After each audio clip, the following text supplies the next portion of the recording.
Dun, dun, dun, dun. Dun, dun, dun, dun, dun.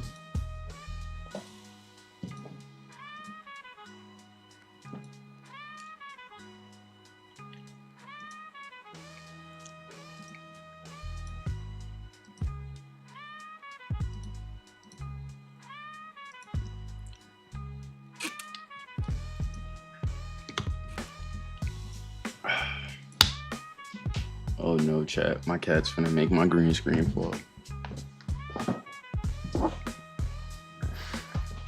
Isn't that great? Isn't that great, chat? Hashtag kids.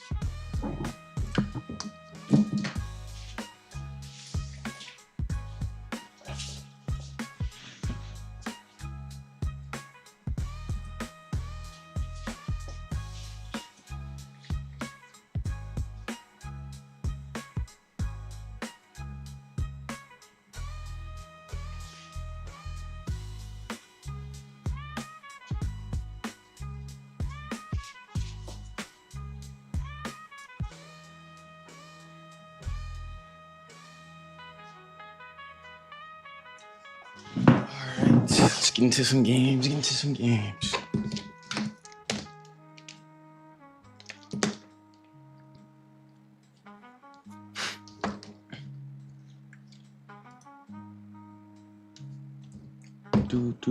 Do.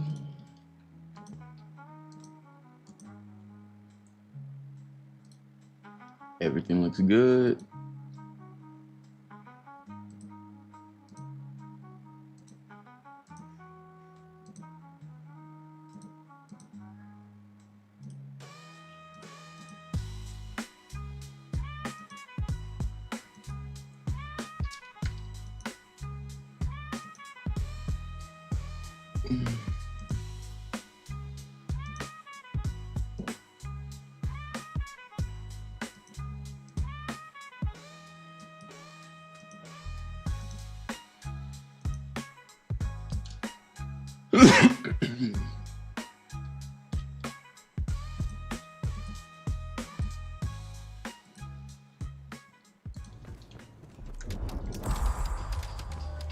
I hope I end up. I need to prepare.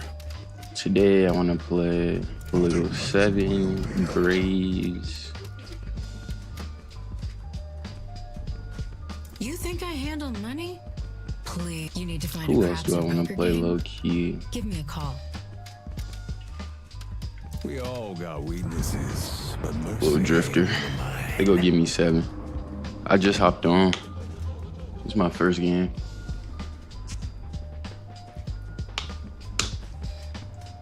First game. Let's see how it goes. Whew.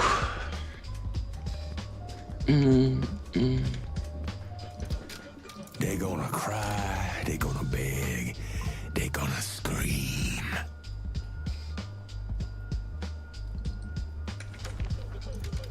I'll take matters into my own hands. See what bills I have here.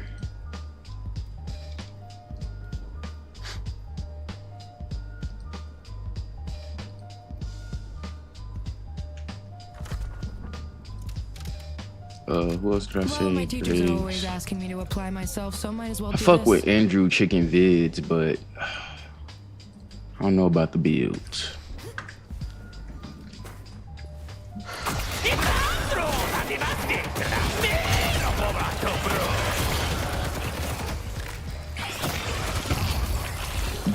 Definitely fuck with his vids. I already know they're gonna give me 7.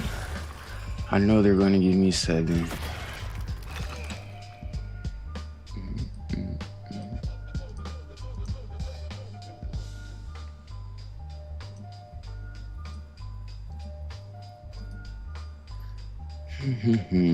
Just look at this.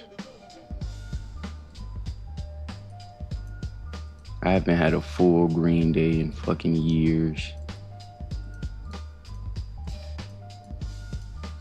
Low ranks, it used to be nothing but green. 7. They gave me 7. I already know. 7, 7, 7.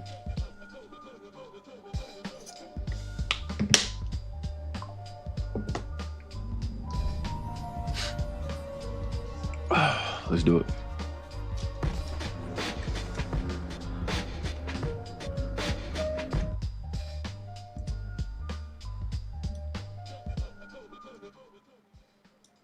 Turn that down a lot.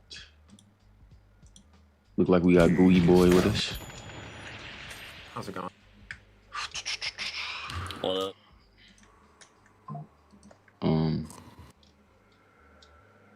Bebop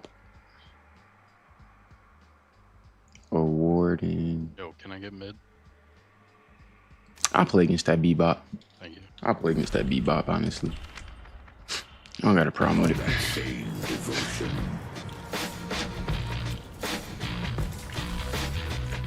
I don't care if it's I'll play against Not that gonna lie, the beat. team comp's pretty strong. Yo, big 15 on one. It's almost dead. He's basically won. Well, hey, we have comms. So Great. we're already stronger. Playing with trolls. hit anyone who gets close. I got monster.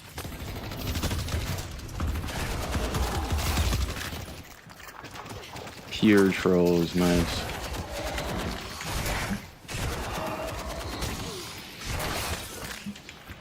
Guess I didn't get that confirmed.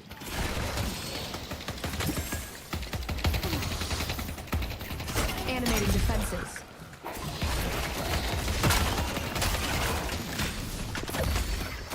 Wonder what I can get at the curiosity shop.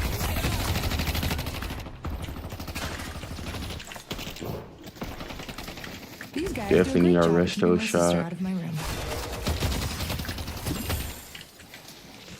That's what I'm gonna go do. I'm gonna go hit shop. Going to shop. Go hit Shopee. Shopify. Shopify / AyeHeTuff. If they get close, kill them. Okay, he didn't go bomb first. That's for sure. What's this new bebop wave? Where they don't go bomb first. What does he go? Pull first? He Shooters into the on can't the be going left. pull. The fuck did he upgrade first? Ah, he did go bomb first. So I was like, what the fuck?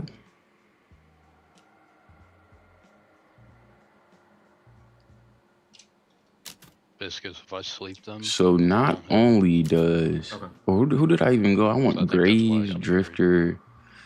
But of course, 7's on the other team.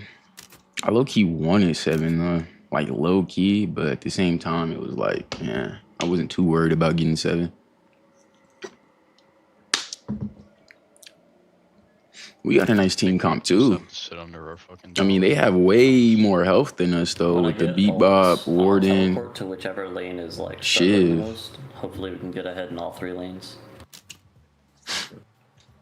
But I mean, You like it? He didn't see his Hello Kitty. Yeah, it looks nice. I seen it. I said, yeah, I like it. Holy shucks. You can see it. Can't even play the game. Holy.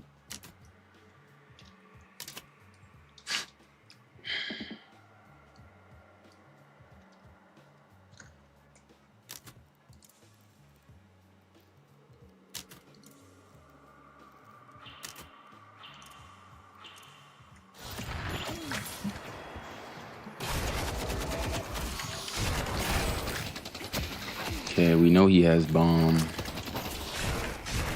This shit got a little range on it now. Hold up. Worked pretty well. Gordon's almost.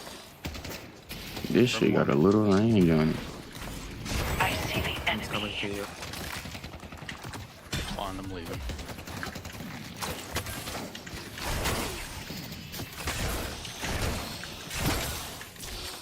This shit got a little range on it now, don't it? Nice. Sentries up. Shit. That shit was here. All the time.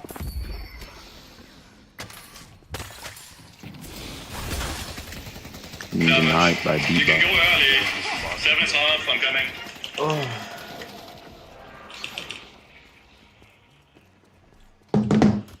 Alright, bet. Hold on, I'm moving in 1 second.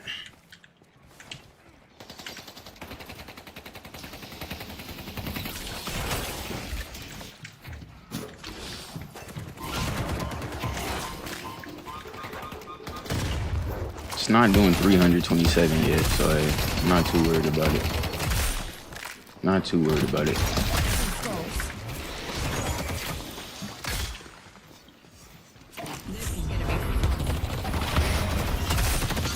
Okay, that could have killed me, high key.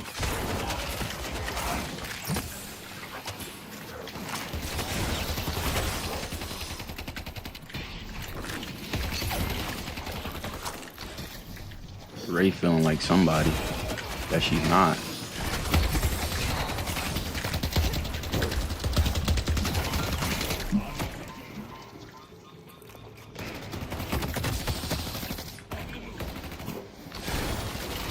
Feeling like somebody she's not. One of us is gonna have to go back. I highly suggest that you go back now. Let the dead grasp at them.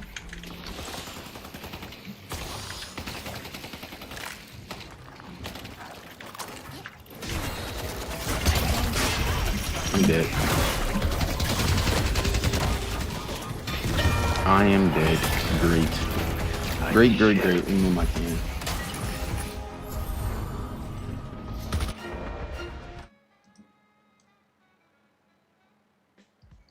Do I want to block the map? I'll just go here. That should be fine. Looks kind of weird, but here, I'll go over I'm gonna here. go for right. Yeah.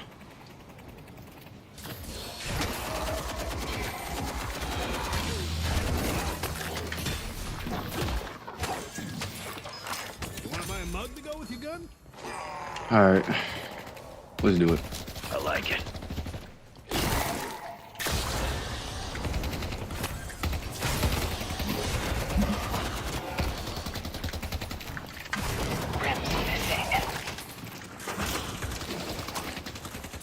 Let's fucking do it, boys.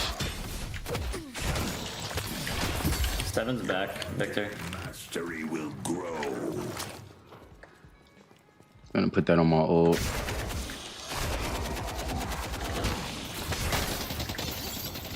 That death really did set me back, but it's fine. I'll get some camps, get back in the game.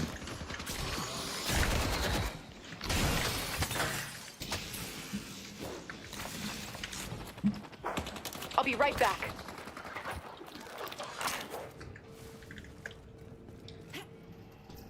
Take this tier 2. It's probably gonna do hella damage to me though.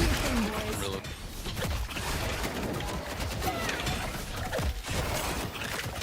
Sorry, bro, I couldn't help.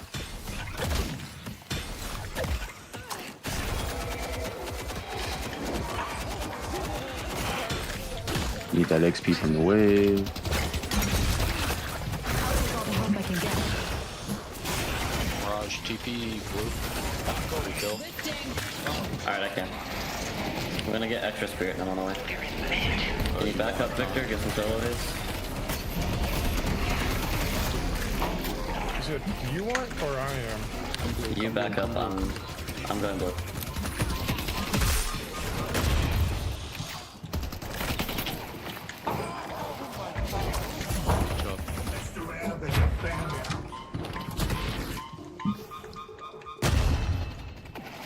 I don't know. Alright, I'm coming back yellow. I don't know. What's up with you? Hey. Go out there Shiv's and impose your missing. will. I see Shiv. Sorry. We could kill him. I promise you we could kill him, gang. And the pressure's gonna reverse as soon as I get my ult. Just trust me. I gotta not get hit with his fucking bomb though. So Or his he's one pool, shot, if 5 anything. health. Fuck, I missed. Sorry, bro.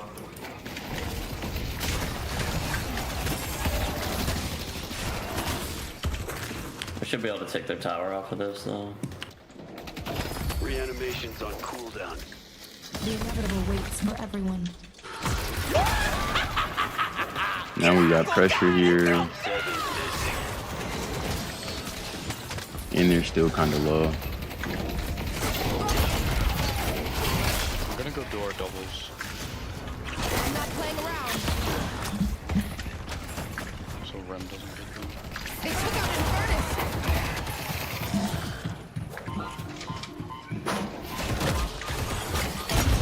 furnace. Oh my. Can you get blue?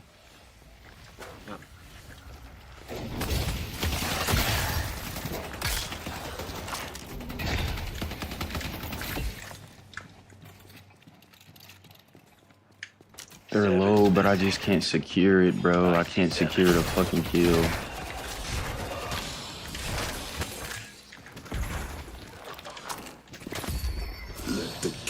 I feel like I heard Rim.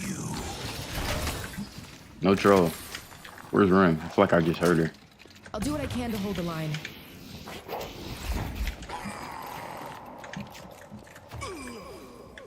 That was weird. Your loyalty. Yeah, they're not very good. Where I heard her behind me. I'm gonna... Actually, they didn't do that much damage to me. I was gonna say I was gonna reset. I forgot. Bruh, he gets the deny, but I don't. What the fuck, dude? Stay away from me. I'm coming back mid, fuck it.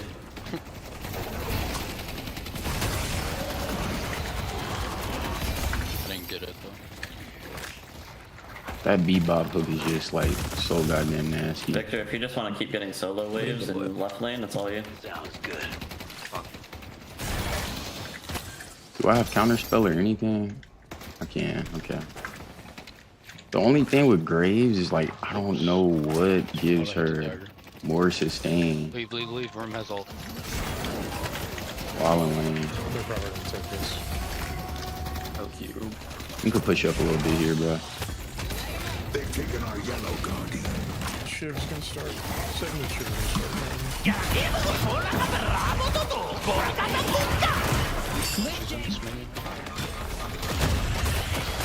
God damn, that shit hurts, bro. Alright, I'm leaving mid right now. I'm not with you guys anymore. Pull back. 7 running earned. I see Rem. Come to me, Viscous. Seven Seven's stalks us.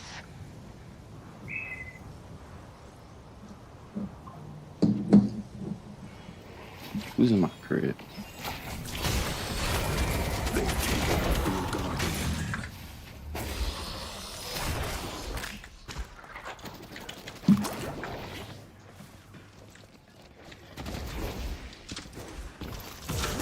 The bones will dance. I'm getting chased by people. Of course I get hit with that though. Like, of course I get hit with that, bro.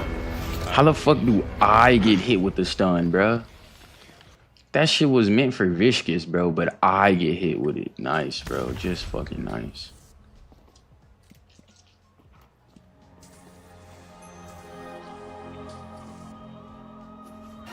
I'm going yellow. Think about going counterspell there. Honestly. Ah, fuck. I would have chased Wraith. I was trying, bro. I was trying. I tried chasing her, then I got my shit stunned. Burn it down. Yeah, sorry, Rim dies here.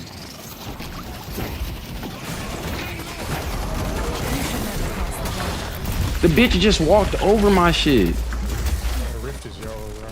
Are we not, like, pushing this? Can we start rotating over to yellow? They took out Infernus. This rift is like probably more important than the green tower, I think.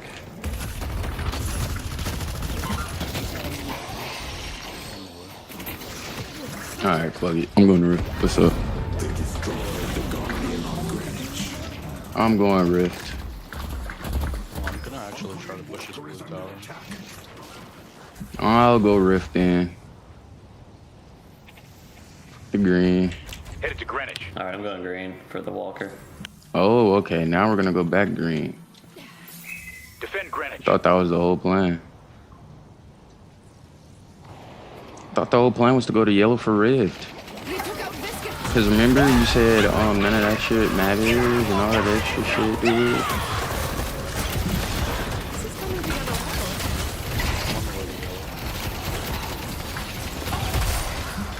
So much Pretty shit sure so Ren far. is here. Years now. While you still can.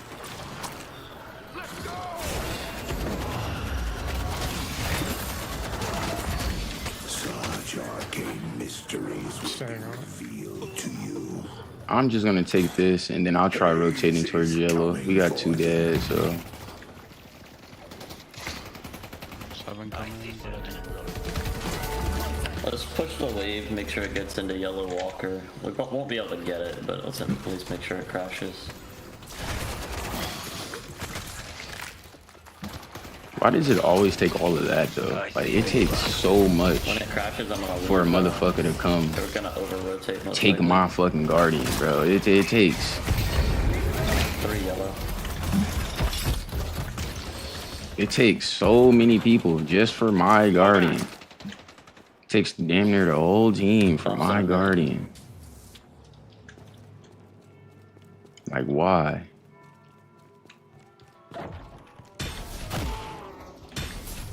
Some friends would love to say hi.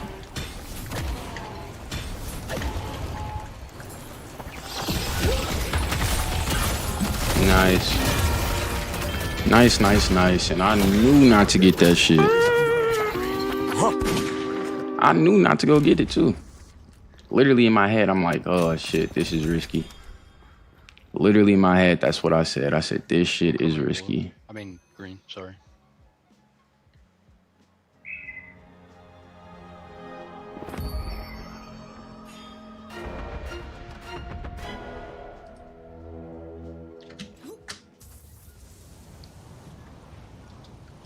They're probably gonna overextend for this walk around green. We should be able to win this fight.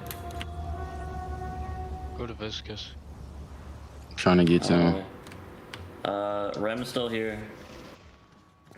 Just Well, their whole team's here. Don't worry, I'm here, baby.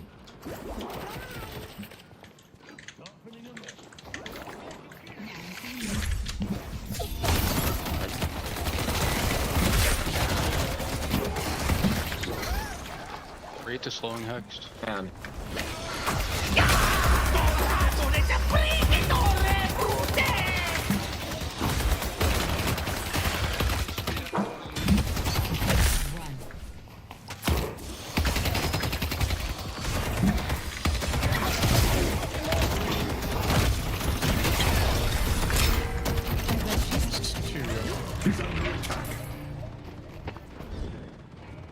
I don't know. I was assuming that somebody was gonna drop down with me, but I guess fucking. Rent's coming mid. I guess not. I guess not.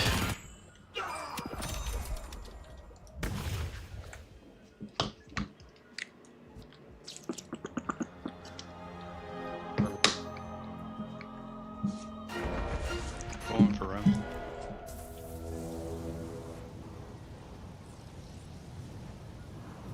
I guess it's just fuck me. 7 might be coming. All they do is go fucking blue and yellow. That's all they care about helping out. Fuck everybody else, right?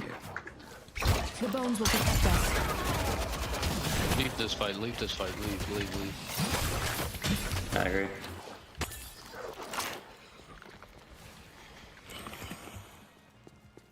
Bebop's there. Where's Shiv? Can you get out, Hayes? Good? Yeah. This Wraith uses her too very aggressively. Yeah, we can wait till she uses it and stun her, like sleep it, whatever. She keeps using it, like, just to get into the fights. She's using it to get into fights. Oh yeah. Headed to York. We got her. We got her right where we want her, boys. I'm coming to that fight, Victor. We got her right where we want her. Let's get right. Shiv is on me. My bad.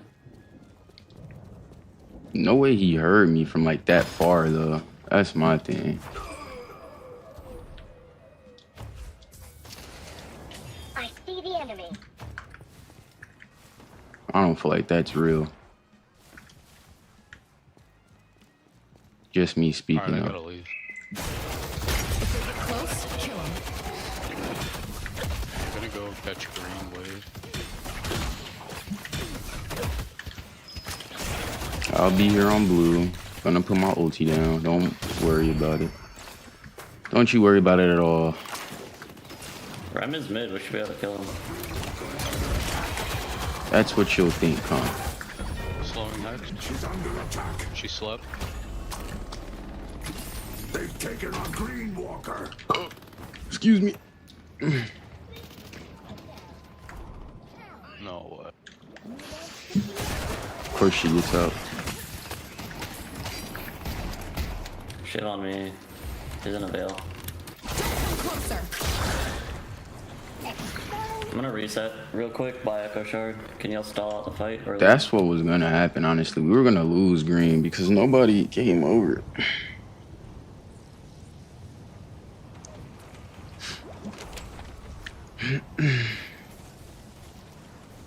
Stay strong, buddy. Victor, can you like hard push yellow?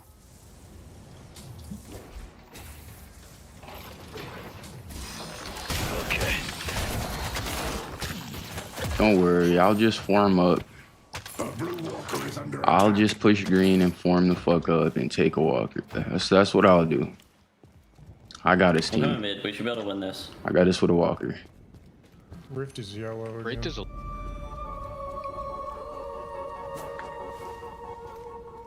Was thinking about dropping my ult there, but kind of want to use it in this fight. Guide Mirage's hand. Are we underground or where are we? 7's behind her. Animating scars. Take all. Bro, nobody cares about you doing that, man.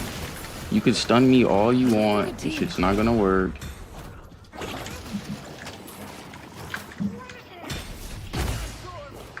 I'm probably gonna lose this rift. Hell yeah, we are. Good cue, bro, thank you. You have ult. I'll come. Oh no, when they drop his ult, it's over. I'm coming to the rift. I'm like a sleeve up though.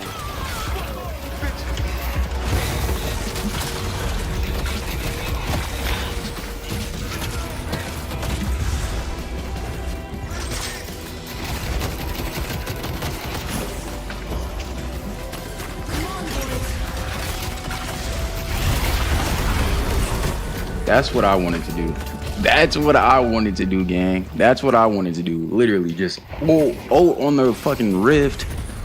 Every team fight. That's what I wanted to do. That's exactly why I should have put him high prio. York is under attack. 7's under our yellow walker. He's Yo, leaving right what's side. good, Rich? How you doing, gang?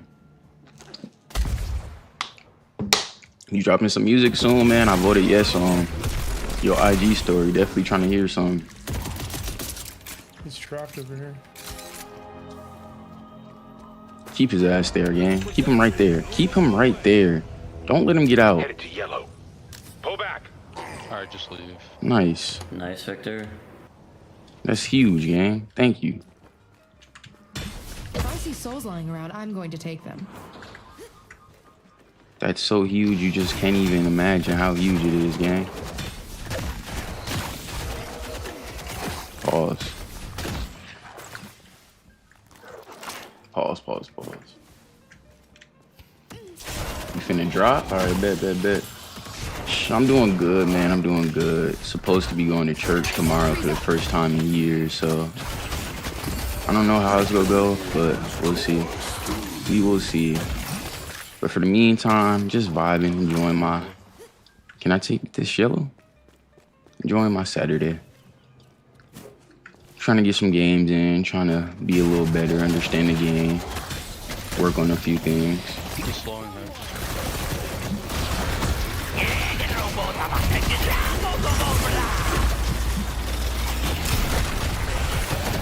I honestly knew that was gonna happen. Whenever somebody just plays aggressive like that. Hello? Let's go get raid. Alright, her. I can teleport behind her.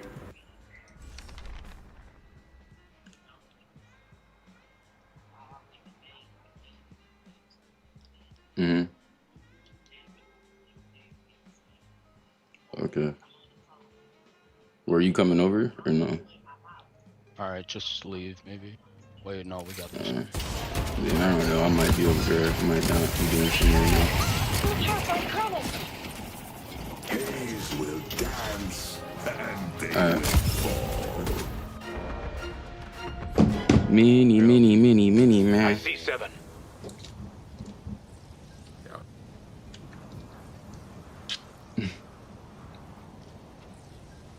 Yeah, my hand, it was the other one. It's this one. But honestly, it feels way better, to be honest with you. We need to push them all. Yes, stun him.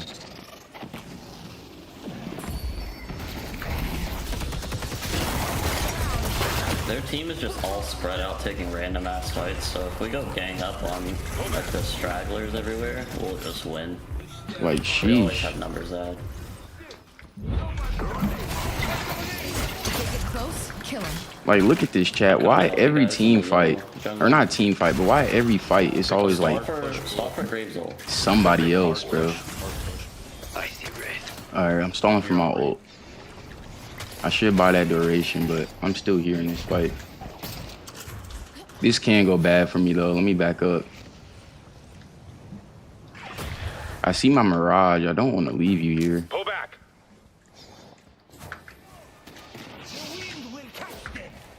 Alright, I'm gonna chill for a little while. I'm not gonna fight.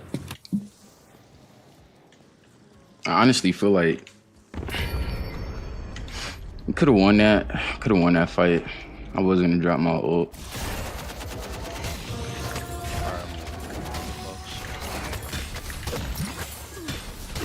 My damage output just isn't where I wanted it Headed to yet, Broadway. which is sad because it's 25 minutes in the game.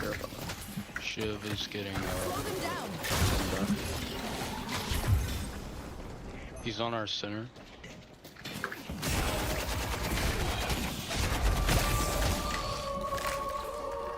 Rift on the right side. Rift on green. I could push this up, try to drop my ult here. The Rift is probably worth a lot of souls now.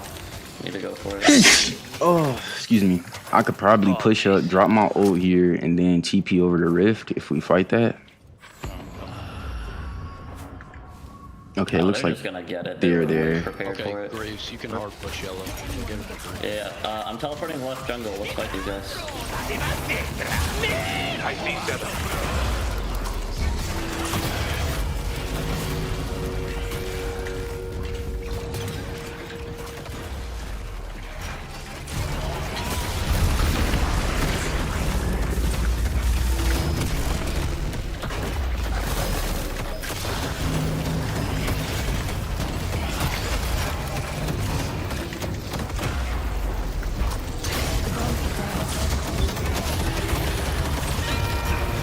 Does that die? It does.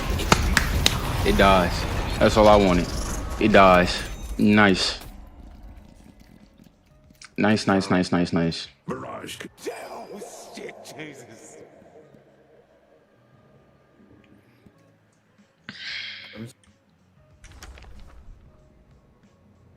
I mean, honestly, I should have just been bought like Dispel or Counterspell.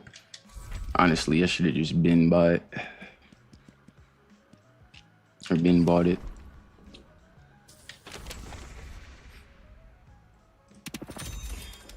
The only thing with this is like, it's so many stuns, bro. You got Bebop Pull, you got Warden Stun, you got Rim Sleep, you got 7 Stun. Like, ooh. It's like you get one use of it, and then as soon as you use it, they're just gonna drop everything else on you, bro. That's exactly how it goes. We got Wraith pushing up blue, but I'm gonna go to the team. I'm just gonna assume my Haze is gonna catch blue. He's going back, he's leading. Okay, never mind. Bad assumption. Oh my god, horrible assumption. Haze, what the are you looking at the map? Broadway is under attack. Cuban 7. No, like dead ass. Were you even looking at the map? I'm curious.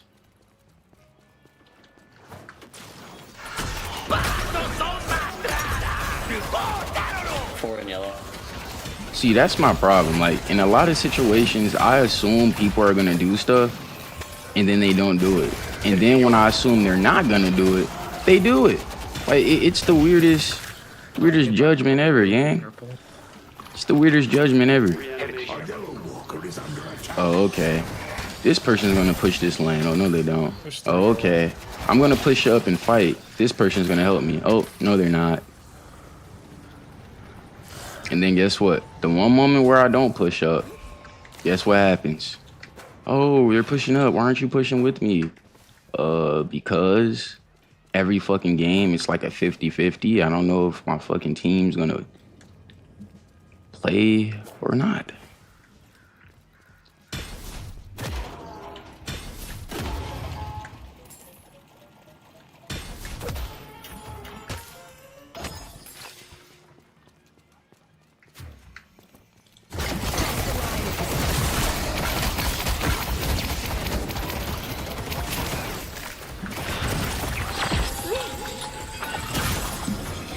I tried counterspelling that.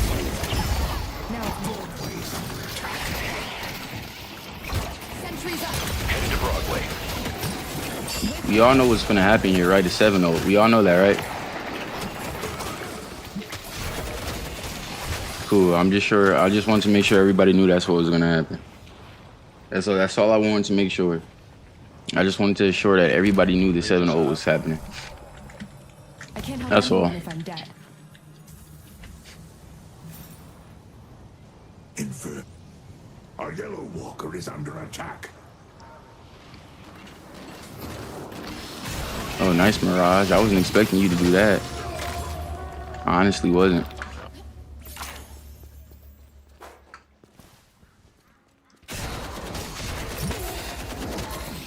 How did Rim hit 45K? Like, I was honestly wondering, like, how the hell am I almost dying to a Rim? How is she at 45K?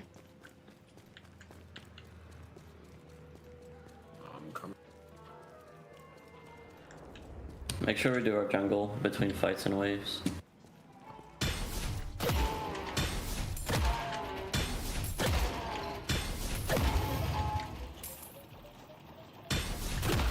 I just was a little curious. Little curious, delirious, mysterious.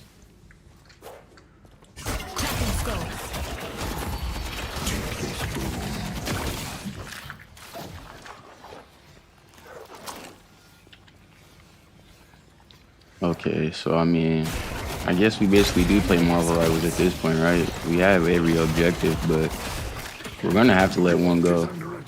And if we let one, how is it under attack? If we gotta let one go, I'd rather let blue go, if anything.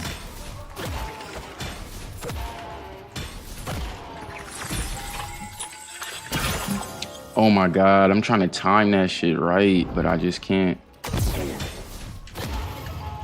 3 on the left side at least. It's like by the time I counter spell, I'm already asleep. So I'm just gonna start popping it. I used it too early. I used it too early, bro. I used it too early. I used it too early. And I know with Warden that you have to wait until it's finna close down, bro. Literally, I know that. I know with Warden, you have to wait until the cage is about to close down, bro. Soon as the cage closed down, or about to close down, that's when you counterspell it, not when it's first on you.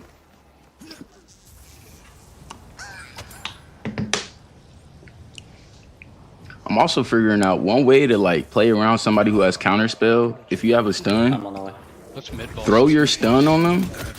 Like if you have a stun like Warden and they want to use counterspell, throw your stun on them, and then it's just like a free melee because they're gonna wait until like the last second for that cage to close to use their parry. So that's low key free.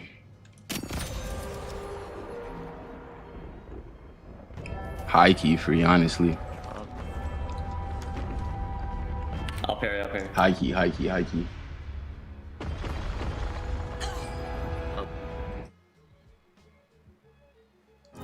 High key free. And we got it. Nice. That's game. GG's in the chat. G fucking G's. Let's make some progress. GG's. Or something.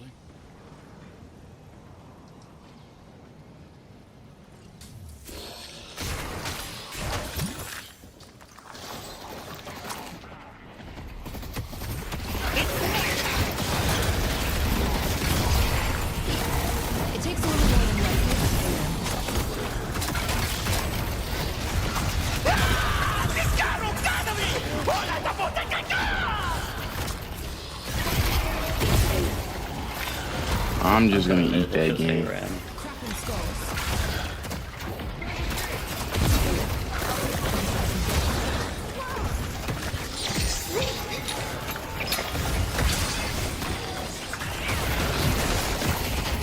Like, who are you feeling like, gang? I'm just curious. Who are you possibly feeling like?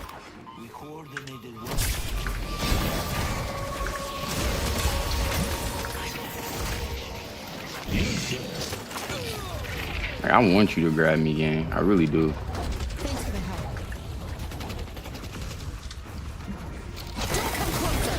You guys still have one for each you,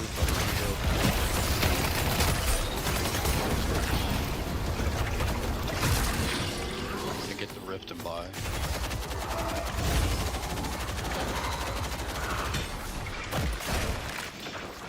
Sentries up.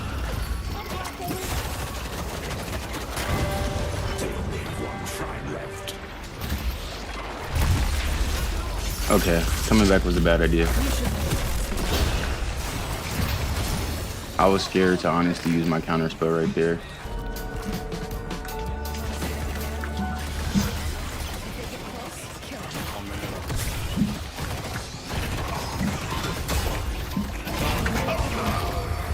I was so scared to use my fucking counter spell right there. Stay together. I'm going in. Headed to Yellow. Headed to York. Yeah, just fall back if you can. Fall back and buy. Fall back and buy. What? Bro said we had one more rejuve left, gang. What? We had two left. Just leave. Who made the comment having one rejuve left, dude? You're banned. You're banned, brother. How do I tell you?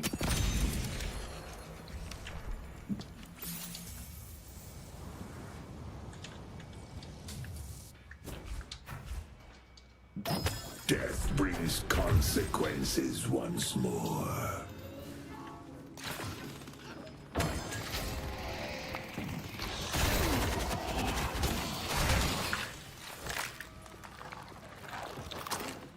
I mean, at this point, they're gonna have to push up Yellow. Don't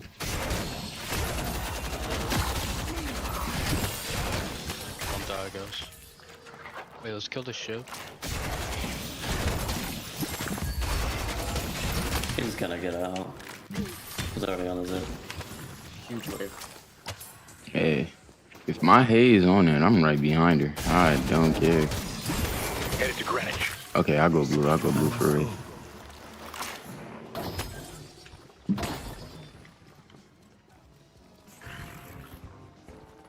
Help Viscous. There's the criminal. This is just a death wish, but hey, I'm here.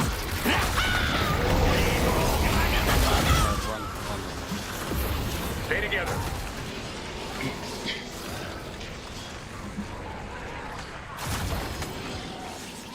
Like, I'm here. I'm down to fight, but I'm not fighting with that 7-0 up.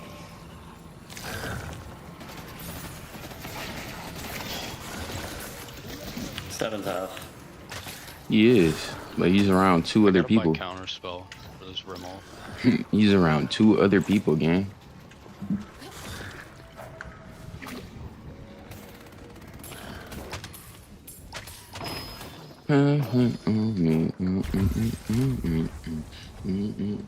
Just play it safe. Have mercy on me.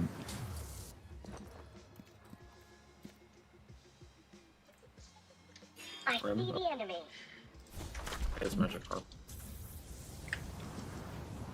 Yep, I heard that correctly. Rim has magic carpet. Nice. So now we're gonna deal with a rim just flying around ulting, huh? That's what's gonna be the end goal of this. Everybody's forming for what? Their last item or something? That's what I'm forming for. That's the only reason why I'm in these camps. That's crazy. Maybe a knockdown. Knockdown for rim? A stun's a stun. I wouldn't mind it. A stun is a stun in my book.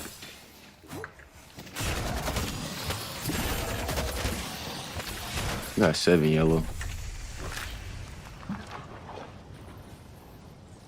Must be weirder than I remember. Our yellow. They're probably gonna have to go for yellow. Yep.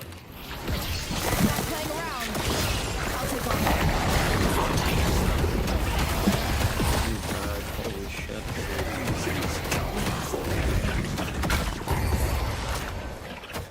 Headed to blue. We make a good team. 30. Animating defensive. We're gonna have like 30-ish seconds when mid comes up. 30 seconds for mid. Okay, I'm just gonna push back wave a tad bit here.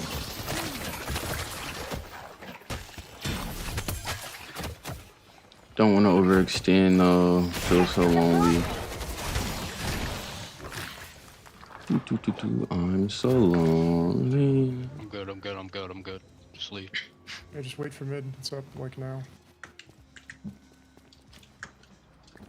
3, 2, 1. Alright, let's take it. The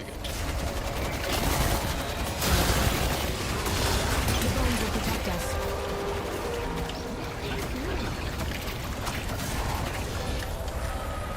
It doesn't look like they're going to contest at all.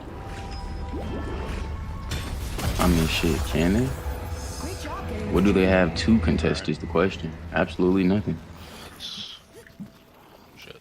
Wraith I might get mean, yellow. if they go for that rift, we can just go to their base. Yeah, we could just end it. Let's go fight it. Fuck it.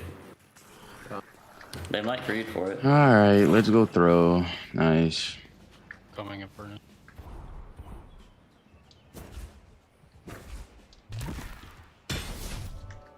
Pull back. Stay together. All teams on me. I think I'm good. I see 7. Let's all go throw. Why don't we? Lay them and grow strong.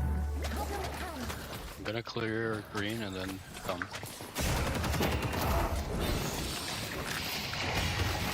I'm here with you, man. refreshing.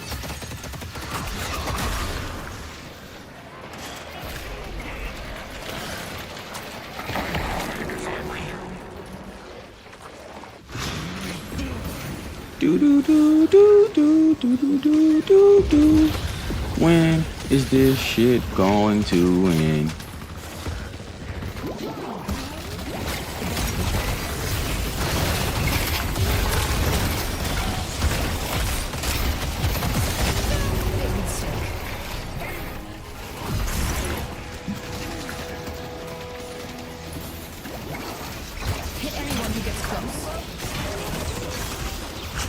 Seven's one. Shouldn't have gone. Good job.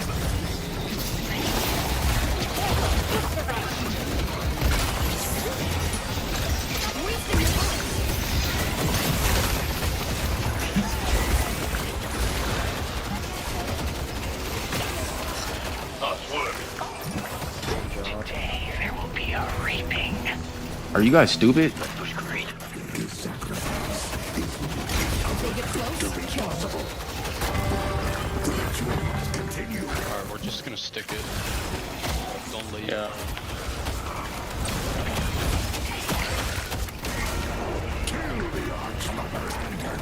Mini man.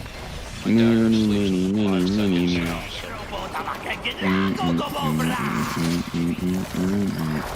I don't know why they bumped him around his mark. Have mercy on me. Mini, mini, mini, mini. GG's well played. I'll be right back, Chuck. Hell of a fight. GG. Good game. To the sky no more. Have mercy on mini, man.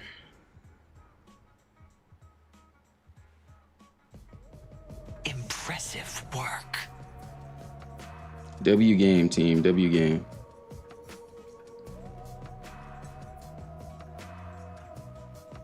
You guys did more than enough. More than enough.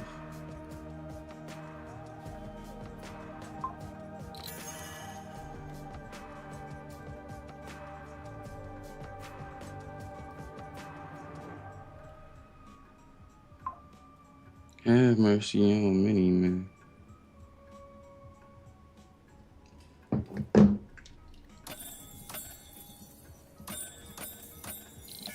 It is extremely hot. I'm about to go grab a snack real quick. Really quick. Really quick. I kind of do want to use 7, but I'm gonna let 7 drift here and let's use one more. Who else do we want to try real quick? Who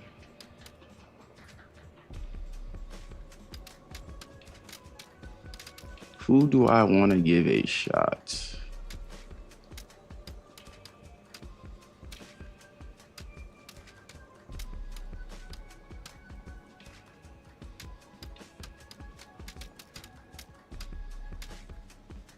Vin's good, but I don't really want to use him right now. Who do I want to give a run?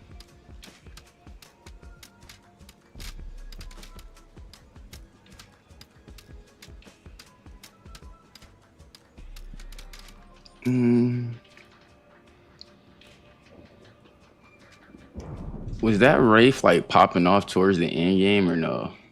Oh, that's my stats didn't even save it. Was that Wraith popping off towards the end game? No. We'll give Warden a shot too. Too often people think of the benefits without ever I'll be right back. considering the cost. Oh.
Word easy. Word easy. They gave me word easy.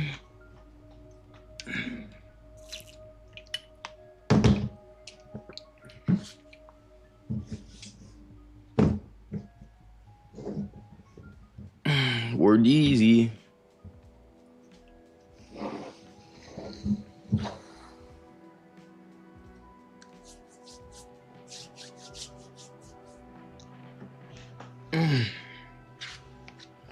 What build do I want to go on Word Easy?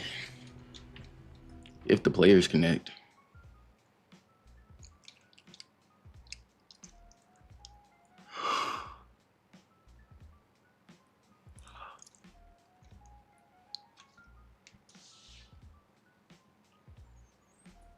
I kind of like my team. I like the chances we have. I'm in lane with a holiday. That's huge.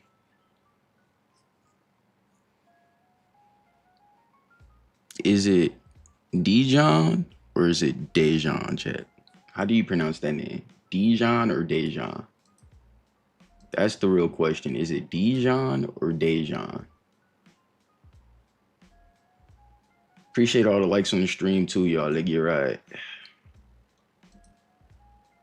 Leg it right, leg it right, leg it right.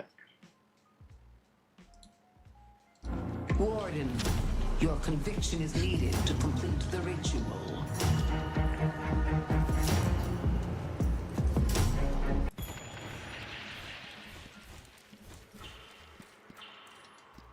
Kind of like buying grit early, but that's fine. Their confidence will wither. Okay, cool. As long as they don't got me fucking buying monster rounds, we're fine.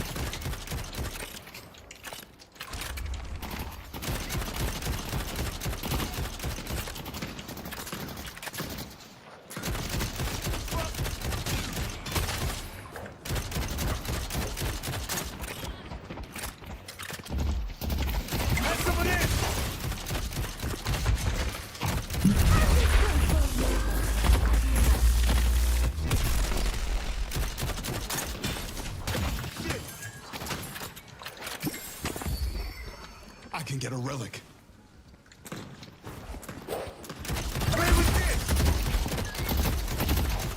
So are you just gonna watch me, Holiday, or are you gonna push up? Thank you. Okay, this skin is horrible. I'm shooting at his head, but it's not hitting him.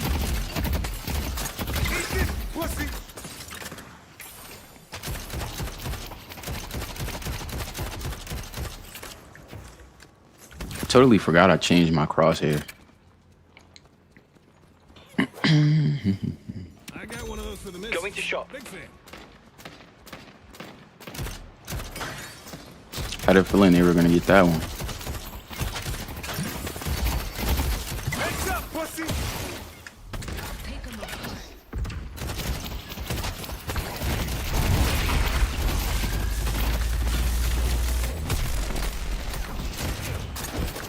Grab some of this.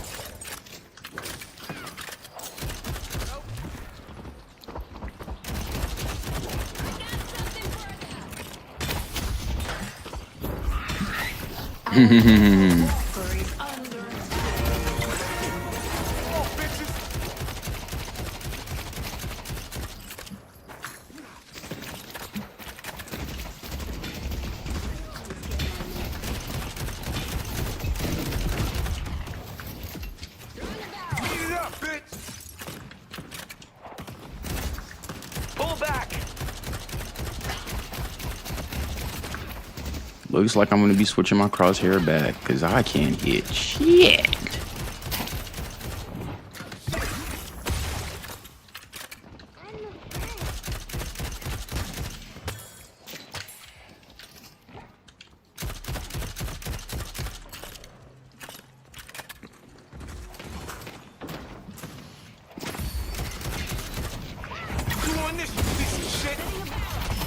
Good parry.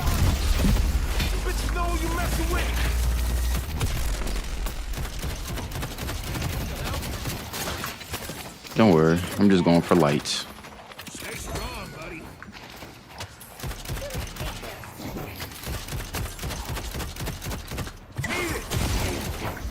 Holly, push with me, please push with me. We can kill them.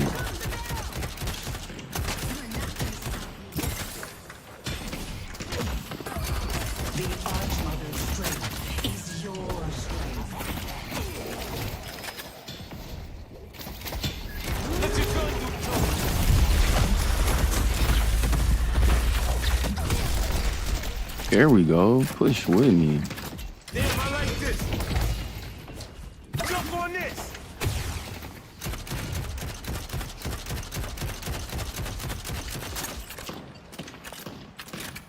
It's crazy. This holiday actually might like be decent. Usually when I play with holidays in my lane, they just bounce pad to a place that I can't even help them out. This holiday is actually like, hey. The holiday's actually like here. They'll lose their will to fight.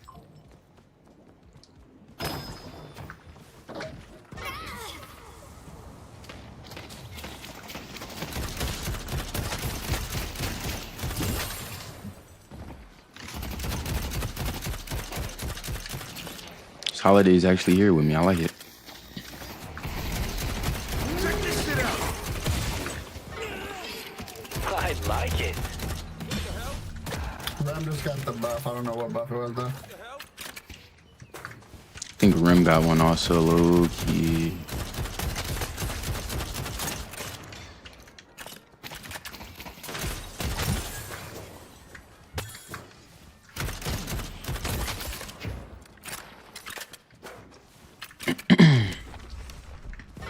Little expensive build here, isn't it?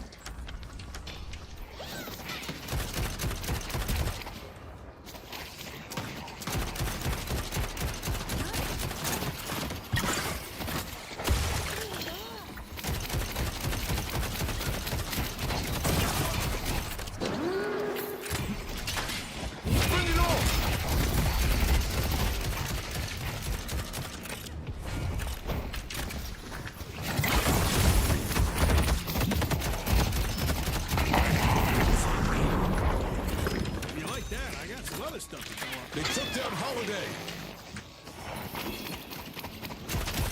Seven's alt, man.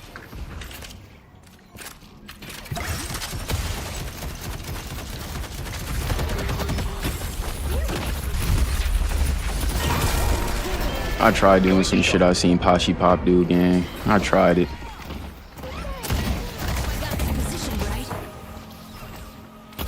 How did 7 get his ult already though is the question. That's my concern. How the fuck did he already get his ult?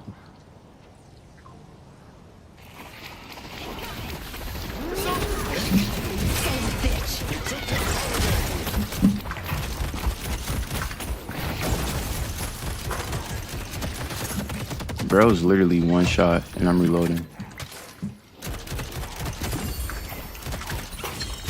I'm gonna tear this shit up.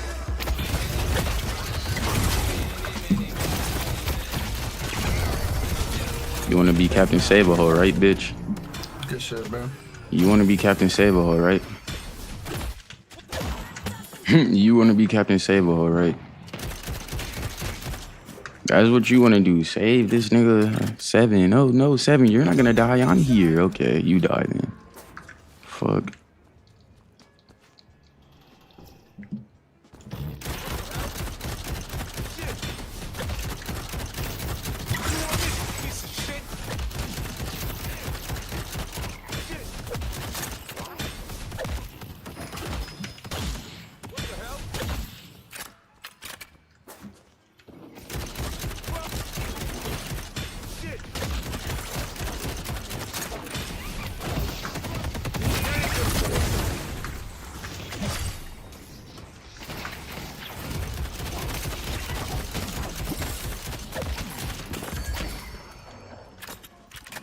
You're making history. 7-11 days, 7-11 days. Gotta remember to tell mom it's 7-11 days.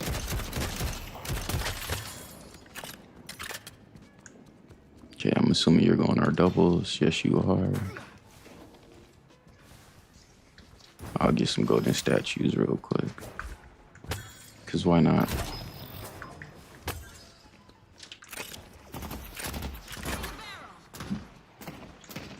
I see Rem.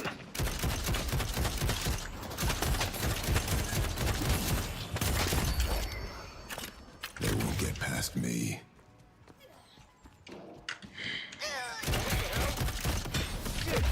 They will grow to fear Apollo's blade. Our blue guardian has been defeated. Let's take out Shiv.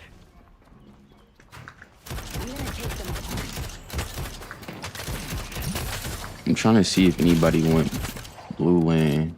If anything, it had to be Rem.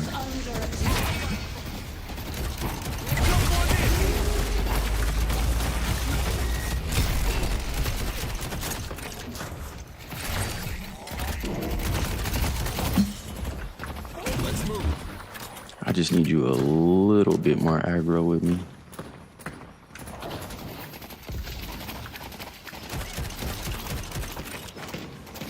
Just need you a little bit more aggro with me, just a little bit. Just a little bit.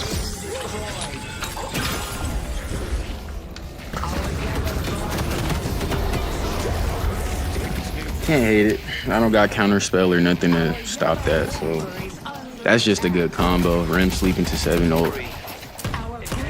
Can't get mad at that one, bro. Can't.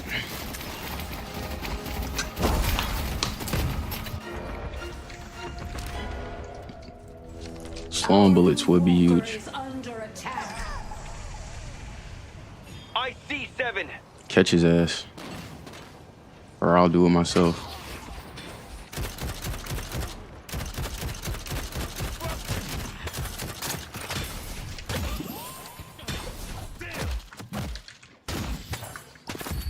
We can kill this 7, but are they ready to do it? I don't know.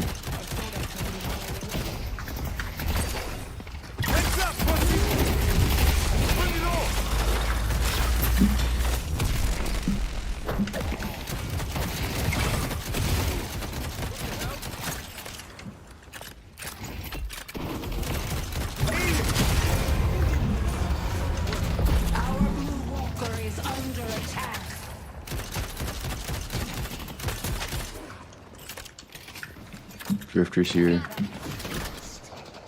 Time to run through. Careful, Warden.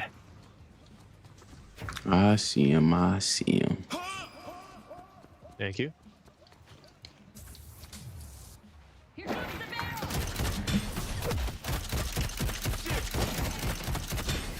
I see Bebop.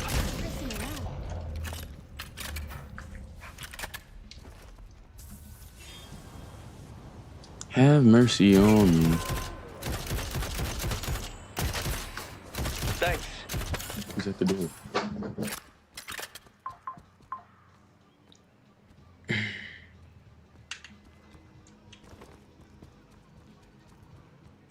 There's 3 on me. I'm just dead. Our blue walker is under attack. Our blue walker has been defeated. I'm not sure why they're at the door. Don't look to the sky no more. Have mercy on me. My bad, team. Let's see who the fuck was at the door for a second.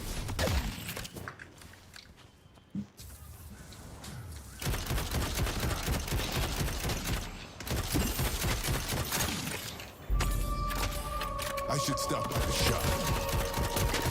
I see shit. Rewarded. All right, come on. I'm going in. My resolve will. Need help on yellow. It's brutal out there, huh? Coming. Headed to yellow.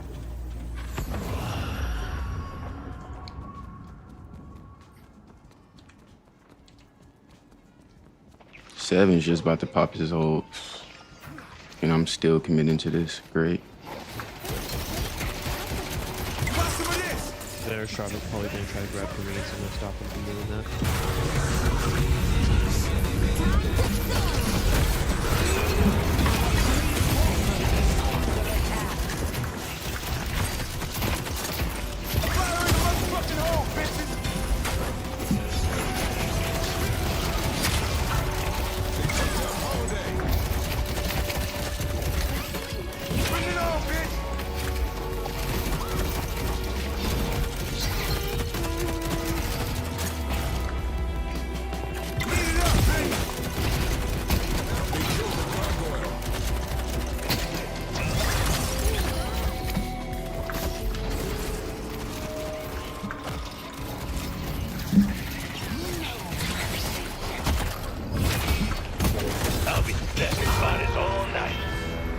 And then we can't kill the Shiv, bro. Just can't kill the Shiv, bro. Souls all up in the air. Can't kill the Shiv. Nice. Nice, nice, nice.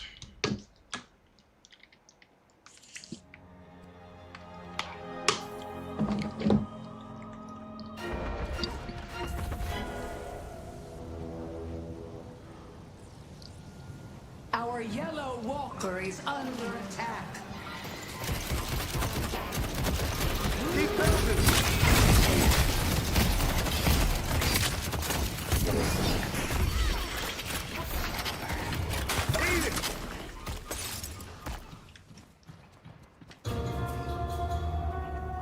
Where the fuck did that bitch go?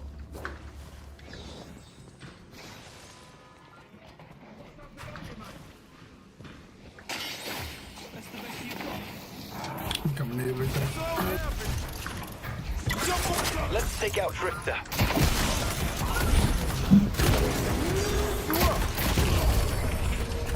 Surprise, bitches!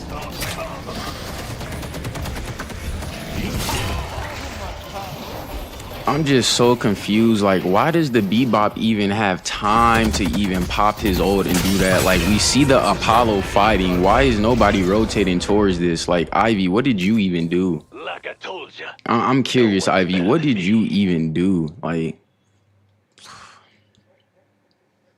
this is literally. Below. We can still bring it back. This is literally how my DeadLock games go, bro. You have an amazing game where you get carried, and then the next game you just have brain dead teammates. Nice. Nobody's going green. I can't hold them for long. Nobody looks at their map. Nobody looks at their map. Our green walker is under attack.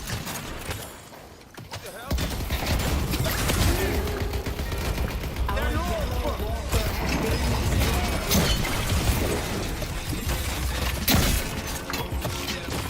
It's very killable. Kill the rat too. Like, nobody looks at their map, bro. What's the fucking point? What's the point, bro? What's the point of it, bro? It's too late. It's too late to come to green, bro. I'm fucking dead.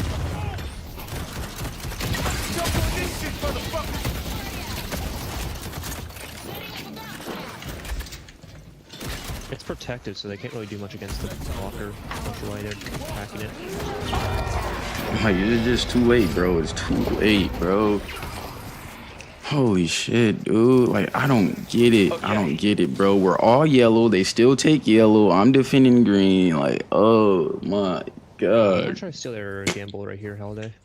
I don't know if I want to too. No, you got it. Appreciate.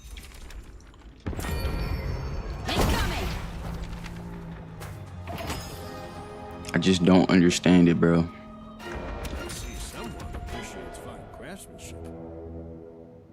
Shiv's up.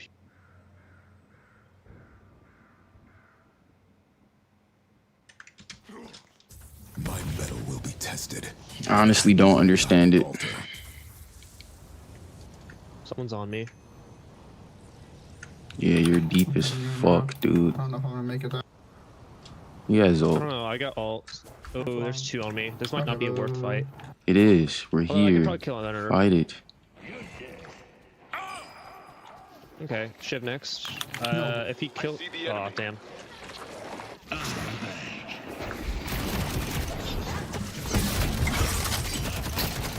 Let's move. Oh, we might want to run away from this fight. I don't know. Bring it on, bitch. Shiv's killable. I'm dead as fuck, bro. Yo, how the fuck did this guy just do that to me? I just got grabbed from fucking blue lane to green lane. That's crazy, actually. Oh my god. He parried me, bro. Are you dead ass? You got 72 stacks, goddamn. I didn't even check Kill that. that bop. I tried, bro. I dropped everything I had. I dropped everything I fucking had, bro. Oh Holy shit! It's 76, bro. That's what I'm saying.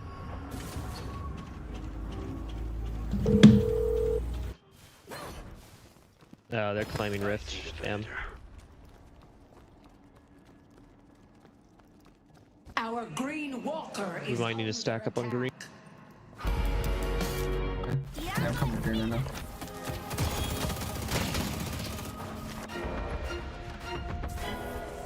Okay, yeah, that grab is ridiculous. There's nothing I can do about that. That's crazy. His bombs are now doing 644 damage.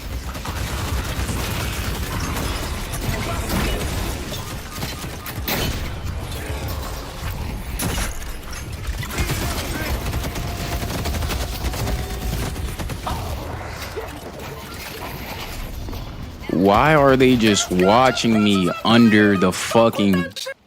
Like, come on, gang. At least make him fucking shoot the fucking bomb, bro. It's literally just a button that spawns when you're within a range. And it's like, yeah, let's stick him with a guarantee 1,000 damage. Counterspell, I guess. True. Actually, matter of fact.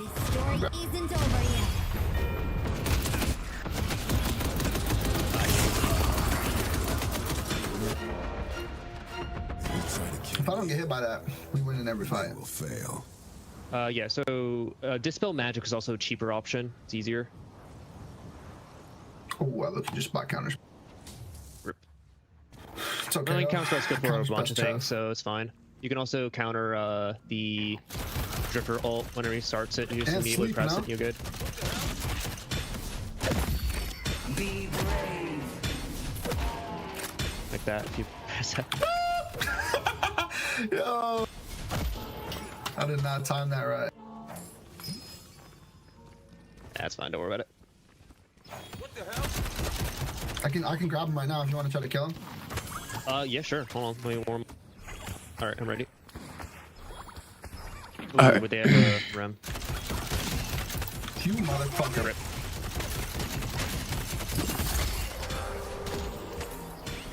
They're going for mid boss?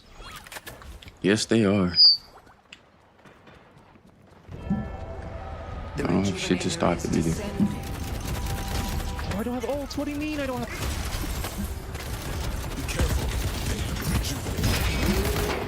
Take out red.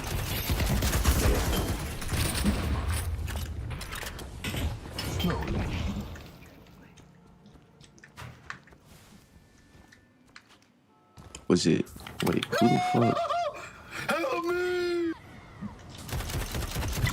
Well, I tried.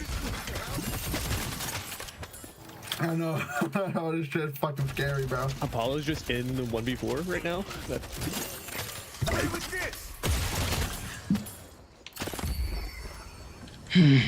Shiv on Ivy. I see that. He's very caught out. Might be able to kill him. I highly doubt it, but hey, I'm always down to try. The sustain of the monkey man is ridiculous. Okay.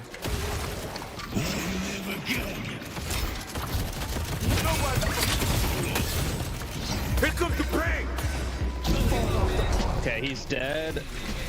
Maybe we can get a dead part 2. No. He's out. Damn, I thought somebody ran over here.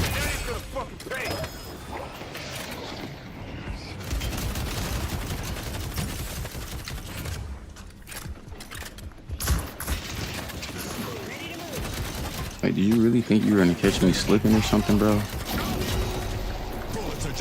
Okay, that's 2. Kill that guy. Kill that guy. Nice, good. And now we're even. Okay, we gotta carry out the other areas. Yellow's getting touched by Bebop and Go, you guys go. I'm gonna push this up. Just go. Shift blue. Shiv's on blue. Yeah, so Someone grab me that, on please. I'm grabbing Rem. Dead. Alright, that's all their rejuves. Death brings consequences once more. I'm about to die. Sorry if I messed you up there. Holy shit, that Bebop armor almost grabbed me. That was scary as hell. Mini, man. Oh, the bleed! I forgot about the bleed. Yeah, bleed hurts. Can I counterspell bleed or no? Like if I'm already... Hell no. You can counter knife the knife. I'm not sure if it's bleed itself. You can counterspell. That's why Dispel Magic stuff's So pretty good Dispel against this team Magic's comp. just better. Should I just sell Right now, counterspell and yeah. get Dispel Magic? You could have both. If you're not confident with the teching the counterspells, yeah, probably. Yeah, I'm looking at him. I could do the when he grabs me, the bebop, but everything else, I think I'm just getting fried. Yeah, and if you're getting killed by bleed as well and all the other stuff, yeah, just get a Dispel.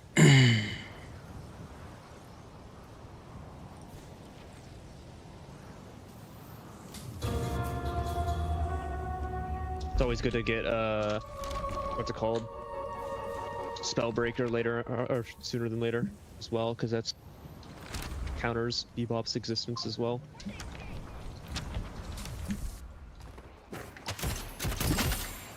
I'm gonna try to see if I can grab Rift. I'm not sure if I can though.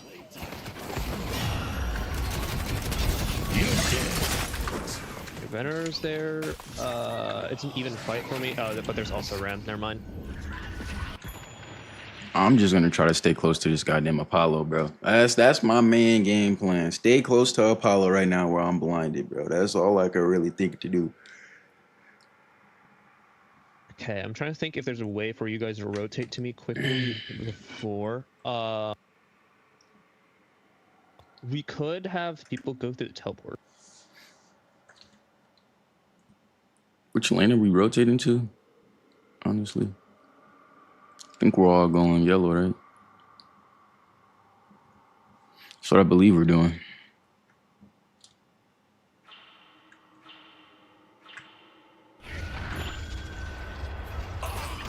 We want to get fly someone over to Rift so that we can take it. I'll try to hold it out. Never mind, it's too late. Why do they cap so quickly? Just stay with the team, gang. I'm just dead here. Fucking hell. Just stay with the team. Just play off the team. Money, bro. So poor. Just play with the fucking We do team. need to take care of green because that will just take out our shrine if we leave it. Okay. Fuck getting that doubles right now, or that centers. I could have TP'd over, but that shit's too deep.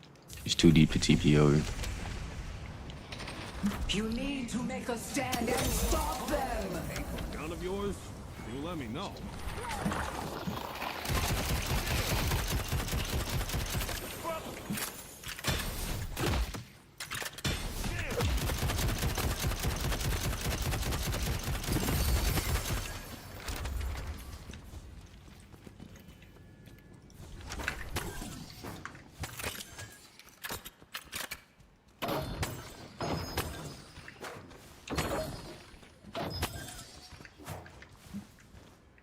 Don't look to the sky no more. Have mercy on.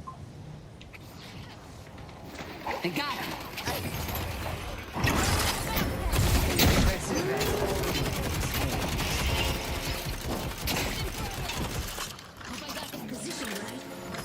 Let's move. Let's push green. Yeah, I can try to push it.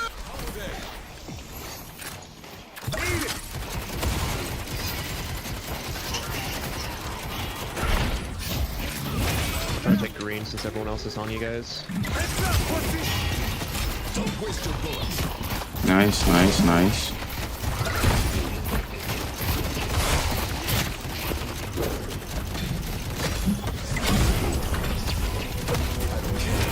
Yeah, I got it.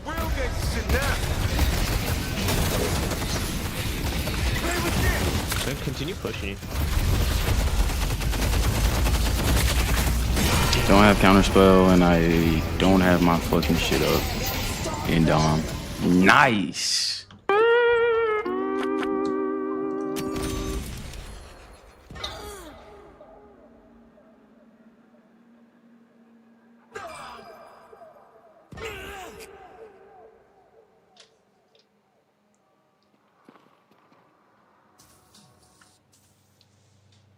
Nice, nice, nice, nice, nice. Just nice.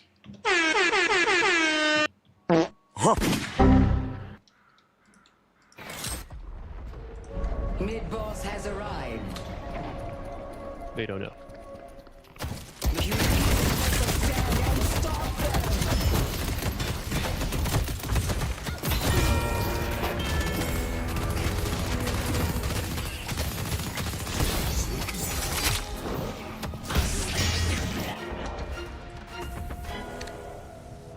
They're definitely going mid.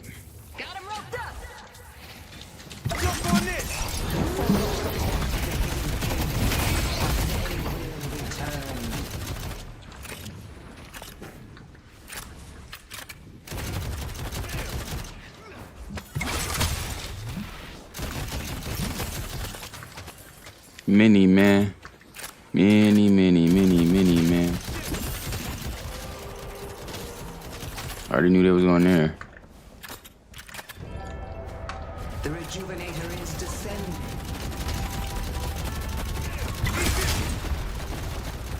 Be careful. They have the rejuvenator.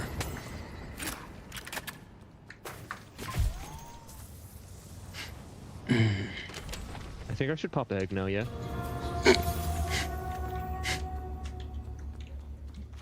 You're supposed to pop egg for infuser, buddy. Read the build. I could take 1 second and look at his build and tell exactly what builds you're using on Victor. Supposed to pop it for infuser, man. The mother extends her hand to you.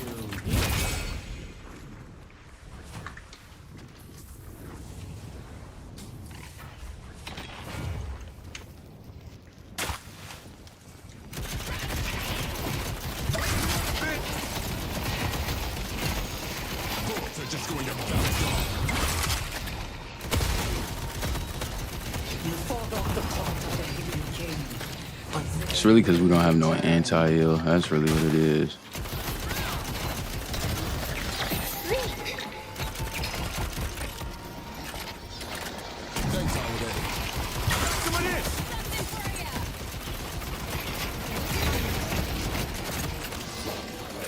You want to play a frontliner? Play fucking shit.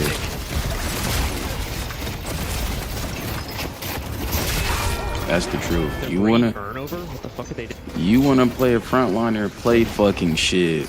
No cat. That's all you gotta do. You wanna frontline? Play shit.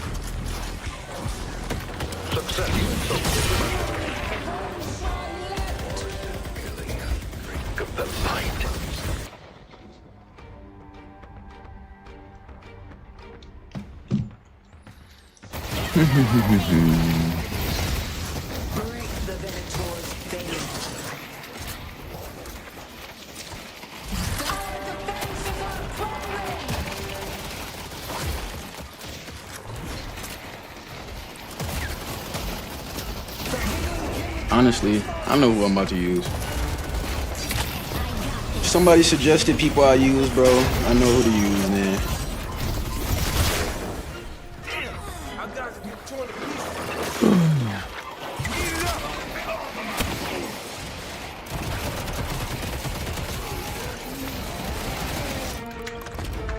I know who to use, bro. It's obvious. It's pretty fucking obvious who to use, bro. It's fucking obvious who to use, bro. This shit's right in my face. Let's wishes he could be this good.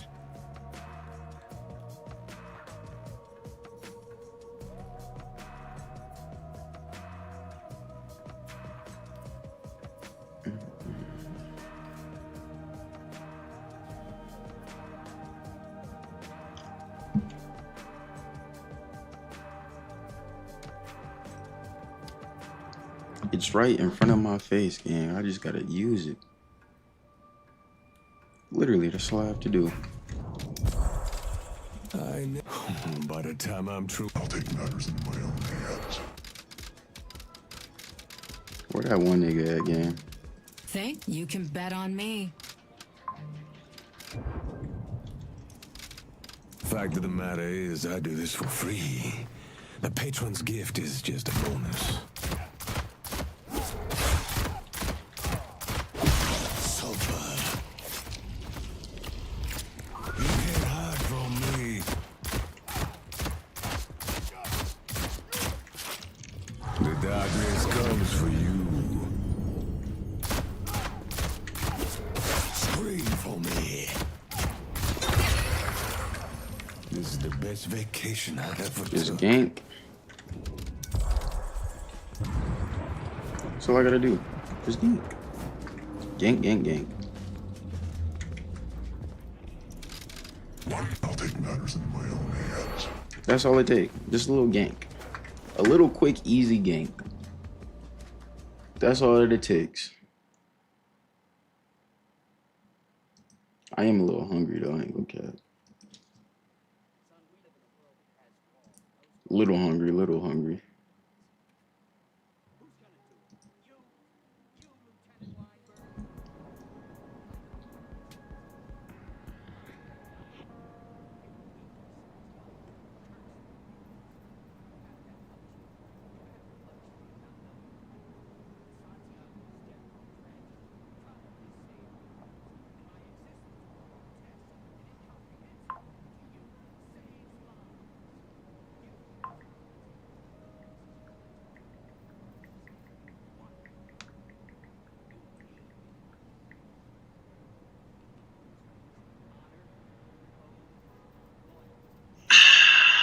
What's the deal, y'all? Today's day 29 of selling out the trunk. So we can get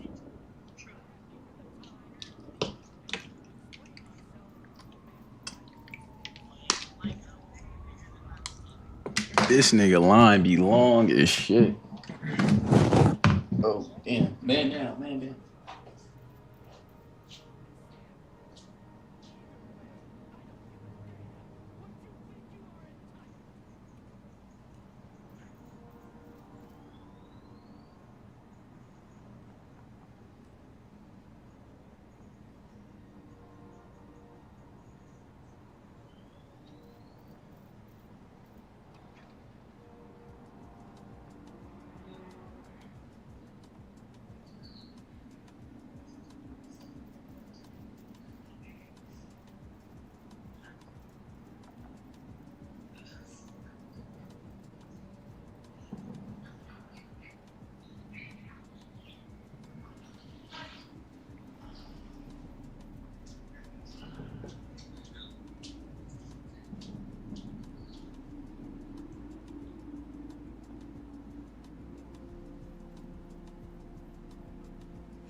OSIC finally coming for me. We're using you. If we were coming for you, you'd already be dead.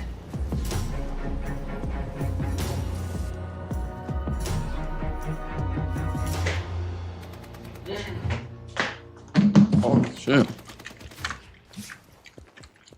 My hands are twitching in anticipation.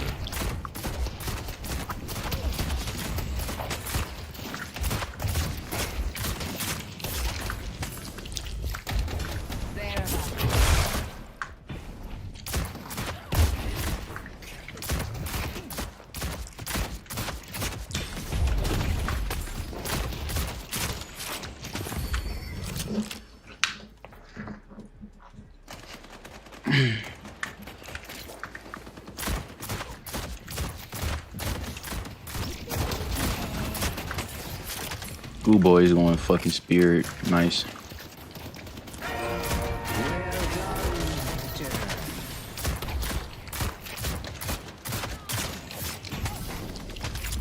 Bebop, please don't feed this shit, bro. I played with him last game. He's pretty fucking good.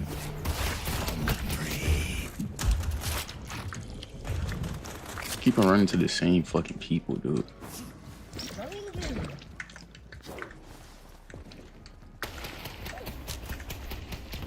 There's a guy. That happened, bro. Just play conservative against this guy, I think.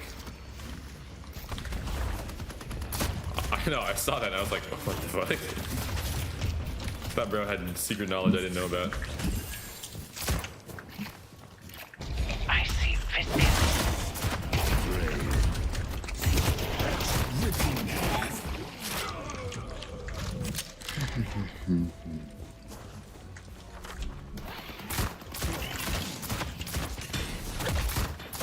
Pull back. Going to shop.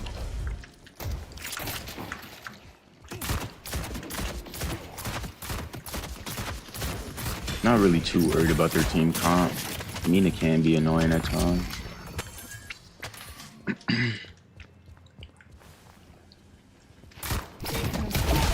I'm coming for you.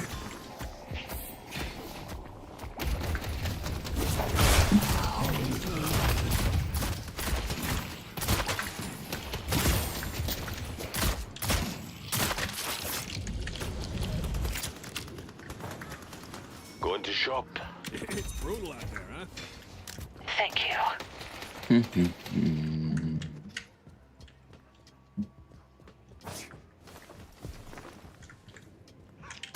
see the enemy.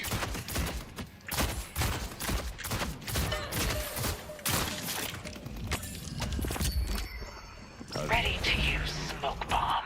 Calico's missing. I see Calico.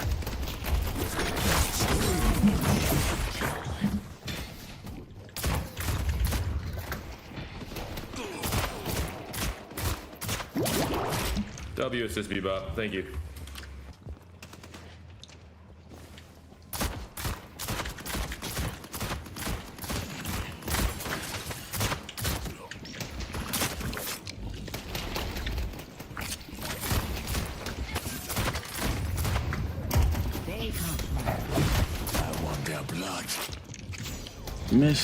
Mrs. Jones, Mrs. Jones, Mrs. Jones, Mrs. Jones. Wanna get that camp? We got a thing going on. I see Calico.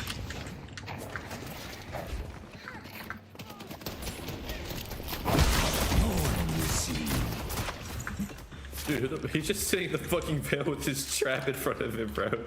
That ass, you're playing like a fucking preschooler. Holy shit.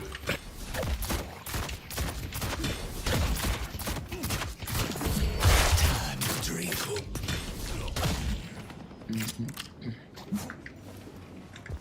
I'll be behind them in no time.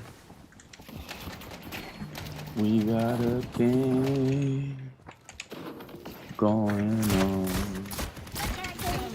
1 second, Chad. I'll fix the green screen later. Shit.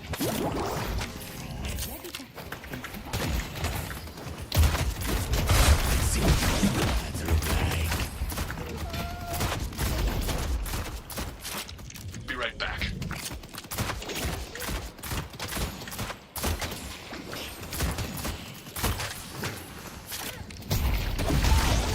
Smoke. Your day, friend.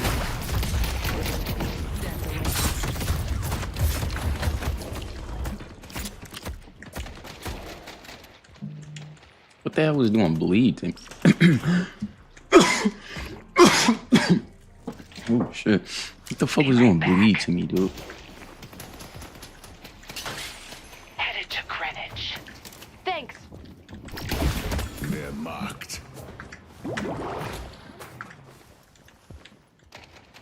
I use a gun buff on you. Split them open.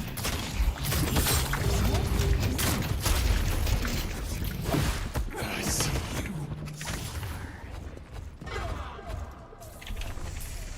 I'll be right back. Tell you what, I'll throw in a free keychain. How the fuck is that guy healing so much?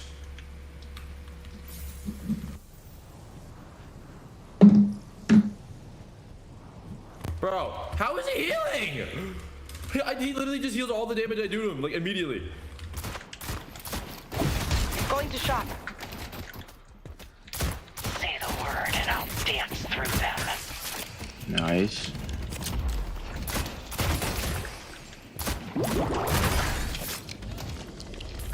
Guess I deny when I'm right there. Guess that's how that works.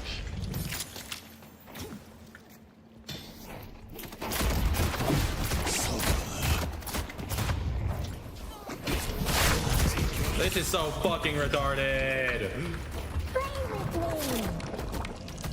Pull back. Oh, yeah, I'm back, baby. Don't even worry. Damn, bruh. Holy fucking coincidental parry, bro. I actually hate this game sometimes.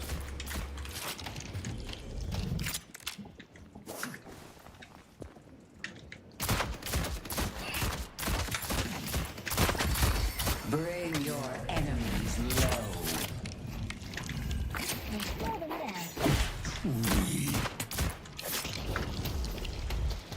We got a thing going on. Calico is missing.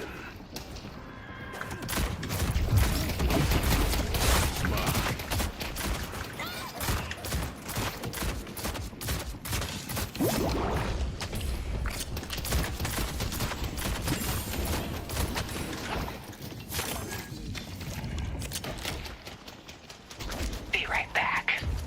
Swing by anytime.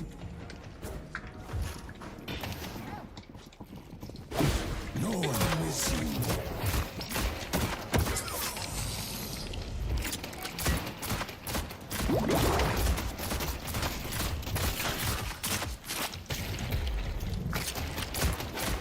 Might just want to dip here, man.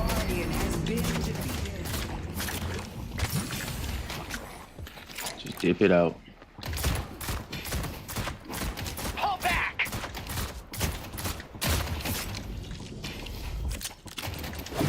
I'm coming for you.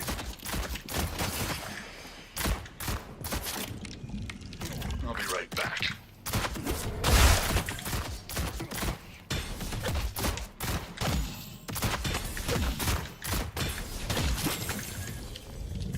Calico's missing.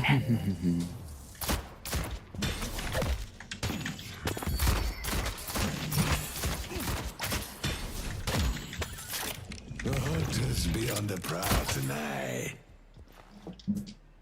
Fuck it.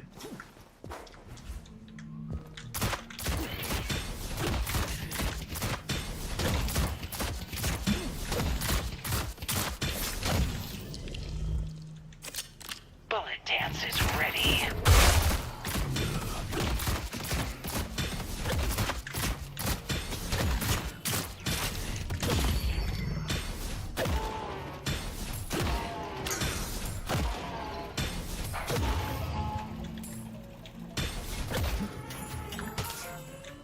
Our blue walker is under attack.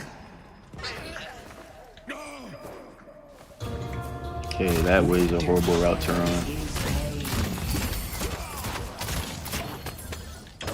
Calico's missing. Huge, Victor. Fucking huge. Thanks for that, Hayes. I know you died, but it helped. Nah, it's fine. That was stupid of me. I should have just fucking waited until I have.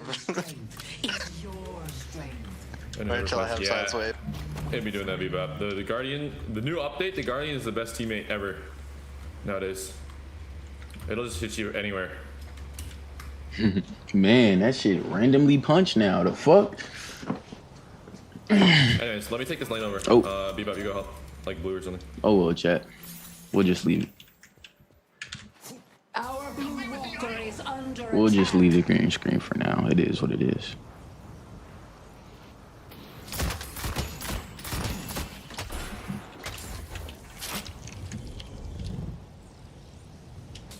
I see the vampire. Pull back. There's four on you. Oh, you're very dead. There's something about to begin. Rift on green, by the way. It will be here soon, and I request assistance. This is That's a goner. Our yellow guardian has I gotta get some stacks up, bro.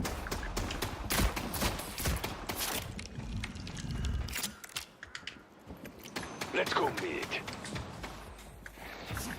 Nope, I was trying to say be careful.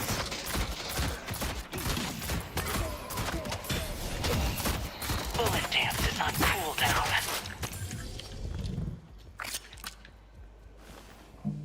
Realistically, we could take this back, right?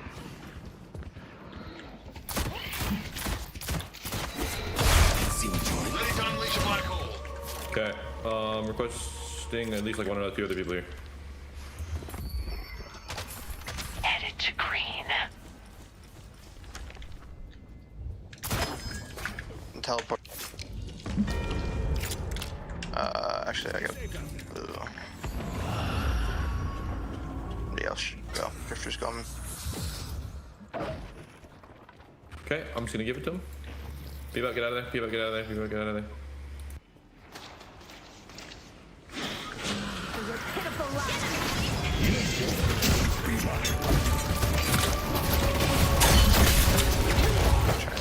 That was so dumb. Alright, guys. So dumb, so dumb. Get blue haze.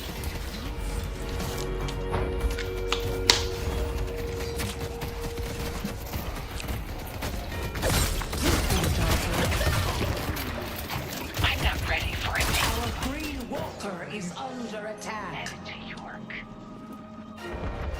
My game froze. Can someone pause? Oh, never mind. We're good. Been defeated. I'm gonna put.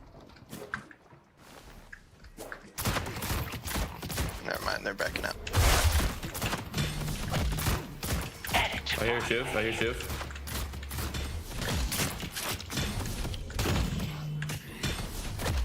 All disaster animal? Oh, never mind. We're good. We're good. Your mind will be honed. Going on. Good jumping, bro. There's no hope.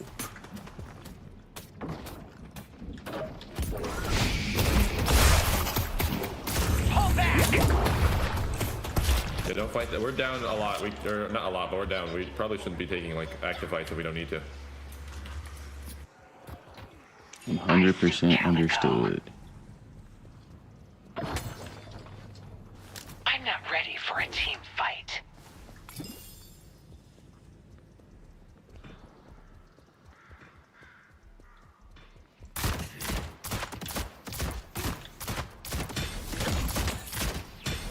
Calico's at her centers. If you can, clap on that ship and get his ass. Darkness is gonna fall. Nah, Viscous is there. What the fuck? Calico is missing.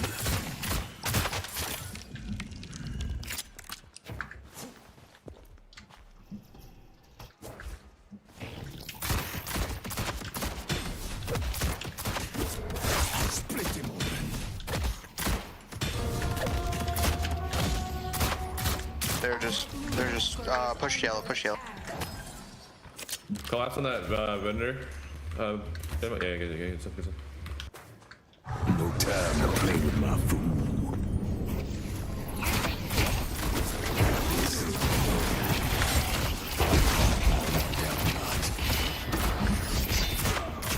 Jesus fucking Christ.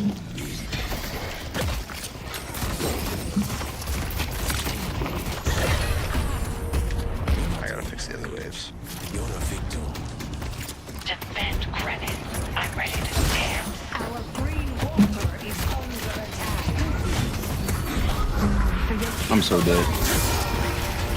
Oh, I'm so dead, bro. That's a good ult by her. If she ain't pop her ult, she would have been dead. So that shit was literally a great ult by I her. just got fucking one shot. Cool. Great ass ult on her part. I'm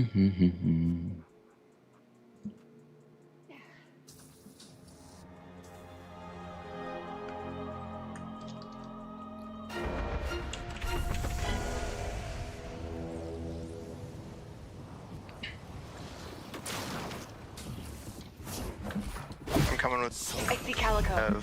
I'm not gonna do a lot of damage I'm gonna do a lot of objective. I see the Venator. I can't even catch her when I'm fucking fleet-footed, gang. That shit's crazy. Yo, Drifter, go hold him, go hold him, go hold him, go hold him. Ooh, I was about to TP over. I'm coming. Get that Venator, bro. We need to kill him. Yeah, Matt. Oh, good stuff, good stuff, good stuff. We got a thing going on.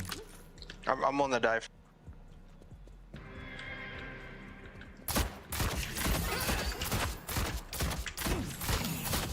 We low-key don't really need to be pushing their walkers right now, bro. We're down like 10k right now. We can't take fights. We 4 of them rotated for us. Damn. Drifter's gonna get some damage.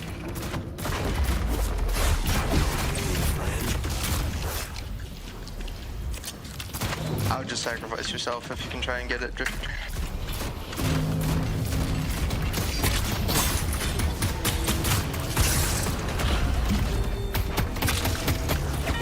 Almost, bro. Almost. Oh, fuck, bro. Almost.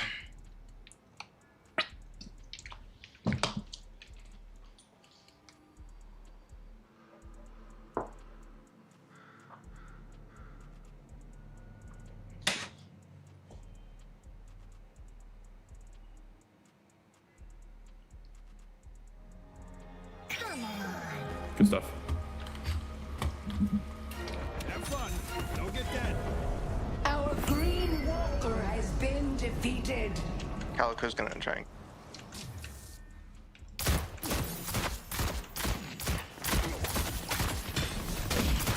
Be prepared to get out of here, Dynamo. Like, we're not gonna commit super heavily to this. I'm gonna keep on pushing blue.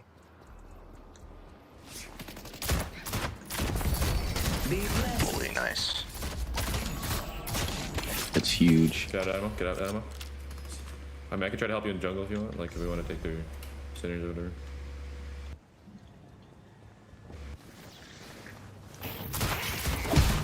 I'm coming. Our blue walker is under attack. You fought off the court of the Hidden King, but they will return. Damn, bro, this is our backline. Hey, can you get to me?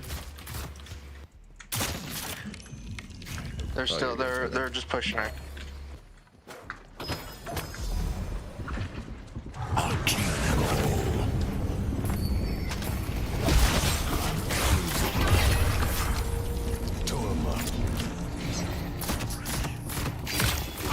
That's shiver.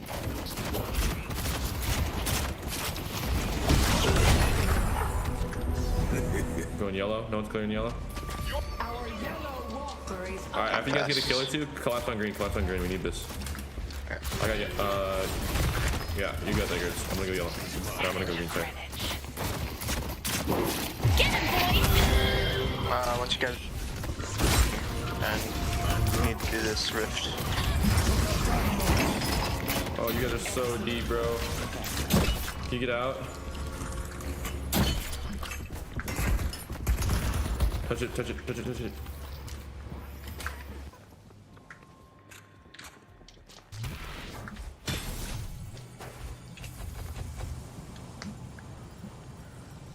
Hey, Bebop, do what you gotta do, gang. Stay. Do whatever you gotta do, gang. I'm trying to come over to green, guys. Stay strong, buddy. I'm trying.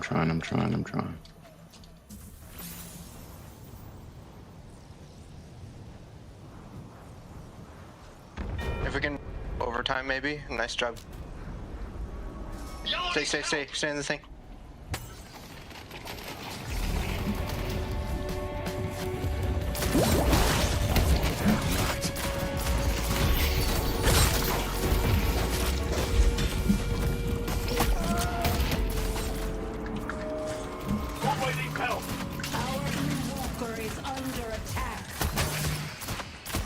Fuck. Okay, we need the dino plug. Damn. Our blue walker has been defeated. Back, but it won't matter. I see the vampire.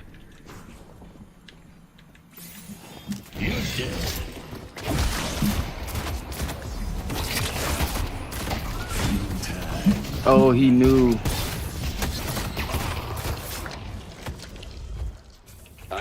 He knew exactly what I was going for. We got a thing going on. Better on me. Oh, two of my. Get out, get out, get out, get out, get out, get out, get out.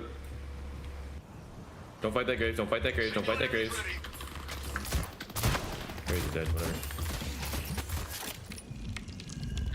Just ignore, let her die, let her die, let her die.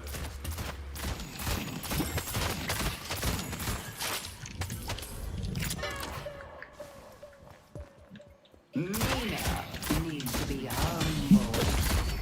You have earned the Archmother's favor.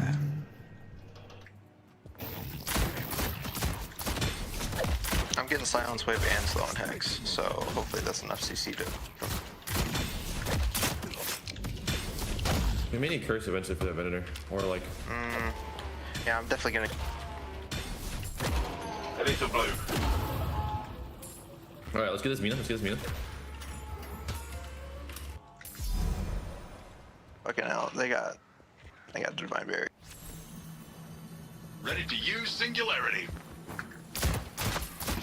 Bullet dance is almost ready.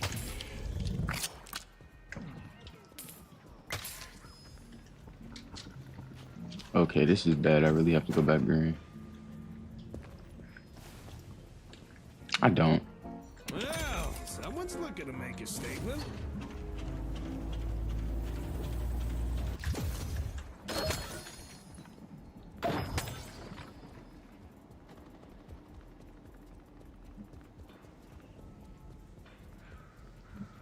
I'm getting doubles. Huge, huge, huge, huge, huge. I need more stacks.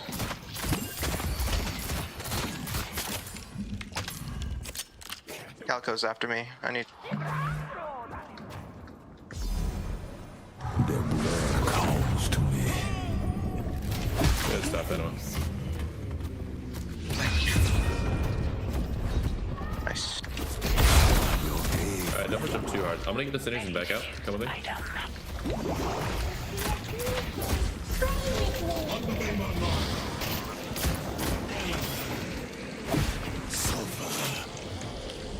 Thank you for the heal. 2%. We're turning this around, honestly. We're turning it around. And I like it. I like what we're doing here.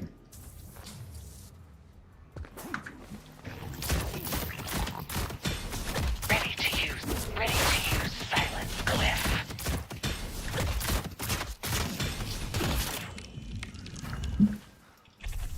I like what we're doing here. Blood is ready to be I have 2 or 3 ult. I got more where that came from.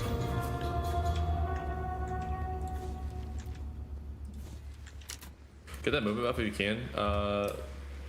Graves. Never mind, taken. I'm coming to kill Shiv. Kill him. He's probably not alone though.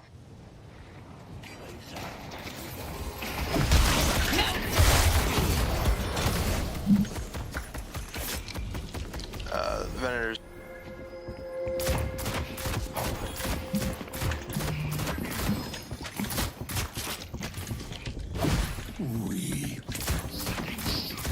Come out. They're ganking you. Fucking, I'm in.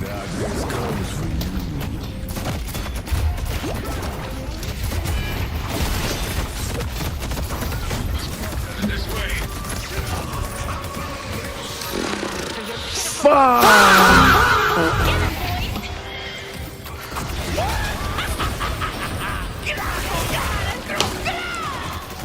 People here, people here. No, no, no, no, no.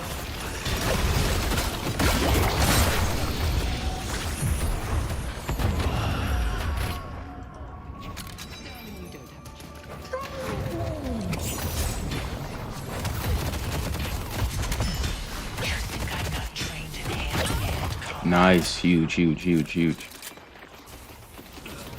Could use some help, could use some help, could use some help. Thank you guys. Nice.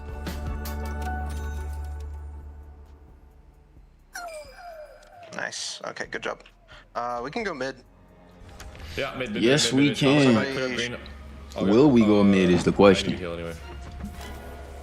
Drifter, can you go straight to mid? Yep, I'm on it. Thank you. Good to go. Gun carry. Thank you. Graves, you're a little far up there.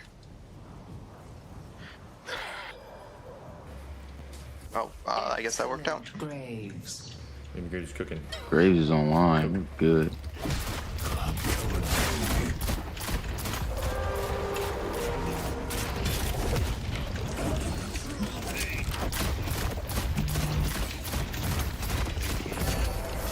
The rejuvenator is descending.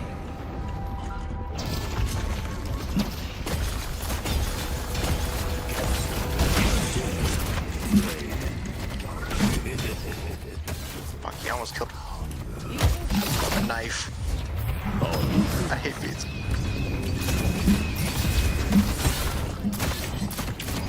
Headed to yellow. Nice. Huge. I'm still going in. I'm getting up and going right back in.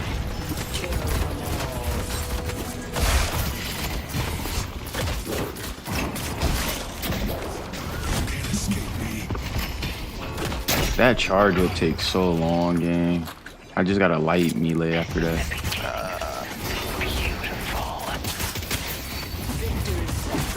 Ready to mow them all down. Oh. Yeah, I think we should back up. Hold up, the reinforcements are coming. They got 2 down, we got 6 here. Let's just fucking push. Yeah. Just fucking do it, dude.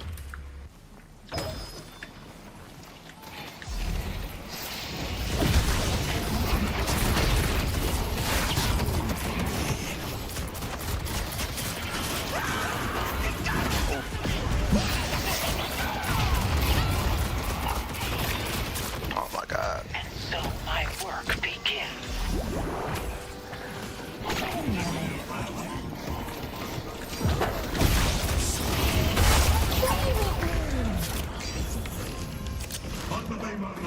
Headed to yellow.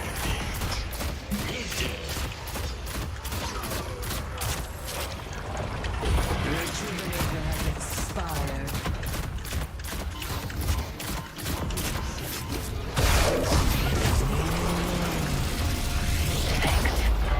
Better. Yeah, Volt. Nice.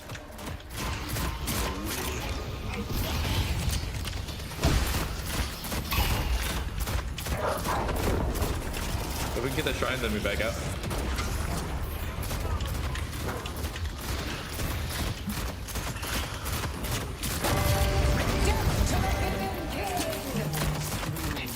There will be a reaping.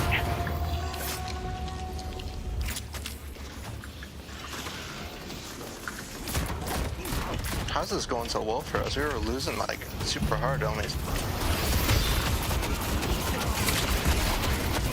I'm backing out. Everyone should back out as soon as this is done. Alright, get out. I got patron, let's go. Huge. W's. Let's fucking go. It's been a hard one, babe. The hard fart battles are the ones that really matter. I'll come back blue. But in this case, it's gonna do some serious damage, am I right? I'm not ready for a team fight. I don't know, just come to me.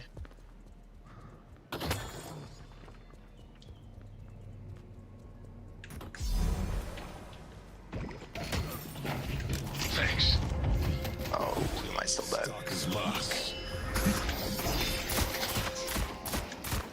There you go. Huge. W sleeps. I ain't gonna lie, y'all. I want some Mexican food for some odd reason. Like some enchiladas sound so good right now, bro. I don't know why. Thank you, bro. I don't know why. Like enchiladas just sound so fire right now. Ready to use item. Maybe I'm trolling. But like some fire enchiladas would be amazing right now.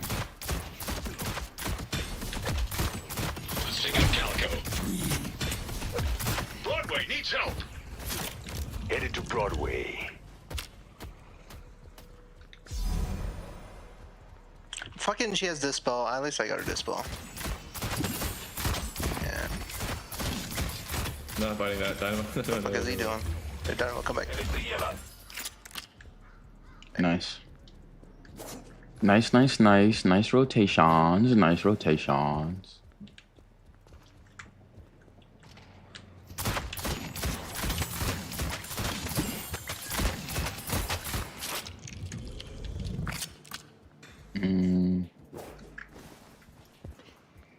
I heard somebody here, but I highly doubt they're still here.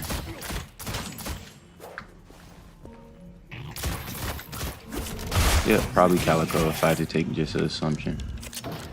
Random assumption, I'm going with Calico.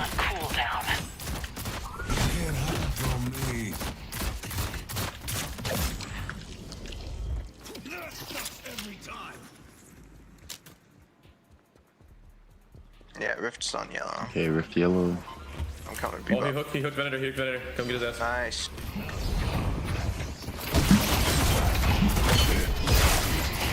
That's just what I wanted. Beautiful hook, Bebop. Our perfection.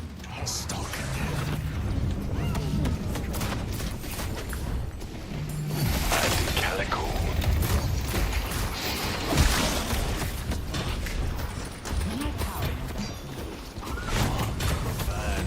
Okay, this bitch just wanna play up and down. Bring your ass back down, you're dead. Fall back. Let's just take Rift. Let's not get greedy. Let's just take Rift. Come back. Let's go to Broadway.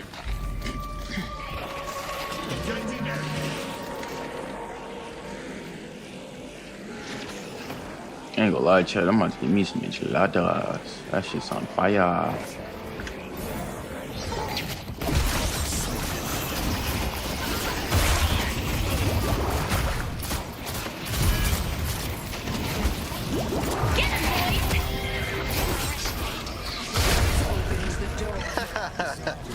Yeah, I'll get the red. Just end, low key. Yeah, just end. No, we don't even.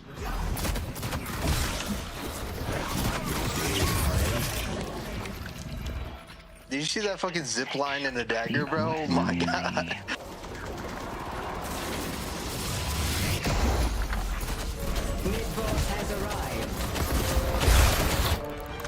G fucking G's. G fucking G's. G fucking G's. Our people will always say GG's. We did what we had to do.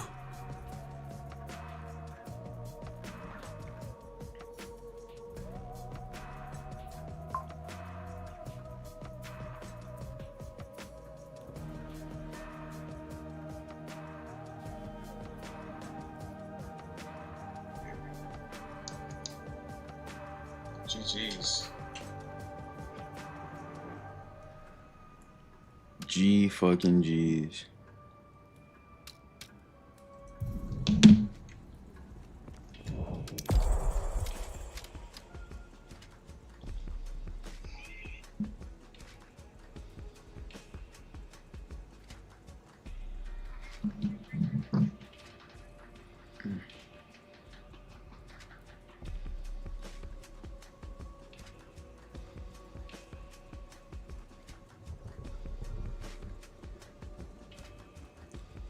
This bitch don't want to go.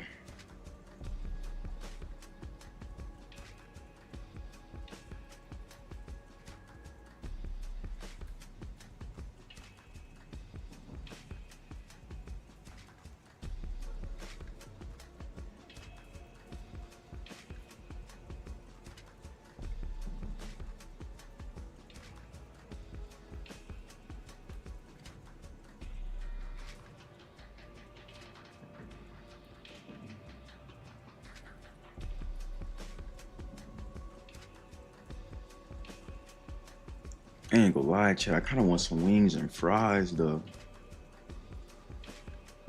I'm trying to think of what I want to eat. What's good eats? Because I kind of want some Mexican food, too.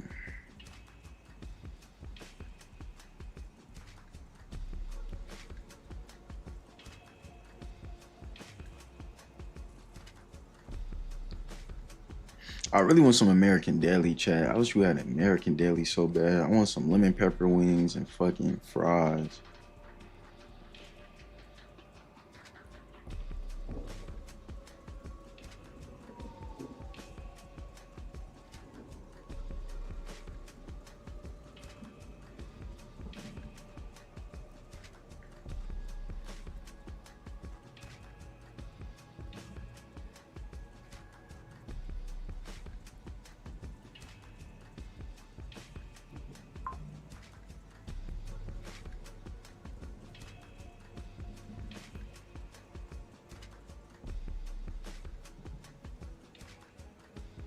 Oh, that nigga broke the ring.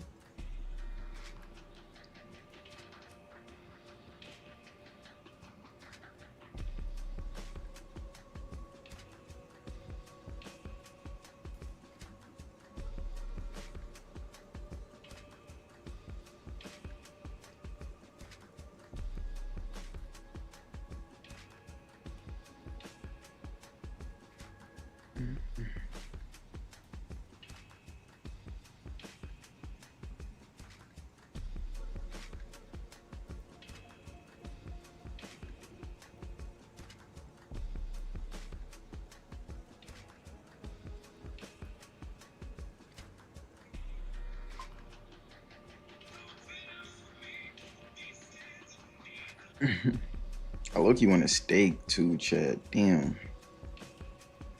Alright, fuck it, chat. Let's just call it even. I'm about to fuck around and go to Taco Bell. Imagine.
I ain't gonna lie, chat. I gotta post something today.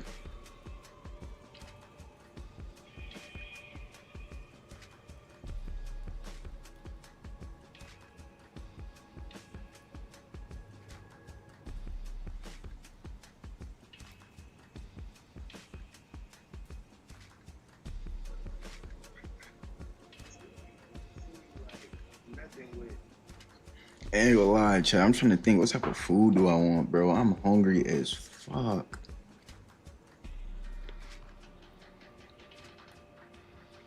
What do I want to eat?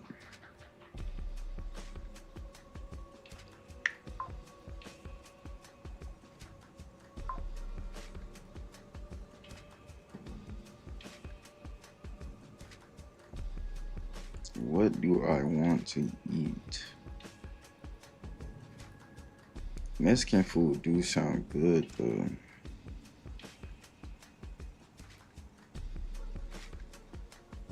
It's like I want to go to this place and get that quesadilla, but they be like overcharging, gang. For a quesadilla, beans and rice, they be charging damn near like $23, $22. Like, what the fuck, bro? I'm not finna do all that shit for no goddamn quesadilla, twin. What the hell? In-N-Out do sound good, but I need to low-key lay off the burgers. That's all I be eating is just burgers, chicken. I don't want no Chinese food, bro. I'm cool on the Chinese food. Ain't gonna lie, Wingstop might be something decent, bro. I wouldn't cap to you. Wingstop might be decent. I don't want no Louisiana. Popeyes, don't want that. I ain't gonna lie, chat. Why am I doing this to myself? I'm sitting here looking at all this food that I don't fucking want. Jesus Christ.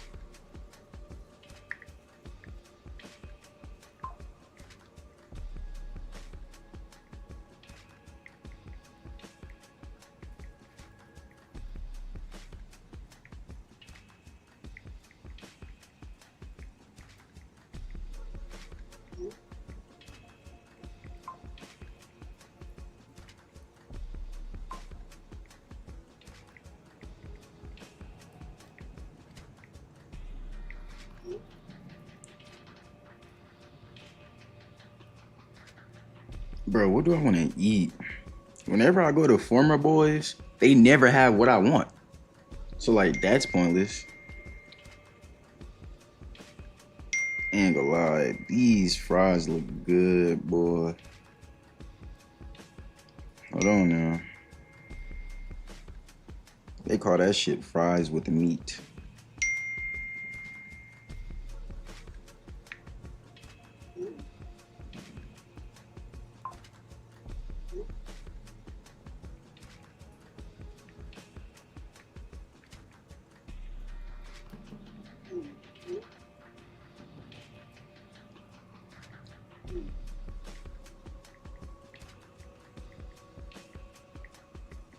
You talking about I'm mad.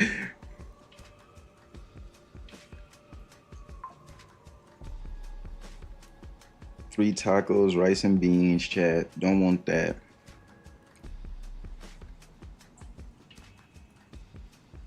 I might fuck around and get that burrito though, low key.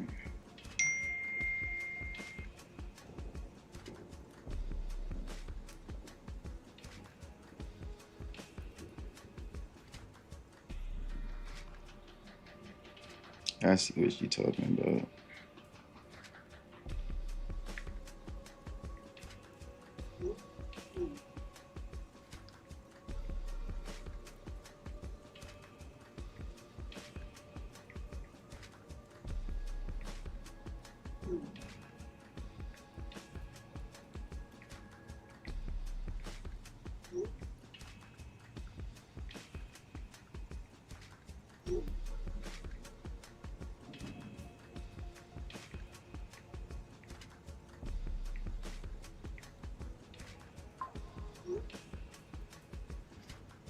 Ain't gonna lie, she mad about something, but it's like if you spent $20 on that bitch, yeah. Forget figuring out my purpose. I don't know what you expect. If you spent 20 on that bitch and that bitch ain't come out how you want it, you only spent 20 on it. Can't get too mad about it. I kind of want to play another game on Drifter, but at the same time, I've been kind of fiending for 7. It shouldn't take you too long Like on to some realize low-key you shit. made a mistake. Let's get it. No one builds an empire without sacrifice. I'm not ready to face my past.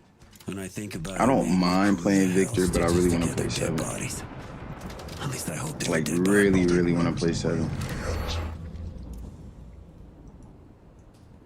Really bad. What? Siri, what are you talking about? That's not nice. All right, chat. Let's load in. Let's look in the mirror and just hope that, you know, everything goes good this game.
You escaped Lost Whisper. You killed your tormentors, but it is not enough. Complete the ritual 7. God damn it. Hold on. Shit, I'm not ready.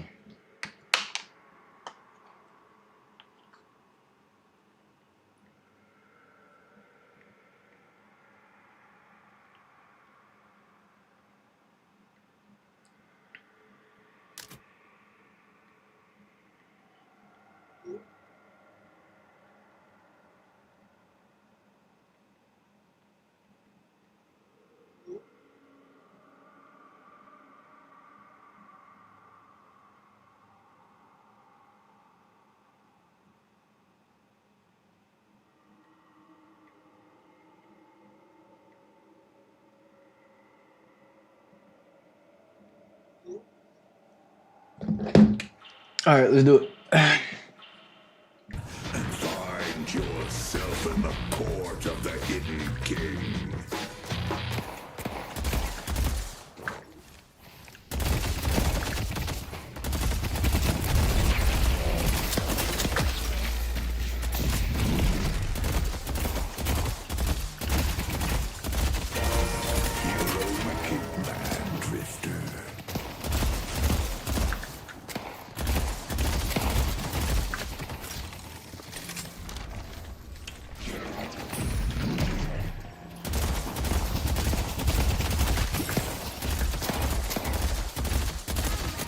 It's like I be trying to get pressure, bro, but my fucking lane partners don't be on that right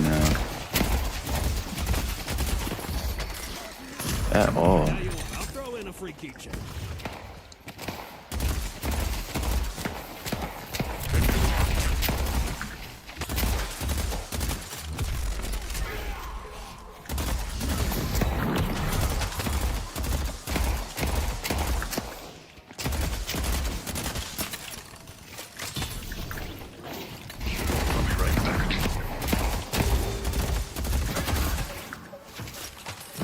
Can't let him proc that afterburn on me.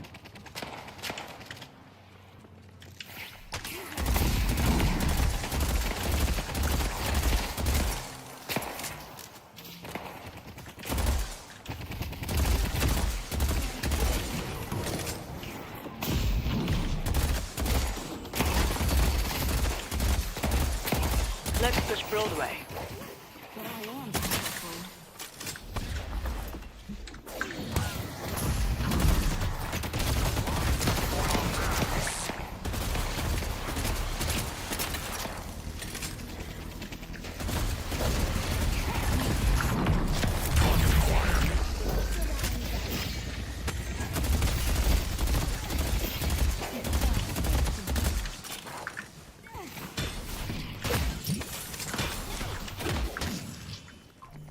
I just wanna dance, baby, baby.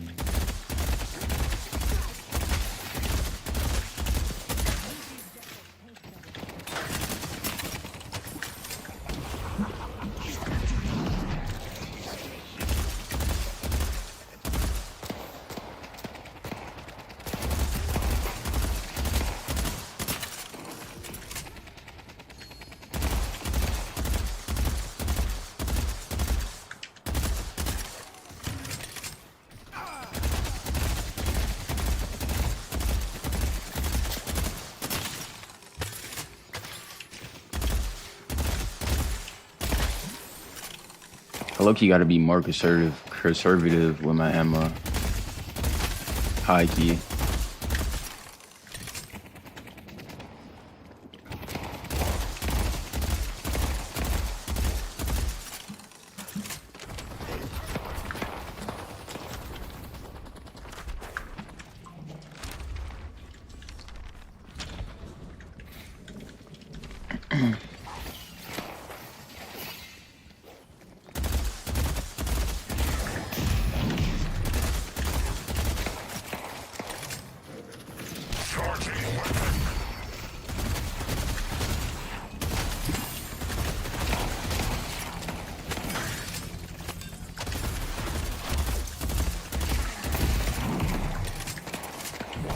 Baby, baby, I just wanna dance. I just wanna dance.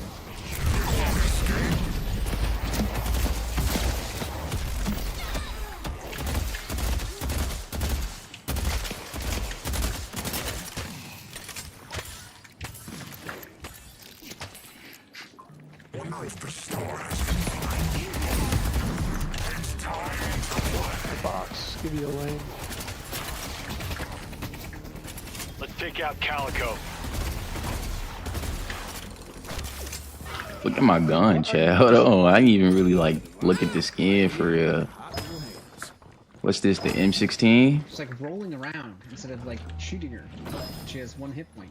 My God, I was shooting at her. The other one got paired. I got bunnied.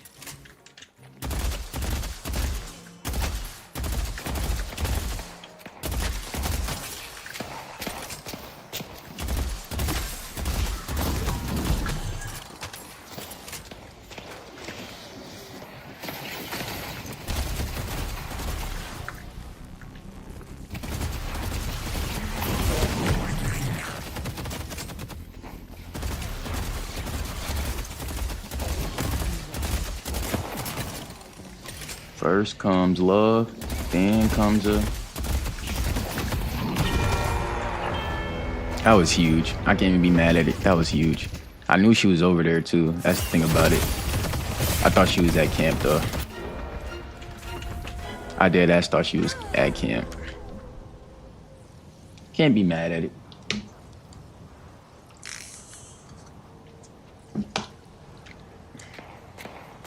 Don't get ulted by Ghost, brother.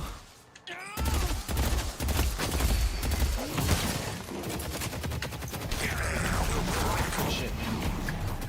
You'll get a bat. We got this. We got this.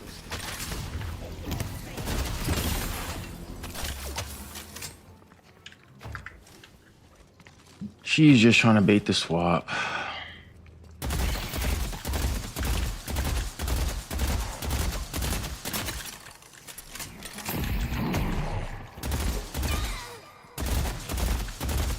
Slice through them, Yamato. Imagine as soon as I peeked, she was right there already.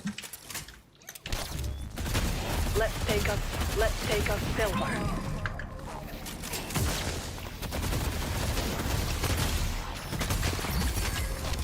Either they run or they die. I see Calico. Tuxedo.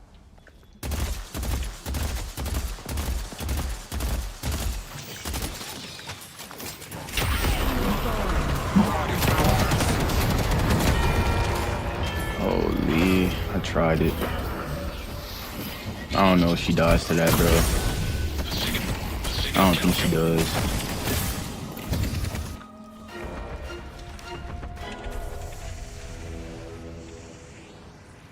I just wanna dance. I just wanna dance. Baby. Baby.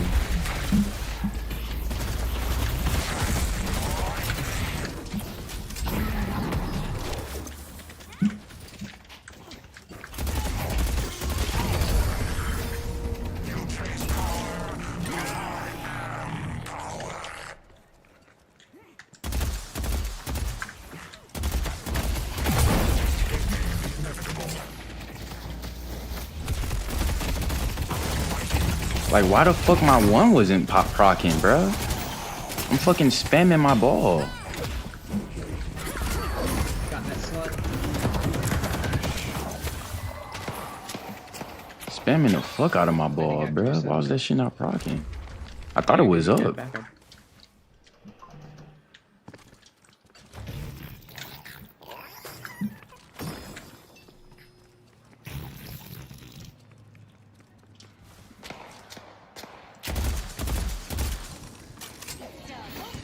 Guys. Let's push green.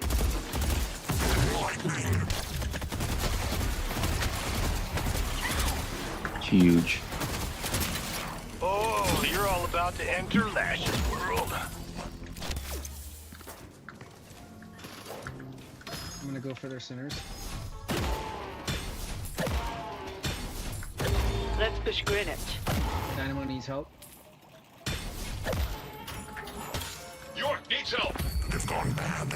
Baby. Teleport. Baby. Oh.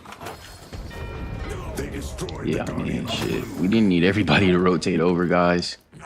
We didn't need Lash. Like, we didn't need you guys to fucking... Hey. The best wasn't good enough. A blue walker is under attack.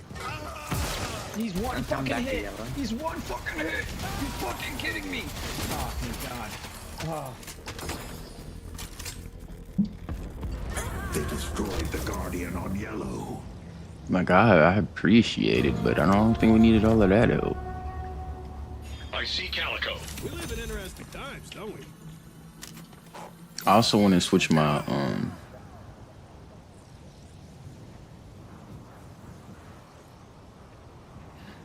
Let's take I'm gonna switch my chat box shit. I have both.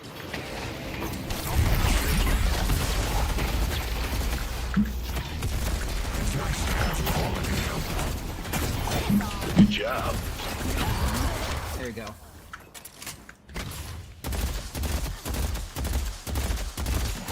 Take that tower. I'm gonna go yellow. I'm bringing Urn to green. Oh, there's two there. I'm coming back.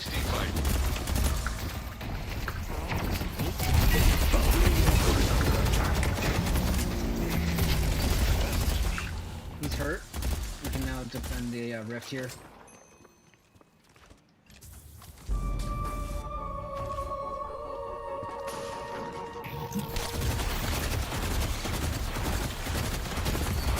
Your arcane mastery will grow.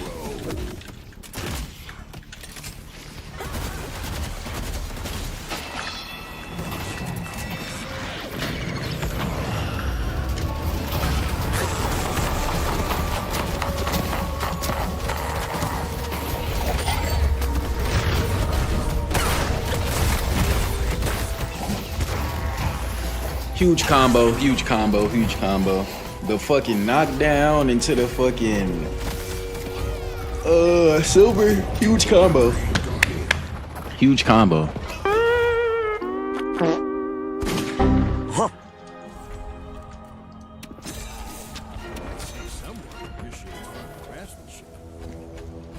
We're still fighting over Rift though, I'm down. Oh, no we're not. Yo, why don't we switch it up? Seven can go farm yellow, and we can use Dynamo in fights.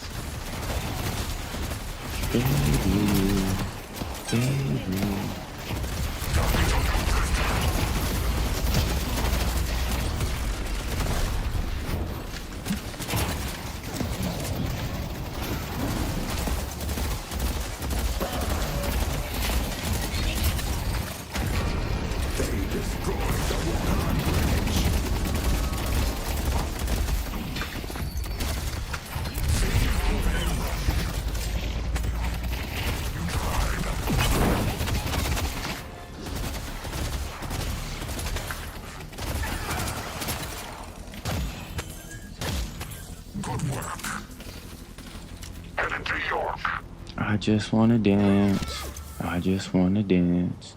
Baby. Baby. I don't go selling these to just anyone.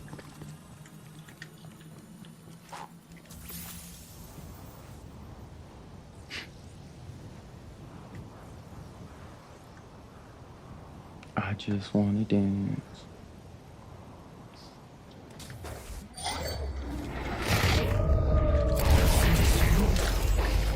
Can I get like a stump or something out of you, dude?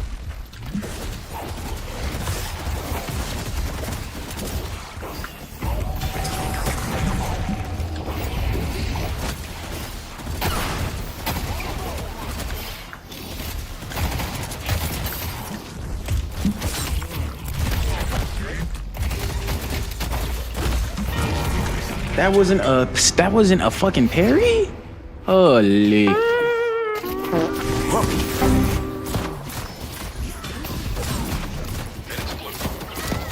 Like, that wasn't a fucking parry though, dude. About to get my Hillbane. That's huge, that's huge, that's huge. Let's do it. Get Easty then, Drifter. What the fuck are they gonna do to you? Nothing. They ain't doing shit to you, Drifter. Huh? Huh.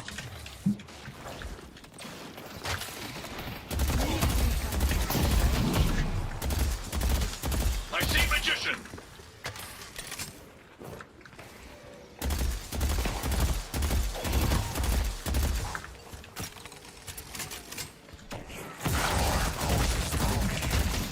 I wanted guys, but I'm like, fuck it, bro. Allow the hidden king to open your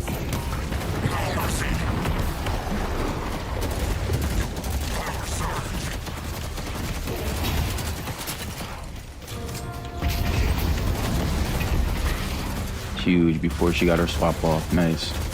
Exactly what I wanted.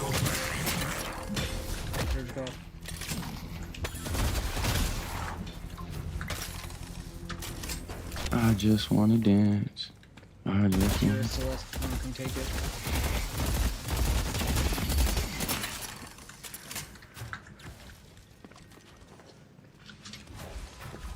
I just wanna dance.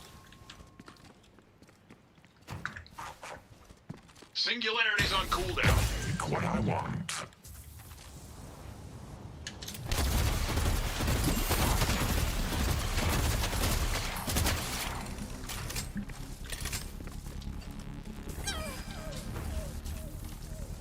Let them whiplash.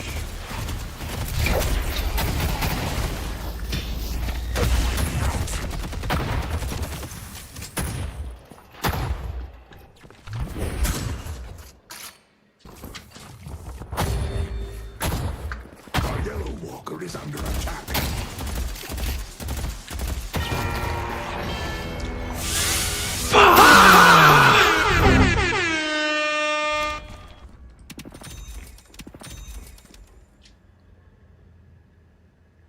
I'm not honestly surprised.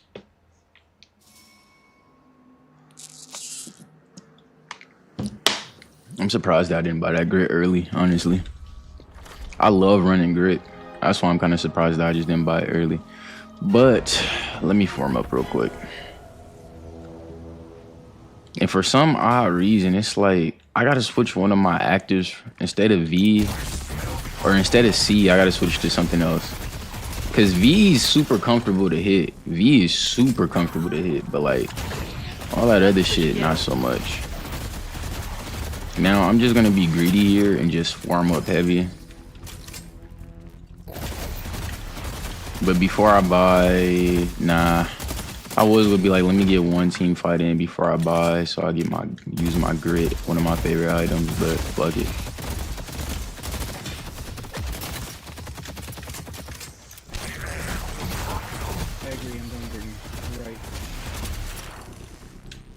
Because I had a big diagonal. I'm about to show you guys how to be greedy with form. I myself and let them die, and I went to yellow because someone died and it looked like they were gonna push it.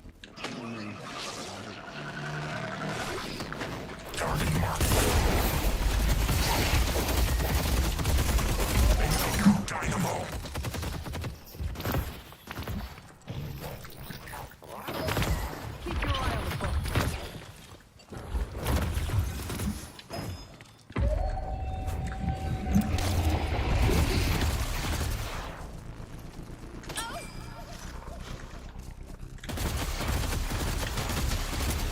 Baby, baby.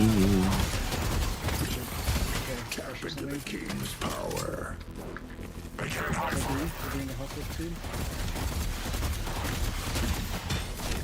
Head to Greenwich.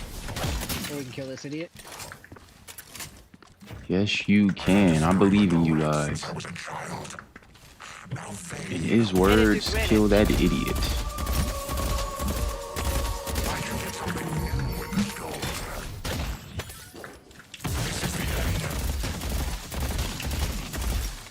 I'm just going to TP over. Don't mind me. Excellent. Do a quick buy into a nice little TP over. Careful, 7.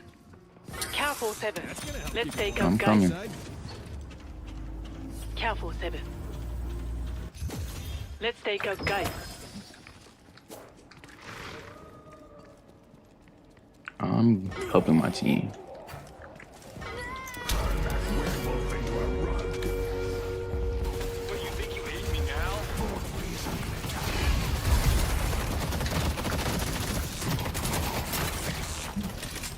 Fuck, I want to catch that Inferno so bad, bro.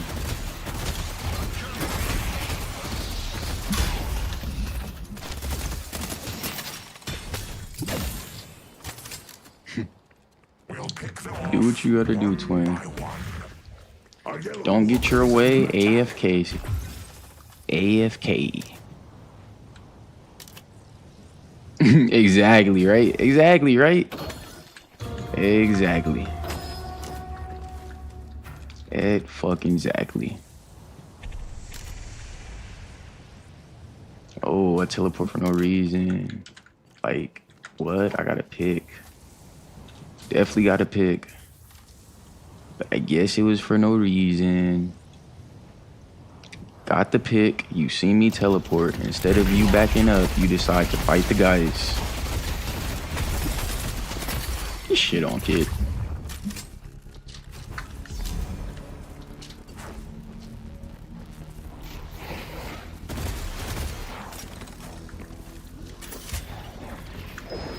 This fucker doesn't get out of this. I hear you howling and shit. Where the fuck are you? My stun didn't go off, bro. I couldn't use my stun. That's just great.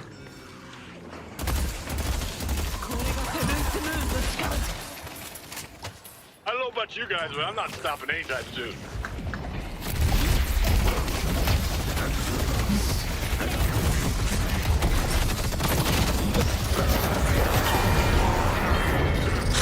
I popped ult too fucking low. I popped the ult too fucking low. Nice, nice, nice, nice. Come on, clean it up, clean it up. Please clean it up, please clean it up. Come on. Y'all got this, y'all got this, y'all got this. No, y'all don't. Never mind. Holy shit. Yes, y'all do. Yes, y'all do. Y'all got this, y'all got this, y'all got this. Huge, Celeste. Huge, huge. You're huge. It was worth the try. Worth the try.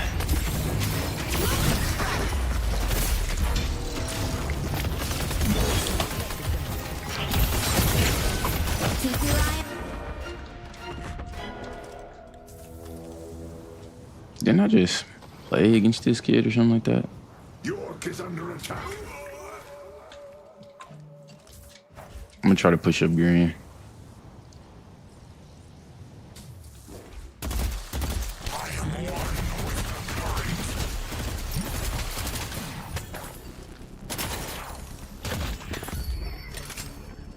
This is a horrible fight for me to go to. But it's fine. We got some pressure. They're gonna back off there. I'm assuming, right?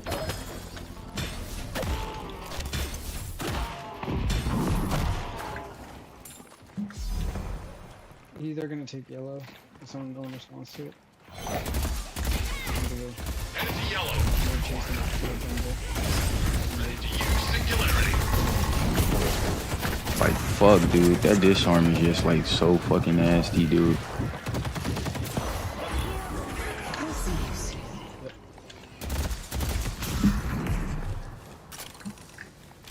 Like, why are you trying to chase me across the map? Oops, wrong button. Why are you trying to chase me across the fucking universe, Spidey? The Spidey universe. Why? Baby, I just wanna win. I just wanna win. Grow stronger.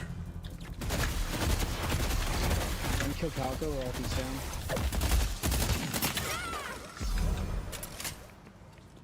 Baby, baby. She's in this church and just she went that way, so maybe she's York. A blue walker is under attack. Will fall.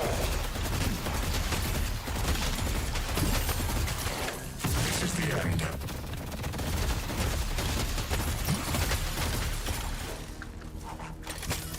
I'm going to find you. This isn't gonna end good. There's 3 blue, 1 yellow. I'm on the map, so they see me.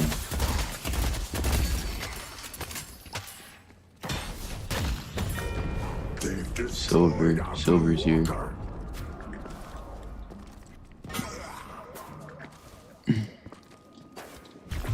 Theo.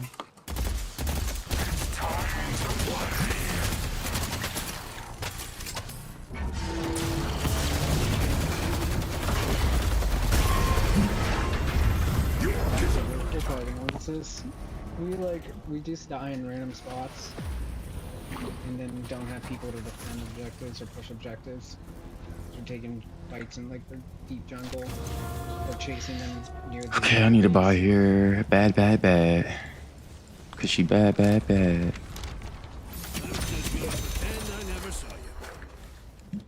I don't know if Endom is really the buy.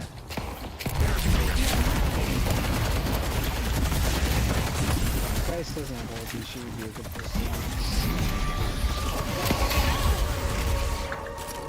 Should go fight the rift while the Geist is quality help. Or we could take mid.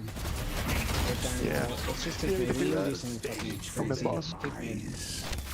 Singularity's up. I thought he was talking about Blue Walker. Ain't one mid. Let's do it. Shit.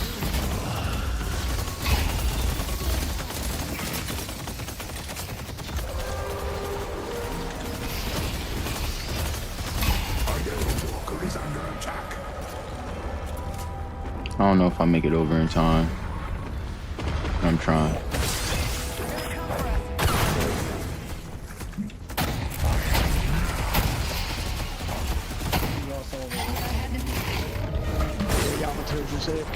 It's cool. Yeah, you know, when bitches don't get their way, they like to AFK and be mad, cry about it, and do all that other shit. They like to cry about it when shit doesn't go their way. Oh, we could've did this, we could've did that, but since we didn't do it, I'm just gonna AFK and get more behind in the game.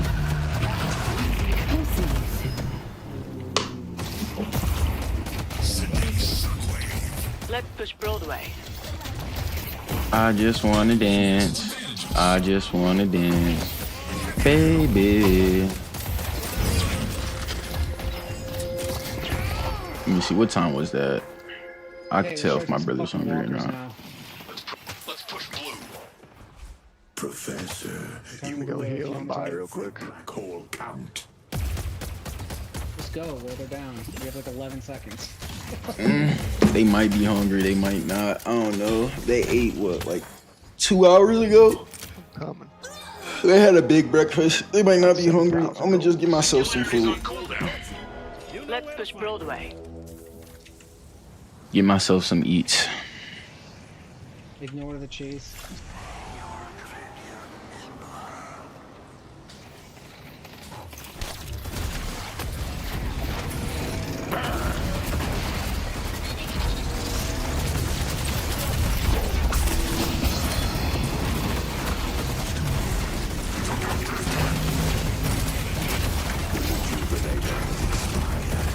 Let's push Yoke.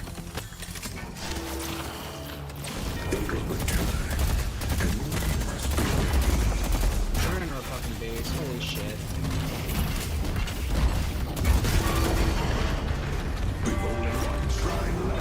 We got one shrine. Sorry, they removed the fucking vent, so I can't get over there in time, guys. Vent's gone.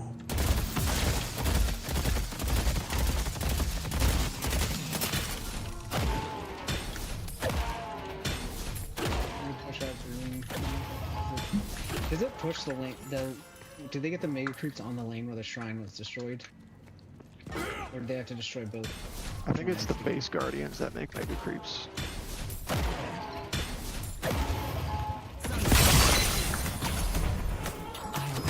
You got it, twin.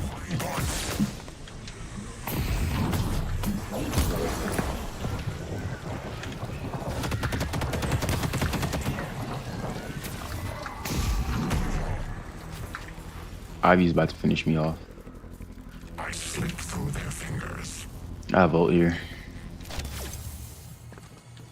I have 3.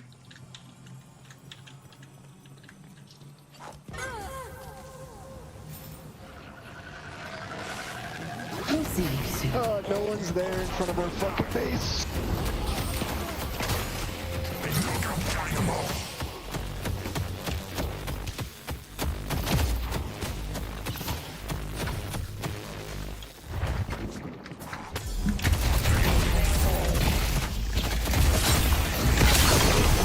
Fuck, I got stuck on the wall, bro. What the fuck? Did her trap just root me? I never knew her trap rooted, or was I stuck on the wall again?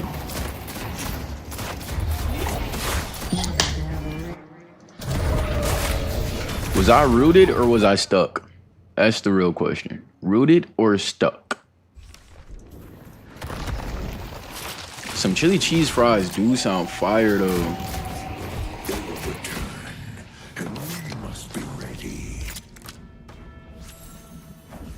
Small chili cheese fries not that bad, right, chat? Like,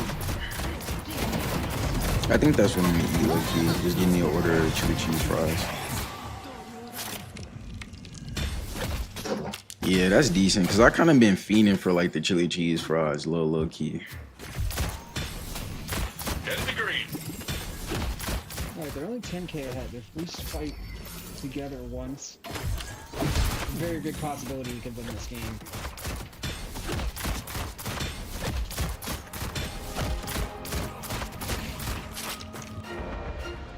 Yamato's actually a beast. We have a good ulti. Their Sinclair's just the only thing that's really a problem. And even though Geist looks like she's good, doing good, she fucking sucks at her character.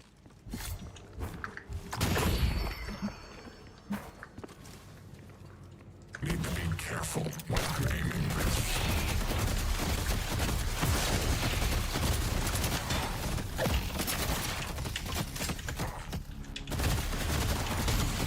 Maybe we.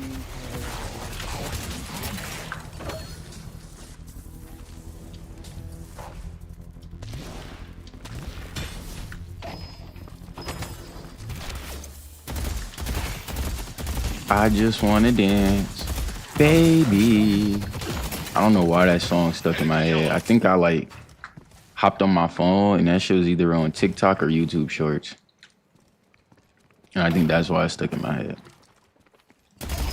Or maybe I uploaded something with that sound. Gotta be something like that, one or the other, honestly. But it's literally stuck in my head for some odd reason. I'm here for blue. 5% really isn't anything horrible. That shit hurts though. She throw that shit to just back her ass up, man. Can't even be mad at it, honestly. Can't. I'm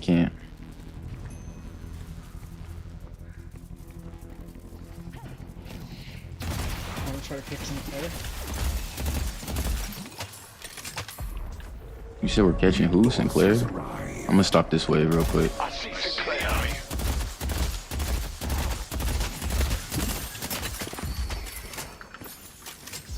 They're doing mid, I bet. Yep, they definitely are. Take that yellow, take that yellow. If they do red, take that riff. Or not red. They do fucking mid, take the riff.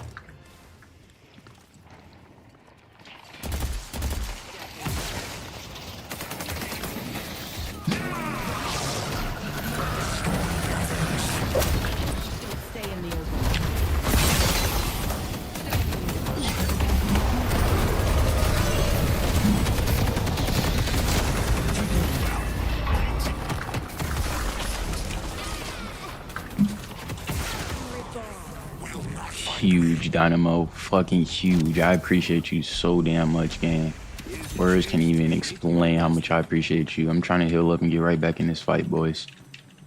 I'm trying it.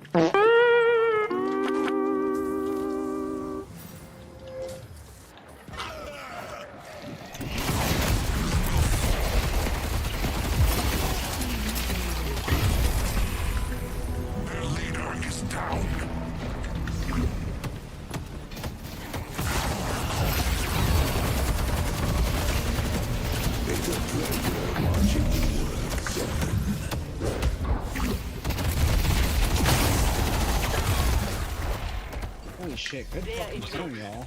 Oh my god. Yes, we go mid. Yes, we go mid. Fuck the rift. Go mid, please. Which she should. Just get down there. Singularity's on cooldown. careful for the Sinclair stealing. Dynamo. Yeah, you can only stand back right now. Yeah, maybe hide while it's dropping.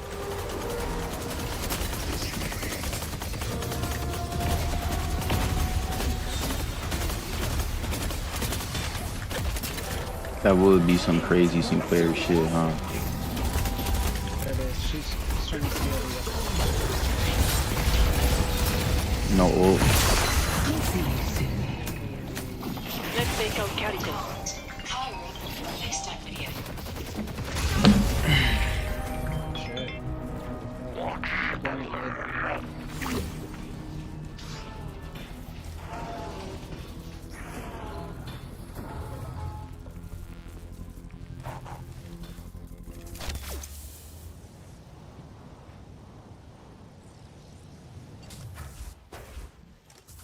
Headed to green.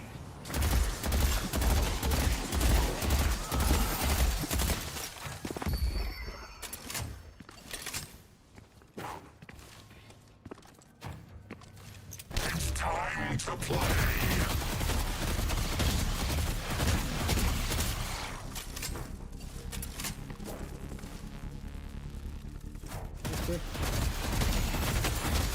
Singularity's ready.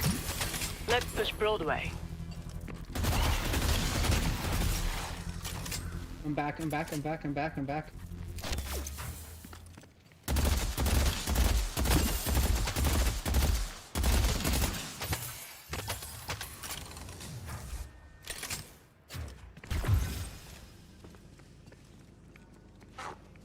Defend the stronghold.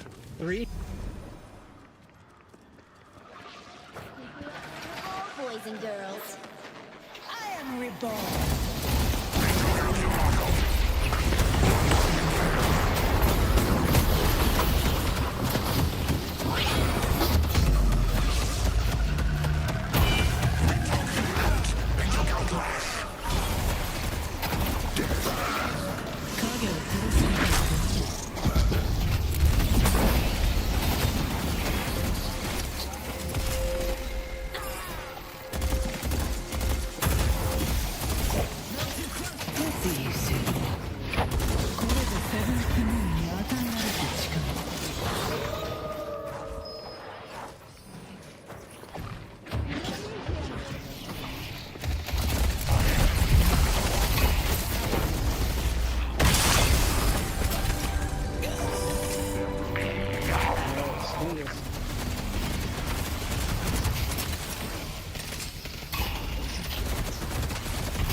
Singularity's on cooldown.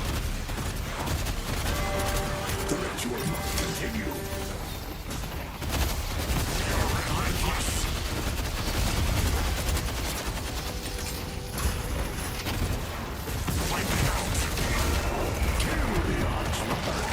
Pull back.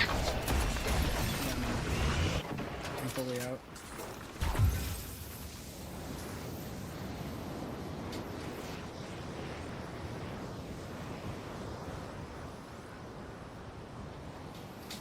Alright, won't be around much longer.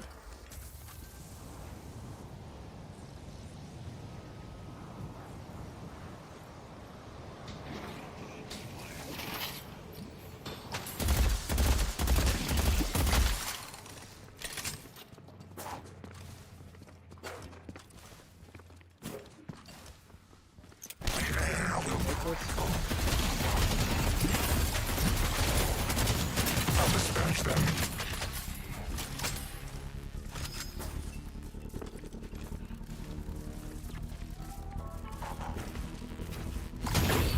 Take the king's boon and be blessed.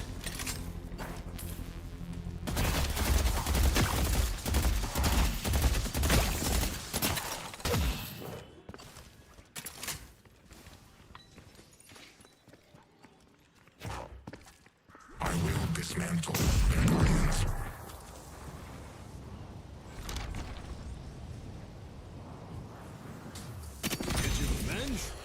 Who helped you?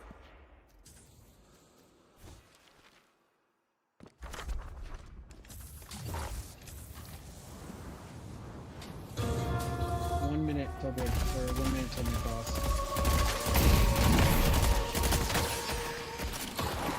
If we take the fight for Rift and they do, and we win it, we win the game.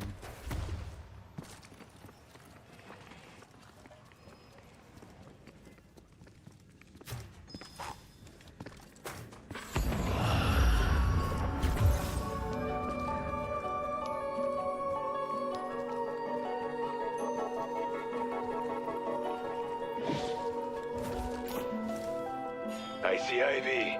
Mighty will fall.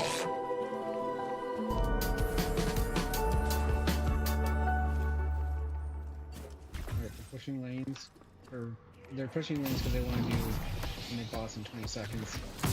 They need to fix the lane and go mid-boss.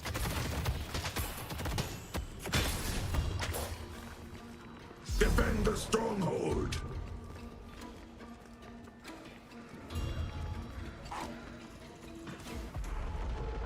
Mid-boss has arrived.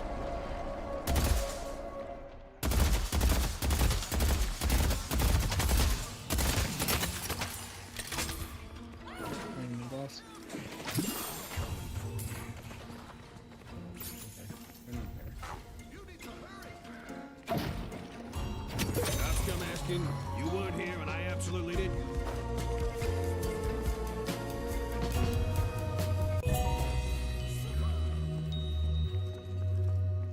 There's a lot around mid. There's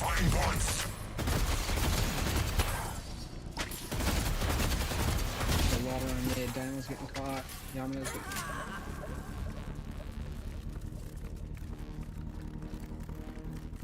I see a geist.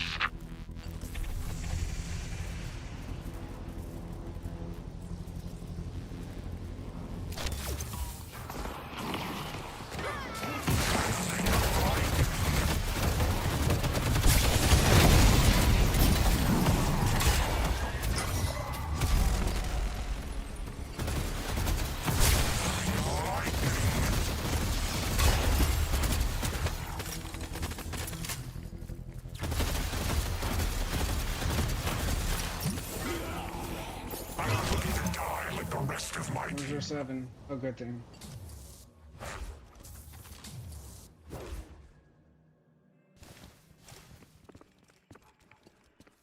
Defend the stronghold.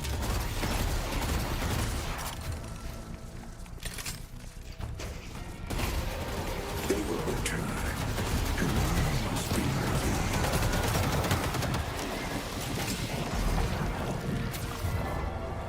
The Rejuvenator is descending.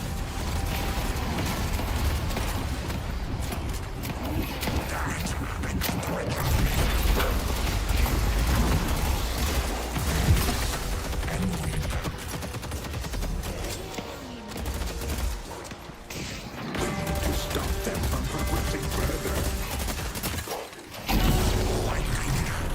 Gotta back out.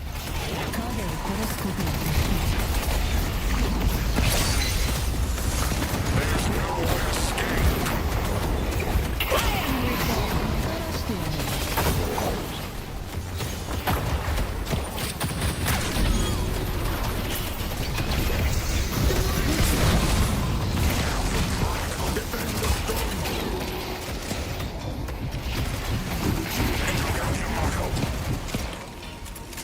On the prowl. They will return, and we must be. I just got a Steam notification, chat. What is this? New game? New game? Not a new game, bro. Not a new fucking game, chat. I'm just gonna pretend I never saw you.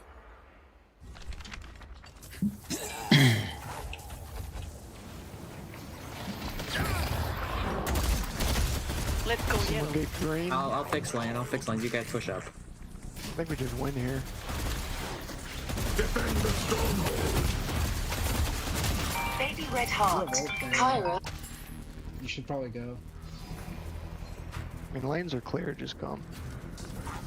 We just win here.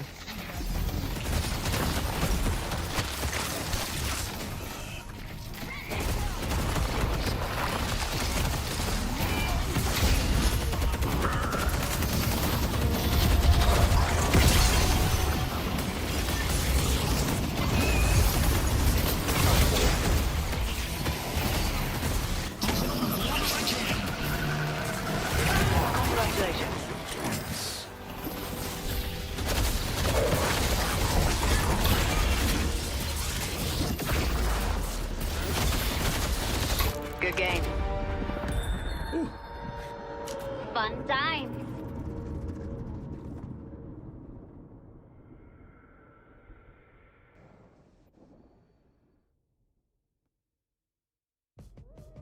Where is the challenge?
You want to buy a mug to go with your gun?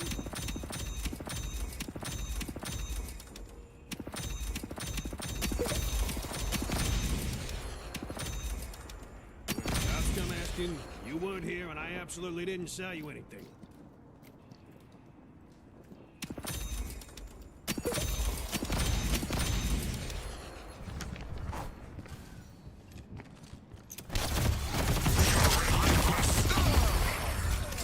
Some cases were never meant to be solved. I wish I could. Good. I won't be anviled. I don't need the patron's help.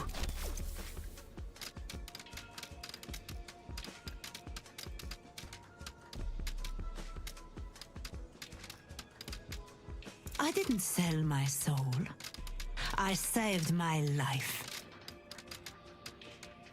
This isn't about good or evil. I hate looking into the mirror and staring into a stranger's eyes. Where does he end and I begin?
Hey everyone, welcome to our channel.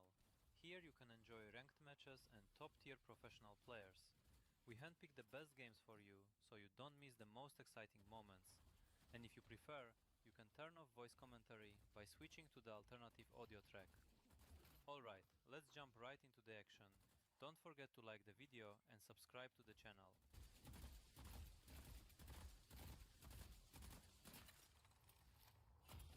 The game starts, lanes are set, and now it's all about who takes the initiative. Skill, Shiv. Well, someone's looking to make a statement.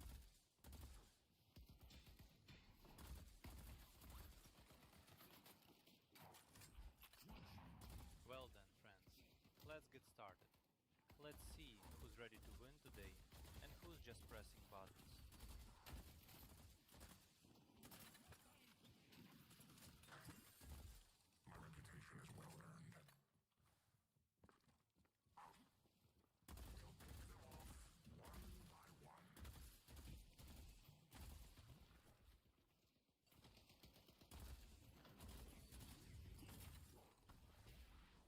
In the early game, every little detail matters. Last hits, map control, and efficient health traits. I see Calico. A very favorable trait. They manage to deal significant damage while taking almost nothing in return.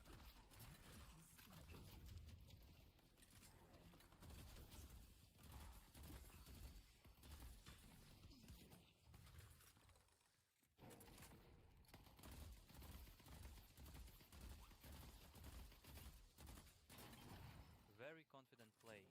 He is literally controlling every move of his opponent. Wraith is missing! There's Wraith.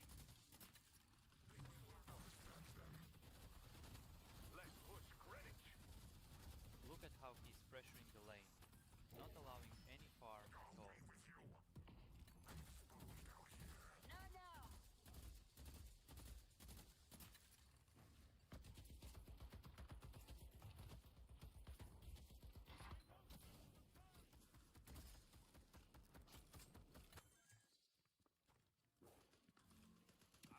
Goes to the store and buys an item. My kid says all the mystics are buying.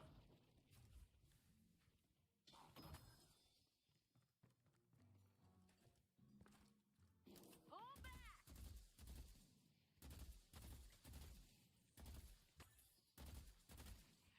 Last hits creeps under the tower.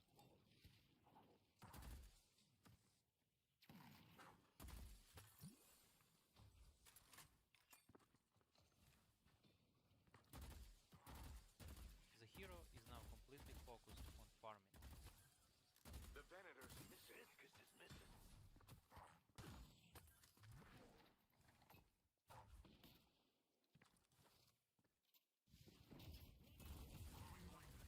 I see the Venator. Let's push green. After this push, the game is going to feel much easier.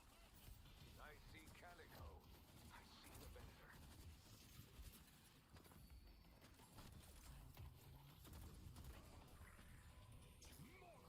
Pressing buttons perfectly, simply without a mistake. That damage hits hard. The opponent tries to back off, but it's already too late.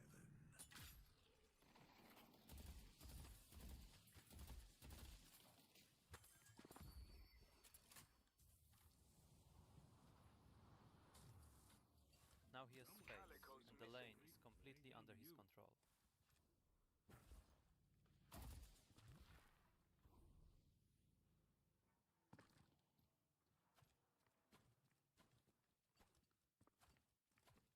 I see the enemy.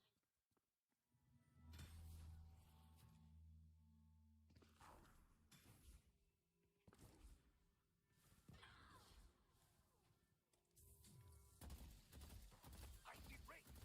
A very smart move. He doesn't take risks on the lane, just calmly clears the camp. Headed to blue.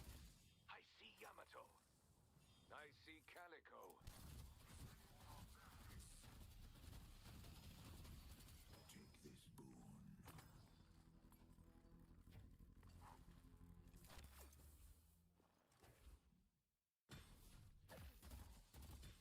Every camp right now is an investment into a future advantage.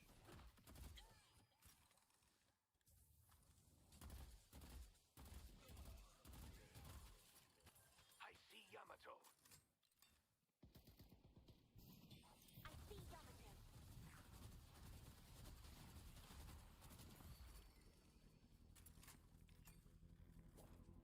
I see Right now, proper resource distribution across the lanes is especially important. Brutal out there, huh?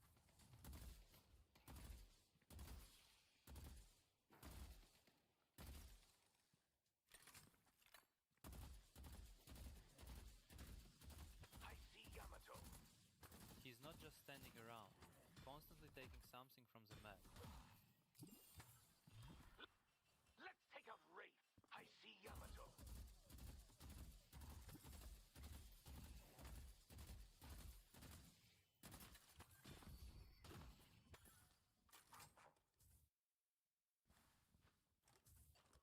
I see Calico.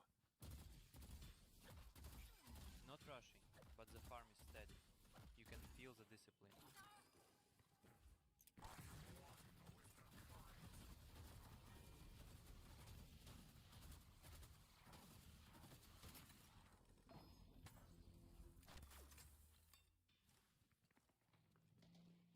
Someone's using their noodle.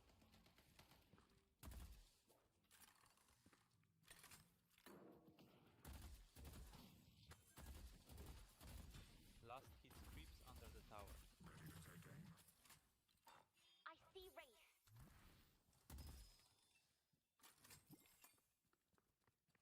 I see Panther. I see Pocket.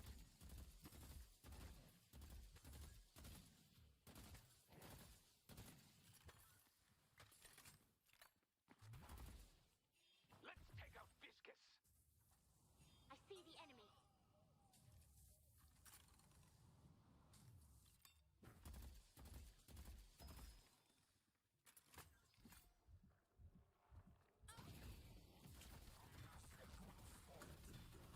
Farming resources across the map is one of the key aspects of the game. It's all about finding the right balance between farming and joining teamfights.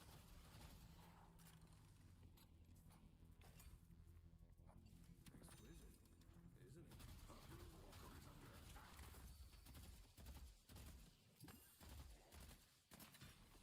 I will stand, and they will die.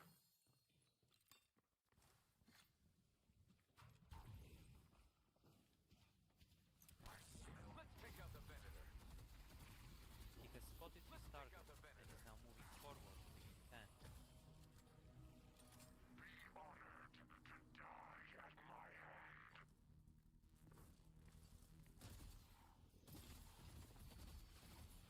The pain will be. He's on a killing spree right now. Excellent performance. The question is whether he can keep the streak going. Supplies. Yes, Vindicta. Pick them off one by one. I got more where that came from.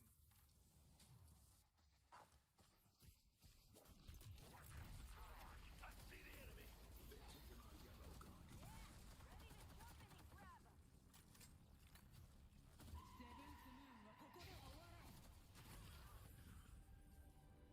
Beautiful play. The lane is looking much easier now. Our yellow walker is under attack. Great trade. We take down the I see the kid.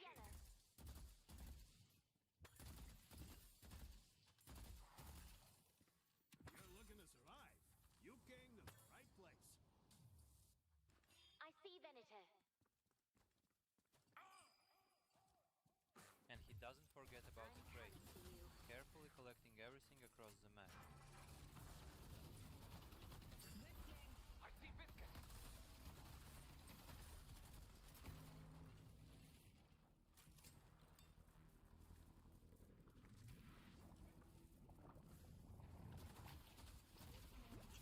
The active phase of the game is now beginning, where every movement across the map can lead to a significant advantage. Senator, let's go to York. Electrifying bullets.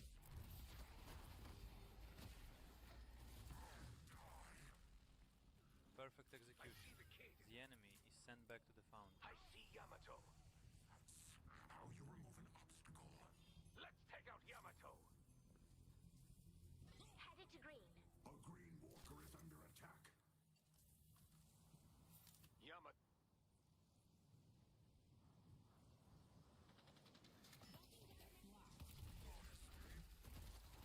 Excellent focus on the target. Another kill into our pocket. Yamato's missing.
inverted the advantage. Safe from Vindicta.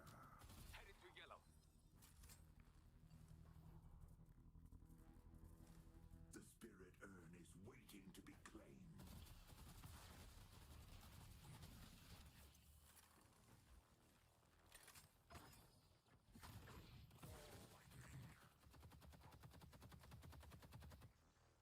Don't let them deliver the urn has been dropped.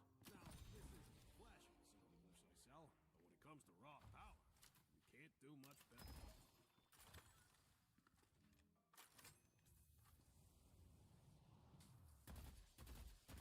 The main objective right now is to farm souls consistently and prepare for the next stages of the game.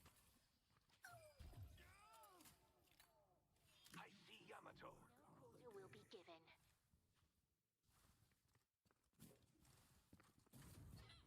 I see the With Venator. things relatively quiet on the map for now, our hero continues to collect every bit of available farm. Headed to Greenwich.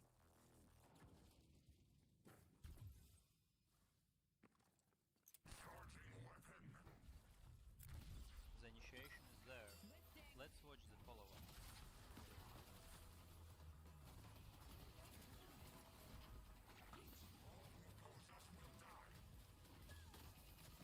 I see Calico.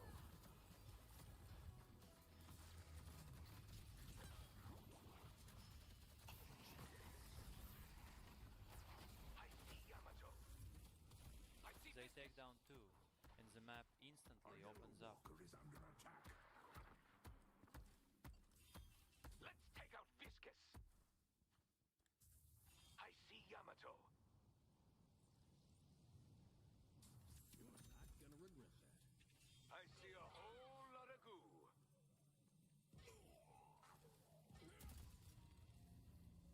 They claimed the urn. They destroyed the Guardian on green.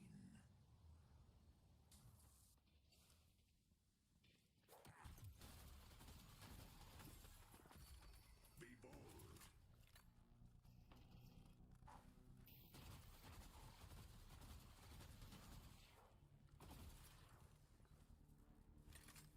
This player understands their hero inside and out, and is showcasing an exceptional level of execution.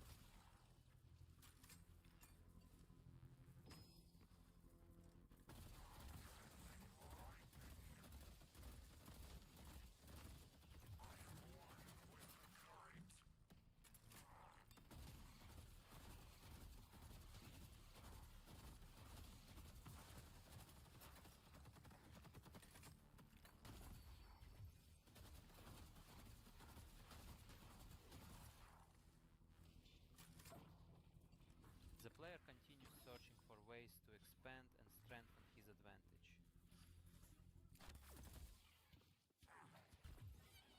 Weapons prime. The tide will be paid in blood. You're a well-oiled machine. Defend Greenwich.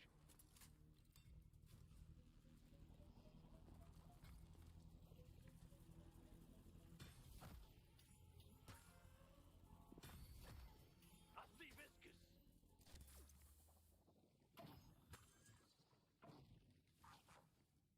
The advantage is still relatively small, but the trend is becoming increasingly concerning for the opponent.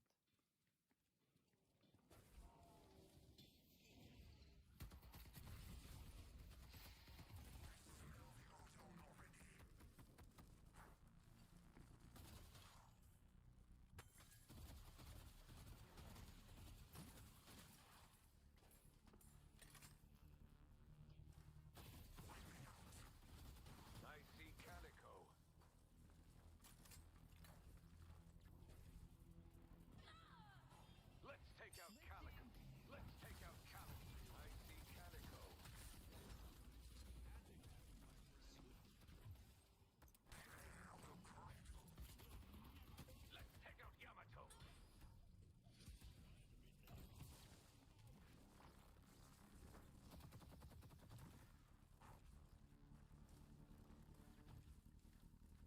excellent understanding of the macro game. He consistently finds himself exactly where he is needed. Your valor is rewarded.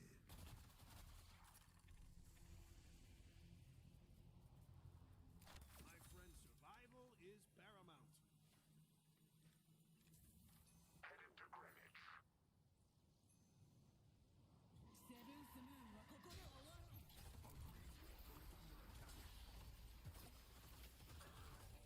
The opponent overextended and gets punished instantly. Broadway is under attack.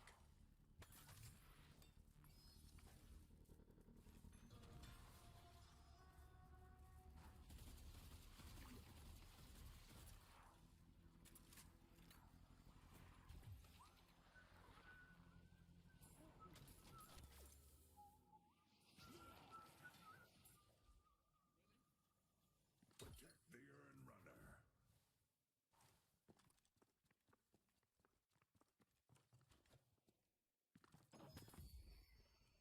Headed to yellow. The most important thing for our hero right now is maintaining his momentum. Every extra creep wave and every neutral camp brings him closer to his next major power spike. Pockets missing. Headed to Broadway. Electrifying points. Broadway is under attack. Defend Greenwich. Greenwich is under attack. They've destroyed our Green Walker. Good eye.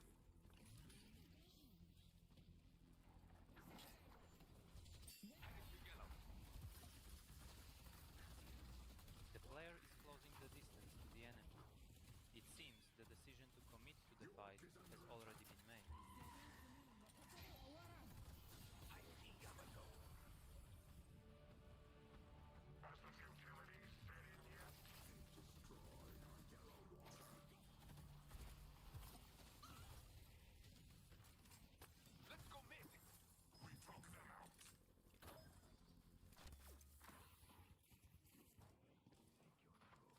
They're in mid. They're in mid. Let's go mid. Let's go mid.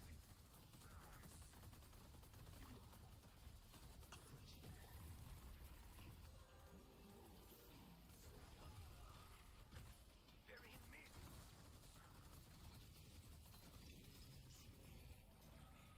Rejuvenator is descending.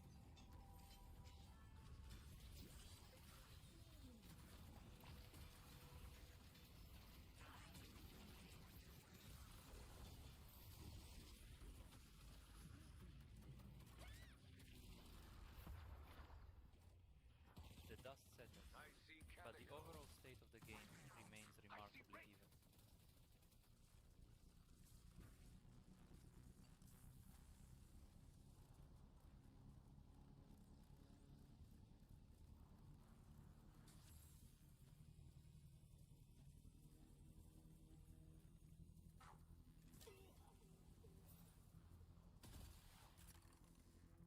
I see Wraith.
smart movement across the map as the player looks for new opportunities.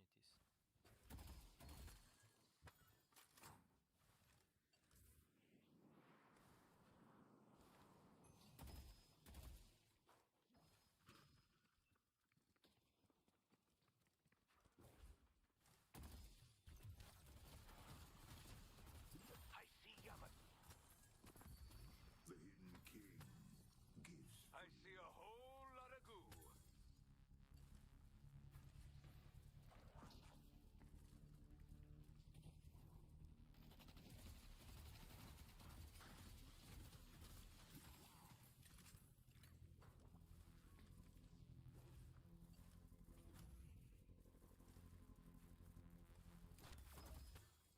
Pull back! I see the Venator. He is constantly on the move, creating pressure in several points of the map at once.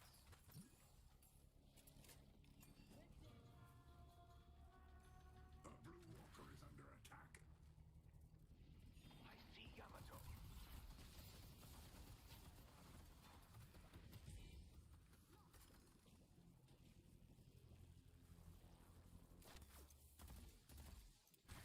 Soldier is here. Here and runner. I'm going to help me deliver this thing.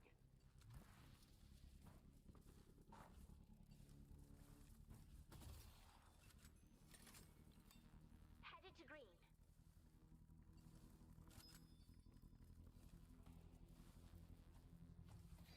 The player has been patiently waiting for this opportunity, and now he begins his advance, opening the fight for his team.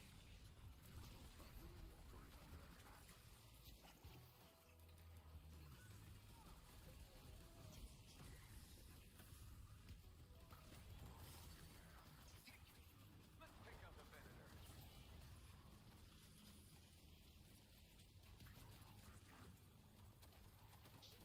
I see the Venator.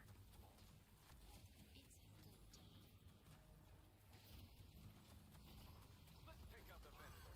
I see the Venator. Real push God.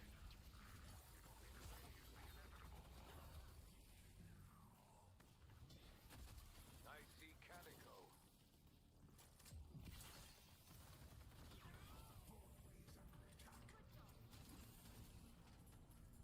They've simply outplayed them in every aspect. Headed to yellow. Thank you.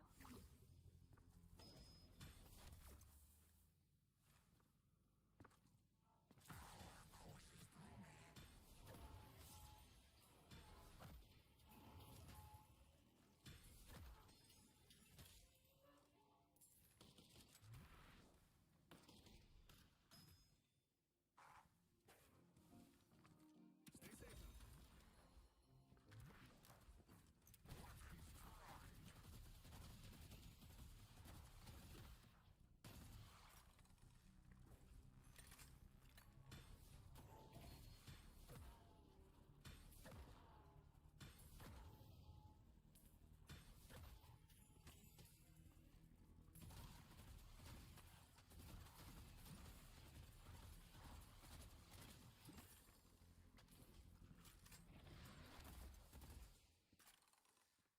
Our hero feels very confident on the map, farming efficiently while still staying active and contributing to team play.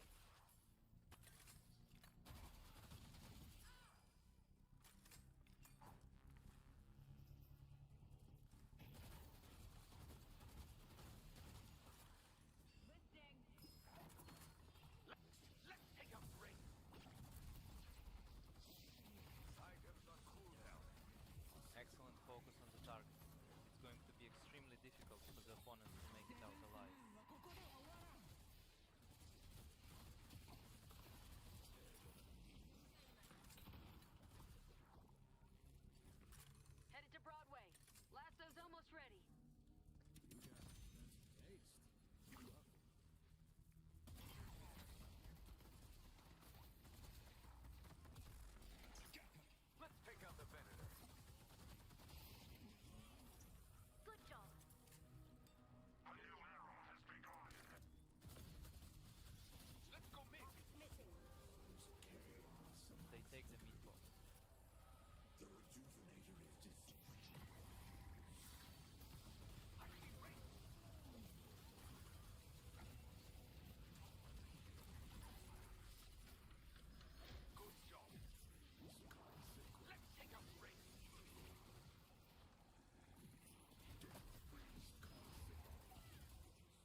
heroes down on the enemy side.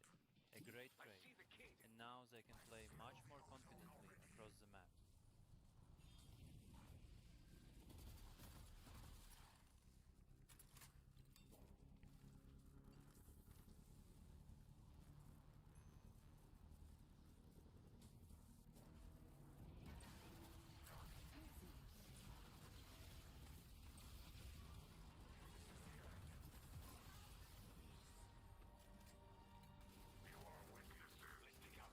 Headed to Greenwich. Outstanding communication between the players. Every move looks perfectly coordinated. Pull back!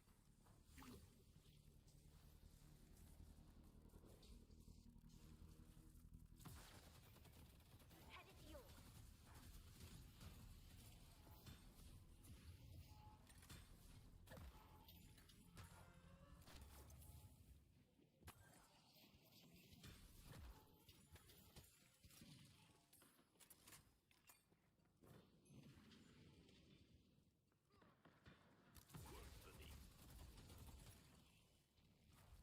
Every second is being used as efficiently as possible.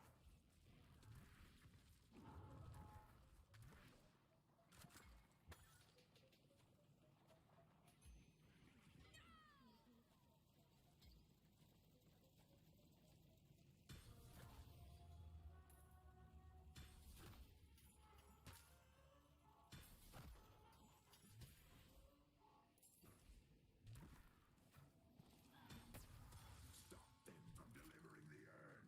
Let's take out Pocket. That's gonna help keep him on the inside.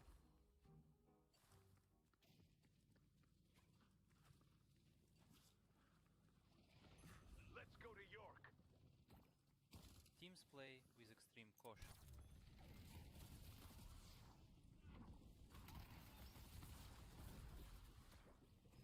The urn has been dropped.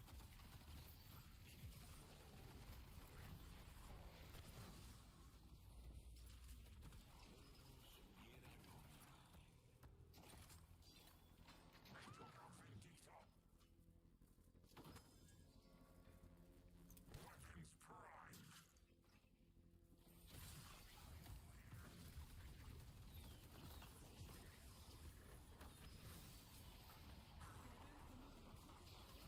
I see the king. Pressure was solid, but the cost turned out to be high.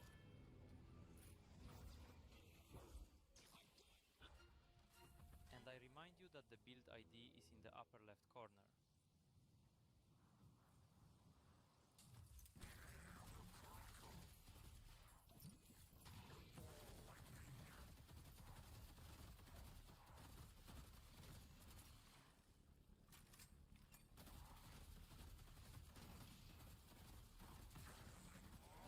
Our hero continues to scale, and the longer this game goes on, the more dangerous Let's go it yellow. becomes. Ready to use lasso. Headed to yellow. Biscuits on the roof.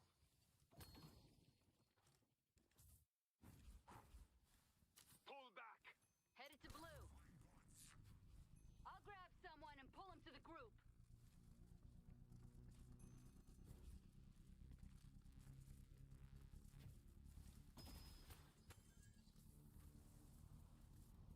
I see the gambler. We'll try to pick us off. Take us ring. Let's take us ring. I see the king. Boss has a And that's another kill added to the team's tally.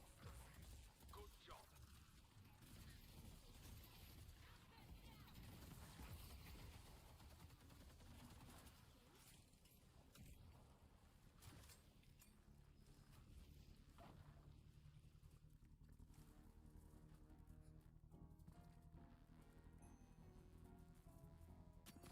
Revenge?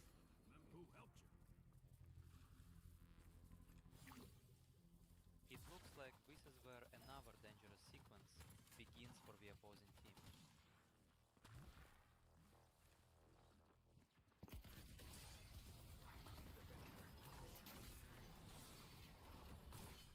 I see you, Calico.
I'm on the phone, but what's good, CJ?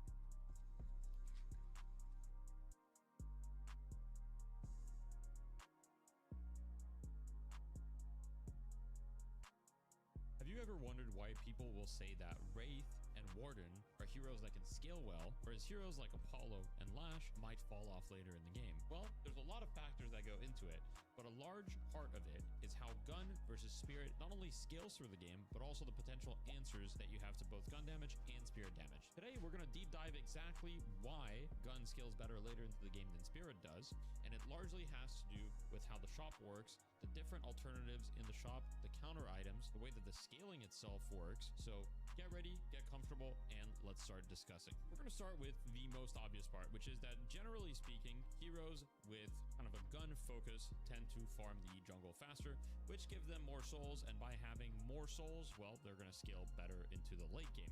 Now, that doesn't explain why they would potentially scale better than something like a Lash and Apollo, but they will farm at a faster rate than a Lash and Apollo because gun always has a higher DPS than spirit, generally speaking. It's just that spirit has more burst damage, right? Whereas gun is more consistent, and consistent damage type is better for farming the jungle, especially tier 3 camps. Like tier 2 camps, you can farm extremely well as spirit heroes. And so spirit heroes are usually good at kind of snowballing, whereas gun heroes are good at farming the harder camps.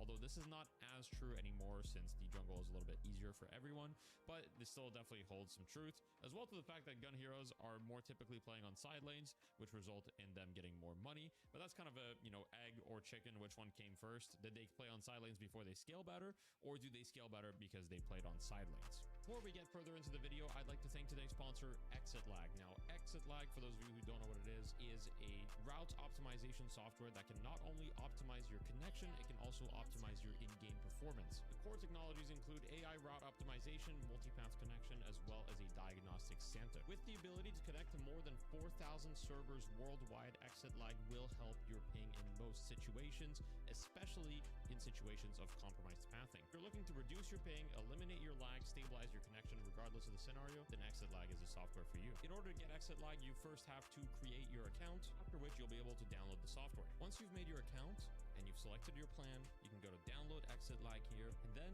you'll see the setup instructions. ExitLag can help you reduce ping to certain server locations. For example, with it disabled, I have 123 ping to this server, and with it enabled, I have 100 ping to the same server. This can help you if you're trying to play in Europe from North America, or in North America from Europe, or in any other scenario where you don't have access to optimal pathing. Additionally, the software offers many options that can improve your game performance, such as turning on maximum performance for games, putting on minimum priority for background processes, turning off Windows performance counters, and plenty of other things that can help you get a few more frames out of your setup. Use my link in the description or the QR code on the screen to get my special offer.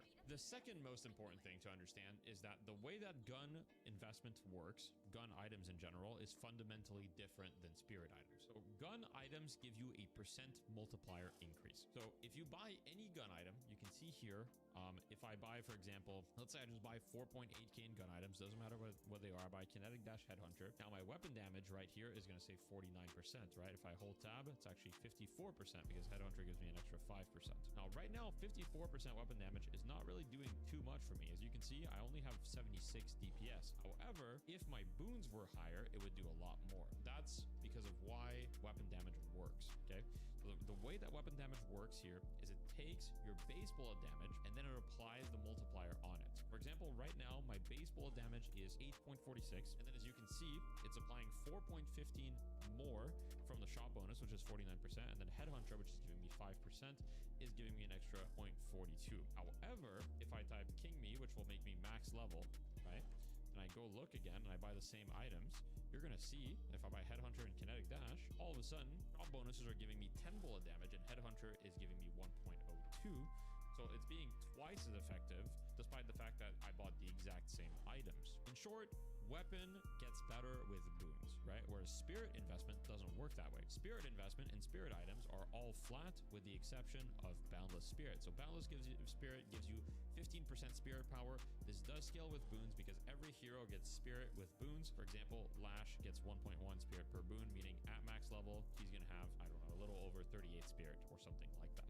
In general though, if you buy improved spirit, whether I buy improved spirit at the beginning of the game or at the end of the game, it's going to be the same thing. That inherently makes spirit a lot more valuable early and a lot less valuable late because you don't get as much benefit from it comparatively to gun. Now, the third reason is also the way that gun scales, right? So I talked about gun being consistent damage, meaning you're shooting right here, you continuously do damage, right?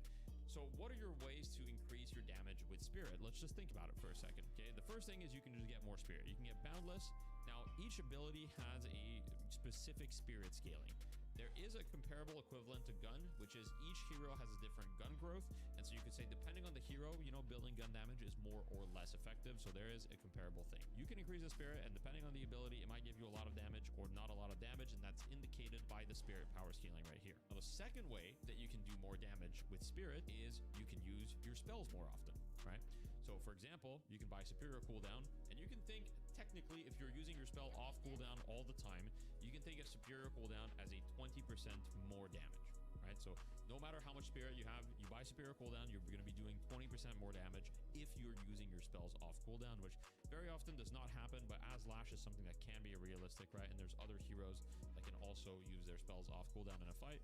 So that's your option. Your third option is you can buy resistance reduction. Okay, and we'll get into that a little bit later because there's actually some quite big differences between spirit and gun there. But you can buy, for example, something like Mystic Vulnerability, and Mystic Vulnerability will reduce their resistance by -8, and it can go into the negatives. And this is quite a significant, you know, amp to your damage essentially. And this gets better as the game goes on, right? Because if you do 1,000 damage and you do 8% more, well, that's 80 damage. Whereas if you're doing 100 damage, then 8% more damage is not that much. So these items tend to get better as the game goes on, and they also get better as the enemies have more resistance, because taking the enemy from 50% resist to 42% resist is a lot more effective than taking them from 0 to -8. And then the final way that you have of doing more spirit damage is items that just give you extra damage, right? So these are items like Silence Wave, these are items like Arctic Blast, these are items like Torment Pulse. Now, of course, they don't all fit in a bucket, right? But these are like kind of the flat damage items, as I would call them. Now, something like Echo Shard, I would consider just kind of like cooldown, right? So we're not going to get into Echo Shard. And Mercurial Magnum is obviously like a little very unique of an item, so we're not going to talk about that one too much, but that's the general idea with spirits. With that, there's really, you know, your main two multipliers with spirit are resist reduction and cooldown if you can utilize it, right? Other than that, you're pretty much just buying raw spirit, which doesn't necessarily scale that well because it's not a multiplier, right? It's just a flat amount. However, with gun, your main ways of scaling your damage are reload speed, which that's the hardest thing to solve with gun, generally speaking, because you don't have a lot of solutions. You pretty much have active reload, spell slinger, which is right here. And then other than that, you're going to be either buying ammo, like, you know, items like Escalating Resilience, Titanic Mag, etc., or you're buying Quicksilver Reload, which is a spirit item, but regardless, reload is one of the elements in which you're scaling your damage.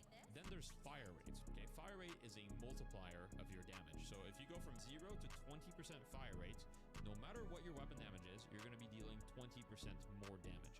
So if you have 100% weapon damage and you get 20% fire rate, you're going to be doing 20%, like it's going to multiply all of your damage that you're doing by 20%, making it very, very good. And on top of that, you got a bunch of resist reduction. Once again, is the other option, right? So we've got reload speed, resist reduction, and fire rate. So instead of cooldown, you have fire rate, which is a lot more applicable because it allows you to do your damage in shorter bursts later in the game, right? It allows you to just dish out your damage instantly, and it scales very, very well because the more weapon damage you have, the more effective fire rate is. But the idea is that if you get fire rates, right? Let's say you go from 0 to 100% fire rate, that effectively, you know, gives you 100% more damage. If you go from 0 to 100% weapon damage, once again, that gives you 100% more damage. If you do both, I'm not entirely sure on the math, I'm not a math expert, but like in theory that like quadruples your damage, right? It multiplies one on top of another, which is something that spirit does not have. On top of that, the final thing that gun has is Lucky Shot. Okay, and Lucky Shot is just a more damage multiplier on top of everything else. If you have a lot of fire rate and a lot of weapon damage, you buy Lucky Shot, and I think think, I haven't done the math, but last I checked, I think it was a 1.27x modifier on all of your damage, which is something that Spirit does not really have access to, right? That means that once you get the full build and you get Lucky Shot, you start doing an absurd amount of damage with gun builds that Spirit builds can pretty much never hope to achieve for the most part. But that's not where the interesting part lies. The interesting part to me lies into the counter items. So let's talk about the counter items for a little bit, right? Now, if you want to counter gun, what items do you buy? Okay, I want you to think about that for a second. Just pause the video, try to think what items counter gun. We're gonna go over Vitality and we're gonna go over Spirit items mainly, but there's obviously other things. First thing that is gonna come to mind is probably gonna be Metal Skin, right? Metal Skin is insanely powerful against gun. It basically makes them do 0 damage, right? And it's an incredible counter to gun in the early to mid game, because there's nothing they can do. However, this can be countered by curse. If someone curses you, your Metal Skin becomes removed. So that's the way to counter Metal Skin, and that's quite a good trade. That's quite favorable for Spirit heroes because they buy Metal Skin, they don't have to interact with the gun heroes. However, once curse is in play, then Metal Skin just gets removed completely, and then you just die anyway, right? And that's when gun becomes strong, okay? So I just want to make it clear.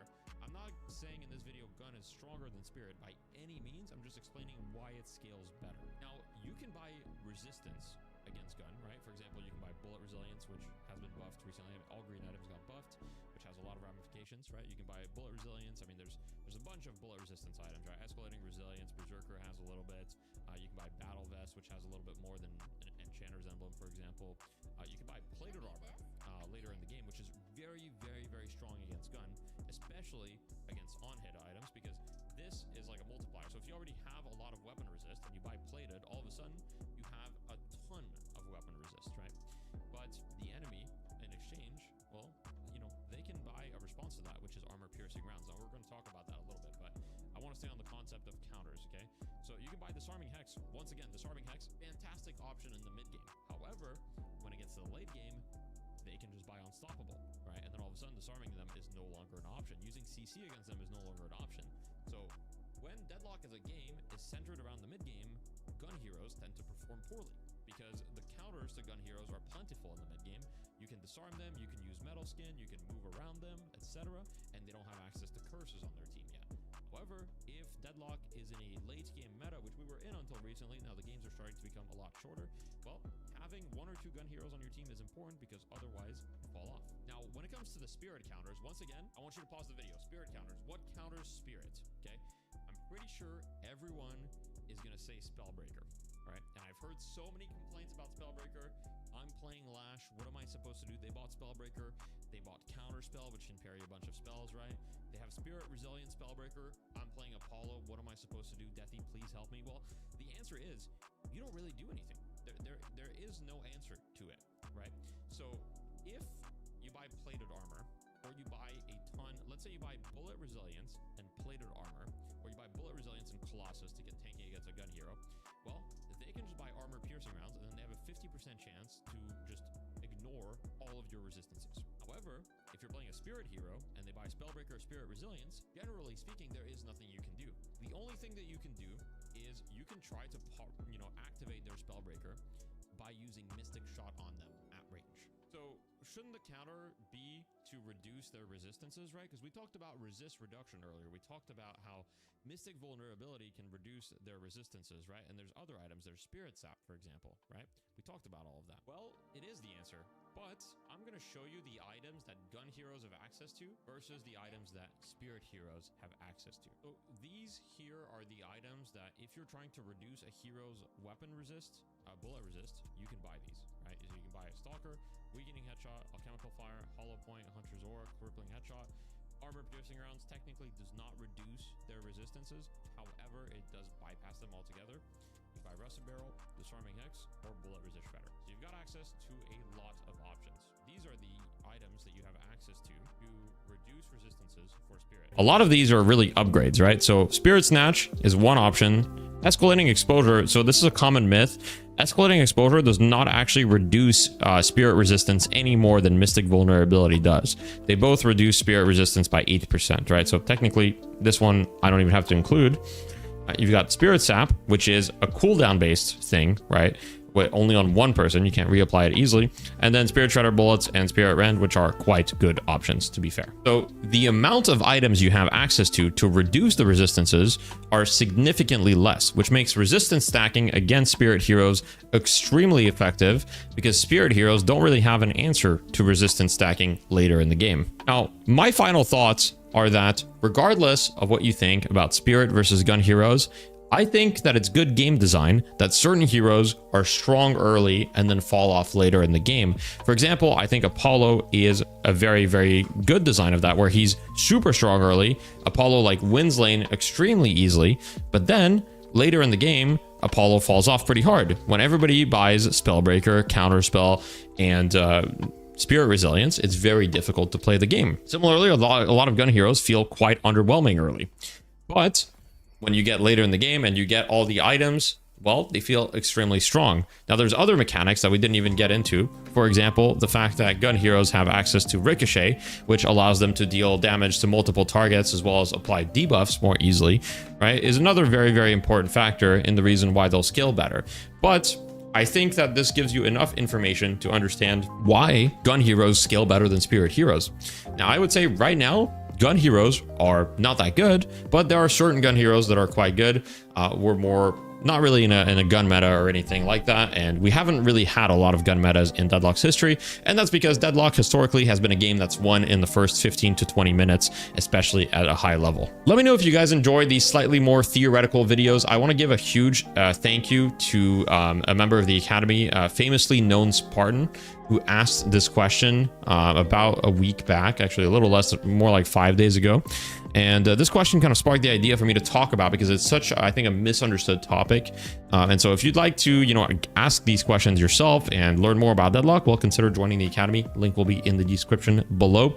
And I think it's a great time. Money back guarantee. If you don't like it, we'll refund you. So, feel free to check it out. Anyway, thank you guys so much for watching, and I hope you have a wonderful evening. And once again, thank you to Exit Lag for sponsoring this video.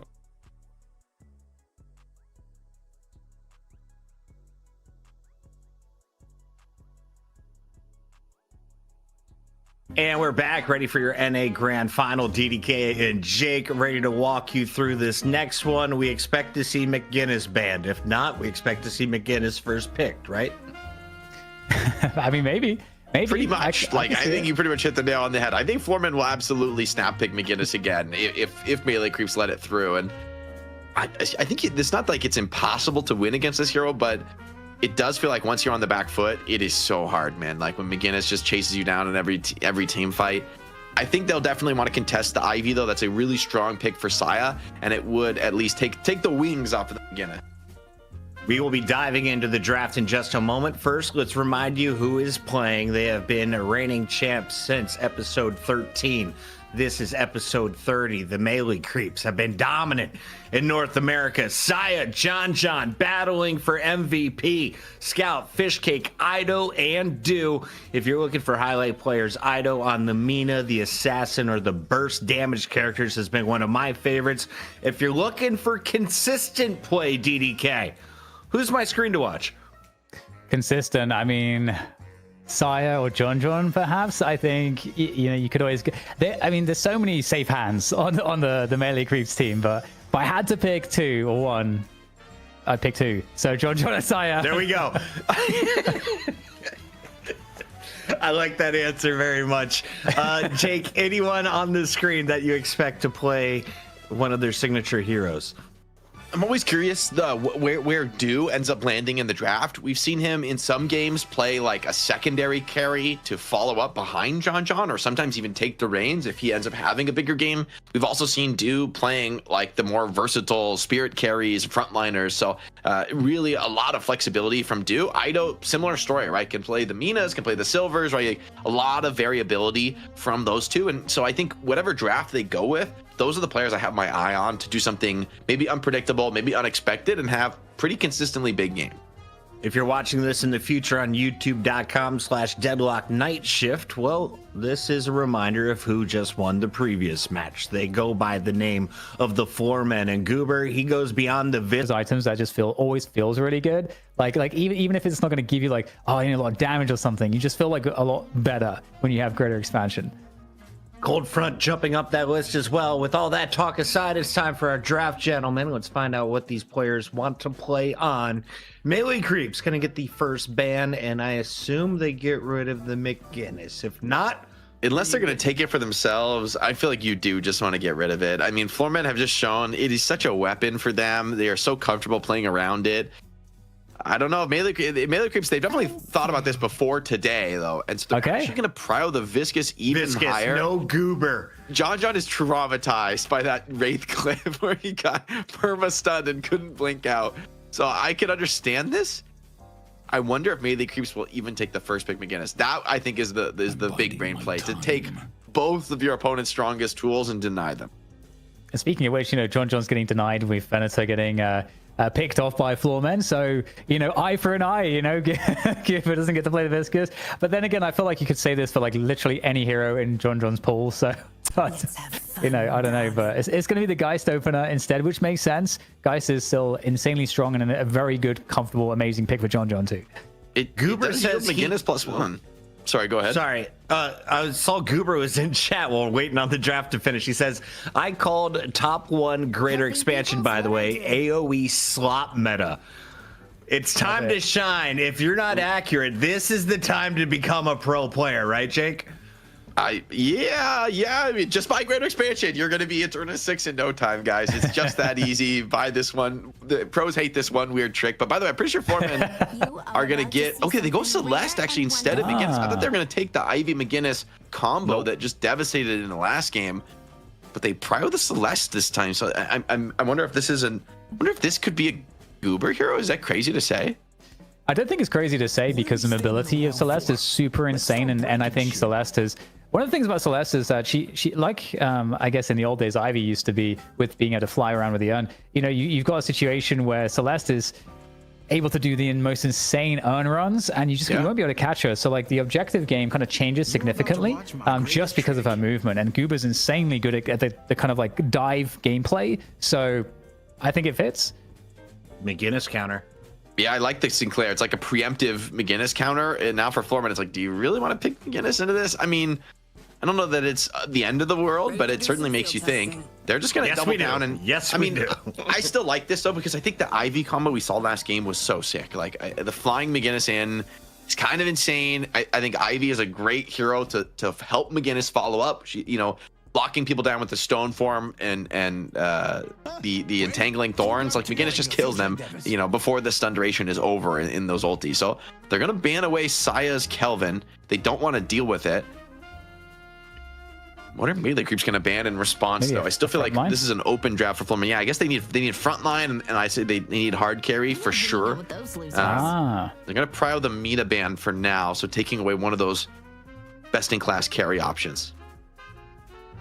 Yeah, okay, so it's interesting because, I mean, what are you thinking for that now as well? So Yamato's still available. We saw them go to that before, but maybe with Celeste, you don't want to like invest that super heavy into the spirit damage. Silver makes a lot of sense for sure. Silver's very, very strong. It gives Goober, obviously... I mean, maybe Goober's going to be on the Silver more so than the Celeste then. Yeah, in theory, I like the Silver as a potential response to Geist. Like, you do need to have a pretty good game for that to be realistic, but the disarm could be really nice against Geist, to be able to stick on top of her and, be on low HP together, so you're not so worried about the threat of the swap. Melee Creeps respond with a Shiv, though, which I think will do really well, right? And Silver is pretty tanky, but I don't know that anything can really tank through the full Knives build Shiv, getting max knives on you. And Silver's not a character, I think, that's going to be able to evade those knives easily. Page is a pretty strong pickup. They're getting the shields for Billy and Shiv, and also Geist, like very, very strong utility. A good find, I think, this late into the draft. To be honest, I'm duty bound to fight. Floormen go Warden. I think they're just kind of forced into it, honestly. I don't think that feels great for them. Warden has certainly fallen from previous heights. It is a carry that can team fight and that can have some sort of assistance on the front line. I do think the potential with McGinnis is actually kind of nice to be able to get people trapped by the McGinnis wall and then caught by the Warden trap.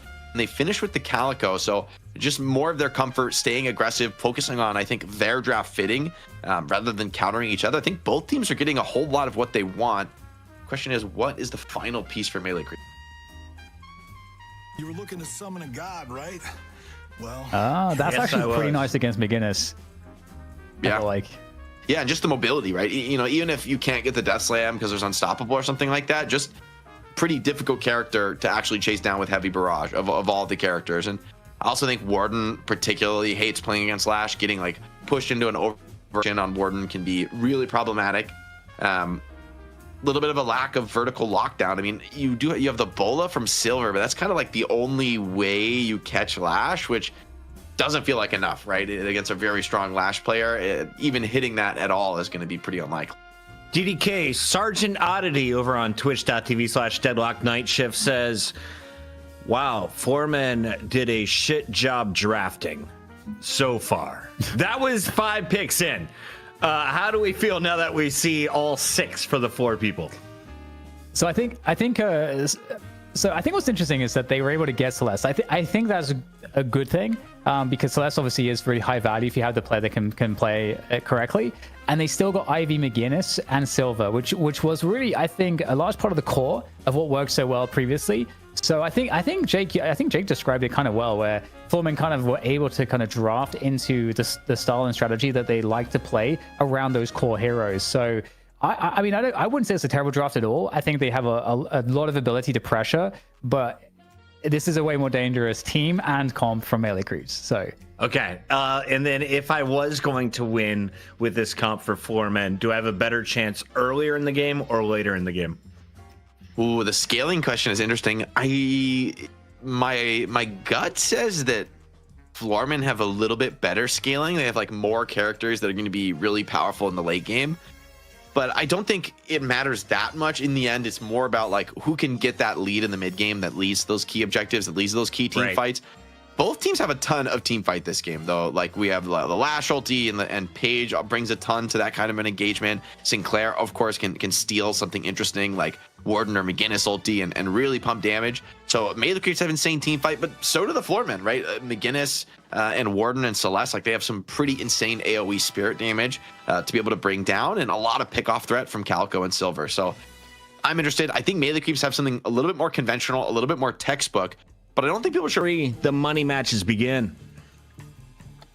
Here we go. Here we go. This is gonna be good. Jay, do you have any like top of the line expectations for this series? Ooh, I just want to see DMB's game. I feel like DMB had like one or two decent games. Maybe of the 3 had one game that wasn't as strong in last week, but this is, I think, the biggest change for the Foreman in a long time is bringing on DMB. So I feel bad for him that he's on the Warden in this game. It feels like Warden has not had a big game in a couple of weeks, frankly, on EU, NA. I just haven't really seen it. So if DMB can make this work, it would be quite the feather in his cap. See if it's going to be the case, though, up against John on the extremely comfortable Geist pick. Yeah, I got to say too, something we didn't talk about yet was something I think that will make DMB's life really hellish, which I think is the Shiv pick. Like the knives on Shiv, I think are going to do a lot of damage to both Goober on the Silver and DMB on the Warden. Yeah, and Do is all set up with the Page lane as well, so great place to start for the Shiv. Early laning phase, though, I don't expect anything actually too crazy to happen. I think this is going to be very cool, calm, and collected because both of these teams know how much can be won or lost in the laning phase, and so they're both just going to focus the creeps, I think, not look for anything too crazy, too wild. I love the first item, high velocity rounds there on the Page by Saya too, because the Page's projectile actually does a lot of damage in the lane. Yeah, it's just you can't connect it, but this helps a lot. Yeah, you do not want to trade with this hero at close range, and the high velocity certainly assists that, although immediately queuing up the Guardian Ward. Next item. The pressure is mounting on the creeps here. See if Celeste can get a positive trade-off here. Steps up, and Do just falls back for the moment. So I think the level 1, level 2 fights, though, I think are going to be very, very comfortable for AVG and Rocker here on the Calico and the Celeste. Nice attempt, Page. Does he get a steal? Not quite. A little bit of damage and a little bit of an assist on Rocker, taking down some of those lane creeps. Who do you think are going to be some of the more pivotal heroes or players in this matchup? I think a lot definitely is on Do's game. Shiv, after the rework, right, has been not as, I would say, like stone cold reliable as the previous Shiv, but with still a huge potential for damage, right? Like those knives go crazy. They kind of force a weird item build that force people to build debuff removers that they might not otherwise want to build, and then might slow down some magic? Of their. Yes, your dispel magics. You need to dispel the magic with your dispel magic. I'll learn it eventually. But it's going to be crucial, right? Against Shiv, you just cannot afford to get like 5-6 knife stacks up.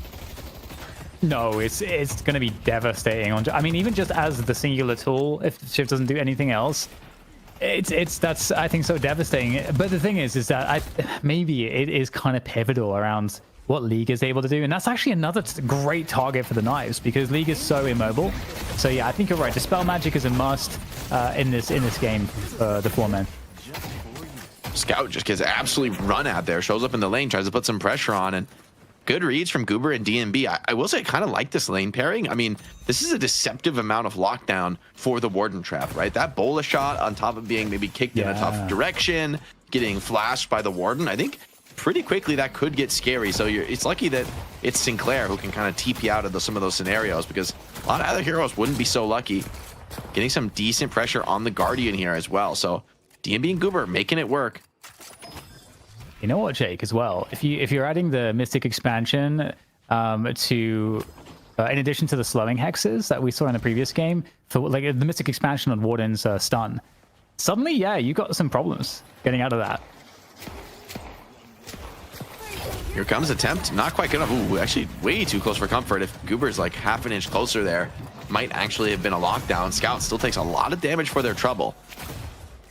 But John, despite all the pressure going into Scout, John in the end is not going to mind this. Like, oh no, my Sinclair has to go back to base and I get all the souls for myself. Like, that's so sad. Oh no. Dude, I always feel like in matchmaking, if I like somehow have to leave the lane and my teammate actually saves the creeps intentionally for me, I know that's such an intentional choice, and I'm so like always surprised and grateful. I ain't doing that. I'm taking your souls. Goober getting traded on pretty hard here by John. John blows the full kit. Celeste, or rather Silver, see what she can do. I mean, before the ultimate's online, I don't think you want to do too much too quick. Interesting choice to give the movement buff to Billy there instead of the Lash. I would have thought Lash would be kind of one of the premier movement buff takers, but I guess they really want to make sure Fishcake can get on top and stay on top of some of these enemies. Yeah, and the fact that we just saw a trend there that we've seen in every single night shift where melee creeps are just getting the initial bridge bust without fail, like both of them. Uncontested, actually. So that seems like a leak, like, you know, when teams are allowing that to go so easily for them. Yeah, bridge buff's definitely an early item to contest. Swap from Lady Geist doesn't really give much of anything. Both players low HP, so really well played by Floorman. They kill off the Geist, and all that pressure they've been putting into Scout, it actually pays dividends on the much bigger kill in the lane. Still enough damage, I think, on Goober and DMB. They do not want to continue to push this.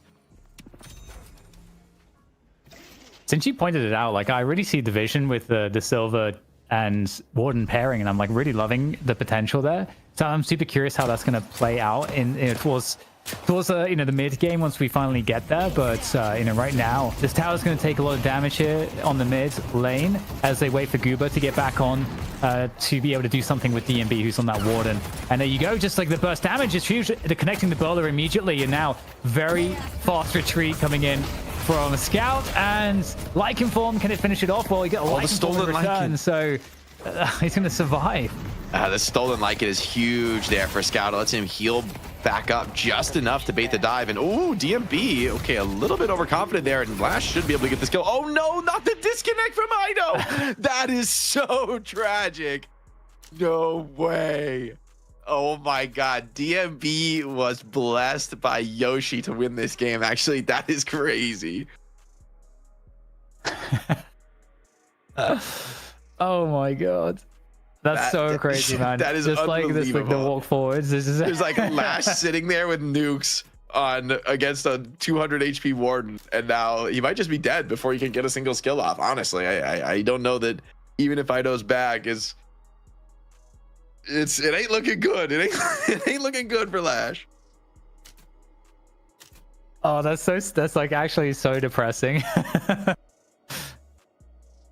Oh no. Because that should have been an overextension from DMB and John living on a shred of HP and Ido getting a nice clean rotate in to punish it. Like it coulda, shoulda, woulda, but an unlucky timing into the cage. He's getting caged. Yeah, so. like, can he like immediately pop? I don't even think it's possible, right? Because even if he has his jump, he's sort of going the wrong way. I don't think there's anything for him to jump from. RIP. To go. Look at the items. Oh, we're getting another look at this. Yeah. Oh, look at this! Like with all the nukes, with both the nukes, it's just a free kill. DMB was desperate. He going for the parry there is pure desperation. Yeah. You think you're dead? Like crap! I got a parry. Oh my god! All right, can we see the items maybe too? We can like look at the builds maybe, see what's going on. The decay rush from Shiv. That's always an interesting one, especially with Saya securing the lane early, making him comfortable to just have only that regen and then go straight to the decay beyond. So it's going to make it a lot harder for especially Celeste to like stay in the lane. She's just going to get spam decayed and potentially harassed out. So Slow and Steady seems to be winning the race for melee creeps in the right side lane. Also, by the way, Jake, both Goober and DMB also both prioritize slowing bullets. So they both have if they're both like just like wailing on someone, you get the binding word on them, they're not going to be able to get out. Especially with a bowler on them, they're going to get stunned every time, perhaps. If you know, so that's perhaps part of the reason why they've also been such a threat here on this mid lane. How's she doing that though? Is she Mary Poppins? This is like it's like kind of perfect timing. Wait, if we just like 180 the camera, it'll just look like she's standing on the ground and everyone else is upside down. You know what I mean? Like, what if we're all upside down and Celeste is walking on the ceiling, or rather, Silver is walking on the ceiling? Second time I've called Silver Celeste this game. Oh, we can't rotate. We can't rotate fully. Not enough freedom degrees of movement. Oh, I got production magic. See this is the vision. This is the vision I had. She's like looking up. It's like she's doing the look up meme.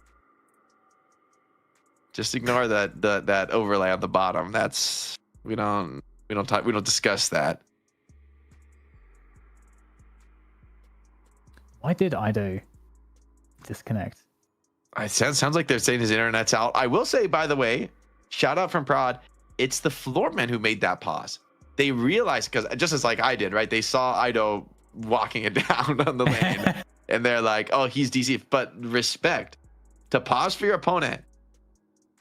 True. Like I understand the instant react. I would just instant react, blow everything on him, and kill him, and then maybe after be like, "Oh crap, maybe he DC'd." But yeah, it's a good read. True, because the players also don't know that we are watching, that we were on that fight, so they don't know that we were seeing that. That's so that's sly. That is very honorable. That is very respectful from the floor man. Like I wouldn't even call it sly. Like honestly, you don't have to pause for your opponent, man. This is competition. We're playing for keeps. True. But hey, you know, you get found out, man, and then you'd have to like live it down. Oh, it's tough because surely Ido's coming back, right? But I don't know that it's like I don't know if I would like a remake is a little suspect. Like Floorman, it's very close, but I would argue Floorman have had a pretty good early game. I don't know, like it would feel pretty bad to remake. Do we forfeit them but don't give them the bonus? Oh my god, man! Don't even. This is devious. No, I won't answer any questions. I'm just CFO. ZP isn't here. Does this make you the official admin?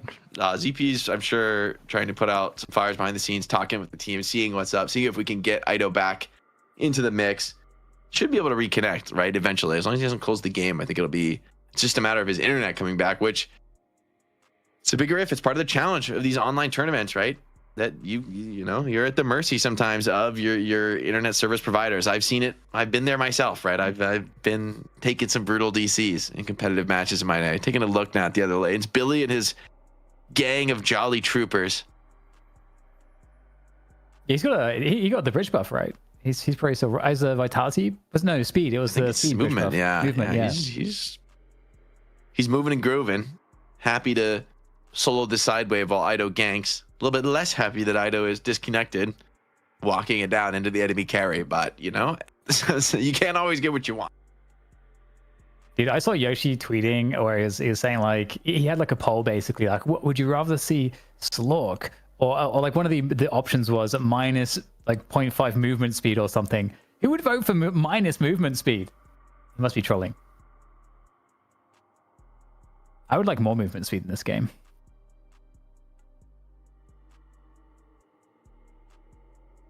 But yeah, I also think that, you know, if you, the interesting thing about this game, like for example, in Counter-Strike, there's a tool called Match Medic, where you can sort of reload the game state, but it does require like a fresh round though when you do that. So you don't really have that luxury here. You can't really. Maybe there's going to be a tool that allows you to kind of reset, like reverse maybe time or something like that. Yeah, to all the positions. I think I've seen ago. some games have built those where you can recreate the game state at a certain time and then play on from there to essentially rewind time a few seconds. Oh, that's actually so smart from Goober to send the tactical tornado into the opponent's house. Yeah, that's true. That's a pretty smart move, dude. You know, I moved away from, because I think I was in California, right?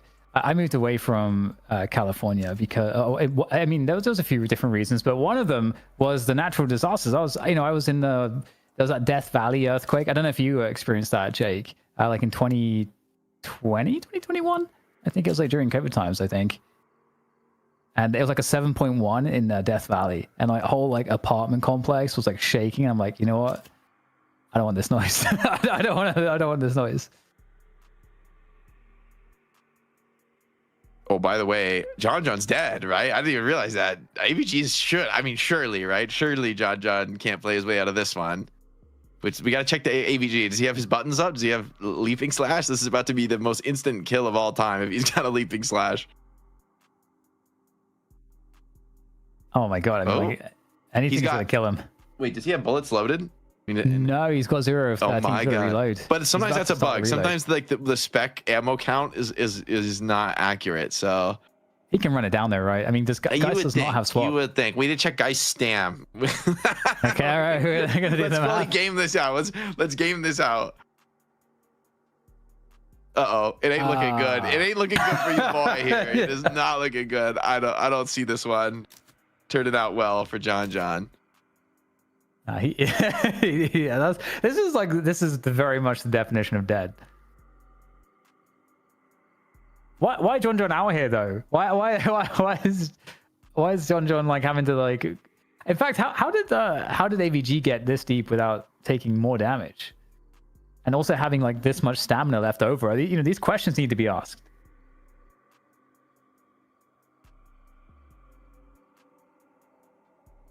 I wonder who did the pause there. Was it DMB himself? Might have been. Game paused by DMB on my screen. Oh yeah, game paused by DMB. You're right. Okay. Good guy, true. DMB. I mean, he was the one that stood to gain from this fortuitous event. Yeah, we're just too far to take a reset at this point. Yeah, I don't think it's fair. I also one of the reasons I don't think it's fair too in DeadLock as well is because when the draft's going to play out, nobody knows 100% before a draft how the draft is going to fall. But then once the draft happens, you show your lanes and you show like even how you're itemizing to synergize and just the various things like that. I feel like that's just too much to kind of like. I feel like you'd almost have to do a redraft as well. Maybe the teams would pick the same heroes, but yeah, it doesn't feel like it makes sense. Could we finish 5v6 first mid boss wins? Would melee creeps have a chance? If we play it out, we will. I think we'll just have to play it out from here, 5v6, until Ido can reconnect. Because we're reaching maximum pause time. We may just need to force them to continue. Unfortunately, we wish there was a better solution here. Someone needs to win. I wonder if they're going to build out some of the rest of this map, some of the background.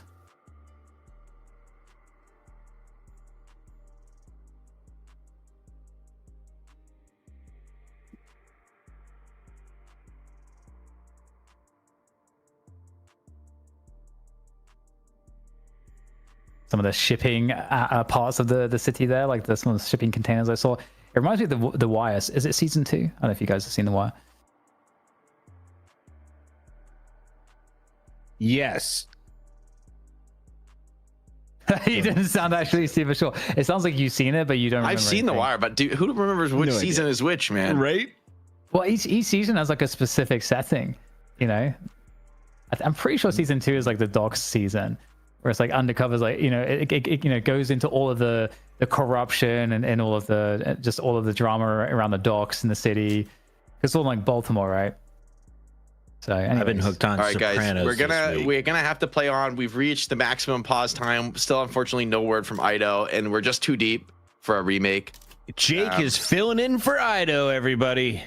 Yeah, you literally can't. You can't even sub in other players. We would if we had to wait for someone else to reconnect. We would do that, but only the original player connected to the lobby. Yeah, I don't want to put it on Floorman to like be okay with the remake, because in my view, this is past the point of remaking. I think it's just a little bit. Sadly, it was like a little close, but to have the team with like that's, I think, winning the lanes, get forced to remake is, I don't like it. I think competitively, there's no good options here. But ultimately, it's kind of up to,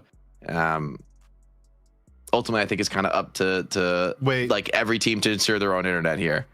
Wait, we back, CB? So I'm back. Of course, this explodes on. There's an option someone DM'd me in chat that says, get someone that's type stats in console and then type connect into the number, basically. Can that, does that work? Yeah, I'll show you the IP of the server. It can work. So hang on, I'm gonna. Can we get a sub in? Is that if I thought I was under the impression it was completely impossible to get a not the original player into the slot. No, Ido may be able to get back in. Well, Ido can, but I think Ido's internet is down and it's not back. So as in like Ido is full dead. Yeah, I was literally fixing dinner when this all exploded. Apparently. Yeah. So realistically, I think it's just we've paused for at this point like 15 minutes, and no internet. So he's not gonna be able to rejoin. At least, other than we just wait forever. But so we can see if they can get someone else to sub in. I'll give them the tech here. The thing is, I don't know.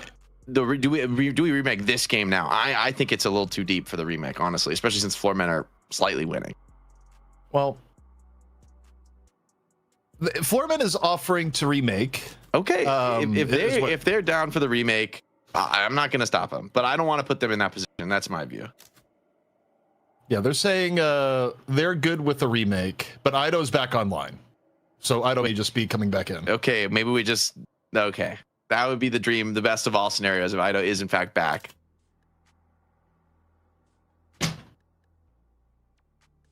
Okay. Yeah, I was a little bit of cooking. Just for the record, I was taking cabbage out of the oven. I had extra cabbages from St. Patrick's Day. What do you do with cabbage in the oven? What is that? So you baste it with oven oil, and you salt it and put pepper on it, and you oven roast it for around 30 minutes. And you flip 1/8 wedges of the cabbage, and you like night shift cooking stream went.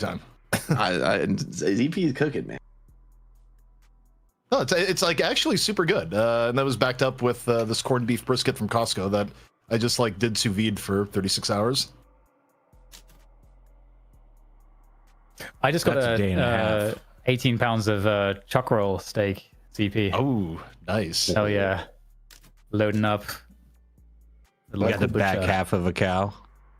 Also, how fortunate is Melee Creeps here? Where they're, I'm reading the chat and they're just, was Lord NM going to be the sub? The Lord NM that's been up for 22 hours? Just that would either be the greatest play of all time or the most tragic.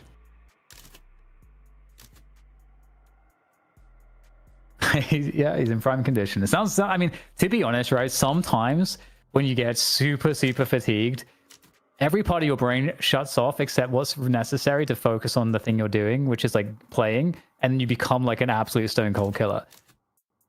It happens sometimes. I don't know if you guys have experienced that, but most of the time when you're tired, it sucks. Dude, but what Lord NM comes in off the 22-hour stream ends up being the greatest player of all time. And like he can only do that if he has to like modify his sleep schedule, so he's always sleep deprived in order to get maximum results. We can do this. I mean, you got to move him to Vegas. All that oxygen they pump in. Is Ido joining this game? Chat wants to know, what is the official ruling, ZP? Okay, they're getting the connect code for him. So Ido is actually back, which prevents the worst case scenario. And He's properly back. All right. The shit's about to hit the fan so fast. John John's about to hit the deck in 0.1 seconds from AVG. We'll get the pip. Yes. No, he's production. not. No way. You're kidding me. You're actually Wait. No, he's back. He's back. Wait. Again. Huh. Is this like with Jesus, where people keep saying he's coming back, and I still don't see Jesus, man? I mean, this is like the third coming of Ido at this point, man. Like, I don't even know what's olive oil, not oven oil. Like, people cut up like it's been a long day. Oven oil. Oven oil. I was gonna let it slide. I was like, maybe I should teach this guy about ghee. Anyway. Okay, both kills do go to the floor, man. And now we're back into the mix. All right, we got ourselves a game. It's a nice long pause. I'm gonna say a little bit too long for me. Man, the pause lock, it went beyond what is my limit as well. I think we need no more pausing. Maybe there's going to be, we'll get a karmic response there, Jake. Maybe there's no more pausing for like the next few night shifts. We'll see. Don't even ask for that. We're getting cursed. It's just not happening. It's just not happening. Big dive onto Goober, but it's a scary hero to really chase down, right? With the threat of that Lycan Curse turnaround, so they're gonna back off. See if this soul lead of just a few thousand ends up meaning much for the key objective fight to come. At 8 minutes, Sinner's about to spawn. See if Floorman can take a little bit more of those, but maybe the creep's very healthy across the board. Won't be easy. Yeah, I'm so looking forward to seeing McGinnis dynamic. Ooh, okay, DMB is gonna. I mean, the death that maybe DMB should have received earlier, he's gonna die now. So it all works out perhaps, and the heal bane comes in for Mr. Ido. Yeah, Dorian, we'll see what he's able to get done in this game. I think Lash is definitely set up for success here. Kind of a lack of stuns and control to actually ever really kill him in this game. Yeah, you almost kind of, I feel like, have to get a knockdown potentially just because of the threat of Ido and just the timings around the team fights. Because when they picked up Lash, I was like, okay, you know, we're talking about some good options around the objectives now that could seriously displace and be problematic for Floormen. Because that was something that was lacking in the previous match against Floormen. Ido getting some nice Guardian pressure down. Trades with his HP for it. Happy to do so. Mima on the right side, though. The Guardian falls. Do and Saya just too threatening. Do, wait, actually a big fight in the right lane. Seems like Shiv, yeah, is going to get that kill as well. So Do profiting from the rallying charge of Saya. Mid lane, though, continuing to be a brawl. Goober already has popped the Lycan Curse, but can't continue the aggression. It's a low T1, but pretty scary to dive into this against Lash's potential Death Slam. Yeah, and DMB's got put down 2 times in a row here as well. So, you know, he's got to be careful not to get too far behind the game. And the bolo there, a bit of extra damage coming in. Always that burst damage threat from Silver. And I've been really enjoying seeing Goober, what Goober can do on Silver. This is going to be a great test to see the limits. And then we get another Guardian that should be worked on here quite nicely. Indeed, Fishcake able to capitalize there. So we're all tied up, 46k to 46k. And what better timing? The urn is coming. Yeah, 10 minutes. Buff's about to spawn. Seems like DMB is going to get the right side buff uncontested, but left turning into a brawl. A little bit more presence for melee creeps to Floorman. Really want to fight this down numbers. For now, the answer is going to be no. Just going to pass that gun buff over and try and stay alive. McGinnis and Ivy here are going to be so hard. They haven't taken, I believe, like more than a single hit of Guardian damage while being deployed. Entangling Thorns as well. But a nice club from Billy denies the pickoff, turning this one into a proper brawl. Scout now, the stolen Lycan Curse. Everyone is Lycan cursing one another. Xeno flying into McGinnis, taking her deep. Still a few seconds for the ulti to be off cooldown. And I think the Floormen just have more power in this engagement. DMB, though, is going to be dying under the right side walker. Do again. Punishes his counterpart in the side lane. Yeah, this is really problematic because DMB needs to be ahead of the game here, but being ahead of the game is something that Goober is certainly looking to do. Escaping into the Veil, Fishcake. Able to actually get out for the moment, but the Hunter on top of the roof, Goober not allowing it to be a free escape, and just one more connection and it's found. Fish Cake goes down, and that's a good situation there. But in the meantime, the urn, it needs to be deposited here for Floormen, so they have options, and they got this pressure too on the Walker. Yeah, instead of going for the urn, they're just gonna hostage it while they clear off this right side Walker.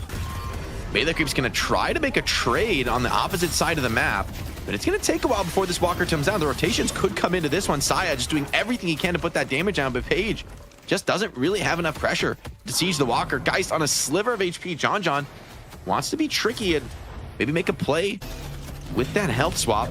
Meanwhile, DMB wasting no time, just continuing snowballing objective into objective. Billy is here to try and slow this one down with the help of the chain gang. Warden does not want to die again. I think he might need to if they want to get this Walker, though. Big rotation and may have done enough for the defense. Yeah, really massive damage done, and the urn is going to be able to be picked up again by Floormen if they so choose.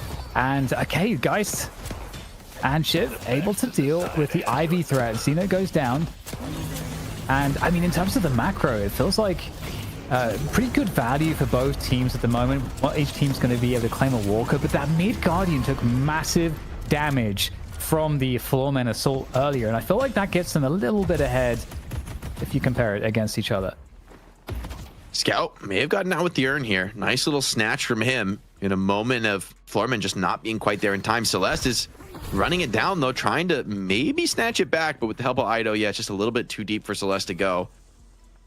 That damage they've just gotten, though, on the mid lane Walker means if you get this dunk, I think you're almost certainly going to lose the mid lane Walker. And yeah, Celeste is going to be more than happy to just clean that one up. Such a hard hero to punish for this sort of play. Goober is also there to make the assist. And even AVG makes the urn drop, so slows down the dunk. And if Floormen want to, or rather, if Melee Creeps want to go for the dunk, I think they're going to have a team fight on their hands. Yeah, this will be very interesting here because in terms of the ultimates, you know, Floormen definitely, I think, an advantage in terms of what's online at the moment. Both the Guinness ult as well as Warden ult, both online. Floormen can certainly control the space for the drop-off, and they can turn that pressure into objectives. There's a Guardian up and a Walker up on that lane as well. So this is a great opportunity for Floormen. Goober looking to force this fight early. Rabbit hexed into the Lycan Curse. Doesn't want to just hard deep dive it out. Knows there's a lot of damage threat as well as a very healthy Guardian in this side lane. John going to start putting the pressure down on the opposite side of the map. What's the response going to be from the Floormen? Right now, it seems like Celeste is just going to go match. They're going to stay 5-on-5. AVG is, what the hell is he doing? He's like under the base Guardians here, just making it so complicated to keep holding on to this urn. Yeah, really this could be a solo kill. This is looking really grim now, and a massive kill potentially if you're able to finish off the guys. She already used that health swap for the Ivy kill. Hold on, the damage getting a little scary, but John eventually goes down. Great value from Rocker. Also keeps the Guardian alive. Now back here on the right side of the map, the urn dunk could be coming, but Dew is low, and he's even ticking from that bloodletting in potentially significant trouble here. Big death slam. Can't get a player quite off the edge of the roof here and up on the high ground. Ivy and McGinnis fighting together. Really powerful into this one. DMB also with the last stand. Floormen brawling this one out, somehow staying alive. Ido locked down just enough. Can Silver find this last hit? Just needs that one more connection. Leap in one. Can he get that final connection with the melee? Seems that for now the answer is no. Billy comes in, blocks the play. Floormen slivers of HP across the board despite being up on 6 players. What a save from Fishcake there, the body block indeed. Very interesting though, because, you know, in the meantime, you know, Floormen, I feel like they're getting a lot of value here. The urn still not collected. A good parry coming on through for AVG as he tries to make his escape. And it's going to be difficult though. The chase down's in. AVG is very, very weak. There was enough delay. They did manage the urn reset. I think that urn actually was hostages the entire duration. AVG goes down though, and it's going to make it much harder to continue to contest the urn. So the next urn still going to get picked up by Melee Creeps, but the fact that they weren't able to dunk that over such an extended trade speaks highly to the Floormen's ability to control that situation. Yeah, I mean, I'm really impressed by how they played that. I especially liked AVG trying to go for a sneaky steal behind enemy lines. And I think these kinds of plays are important because they had to break the deadlock. This is a good example of Lash's, of the nerf with Lash. The ability for, and how far he can throw people. It doesn't scale with the spirit anymore in terms of the distance and stuff. So some pretty significant Lash changes I think were impactful there. Celeste getting locked down a little bit, but she's still healthy. Still has that shield with Jazzling Trick. Do wants the hunter down, knows what a crucial damage threat this character is. Maybe not going to continue to chase that. But neither are melee creeps going to go for the dunk just yet. They blew a lot of skills to try and take down the Celeste, and failing that kill means it's just a little bit too scary to really push for. Speaking of scary, you know, Dew is actually really farmed up right now. 19k, so leader on the server at the moment. And, you know, we talked about the threat that Shiv can have, especially for the front line, for DMB and Goober specifically, with the knives. So if you have these long, like, protracted fights where you're going to be able to connect with a lot of these knives, if there's no Dispel Magic, it's going to be very painful and just chunk you down. Yeah, if you get, I mean, 4 or 5 knife stacks, like, you're almost solo killed by Shiv. It's really devastating damage when it starts to get stacked up. That being said, to wait your entire knife cooldown for every single knife is pretty expensive. A little bit of a dance for the urn here, but Saya ends up getting it out. Not the worst for wear. AVG just a little too wary of the potential for support to come in there to go for that dive. Yeah, speaking of the soul economy, you know, Rock is in a good place as well, and the lockdown is really strong actually between all of these different skills, and that's a great pick-off that's found. And you know what? This left side Guardian is still up, Jake. We're almost at 18 minutes, and that has been protected by League at all costs, it seems. They're going for the push. The McGinnis wall delays, and these players could end up maybe a little bit deeper than they bargained for. Goober on the chase down. Lycan Curse is ending, but he still has the bullet shot if he wants to look for more, but maybe Billy with that rising ram gonna be able to get out far enough. So both teams, man, just what an incredibly even game this one is so far after all the crazy pausing shenanigans. I mean, we're down to the point where you're taking side tier 3 camps. Like, this is for me a showing how even the game is, that this is the biggest objective you can really challenge for with advantage. And you know, we're seeing that Silence Wave come online again. That was a pretty key feature of Floorman's previous game. I think it was it 3, I think, Jake, was the total Silence Waves. Yeah, could be particularly valuable this game in dealing with Scout and dealing with John, right? Like silencing that guy so she can't get her swap off. Even Do, right? Like if you get silence on Shiv in a tough spot, you rely a lot on Slice and Dice being able to get you out of sticky situation. That being said, he's built a huge amount of tankiness, right? He knows he's the soul leader, and he's trying to defend that lead. It's not an easy game. He's the leader on a losing team, even though it's a slight loss. And he's gone for Spirit Resilience, Metal Skin, and Warp Stone. So he's going to be very hard to bring down and hard to give up that streak. And it definitely makes sense, you know, Shiv, the more you can kind of sustain in these fights, now kind of translates to the more knives you can get out as well, especially with Rapid Recharge online. But we have another altercation on both sides of the map, actually, on the left lane and the right lane. But to see who comes out on top here is AVG looking to press the issue with the ult hit, looking to try to secure a kill. And that's going to force that melee keeps back. And in fact, it's both Ido and Do that have been in risk on that left side lane. They're forced out. In the meantime, it's going to be control for melee creeps around the urn. So they should get the pickup again, but we'll have to see if they're able to actually deposit it. Had those item buys for Do absolutely paying off. I think without the Warp Stone there, he's dead. Without the Spirit Resilience, I think he's also dead. So really, really well executed on the Shiv to like bait that dive and get out scot-free. Floorman popped a ton of ults for those attempts. They don't really find anything. There might be a window for melee creeps to go for this urn, but it is still an even urn, right? With how even the game is. Does still feel scary, and anytime you're holding the urn, man, against Calico, it's just so fraught, right? Her ability to leap in, snatch the urn away from you, and kind of turn the scenario around is very significant. Ooh. Potential catch here from onto Ido. Oh yeah, he's gonna get blasted out of nowhere. Man. Rock is having a game. Yeah, and just the wrong raid from Ido to be here, right? When this is, I mean, an area completely dominated by the Floorman right now. They're gonna even grab a movement buff. I believe that was movement. Oh, wow. So, okay, DMB gets the gun buff, and he's just going to go for it. They think the last kill is big enough to take this mid-boss into the Page ult, into the Rabbit Hex, is a fraught proposition. Like, this one is not going to be easy. Very risky as the mid-boss roars. Seems like they're going to try and pull the fake here and look for kills instead. Saya is up very far, though, maybe thinking that this one was a real commit. Big McGinnis wall as well catches him in a terrible situation, and Saya is going to be down before the fight. Big lash ult comes in. Is it going to be enough? A huge connection, but there's no follow-up. There's no damage. Ido locked down again, this time by Xeno on the Ivy. And the rest of melee creeps are just crumbling. What looked like a beautiful team fight connection, they just weren't ready for. The team didn't expect it to come in so easily. Goober does die. But a 3-for-1, still a very strong trade, and it could get worse now for the melee creeps. Due on no HP whatsoever. AVG looks to be finishing that one off. Yeah, and there's no contest now for the mid boss. It was already weakened, softened up. That led to, I think, a disjointed melee creeps. I mean, that's typically what you're hoping for. You make the mid boss scream, you come out quickly enough. Getting catches is very often what happens because the other team's not necessarily expecting you to double back out.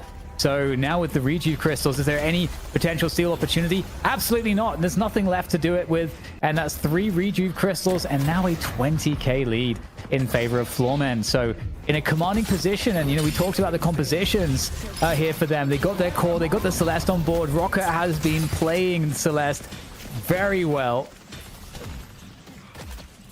I want to compliment melee creeps there for a second, because really nice read, recognizing they had 4 players up against triple rejuve, and they still pushed really hard in mid looking for kills, recognizing they just had the numbers advantage in that place at that time. So great understanding for them despite the overall macro scenario, but a better play from Xeno. The flight from Ivy gets players out of trouble, and now they're able to reset the map and just really re-push. Fishcake's just desperate to get everything he can out of the jungle, because in the next few seconds, once this Urn Dunk comes in, it's going to be pretty much Floormen's jungle. Yeah, that's very true. Yeah, they can kind of roam and just steal everything right now. I mean, that's a great way to utilize this. There is one walker that they can kind of finish on as maybe the final objective push with the remainder, the last maybe 30 seconds of the rejuve. But for now, they've got a good chunk of time to try to find picks, to extract value from the map. And right now, there's a potential problem, actually, because Floormen, they've got 2 players isolated here. AVG and DMB stuck behind enemy lines. There's an entire swarm of melee creeps players that could potentially collapse if they know they're there. Yeah, I think it's just too hard, though, right? It's too scary to really commit to a team fight that deep on the map. Ida was looking for it. He was trying to connect into it, but now it's Xeno trying to turn this one around. And a little bit of an awkward movement with the flight. Oh, I think he's got the double stomp build, so crazy amount of movement. They are lacking a little bit of control, right? But you get that one started lockdown, and I mean double stomp, like this could kill even some frontliners, right? Have to respect the stun control from Ivy. Unstop up on McGinnis. So the Floormen have navigated the game exceedingly well. I think, really, some of the moments too that we saw with the and macro play calls, that was the standout moment for me, where that's where the game could get dangerous. But they actually came out ahead on the macro plays at around the 15-minute mark to 20-minute mark. Yeah, great moves around the map. That mid fight was huge, right? Like, how does Ido get a 4-man slam and the rest of the mid creeps are nowhere to be seen? Like, they're on the other targets, maybe going a different direction for the mid boss contest, but it's all in the past now. Ido does at least bait out the Shining Wonder, but it still gets an extra bounce on the creep, and AVG will be happy to run that one down. So Ido really struggling now on the last of this game. Xeno continuing to look for more as McGinnis sieges across the map. Uber does lose 1 rejuve. Still a fight to be had, but it seems like it was worthwhile so far. Stolen Warden ulti, but it's no match for the heavy barrage. Yeah, what are you going to do against this? Oh my God, guys almost got solo killed by the heavy barrage. What is this? He's just absolutely max ranging, and I think John has to just run for the hills. This walker is done. Man, it's crazy the tempo you have. Drop the medicinal spectre right off the bat, and just, it's painful, and they're going to pursue beyond the walker here. The wall goes deep, but won't be able to get any catch. It doesn't matter. They've got the entire map. Just look how much blue there is on the mini-map right now. It's like they have everything. Yeah, all lanes crashing. I mean, with the rejuve timer ending, you're not going to really go for anything crazy and just sort of clean the jungle on your way out, but that's a happy scenario here for the Floormen, right? Like, this is an ideal first rejuve. You clean up the map, get all the walkers down, you get a nice, comfortable economy lead. And now it's up to melee creeps to find an opportunity, to find a pickoff with the numbers advantage. We take a look at some of the items here. Couple Dispel Magics on Rocker and Goober. So your 2, I would say, most likely characters to really get up in the front line and tango with Shiv. Siphon Bullets onto the Warden is an interesting choice. Big Lash Ult, though, finds 2 players, but they're 2 of the tankiest targets, 2 of the hardest kills to find. So I'm not so sure about how the fight is going to go, and AVG just turns it around on the Ido after the slam. Kills him off. Billy Ult, though, could be finding a more connection here. DMB super low, does drop, so the carry is down for the Floormen, a 5-on-5. This could be a decent fight for the melee creeps, but here comes the heavy barrage. You've got to watch out for this. Unstop is ending. Perfectly timed knockdown as well to secure that one. Lightning Scroll started to proc. The parries have to be good here. Fishcake does drop. And it seems like the Floormen have just bitten off just enough, exactly as much as they can chew. Melee creeps forcing that fight into a pretty significant soul disadvantage, and Floormen are super happy to take that. 6-on-6 with this kind of soul lead. Yeah, this is really interesting because, you know, I'm already thinking about what the draft can look like as a reflection of this game if it is the case the Floormen win, because they have now such a sizable advantage. Of course, they lost the lane on the right side a little bit, but they can easily remedy that. The entire team is down for melee creeps right now, so the advantages are going to be stacking up in souls. We're already at a 45k advantage in favor of Floormen. It's only going to get deeper as time goes on here. So this game has become, I think it's what's fair to say, is somewhat unrecoverable here for melee creeps. They just don't have the power, the fighting power anymore to be able to contest. And I feel like we've seen like a lot of, I don't know if it's a coordination, you know, Jake, around some of the Lash play, but it feels like Lash is very underwhelming in this particular game. Ido has struggled this game, honestly, and I feel like, I wonder if it's like a little bit of tilt from the disconnecting situation and you know, kind of that losing that what should have been a free kill and instead dying because of the DC. But he's been forcing some awkward fights. The team fight, the coordination has not been there.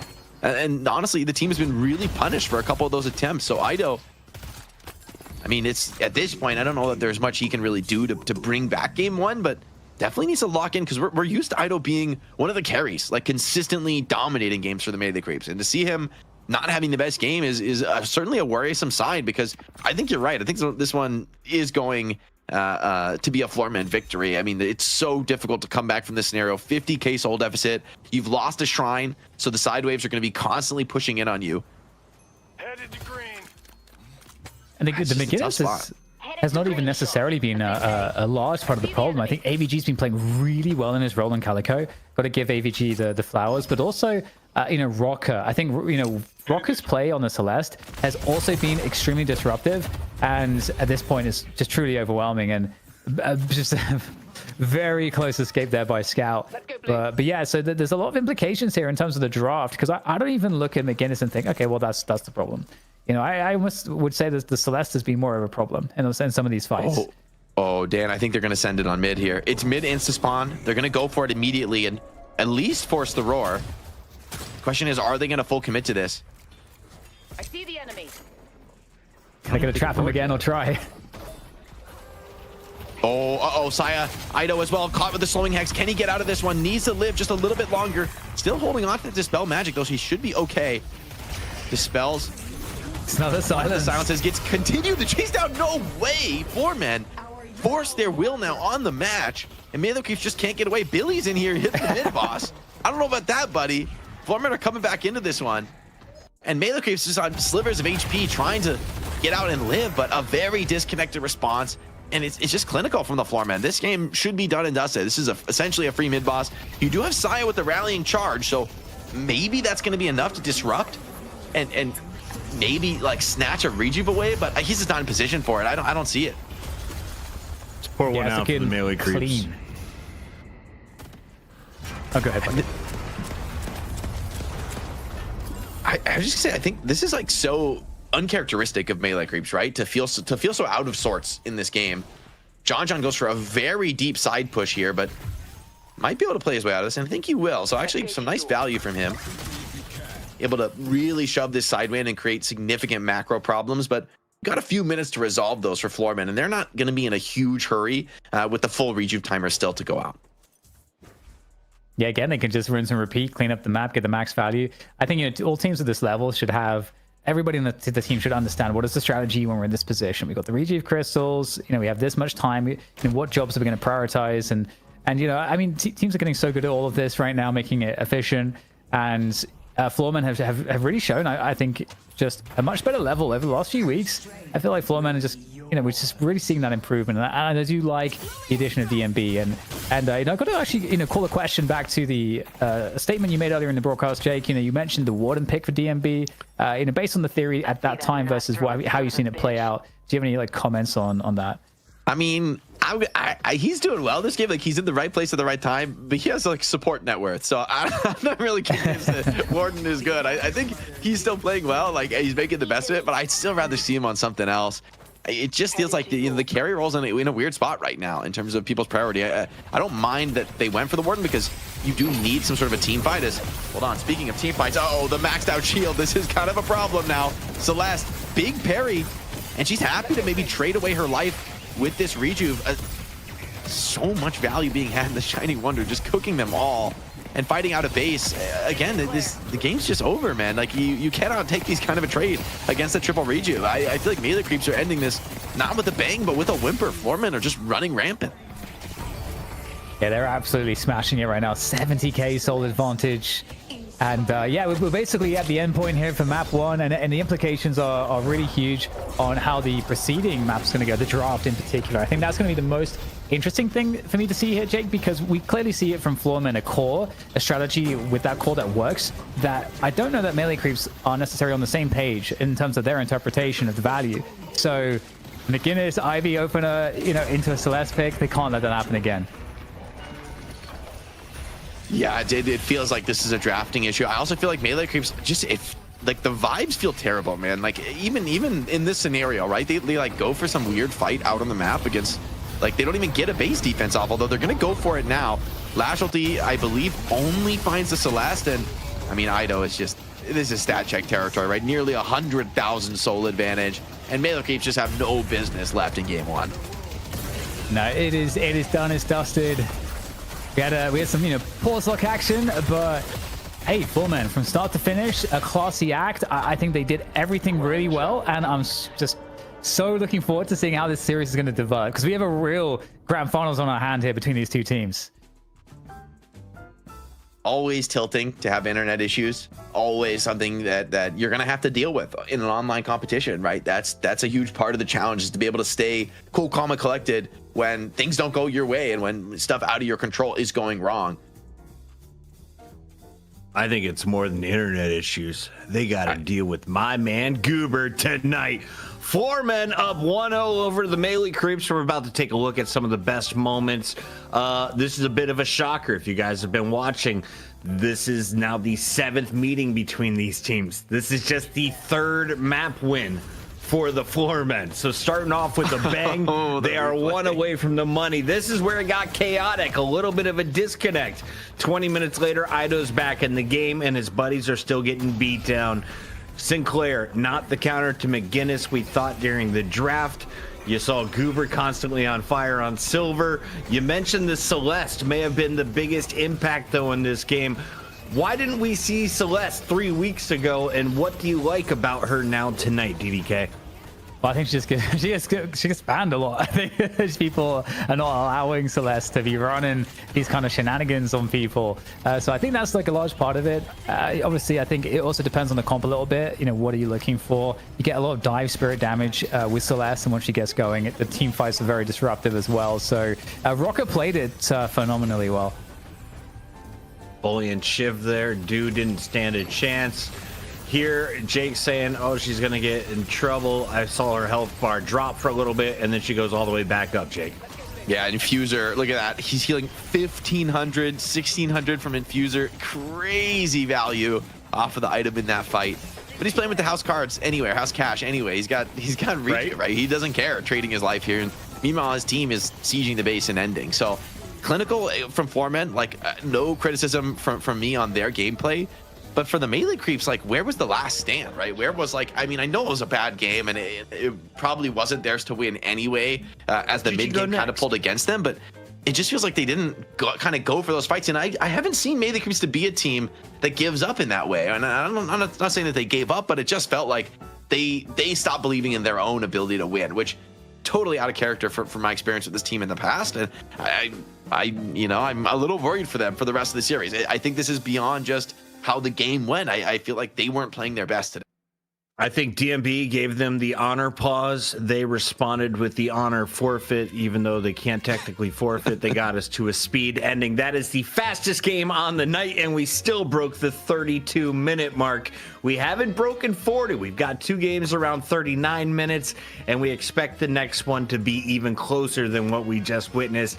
DDK, Foreman take half of the bounty pot with this win. They could secure the whole thing with one more match. Yeah, and I think right now it's all about what melee crews have to do to try to find the answers. Like, what do they ban? How do they see what the problems were in that game? And I think you can point to multiple things. The Celeste, you can point to the Silver. Like, Goober did have a great game on the Silver. The burst damage, the chase down was very key. AVG had an insane game on the dive with the Calico. Like, you know, back to front, there were problems in that draft. So what do melee crews think is the biggest one? We'll have to find out. $50 already guaranteed in the bank for the foreman. Melee creeps, I have a feeling they have an answer. McGinnis is getting banned on the other side of the break. Ladies and gentlemen, lock in. This is night shift number 30. We got at least 2 more games, right? I've been told I work on the best games at the right time before they get too big. That's from the great ZP. Thank you for the gas, ZP. And that is, of course, gas to all of the fans that have already caught on to the bug. The night shift is flowing here. Episode 30. NA, 1 game in the books. It's not the answer we thought it was going to be. Is this the night the melee creeps get dethroned? It's been 17 wins in a row, DDK. They've only ever dropped 2 maps to the foreman in their whole history against the foreman leading up to tonight. So, Pocket, I've got some really good news for you. Okay. Now, melee crews are in a position where they may have to concede Viscous. Oh, because they banned Viscous. I think you're right, but Yeah. So I think we're in like really interesting territory right now because there's too many things to ban, and Viscous is probably not on the front of their minds right now. Some wildness. McGinnis over Viscous is not really a meta character. You're just full respect baiting Goober's pick, and then when he just has some very big games back to back on Silver, it's like, how much is that really getting you, right? Like, yeah, you didn't have to deal with the Viscous, but you had to play against a Silver, and he had a huge game on that too. So if anything, it felt like scarier than a Viscous would have been in this particular game, where those bolas were really, really impactful on Scout and on Ido to make them actually struggle. I was wondering if that would be enough, but it was. He caught a ton of picks from that initial bola catch, followed up by a bunch of silence waves and slowing X's. DDK, I went back and I saw 203 days ago was night shift number 2. That was my first time working on this show, and McGinnis was a meme back then. There were a few other characters that were crushing. Zergy was a standout player, rocking the 7. I feel like I haven't seen a 7 in months. Is there anyone that you could potentially pull out a pocket hero to surprise folks in this draft, or are you just pulling from the S tier characters that don't get banned? The only thing I can think of that'd be really weird to see, but maybe there's like a weird world. Maybe it's Viper, but I don't even think that. I feel like I'm getting too weird. I don't know. There's enjoyers in here of the Viper. What do you think, Jake? Where you at? I want to see people expand the carry pool. I think Infernus. Hey, I think even 7 might not be as bad as people think. I'm telling you. Yeah, like I don't think people are gonna. I think we'll probably just play like the regular, do a million DPS of burn Infernus. But hey, I do think that feels like the place in the meta right now that is the least well discovered, because if you're like, is Warden really the best we can do? Like, there's nothing better. Like, I mean, they won, maybe but the Warden's pretty lackluster. Dynamo, come on back. I miss you. Melee creeps versus Foreman. It's time to get serious if you're an MLC fan. They've worn the crown for 17 weeks. Let's see if they can do it again. They'll need back-to-back wins, and Foremen get to ban first. So melee creeps, who do you take after we lock in on both sides? The Kelvin isn't going to be in there. Why is Kelvin being prioritized by the Foreman here? I mean, this is a legit respect ban, I think, against Saya. Like, it's something he's so good at it. He's so sick with the Kelvin. Not only does it give you a really strong laning phase, but the team fights in the late game get very complicated, and the Kelvin team has a lot of control over how things go. So getting rid of the Kelvin means, hey, you can't be able to dictate the pace of the fights that decisively, and I think that's actually really smart, because Foreman like to play this very active, this very swarmy style, and Kelvin can really put that on ice. Dan, we have a really important question from the chat. Should I put it all on Foreman right now? All of their channel points, 30 channel weeks point of watching. Financial advice. Do it. I think you should go all in. It's happening. Sorry. I think this draft is like also particularly interesting because I'm kind of predicting that Mina. Ooh. Okay, interesting. So they're gonna pick it. They creates. This is a good move, though. I think this is a great way to approach it. Like, you didn't want to give up the Celeste.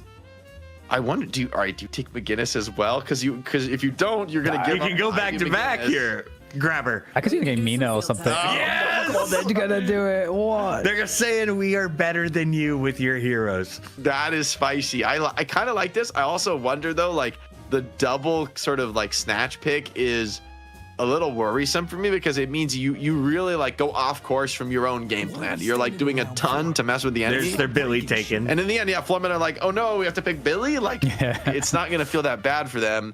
Question is, how do they deal with the McGinnis on the other side, especially with Viscus there to front Sinclair. line? Lock in your Sinclair right here. I wouldn't hate it. Yeah, it's interesting. Success. It's silver. Okay. Well, in fairness, I see this because Goober's you've already got something. snatched. Exactly. You've snatched the Viscus away from Goober. He's been dominating all day on the Silver. Just run it again. And you've got Billy for the chain catch, can really help Silver get those finish kills. Ivy, maybe she's going for that double stomp build again. Can also really assist. I'm the sword of Saint Benedict. But a John Venator, that's a powerful response. That's true. I'm wondering like where Ido goes right now, and an Ido Mina pick or an Ido Pocket pick, I think could both be something that could make sense. So I'm curious what will happen with Mina. Okay, so she actually gets banned, she gets taken away. So you know, what do we think Ido's actually playing here? Because he had a pretty horrible situation on Lash last game. He needs to be on something that he can like run with. So maybe Pocket at this point. Yeah. I mean, I do think he is good on the Calico. I don't think it feels great to pick the Calico at this point in the game for melee creeps because Floorman have some very like tanky and hard to burst characters. I think Calico wants to have those assassination targets. And if you draft her now, then Floorman can kind of stay away from that. But maybe you just feel like it's going to be the right hero for the job. And they do. They just say they're going to send it to you. You're going to have to pick squishy heroes at some point. But curious to see where Floorman go from here. Is this just another Warden game, Dan? maybe. Yeah, I'm really wondering where. Yeah, like where else does DMV go with this? Yamato, I like that. Another hero, very hard to burst. Like, I feel like Floorman are going to pick all heroes that are very hard to burst, which actually I think is a great way to deal with both the Viscus and the Calico. These are characters that want to, like, disable and assassinate, you know, certain enemy characters. And Floorman have quad frontliner right now, by the way. They have 4 frontliners and an Ivy. This is kind of wild. Move them around. Right? You got to get a Pocket into this. Right, it would be so perfect. Like, yeah, it's actually kind of crazy. But if I guess you have to let somebody else play the Calico. Mo Krill, okay. They don't really have many stuns, just the Ivy stun. But I don't know if I love Mo Krill against 4 frontliners. I feel like who's the tank buster pick here? I think Pocket is Pocket. It's just so insane for Affliction to hit on these grouped up players. Mo lets you punish people who are isolated, and Pocket helps you, punish the big group stack. What is Floorman's last pick going to be? I think they maybe go initiate. I'm expecting this is, a GT. I actually I kind of like that. But Jake is about to lose it. He's mind blown. This is a DMV Billy. I thought they were gonna have like DMV on like the off carry Billy, and I could see the vision, but. This is a wild and wacky draft from the Floormen. I mean, if they get burger boxing, that should be good for them. But maybe the Creeps have some very scary tools for the pickoffs. Mo and Calico going to be looking for any stragglers, anyone getting greedy and farming. Warden could be in a world of hurt there. And Pocket with the Affliction should just be devastating this game. I mean, they don't really have a response to that other than just be better and don't get afflicted. But that's not super realistic most of the time. Mo and Krill and Viscus, what are their jobs? Because I've seen Venator. I know what I need to do if I'm a McGinnis fan. I mean, Mo is just Viscus and Mo on the same squad. I feel like Viscus, at least Viscus has very different builds you can go for, right? Like there's like a pretty powerful Viscus build where you just go all in on the melee. And you become a pretty serious damage dealer, which I actually wouldn't hate this game. Goober in the last shift popularized this Viscus build where you go for the max ball and go for that like perma-stun, bounce on people and just like keep them locked down. Feels like that might be the more competitive build. But this game, I wouldn't think it's crazy for him to go a little bit more high damage. It's the money match. 4 men are on match point. Melee Creeps trying to force a game 3 on the mic. It's DDK. I will say, Jake, that I kind of like the Shiv against the Pocket because you know, Pocket's not super tanky. He's got this. He kind of gets wrecked by spirit damage. If you get some knives in him, yeah, he can go into the. He has to dispel it. Like he can't otherwise escape the damage. And so I think that can be some way to deal with the Pocket, because I do feel like Pocket is a very big problem in this game. Yeah, that is true. That, like, you know, in the past, I think people looked at this as like Pocket as the counter to Shiv, but now that Shiv is a little bit more focused on like doing that heavy damage over time rather than, you know, the pure tankiness of some of the older Shiv builds, maybe this Pocket matchup is more playable. I mean, just in terms of, you know, your strategy, the way you can approach the game. Laning phase, looking comfortable for both teams. I think both teams like think this is a wild draft too. I think they both recognize they're in kind of unexplored territory, which I'm sure is actually a rarity for these teams considering their experience, their practice in the game. It is a really interesting approach because, you know, teams will often try to stay within the frameworks of how they want to play the game, but like, okay, you know, we're going to maybe ban a bit more towards what's been working for you guys, and maybe we'll steal something, but they stole some like incredibly core picks that have complete, like, they've gone all in on like, we don't care about our game plan, we're just going to try to make this as disruptive as possible, and then just like go from there, and hopefully we are better at adapting than you guys. Yeah, I do think that they've thrown chaos into the game, which I think is a sign of desperation, which is not where you would expect, you know, whatever it is, the 20-time, 30-time champion to be doing some weird stuff, right? You would think they'd be able to stick to their bread and butter. I think they just felt last game was like a sign. You know, this is a Foreman came to play. They came to win today. They've got to get one more game win to secure that. Nice early trade here for Ido on the Calico, finding Goober in a really rough spot, fully surrounded now by Melee Creeps players. Got to wait one little movement tool to get away, and he's gonna live just a little bit longer with this slide down the stairs, but eventually it's a matter of time for him getting run down. It is interesting because what if Melee Creeps crush Floorman? Would it be that they did this in desperation, or that they're just able to just like they were actually just really confident in their ability to still just make it work? Yeah, maybe I'm wrong, right, about like sort of the reasons why they go for these picks. Maybe they feel more comfortable, and this is more of just, hey, maybe both teams like to play the Viscous and could consider playing the McGinnis, but I just had the feeling last game, man, it looked like they were the underdogs, right? It felt like Floorman were the team, full control, playing their own game. And that's why I see the vision. Like, theoretically, I understand why it's good to snatch these picks away, but can you know, and in the past, in fairness, Melee Creeps have been insane at adapting and you know, getting the wins in these unexpected, unique situations.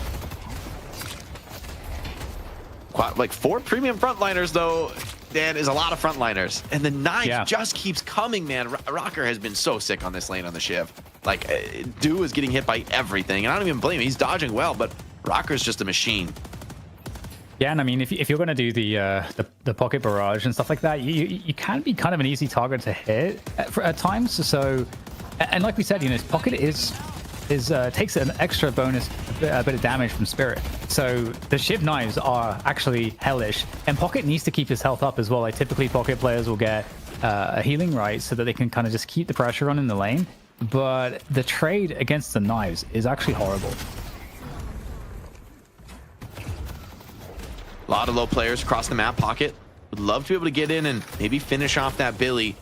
Rocker making just a little bit of space for it. This McGinnis sustain really helping on the lane, though, keeping people into this one. And that heal is going to, you know, further that goal. AVG, I think, just has to hit a base reset here. Mid lane also could be some kills on the cards. Foreman, no reserves of HP anywhere on the team.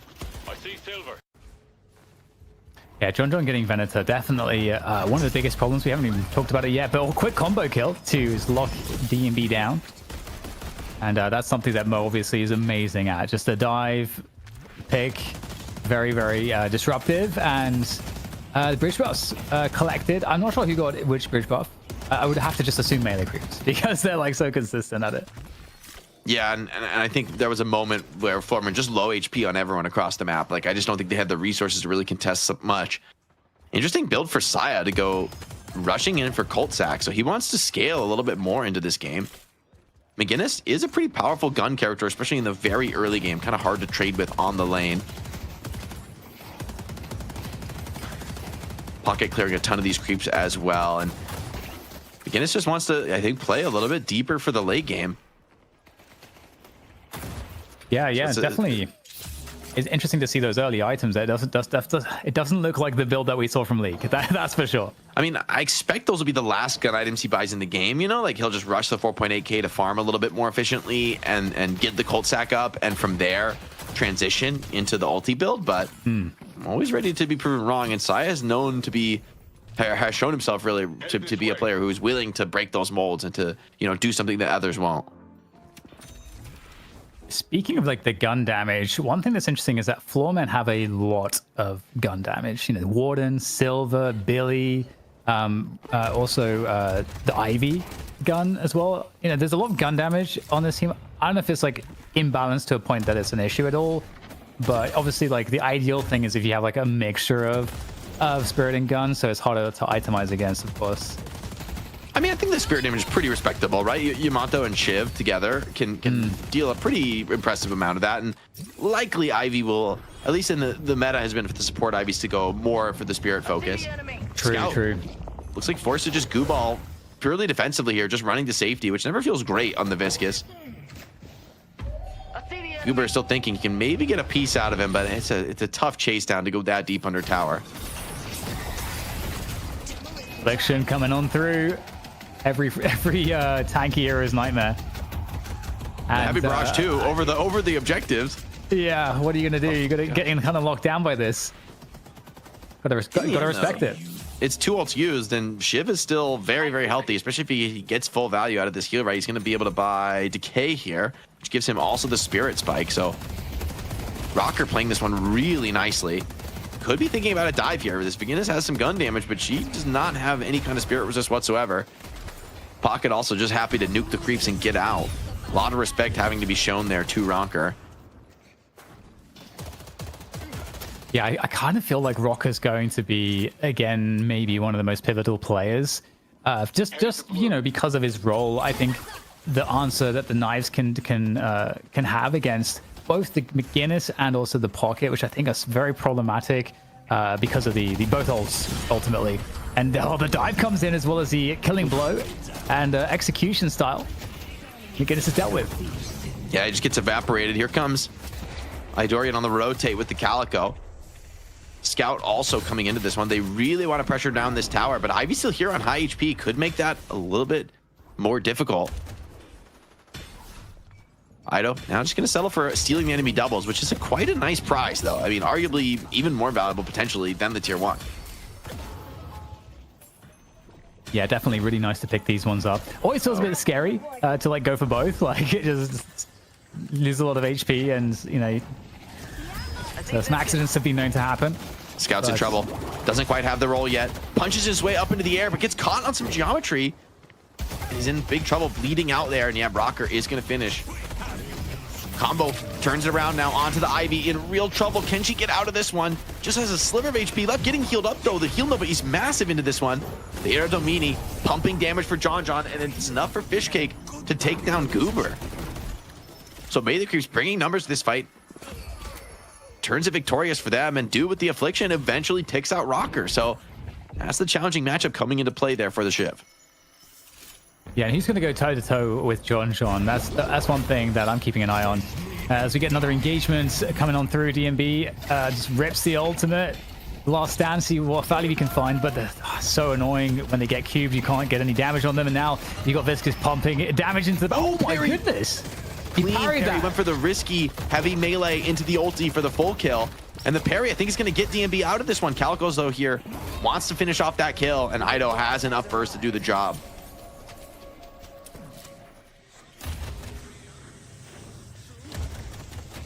How do you feel like this game's shaping up so far, Jake? Because obviously it's kind of a bit of a wild ride in terms of the draft. I feel like both teams are just hanging on to this one by the skin of their teeth. Like this one is gonna, it's been chaotic, and I feel like it's only gonna get more crazy. That's my vibes here. This one's gonna be a brawl. Well, the uncontrol is with Floorman at the moment. Guba's got that one on the silver, and they're trying to run it across. But I gotta say, Floorman did a great job macroing around these urns in the last map. They're gonna get a catch there with the wall. Escape happens, but they're really here for this Guardian anyway, so they're gonna pick up this pressure, this damage. But what about three knives?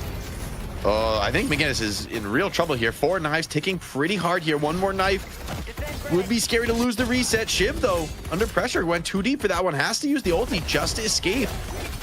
Still in a lot of trouble. The urn dunk comes in. Looks like the soul's kind of traded this way and that. Liking Curse, enough to potentially turn this one around, but the 1v2, surely. The Affliction, just too much, even for Silver. Pocket in the case, lasts long enough to assist that kill. Well played, but man, Goober had a lot of fight left in him, rather, in the 1v2. Yeah, good tip for those of you up against the Lycan form. You know, you can just like they were, just get the wall jumps in there to just get into the air, like make it harder to connect those melee hits, and then, you know, you're buying time, getting your cooldowns online. But yeah, interesting turn of events. It's still pretty close here between these two teams. We only have one Guardian left on the map. It's the left side Guardian for Floormen. And, I mean, both teams still look to be in pretty good stead here. No one is too far ahead. You know, 12k there for the Venator of John. A good catch onto once again, the Viscous. The lockdown comes on, but it's just a desperate attempt to stay alive. Can Fishcake actually get the kill, though, onto AVG that's on that Billy? Billy gets a bit of a heal, so he's going to be in good stead. And Fishcake will die for his efforts. And that equalizes the game, souls-wise. League has been relatively quiet this game, relatively untouched. Finally, the tower pressure comes in. He's forced into a shadow transformation. Ido senses, hey, maybe there's a chance to actually go a little bit deeper on this one. John's here, could pop the Aerodomini and look for more. League on absolutely no HP right now on the Yamato, but just proves to be a little bit too scared for melee creeps to stick around with Floormen off map. Yeah, this game's really interesting. There's so many new dynamics to kind of look at between, you know, who's playing what, but my prediction is this goes late, man. Like, I feel like this one could really drag out, especially with the McGinnis going for more of a scaling build. She's going to be weaker for now in the early game, but it could pay off later. Warpstone from Pocket, caught by the Silence Wave, should be expiring soon, and I think he might be okay, and pops the Affliction before teleporting up to the high ground. Being chased still by the Ivy, trying to just move his way out of this one. Proves to be just a little bit too far, though, even for Xeno to chase. And I did get rid of the Affliction, though, and I mean, it was from full HP, so it doesn't end up being impactful. It's, I think, kind of a nice trade ultimately for Floormen to be able to get that one out. A minute and a half to that 15-minute earn in the bridge burst. That's when the games like this that are like neck and neck, they could potentially break apart, because the teams may start to make really big macro trades, but they either fight for the earn or they actually go straight for walkers in a trade whilst giving away an earn or something to that nature. Nice little harassment here by Goober onto Do, right? That Pocket, he relies on this HP pool to play his way out of some scenarios, right? And if you're on half HP, the next time you get caught, you won't be so lucky to slip away. So it's always nice to take those little winning trades around the map. Silence Wave really does play into that kind of a style. But trades you don't want to take around the map are up against Mo and his combo, right? Like, that's going to be pretty scary still for the Floormen. But we've seen the combo, it's not guaranteed, right? Sometimes you find yourself in a tough spot. Beautiful parry catch onto Scout, and he is in a world of hurt. Even the goo ball, I don't think is going to be enough here. And yeah, DMB has the burst. The Silence Wave is like mega value, especially against Viscous. And a forward catch from AVG, finding Saya alone on the McGinnis. That's not where you want to be caught, and this is problematic. Going for the full dive, potentially no, just barely escapes from a lick of HP. The knife ticks him. Oh, got finished off by the knife. That is beautiful there for Floormen. Yeah, so nice, man. DMB does get bursted down in the side lane. Finally, the roam comes in. Fishcake finds his kill with the combo and the help of Idorian's Calico, but everyone has been so focused on farming this game. I mean, both teams have a lot of late game scaling. I mean, the ultra heavy frontliner draft, all these heroes kind of need some items. They need both damage and some aggression. Wisely cancels that charge. Would have been Walker Stomp, but John in huge trouble and can't dodge the power slash. So League, good connection to kill off the enemy carry in a bit of a dangerous scenario, but it feels like Floormen are kind of dominating across the map right now. Yeah, Affliction though, that's never going to be a good sign here for the carries, or rather for the frontliners. But the Urn in the meantime is being ferried across the map there by Xeno on the Ivy. Whilst there is some action here from melee crews, they want to try to capitalize on these kills. They're going for the chase down off of those Afflictions. They know these guys are very weak here. Ooh, trying to dodge the stomp there and continuing the pursuit. Is Dude going to be able to find it? He's getting quite low himself, and his cooldowns all being used. There's the cloak though to try to get out of dodge in this fight, and DMB is looking for this one. Still though, 500 HP, still up. There's the cask looking to finish off the pocket into the teleport again, and finally, Dude, surely he's dead, and another cask will do it. Man, Rocker and Dude playing the movement tricks there. DMB hitting his mark now on the Warden.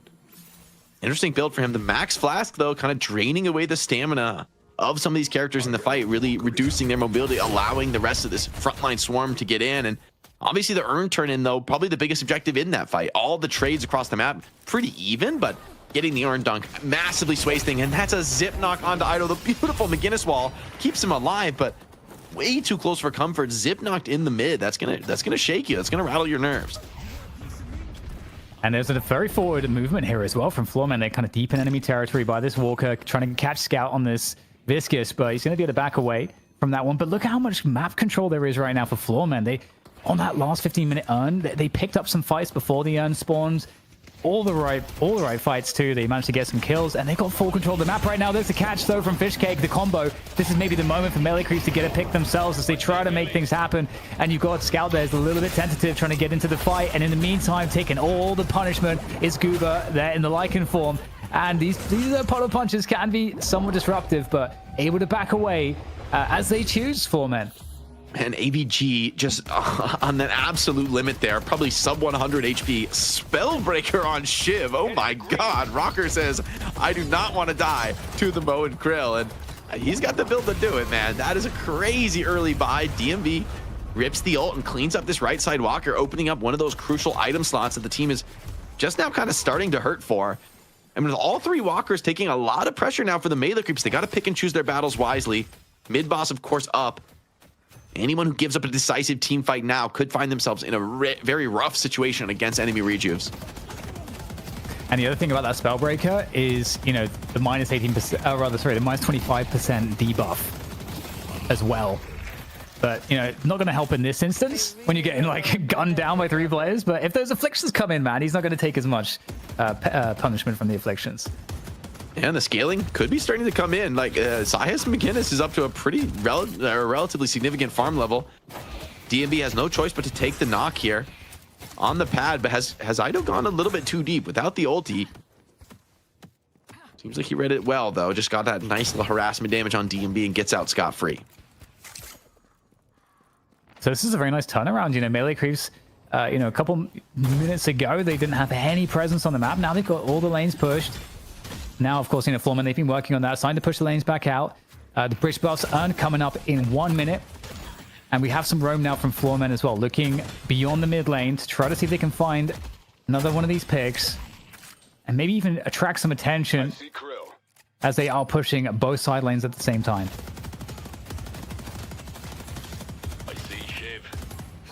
Definitely a scary moment here. Forces grouping up in the mid lane. Ido looks to find a target here, going on to ABG's Billy, who's kind of happy to take some of this pressure. Beautiful parry on the puddle punch. Gets him out of trouble, but the combo still comes in. This is very deep on the Walker. The chain gang pulls people way past the point of no return now. And melee creeps in real trouble, almost living on ABG. But it's going to surely cost John his life to finish that kill off. Finds himself in a rough spot. Oh, get picked up by Ivy. A little bit awkward when he immobilizes there too. But surely, yeah, just in absolute no man's land here for John. And I mean, just so much pressure. Once again, all landing on ABG. And every time they do this, they get brutally punished. Like, Floormen are not letting you do this for free. As Rocker just poking and prodding from range, doesn't have any knives remaining. Could be a reason to maybe play things just a little bit slower. League still with a lot of gas, though, and wants to be able to finish off this kill. Ido, too slippery on the Calico to allow it to happen. Let's go to Yeah, and that full earn control on this left side of the map here for Floorman, and they can continue to pressure the Walker. They can start trying to split push into middle a little bit as well. So the world is their oyster at this moment. You know, the league picks up the spirit buff though, so that's kind of nice. You know, it's going to really pump up the barrage whilst that's active, so that's something. But what are they going to do to try to stop this earn? I mean, barrage is up, full ults online for melee creeps. This earn fight, if they can get there, could be a very important fight for them to win, Jake. Yeah, it's going to be huge. DMB is also going to be pushing down that left side Walker, so they're not really under pressure to force this one. And wisely, I think Florma are going to play this one slow. Melee creeps have brought everyone, essentially, other than John to clear mid, ready to fight this. It's going to be super hard to dunk into somebody like Scout, but if you don't force this fight as Floorman, I suspect that melee creeps are going to find themselves in a tough spot. Like, this left side Walker is almost already dead, right? Like, realistically. And yeah, Floorman have no intention of going for it, though. Although Calico, great move from her to snatch the urn away, and that should be a dunk coming in. A little bit of aggression here showing from Goober, trying to fight back for this one, but it seems like it will be a clean dunk combo as well onto Goober, who actually is caught in a rough spot. Affliction onto Shiv, who's cooking now from the damage from Dew's pocket. Beautiful fight from melee creeps. They get earn and 2 huge kills. Yes, they lose a Walker for it, but that's the kind of trade you're happy to get in this game state, Dan. Yeah, and DB's under pressure in mid to get another Walker in return as well. Like, they kind of have to do it. The base Guardian's being worked on by AVG as well, whilst all this is happening from melee creeps. Melee creeps, they had everybody on this right lane, so there are other objectives for the taking. Floormen looking to try to equalize there, and maybe we're seeing, you know, as you're saying, Jake, earlier, like this somewhat of a turn in the game just due to how the power spikes are working, because I do think Floormen, there's legitimate fear that, okay, if there's every ult online, especially the Affliction, that's kind of asking for a disaster if we all try to fight that earn against Affliction. Yeah, I think, honestly, I just got to give a lot of credit to melee creeps. Really well played situation. Like, Floormen were routing them across the map. When, as I say that, hold on, we're up into the next team fight. Floormen say, yeah, nice ults, buddy. Now we're going mid boss. What are you going to do without him? Scout with the roll. Will that be enough to contest this mid? And I mean, Dew is nowhere. He's miles away on pocket. He did not see this coming. Melee creeps caught blindsided right now and making a mad dash to the mid boss pit. They're so late for this one. I don't think they're going to be able to stop it. Quick triple rejuve claim. DMB using the last stand to cover, and now the chase begins. Melee creeps are going to try to find kills that they can here. They grip a combo, but this is into the last stand. Warden, he's taking up through this. May still be able to live out. 1 rejuve down away. All 3 rejuves down. Hold on with the McGinnis ult. Barrage just burned them all to death. What was that? From side, the damage came out of nowhere. And they're still fighting though, and they're actually maybe looking to win this somehow. This doesn't make any sense. You've got Shiv on the run. Rocker's getting absolutely blasted as he tries to escape, rejoins his teammates. There's the right click movement to try to escape and somehow survive. I don't know if it's possible because this push, it's not going to stop. You've got melee creeps here that are absolutely sending it. And you know what? Yeah, they didn't have any ults for that mid boss, but they're also coming online in a second. Wall comes in to trap the Ivy. Xeno able to escape though. But again, this Walker's going to be forfeit, I would imagine. I think he got hit by all 3 bounces from the splatter. What the hell was that? The splatter came down from heaven just to kill Goober in particular. And I mean, honestly, Floormen were like full W after they claimed the triple rejuve. I don't blame them. And they got 6 deaths. Like, their entire team just got completely destroyed through all the rejuves by the McGinnis ult. It pretty much soloed the game. DMB wants to continue forcing the fights, recognizing ults are down for melee creeps. Still a moment of weak tempo for them, despite being down in the 5-on-6. Equalized now to a 5-on-5. Floormen with a great read on the situation. Playing aggro despite the numbers disadvantage, and they could be profiting more from it as they're picking up Rocker and sending him in. Can they get a kill? That's yes onto John. Can they find more? Base Guardian's already low in this wave. Mo also out on the map. And this one has just turned into an absolute dogfight, Dan. Yeah, and I mean, this is looking really good right now for Floorman. DMB, he's looking pretty strong right now on that Warden, doing a great job. That mid Walker's still up, and potentially right now, I mean, this would be a good time to try to pressure it. 3 players down for melee creeps, despite their bounce back around the mid boss. I'm gonna have to look at the replay to really truly see exactly how that happened. That they I swear it's the McGinnis ult. I swear it's the McGinnis ult killing them all. That's the only thing that can possibly deal that kind of DPS. And I also think that's a good moment for the Floormen to be like, okay, so about fighting into the McGinnis ult, guys, maybe we don't do that anymore. Maybe we recognize that it's not going to happen. This is kind of interesting because it's like kind of worrying. Like I felt like Foreman got handed such a sick situation where all the ults were burned. There was literally no response to the pickup of the rejuve crystals. There was nothing that could be done to deal with it. The fact that they killed all of them is insane. Are they going to get another situation like that with their head Foreman? We'll have to see here because they're playing around this position he's again. so annoying on the Viscous. He has to roll to get out of that scenario, but he delays the pickup for like 15-30 seconds on his own, which buys some time for the Melee Creeps. So how are they going to use that time? That's really the key question here, as it is an even earn. But with McGinnis ult, why wouldn't you fight it, right? For the Melee Creeps, you got to imagine they're going to look for this contest. I mean, yeah, you got to imagine they will. Again, the problem is always going to be these ults here, Saya and Do. Barrage and the Affliction. They kind of actually work really nicely together in terms of how much damage they deal. But what is the solution? I mean, it's hard to get picks here if Melee Creeps are traversing the map in a sensible way. That said, Floorman actually have the advantage in terms of how the high ground works around the left side urn. Yeah, if they can take advantage. For now, Melee Creeps holding it down. Splitting and trying to farm a little bit of pressure in mid. DMB caught in an awkward spot. Arctic Blast is good. Is there enough follow-up here? Pops the ulti, gives him that unstoppable. A lot of resist now on the Warden as he tries to fight through. Vortex Web delays Calico, who's caught in a rough spot and being fully turned on. Although, ooh, a little bit of a anti-synergy there. Maybe pulls DMB off a chase he would have been looking for here.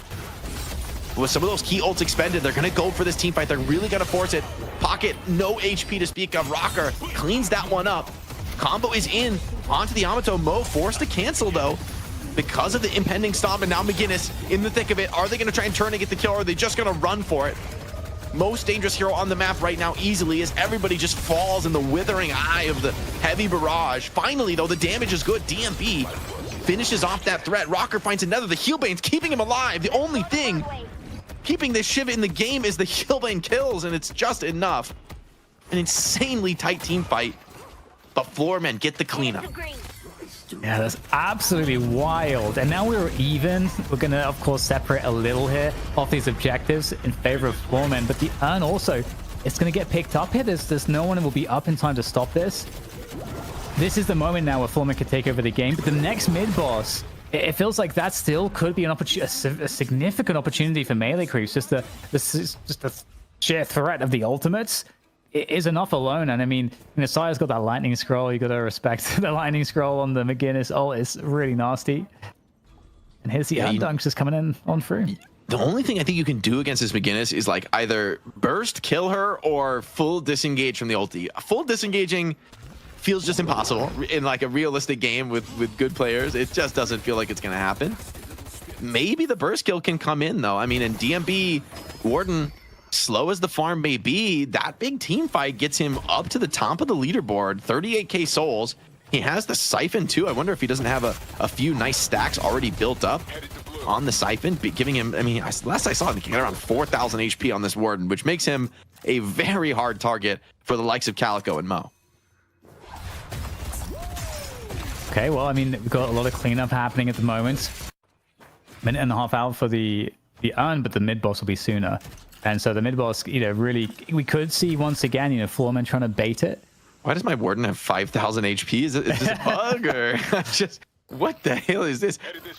So when the resilience buff kicks in, he's still gonna have like 2,000 more HP to get through with the whatever that's gonna be, disgusting 60-70% spirit resilience on his low HP. I want to see him build Frenzy this game, because one thing I do notice is the gun damage is pretty much only John, which is significant, right? Like, he does a lot on his own, but if he's not shooting you, the rest of the damage is all spirit. And so that is Spellbreaker plus spirit resilience. Frenzy's been buffed. We haven't seen it bought in like weeks, but I would see it this game. Oh yeah. I 100% agree with you. I think it's a great call out. And the fight commences here on the right side of the map. Oh, McGinnis in trouble. McGinnis in trouble. She goes down. That could be the team fight already over. McGinnis, no HP left, just being bursted. Still, the damage is not able to come in and finish her off. But yes, it eventually does. League hunts it down. Affliction comes in, but it's too late. Melee Creeps routed now on the map. Desperation trying to save Saya. Goober, though, under that threat of that Affliction, has to just respect it, denying the chase for now. Everybody on Floorman is low. They got to be a little bit careful. Maybe over aggro, finding those first 3 kills, not recognizing the rest of the team is still on low HP. John and Do continuing to fight this one out, and it's actually turned against him now. Yeah, this is looking a little bit sketchy because mid-boss is a potential reward as well. And the new updated Killing Blow can be used as an escape tool. But where are you escaping to, man? You're in between 3 players. This is looking very, very dangerous right now for Shiv. I mean, trying to connect those knives is Rocker, but he's getting bursted down really, really fast. Faster than the damage that the knives are going to tick away against his opponents. And, okay, well, you got to respect it a little bit. It's getting a little bit wily out here. Oh, another knife gets connected onto the Calico. So Calico might end up going down to that.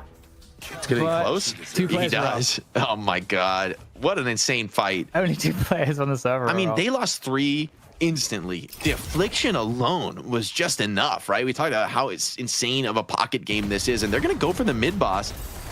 I don't know about this, Dan. Like, yeah, maybe no. They should get this, right? Surely. Everyone's up now. Yeah. Because they lost those 3 kills so early in the team fight. It ended up being like the dream scenario because now those 3 are all back into the engagement. It's only Ido on the deck. Should be a free mid boss clear. If Floormen lose this game, I feel like they're gonna just be hating themselves because the fact that we're here is a tie game for souls, and now melee creeps are gonna get 3 rejuves uncontested. That's crazy. This is the biggest opportunity melee creeps have had all game. And it might be enough, right? Even souls, triple rejuve, a lot of room to work with. Still, I think so much rides on the value of this McGinnis ult. Like, even if you just don't get kills with the McGinnis ult, that might just be enough for it to, you know, really not feel impactful. Nice little wave clear by Do, being super annoying on this pocket, keeping the macro pressure constantly on Floormen. But as Floormen hostage the Urn in their own base, all you can really do is split and farm the map for the melee creeps. That's nice. It gives you, you know, you're going to maybe come off to this rejuve with a 10 or 20k soul advantage. But at this point in the game, it's not really going to break the hole. So I think if Floormen are patient, they should still be in a fine spot to still contest this second game. The urn has been dropped. I mean, earlier you said this game's going to go late. So like, this game is a burger box legend already. This is in full chaos, man. We've seen a team wiped after a clean triple rejuve, wiped in the next 30 seconds. I mean, like, actually, they're all dead in the next 30. So truly an insane one. We've seen 3 players instantly dying for the melee creeps, and then they come back to win the team fight. I don't know. This one is absolutely too close to call.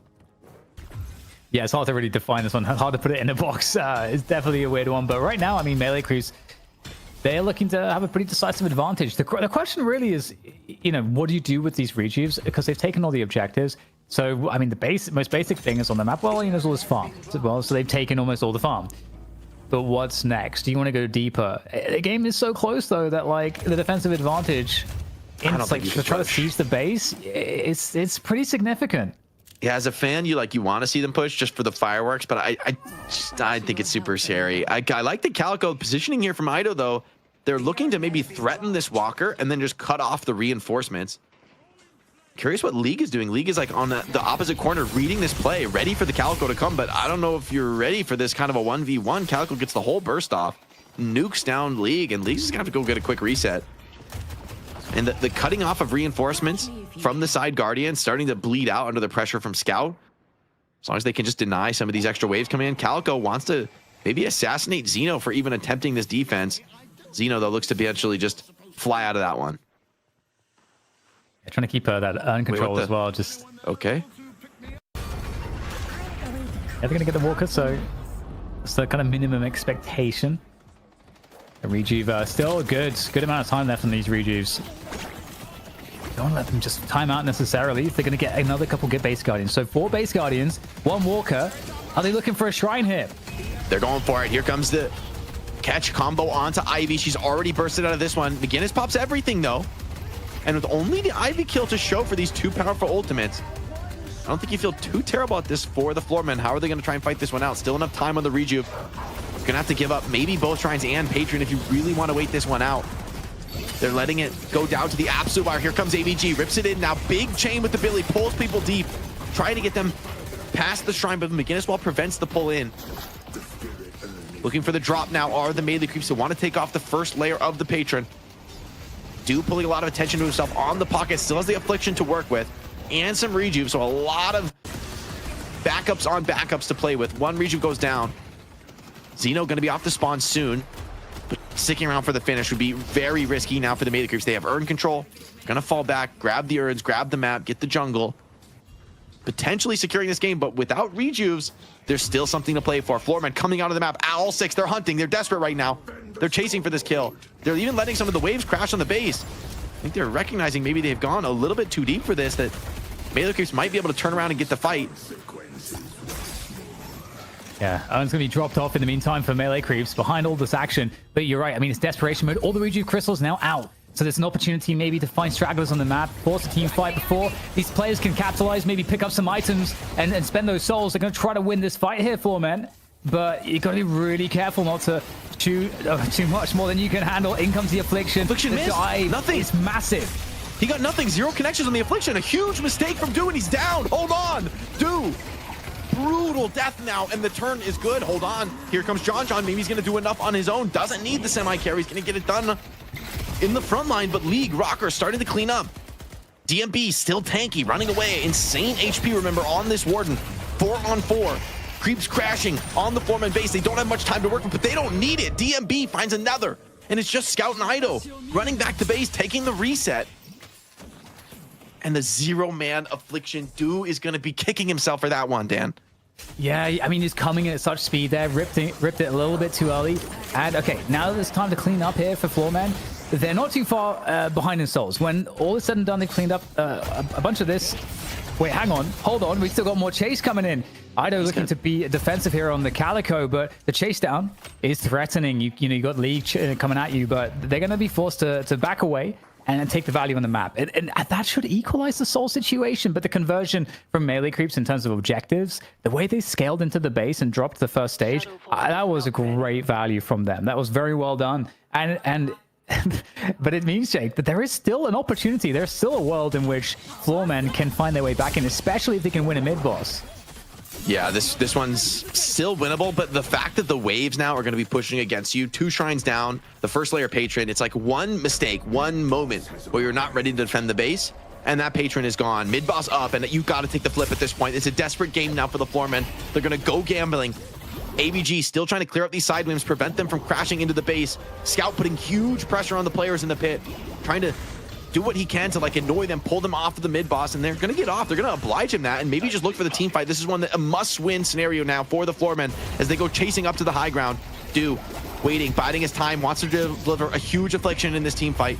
Goober already low. This one looks like a much better engagement for the Melee Creeps. Multiple players from Floormen just having to back out and disengage. Saya, though, on super low HP, the last stand from Warden does bully back some players, but Do is still waiting, and with the HP bars dropping on the Floormen, this could be the game right now. Melee Creeps finding their way through. Saya does drop. E-shift from pocket is going to keep up, and oh no, did he miss again? No, or did he get, I can't tell. It was pretty I think brutal you got 2 players. Yeah, you got the Yamato and DMB there, I think. Oh, there's enough of a connection, and just this very long or prolonged fight here has been very problematic for Floormen. They've come massively behind because of it in a series of engagements, and I mean, Goober's in trouble here. He's getting absolutely locked down by multiple players. He's gonna do everything he can to try to survive, but it's just absolute RIP Goober. Rocker's gonna have, I mean, he's down as well. Basically, he's getting caught and stuck on Ido, and now here's the rest of the team. There's nothing more to do, and I mean, there's only one stage patron. They're just gonna charge it. Screw the mid boss. We're gonna take the map. Wow. Insane game from Melee Creeps, clutching out some really tough scenarios to bring that one back. Floormen going to be kicking themselves for this one. I think they're going to feel like this was in their grasp. This was their game to win, and they weren't able to close it out. Will they live to regret that in this game 3, or will they be able to just close out the series and you know, all is forgiven as long as you get the win in the end? Man, this is a wild one, and I just have a feeling game 3 is going to be even better. I mean, what do you do in game 3 after this? Like, how do you run up this? 39-minute game. This one was ridiculous if you were a fan, because we thought the Floormen were going to lock it up. Melee Creeps finishing strong despite the rejuve. Floormen looked like they were still in it for a moment. Dan, when did you know the catsuit people had it all locked in? I don't know how to answer that, actually, because you know what? I think it was that like the last 30 seconds they lost like 3 players, and then suddenly those 3 players were up in time to then get the mid boss. Because do you know what minute was that, Jake? Was it like 25 minute 25? I don't even know. Yeah, something the right side lane, like Florman killed 3 instantly, like 3 kills already. And I think they just didn't realize how potent Dew's Affliction would be, that they still get clutched up on from the remaining 3 of melee creeps. And then again, Florman have another fight. They have a completely clean triple rejuve pickup. And I think they even had like maybe a kill on top of that. So of course they run in. Of course they try to wipe the melee creeps and finish them. And I think Saya just deleted them all inside one of those cubbies around the mid boss. So this one was completely insane, complete cinema. A wild game in the end. McGinnis wins again. Is she the best in the game? Stats don't lie. The silver falls for Goober as the 4 men are taken out by the melee creeps. We take a look at some of the best moments. We wondered, what would Ido play? Well, he seems pretty comfortable on the Calico. John on the vent looked great. How was Dew on the pocket? Because that was a pick you called out early in the draft. I think in general, he played really well this game. The one missed affliction was really brutal because it took what should have been like a game over scenario and give Florman like one last chance. A little window. Yeah. Yeah, but in the end, his a huge affliction is the reason they win that earlier fight. There was a 3-on-6 they clutch out. It's really Dew on the pocket. So I don't want to overly criticize him for like one unfortunate moment. Yeah, just because, the late game one. Yeah, over the course of the game, he did everything he was supposed to. Ido on fire here in this clip. You see, of course, Rocker with some good moments on Shiv. He got bullied towards the end. In fact, decided to take on 2 characters when the rest of the chat was saying, why didn't he just back away? Were 4 men overconfident here, or was it just individual mistakes that were happening throughout this game, DDK? What did you see? I think this game was really, really close the whole way through. I don't think that they made any big mistakes. I think there were just some aspects of this game. I think it's part of why DeadLock's actually a really funny sport, where like that pivotal moment we called out, like the timings of when people died and how they died, and just like getting the extra kill and just some of the extra delay because of the outplay that's happening, like all these like small moments, it just kept like resetting the situation into this very dynamic scenario where one team might come out a little bit ahead, but it's hard to predict. And that kind of went back and forth a few different times. But I think if I had to summon one moment for Floormen where maybe they got overconfident and it could have cost them, it was probably when they got the 3 rejuves and they got insta-downed by the barrage. Because that was a moment, if you look back on this game and you're Floormen, you're like, this is the moment where we should have taken over and never looked back. Exo Wolf saying, great game. Some of the fans saying this is the most entertaining DeadLock we have watched yet. Very fun back and forth battle. In the end, it's a 3-kill difference for the melee creeps. They're going to finish with about a 20k lead in the souls. Dew leading the lobby in souls and player damage. John is going to finish with most kills and 21 assists coming out of Fishcake on the Moen Krill. Is there a clear MVP candidate from both teams at this point, Jake? Oh man, I don't even want to think about MVP, man. Like this game is so insanely close. Like both ends. I feel like DMB had a very big game, this game in particular though, for Floormen. Really impressed me. I feel like Goober's been great, Rocker's been great all series. For melee creeps, you got to give a lot of credit to Saya's execution, right? Think about that one giant fight. I think you're exactly right, Dan, where I don't even blame Floorman. Like, I would have done the same thing. I would have been like, guys, like, we got triple rejuve. Right. We got, like, a kill. Like, let's just run it down. Like, what's going to happen? And then McGinnis just, like, locks and loads and absolutely unstoppable, baby. You. So I wouldn't have made the same mistake. I'm sure a lot of armchair gamers in the chat. Obviously I would have known. Like, no, this character is just different. Different for at least now. We'll see when the nerfs come closing in. Shout out to TK Breezy hitting us with a raid of 31 people. I hope you are enjoying the night shift. I saw you in our main chat, and I know you've been doing some watch parties recently. TK, one of the great commentators in esports, crushing the FGC every time I see him. DDK, though, let's talk about melee creeps. They are now on match point. They are now looking at an 18-match win streak. What is going to be the most important thing in this next draft? Is it frontline? Is it going to be picking out those burst characters, or is it keeping the viscous out of Goober's hands? Ooh, there are so many answers you could come up with for this question. Oh, and what I think is so awesome about this scenario is that unlike almost every funnel that we would ever have, like usually the way it will go is a draft. There's continuity draft to draft of like, okay, this worked, this didn't work. We'll take away this. We'll like give the respect bans. Okay, this is working for you right now. We'll take that away. Melee Crews decided to just like drop a bomb on like all of that in this last draft. So like, where do you even go? There's like, what precedent even exists right now? I don't even know how to predict this next draft. Been wild stuff. Jake, do you need a break? Let's send it to one man. One. Yeah, fine, Obs. Rest your fingers, take your one bathroom break. When we come back, it's the final fight of the night. Shift number 30. We'll be right back. It's night shift number 30. We're here for a game 3, and the Melee Creeps have dropped their 3rd game in history against the Foreman. That was back in game number 1. Now we just saw MLC clutch up, and I have a feeling they have all the momentum going into this game. DDK, is that the story? Do I have it right? Momentum. I don't know. I don't know. That was a really close game from start to finish. So I don't know, man. I feel like there's a lot of great stuff for both teams. Yeah, Jake, I need to know about some win conditions for both of these squads. How has it played out so far? Is there anything that you can simply dial in on, because this game is incredibly complex? Yeah, in the end, I think because Melee Creeps just dropped such a crazy bomb on the draft, it's so hard to evaluate. You know, like you said, Dan, typically we see a series where the drafts are relatively similar, game 1, game 2, game 3, and they're just like a little tweak. Oh, I'm going to draft this instead of that for, you know, my front line or whatever. And instead they just go a completely different direction.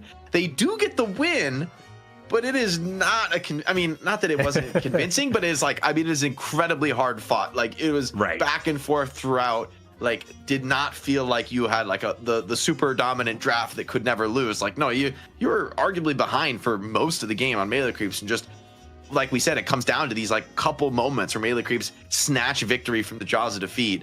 So going into game 3, honestly, I just think if I was coaching these teams, I'd be like, guys, mental reset. This is just a new game 0. You know what I mean? Like, lock in and just play DeadLock, because everyone has to be a little bit, I think, like on edge. Like, the adrenaline is pumping for the players' last 2 games. We're going deep on the night.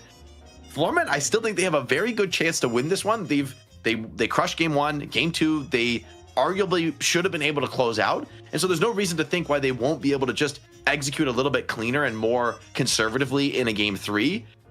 But Melee Creeps, they're just so wily, right? They find these ways to win when no other team can, and that's the reason we're even here, going to game 3. Historically on YouTube, our best performing videos, it's the NA Grand Finals. A game 3 should set some new records, especially if we get another 40-minute brawl. It's time to find out who is not going to be on the playing field, as Melee Creeps have the honor of banning first. They're going to get rid of the Viscous, taking it away from Goober. Foreman, they have the door open. What do we do here, Jake? So, all right, Melee Creeps have first pick. Do you just ban the McGinnis here? Because they did take it first, or I guess they took it in their top 2 last time because they were second pick. They're going to ban the Venator again, though. So Foreman just saying, look, we have to deny this from John. Melee Creeps are in a weird spot now. You could go the McGinnis, but that would probably give up like a Geist and a +1. And the state of the carry roll right now is, I think Foreman would be pretty happy about that. Yeah, Foreman will be able to get their IV opener. Okay, so they picked Celeste up. That's cool. That's a different look. By the way, this is like super interesting too, because McGinnis, like, if Foreman played so well last game, you almost don't want them to change much. Like you said, I want to see them like go back in the right spots. It's one of those games where I would, if I was coaching them, I'd say, guys, look, just play the same game again, and we just need to like recognize these moments where, oh, we got those 3 kills, we're still afflicted, we need to back off and reset. Even though we got the 3 kills, just reset and we'll still have 30 seconds to push after we're back and healthy. Oh, we got the mid boss, we got all those rageups, let's be a little bit careful grouping up into the McGinnis assault, right? If you don't take McGinnis here, they get it. So they are going to take the Ivy McGinnis. This is what won them the challenger match to open up the day in NA. They also dominated game 1 with it. I mean, like, this is the combo that they've been trying to get all day, and they're saying, hey, look, you give us the chance, we will take these top 2. Yes, you can have Celeste, and you're going to get some very potent picks here. They get the Geist as well. They could go for like a Billy 3rd. Like, they could get some of the most premier heroes. Yeah. Is Silver better than Billy, or do you take Billy first? They're very different roles, right? Yeah, they're similar in a sense, but I think Billy is super valued in competitive play for his ability to team fight. Like pulling everyone in on the chain is incredibly potent, but they feel like the Sinclair is even more crucial, which could make sense against the McGinnis, right? In particular, this matchup gives you something to punch back with. So the Billy ult is also like particularly useful to lock down a Celeste to actually like just kill her, because otherwise Celeste is very mobile. So maybe Silver can kind of do the same thing with the bowler and the slowing hex, the silence waves. Like maybe this is like a way around that. But I think this is interesting too, because Floorman, they did win that game 1, but they did get Ivy, Guinness, Celeste were the 3 openers. So they're going to be missing some of that insane work that Rocker was doing on the Celeste. So where is Rocker? What is Rocker going to play? He's been on pivotal heroes every game. I'd like to see him again on the Shiv. I think he played a strong game last game. I still believe the character super potent. I kind of like it against Geist too, especially with the longer range on the Shiv's ulti, right? Even though it's not as reliable, not as good for getting chain executes on, when all you care about is just finishing off that low HP Geist, arguably it's better than it was before with that extra range. Was there Foreman Calico they were worried about? Right, that's true. Yeah, in the first game, AVG was on Calico, and he had a really good lights out game, and they get Mina. I think that's actually a really big win. Actually, yeah, it's huge, right? Because we've been talking all day, like the Warden, it's okay. It just doesn't have that same, wow factor as the Venator and the Geist do in the current meta. But Mina has been one of the few carries who feels like can keep up. And in the games where things have getting more and more chaotic in tempo, I like to see. This is almost like the hard carry Mina, the EU style, where you're just active on 5 players, and even Mina starts getting into the fights very, very early on. It's like a very aggressive tempo style that I think is great for the Floorman. Billy going 8th feels like a big value on the other side for melee creeps, and they pair it with a Mo and Krill. So frontline is locked in. Floorman, what do you got right now? What do you need, DDK?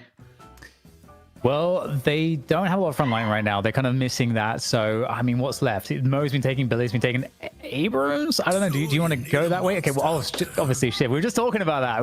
We're just talking about the Rocker Shiv. But still, I mean, I could see more frontline being even added here potentially. Yamato could be an interesting. I don't know actually, because Yamato against the Geist matchup is not the best. Duty bound to fight. And yeah, of course. Yeah. The MB, bro. Of course. All right. I will say, in his defense, it did look okay last game, even though they 6,000 HP. And maybe there's something to be said. I do like the character with McGinnis quite a lot. It gives like the reliability to the trap much more than you would expect typically. Yamato, though, is, I think, a much nicer pick for melee creeps. Like, to your point, Dan, I agree. I don't know if it would have been good for the Floormen, but I think melee creeps are going to be really happy to get this. There's not so much lockdown on the Floormen draft, and that amount of just, like, face burst from Spirit, it looks like melee creeps, I think, have a really sick draft. Floormen are really banking on the nastiness of this McGinnis-IV combo to carry them through, and the entire lineup for the melee creeps has me pretty worried. Can I ask a little bit about the Yamato? She's going either 10th, 11th, or 12th pick when she does get picked. DDK, why is she being selected at the end of these drafts? What does she add? So Yamato adds like catch and frontline and also like burst spirit damage. Also, she has a lot of utility around, especially around the mid-boss fights because of the ultimate, and also objective fights because of the ultimate. Like, she can become a very highly scalable, unstoppable force into the late game, and also has like a powerful early game and a powerful mid game. So Yamato's like very impactful in that respect. And I think if we're like looking at the lineup that Floormen have, I think Yamato's Knight can be nice against Mina. It can be especially nice against the McGinnis, because you want to be able to burst the McGinnis down very quickly, and Yamato can close the distance and become that threat. So there's, I think, a lot of utility that Yamato has, and getting her this deep, I think is really nice. I don't know if I hit all the points, Jake, but if you have anything to add. I agree. I think Yamato, she really is insane at snowballing the game. I think one of the best frontliners to get that kind of a snowball rolling. And I think the reason you pick her late in the draft is just feeling like, hey, you can get that lane going. You have a confident lane pairing where you think she can be pretty dominant. She can start the game off hot. The danger with the pick is that I think if you find yourself falling behind, where someone like a Billy or an Abrams still has some powerful control tools that are still going to be useful, even if they're, they don't have the net worth to really deal much damage. Yamato, she's all damage, right? So if she's not killing those players off, if she's not, dropping really heavy nukes on the enemy health bars, you kind of regret being on the character. So a lot rides on the laning phase as we get into this one. Game on. DDK and Jake bringing you game 3, the money match for week 30 melee creeps versus Foreman. Hell yeah, we're getting underway. I mean, the conclusion of this series, I mean, this is a crazy threat. Floormen looking to dethrone melee creeps. They look legit. They've been playing exceptionally well. And we have this situation where the drafts have gotten very interesting. One of the most interesting, I think, back-to-back drafts that we've had. A bit of the respect bans, a bit of like a new strategy around, like centered around the McGinnis and the new Ivy. And then in addition to that, then you get melee creeps and nuking the next draft and like picking outright respect bans and stuff. So this is the game to end a great series for sure, Jake. Yeah, definitely. I feel like this one could go like a complete range. I wouldn't be shocked to see a team blow the other one out and have like a crazy snowball game. And I also wouldn't be shocked to see this one go very, very deep once again. League getting his hands on the McGinnis, though. This is what he's been wanting to play all day. Beautiful trap on the Billy, getting a huge amount of Guardian damage in on these players in the early trade. That is the dream scenario for a level 1 trade, though. Yeah, that's like a super ideal wall. If it was like a little bit less tight, I mean, he like could get out of the range, and yeah, that's gotta hurt for Fishcake for sure. Yeah, really, really nice. Again, if you're new, if you're trying to figure out your early laning phase, your HP is the resource that lets you do anything. And speaking of which, we get a pretty huge engage here, deep around the shop, and I mean, DMB's gonna die. I feel bad for DMB sometimes. I mean, he went in aggressively and just got clapped down. Like, they were like, thanks for trying, guys. Saya, John back leading together. Saya on the Sinclair. I mean, he's such a cerebral player. It'll be interesting to see his approach to this game, getting some of those ulti steals off as things develop. AVG happy to use Shiv's movement to do a quick box run. Quick, definitely the name of the game here.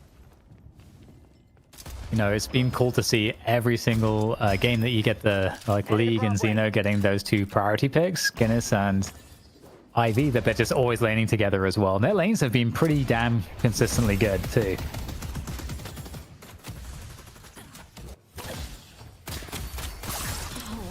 Not much advantage to speak of for either team. I think they both want to get into that mid game relatively unscathed.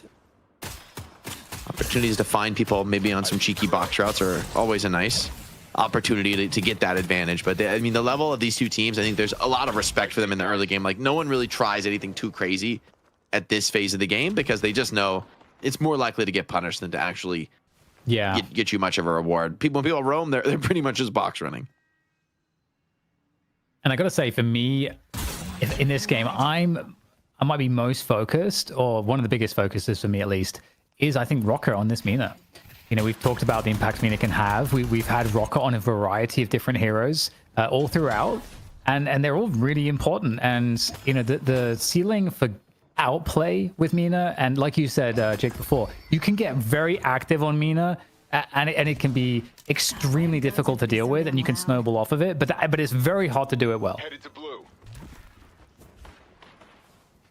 And like this, everyone's been taking the boxes. It's a freaking desert out here. Goober checks like 3 locations before finding more boxes.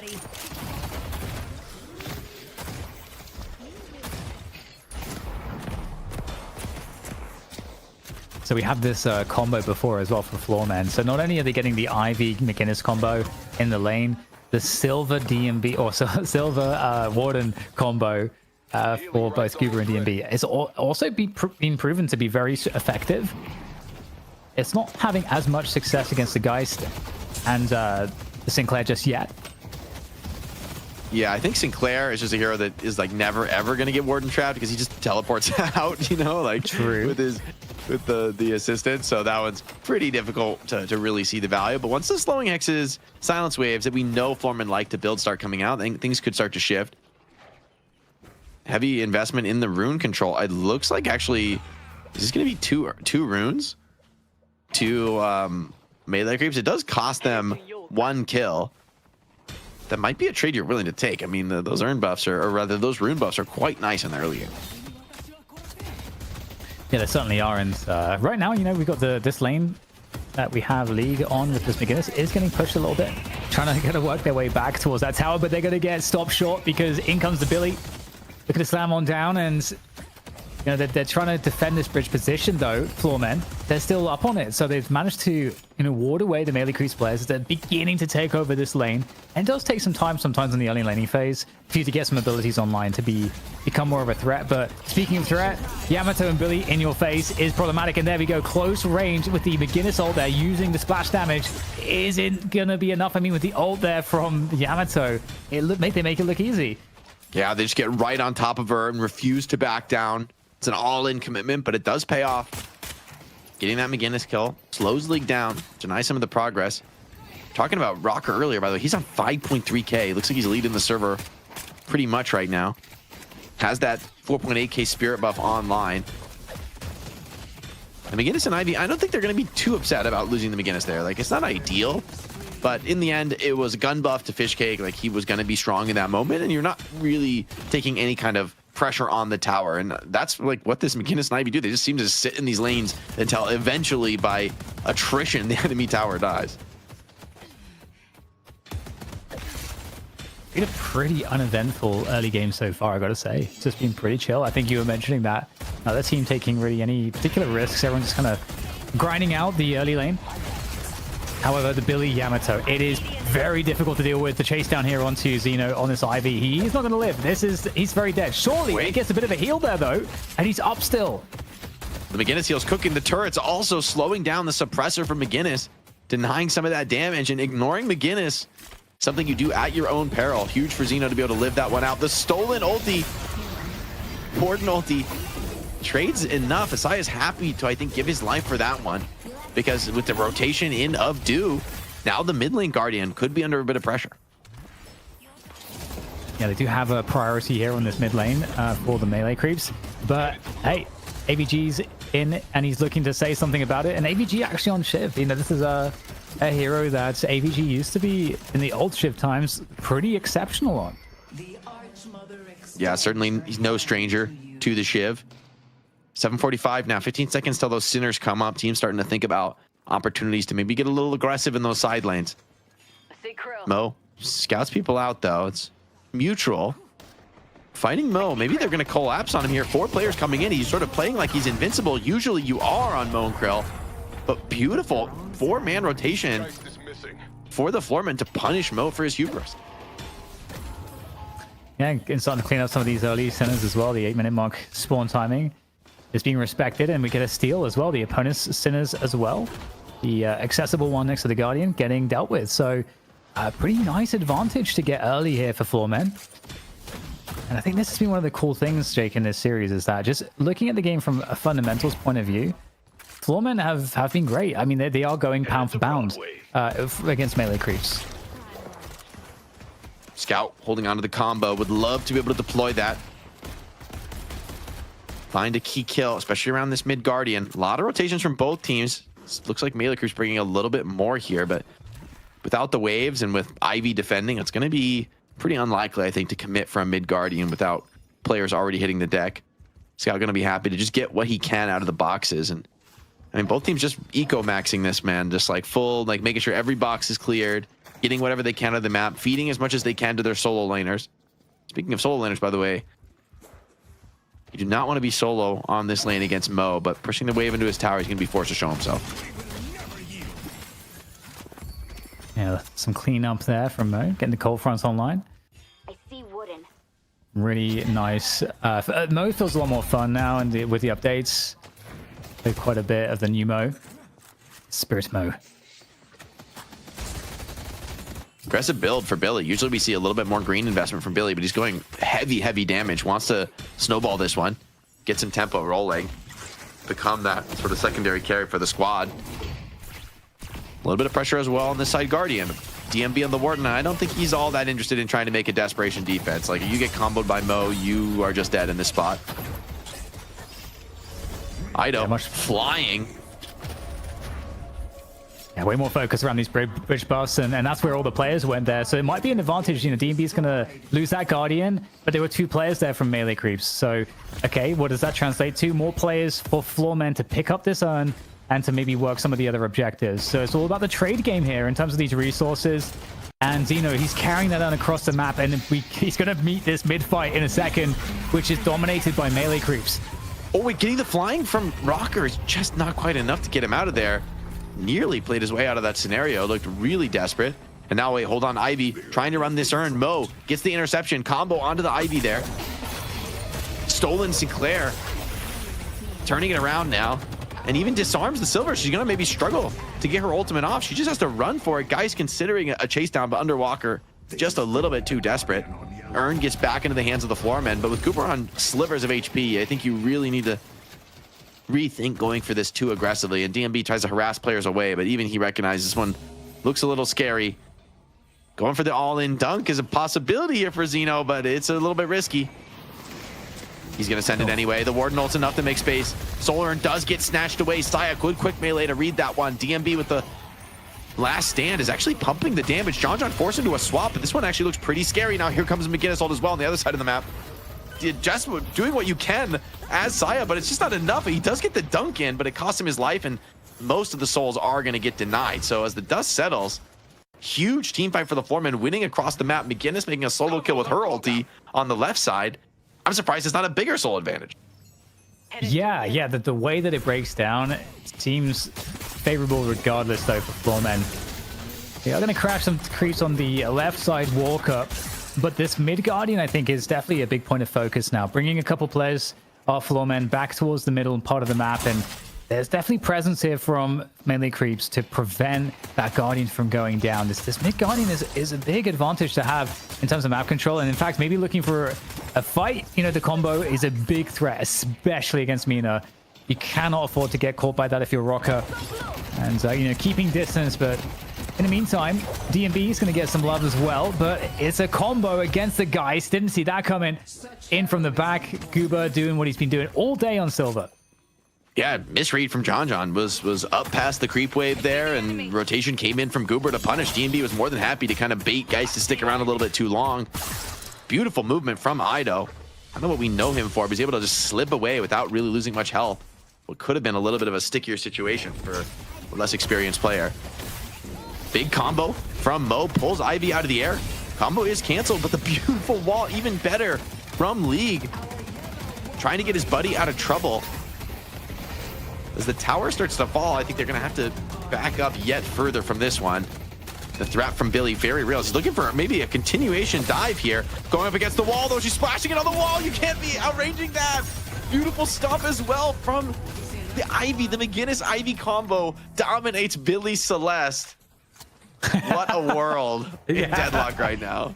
Oh, yeah, what is that statement? What does that statement even mean? Oh, my God. You're totally right, though. That's crazy. We're just seeing how it's so hard to push into the beginners if you know the tricks.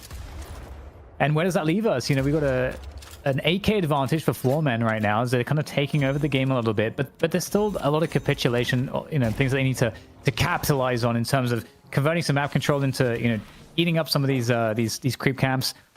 And I mean, it's still pretty even in terms of the overall map control, so they can't get too aggressive into their opponent's jungle just yet. So it's a slight advantage, but it's not one that can really, I think, climb any further right now, Jake. Yeah, see how they decide to play this one. Down a little bit of souls. Melee creeps have found wins in this kind of a scenario before. Billy getting gone on in the mid. Sort of an unlikely kill target, especially since he already has Dispel Magic. Really valuing it this game. Up against the Shiv, up against the Warden. Hell, even the Mina, the Silver, you could end up needing to dispel yourself and, you know, kind of get out of trouble. They don't want to yield up this mid tower at all. That's why they're parking the Billy here, just defensively, like forcing a Foreman. If you want to take this mid area of the map, right, get prow, you're going to need to invest a lot of resources. And for now, I don't think they're all that interested. They're kind of content to farm up and get closer to these bigger item timings. McGinnis has all of her core kind of basic items up. Ulti is maxed and likely building towards Unstoppable coming soon. So Saya's going to have his work cut out for him trying to steal these ults and get away with it in these fights. They're going to be very aware of the threat of Sinclair. One thing I noticed is that at this point in the game, there's no silence waves online just yet. I would imagine we'll start to see a few of those coming into play in the next couple of minutes. But we do have the 15-minute earn. This is often one of the more pivotal ones. that we tend to see, and it's stolen away by Goober. Wow, I can't believe he gets out with that one. And getting Prio is really huge in this kind of a advantage situation for the Floormen. Now that they can control the urn, they can kind of force a team fight on their own terms. Rocker trying to do what he can to put some punishing pressure on. Mo's always looking for those combos, though, so you want to be a little bit careful as somebody like Mina getting a little bit too active. Dude doing his best on Celeste to keep the wave Prio pushed into McGinnis, but Goober coming in over the top. I think you're going to have to respect this urn. The dunk is maybe he's going to come in. I mean, Celeste is trying to just defend this solo, but does, I believe, get the urn knock away, and he's fighting with that Shining Wonder. It's getting a lot of value, but in the end, the Silver ulti just cooks them this time. The heavy barrage ends up more being for show in that one. Yeah, did a lot of damage chunking down that Celeste before the assist comes from Goober. And I mean, you know, melee creeps are trying to calculate this. Okay, they're like, okay, we're going to probably give up that urn, but we're going to try to pressure the right side of the map. But Floormen also, they didn't over commit to the urn either. They had just the amount that they needed, so they were able to fend off the push on the right side of the map. So what ends up happening is what you see in terms of the score difference now for the Souls. An advantage for Floormen because they out-macroed their opponents in that particular passage of play. So Floormen, we talked about this earlier. Like I just want to mention it again. Like these guys are playing so well from just the macro standpoint that they're going toe-to-toe with melee creeps' macro. Yeah, and they're giving McGinnis a solo wave, a solo lane for a ton of this game. And that's why she's 20,000 souls on McGinnis, which is insane. Should be coming up on some powerful items very soon. Goober caught, comboed, hexed, still gets the Lycan transform off, but it's just not enough. Shadow transform comes in, but you blew a lot for that kill. Is it going to be worth it? Floormen trying to come in and get a punish in. There's two players not in this fight, so for Floormen, I don't know that they really want to keep this one rolling. A stolen last stand from Saya, pushing players away. Nice little movement tech from AVG, but it gets caught out of the air by Billy the Rising Ram, delaying the Shiv. But chasing down the Shiv underground is just a little bit too much to swallow in this one. DMB running for the hills. Absolutely no HP left. Did he maybe get away? John desperate, just needs that one last bullet. But he says it finds a Shiv right up in his face. And without the swap on Geist, I don't know that you want to stick around too long in this one. Thank you to Jax DeVito for the 10 gifted. Just saw that out of the corner of my eye. That brings us to 614 gifted from Jack. He must love silver. Oh my goodness gracious me. Floormen played that so well, actually. Like, despite getting picked off, I feel like they had the way better trade, and now it's resulted on kills across the map. The resource war, I mean, you lost the battle, but you kind of won the war there. Like, the resource trade was so bad in killing Goober that you kind of got bullied out of that side of the map entirely. Now two players fall. Now Floormen get the opportunity to send it on the mid boss. Saya, what's he going to be able to do into this one? Maybe some magic. He's going to need to pull something out of his hat because this is looking like a clean region for the Floormen. Melee creeps lacking the ults to make this one a reliable, consistent contest. Stoneform comes in and instant triple region. Floormen call the bluff. They say, you're not ready to parry. And they claim the entire prize in the first millisecond of that being up. The wall prevents the retreat. McGinnis says, I know you want to run. You cannot. Floormen, they've lost one rejuve. They aren't finding too many more kills just yet, but it seems like the crack's starting to show now. Ido is down. 5 streak for DMB. League loses the last of the rejuve, so the Floormen got to play their lives for now, but the health is just not there on the melee creeps. Goober full sending it now. Sticking on top of Fishcake, getting those slowing bullets proc. Nice movement from Fishcake. Can he break this chase? Be huge escape to find, but the slowing X back into the human form on Silver with the Bola as well. Needs help, but actually can't find the kill. So well played by Fishcake to pull out of that one. Yeah, and in the meantime, you know, they've carved out Floormen a 20k advantage. So this game is looking, I mean, you mentioned earlier, you know, you couldn't predict if it'll be very close or a blowout for like either team. It's looking slowly but surely like melee creeps are just getting consistently outplayed. Just you know, it's not nothing big, but it's just like one play after the next. And I guess this mid boss was really the biggest example of what that's converted to, because there's been enough of a gap that actually looks pretty straightforward. But at least melee creeps did get rid of every single rejuve crystal. That's actually massive work, and I think it's worth it. But how do they play this disadvantage now, Jake? 25k at 20 minutes? That's a sizable difference. Yeah, and they're lacking some of the tools they were able to use in the previous in the previous game, right? To bring it back with like the McGinnis, with the pocket, these like incredibly high damage AoE spirit tools. By the way, a catch now on Yamato. She's caught. She's silenced by the Nox Nostra. She's trying to slip away into the underground. Holds on to the Dispel Magic and the ulti. Could be looking to turn this one, but not popping it just yet. And he just recognizes even with the Shadow Transformation, it's just not going to be enough. So I think that's a smart play from Aido. But in the end, that's your Yamato down. Opening now to go for the aggressive Urn Dunk, and I think Floormen are going to snatch it. Yeah, Floormen managed to pick up this comeback Urn against their opponents. This is going to be absolutely devastating. There's nothing here. There's no one home. No one to answer the door. It's just a freebie. And at the same time, you know, you do have a trade coming through. You've got the work being done by Do here to try to take down a Walker in exchange at least. And there's no response. So that's a nice pickup there to find. For melee creeps. They do have mid lane Prior as well as the right lane Prior right now as well. So definitely some stuff to work with on the map here for them as they are now getting chased down though. I don't know if Billy's going to survive this. Fishcake will go down. Yeah, they get big value on the side waves. It's nice, but in the end you give up a lot in the middle area of the map, and it's still you feel no closer to being able to take a proper fight with the Floorman, which is ultimately what you're going to have to do to win this game, right? It's I guess you have the Mo, but in the end, this is not going to come down to pickoffs. These teams are way too good for that. And Floormen, with full confidence, like they've been really striking. Anytime there's an econ mistake, anytime there's some ulti tempo is a little bit off for the melee creeps, then they've been punishing. And so honestly, I feel like we got to say Floormen are playing amazing DeadLock tonight. Like super clean stuff. This is what we've talked about from melee creeps week in, week out, how stable their macro is, how consistently they generate those advantages and, can kind of freeze out the map. It feels like how Floormen are playing right now. They're just, instead of trying to end the game immediately, going for something forced, they're just eking out a smaller and smaller advantage over time. How much of this is thanks to DMB's incredible Warden play? I got to give him credit. He's been just elevating throughout the entire series. This is the best Warden game yet. And I feel like probably more than his individual Warden play, his comms are just having so much influence on not just a map like this, but a day like this, right? The craziness they've been through in the last 2 days. This is a huge test for some of the leaders, some of the communicators on this Floormen team. And so far, it seems that they're passing it. One stat I have to bring to our attention is 5 kills to 20.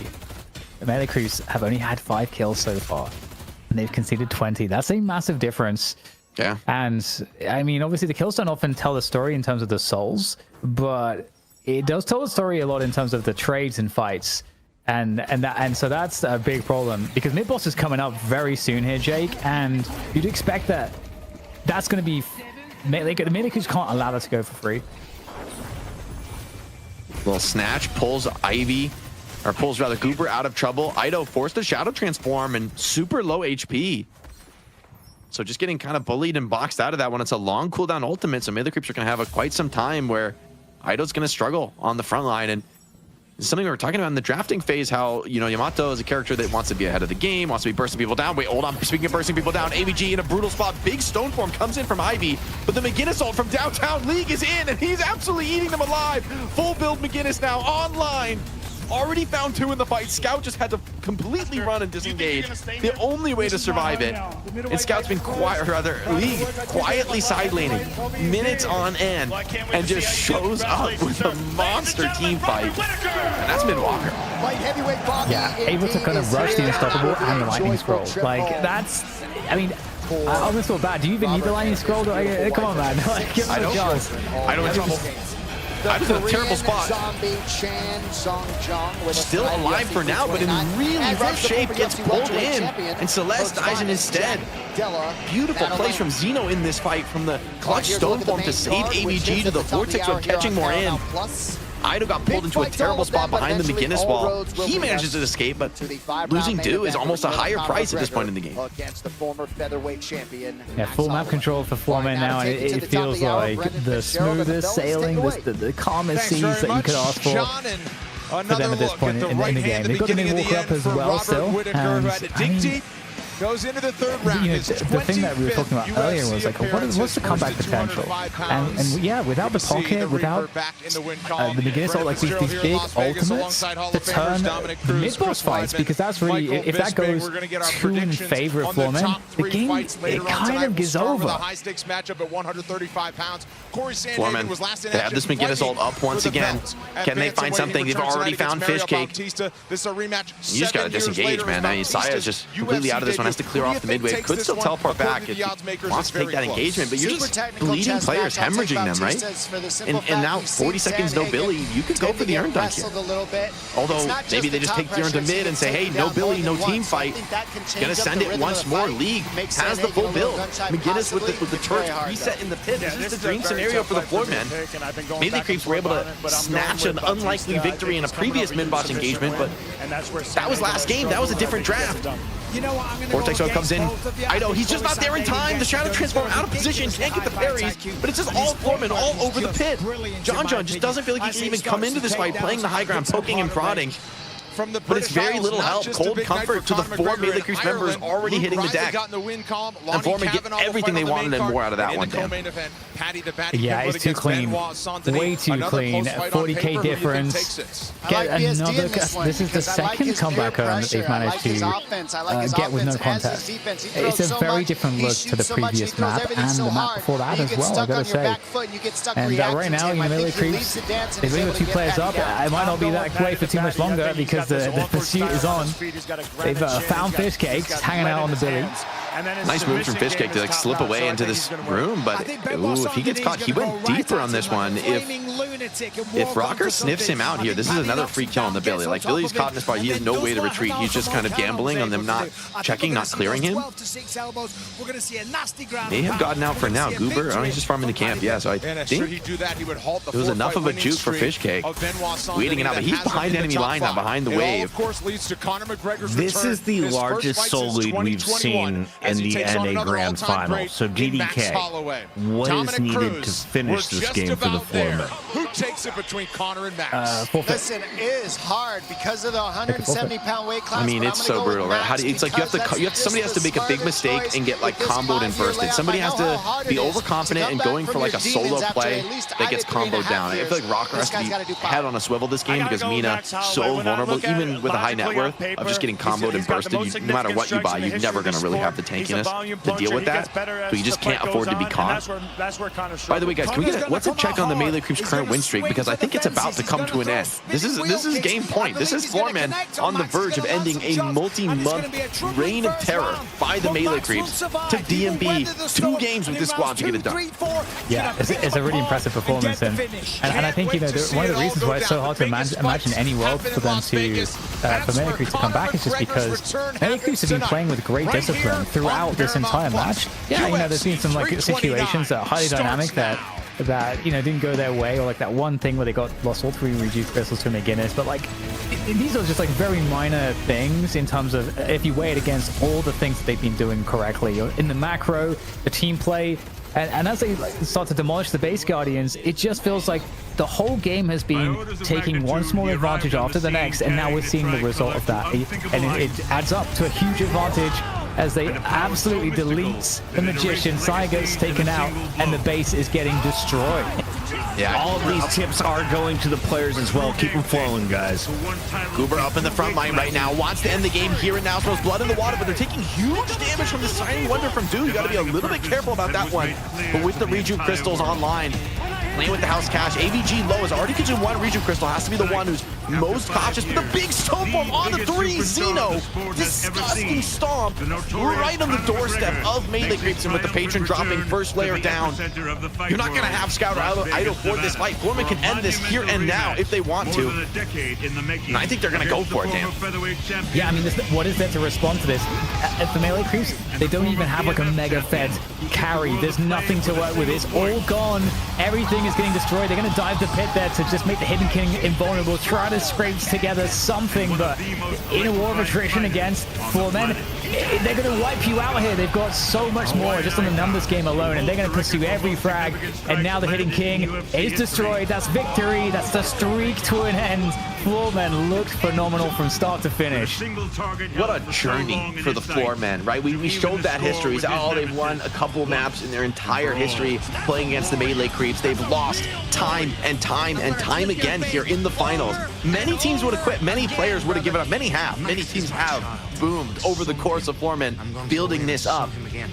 Finally, DMB joins the squad, and it seems to be the missing piece. They really pull it together today in some brutal tests of a day, really. Like long, challenging games, hitting a really rough comeback from game 2. You kind of gave that one up. A lot of lesser teams would have mental boomed, would have started to believe that maybe the melee creeps are just destined to keep winning. But Floormen kept believing, and game 3 was a tour de force, man, a showcase that they're the better team today. I remember when melee creeps were the up-and-coming squad, challenging in grand finals and falling short. Well, here they are. DMB leading the way, a 10 streak at the end.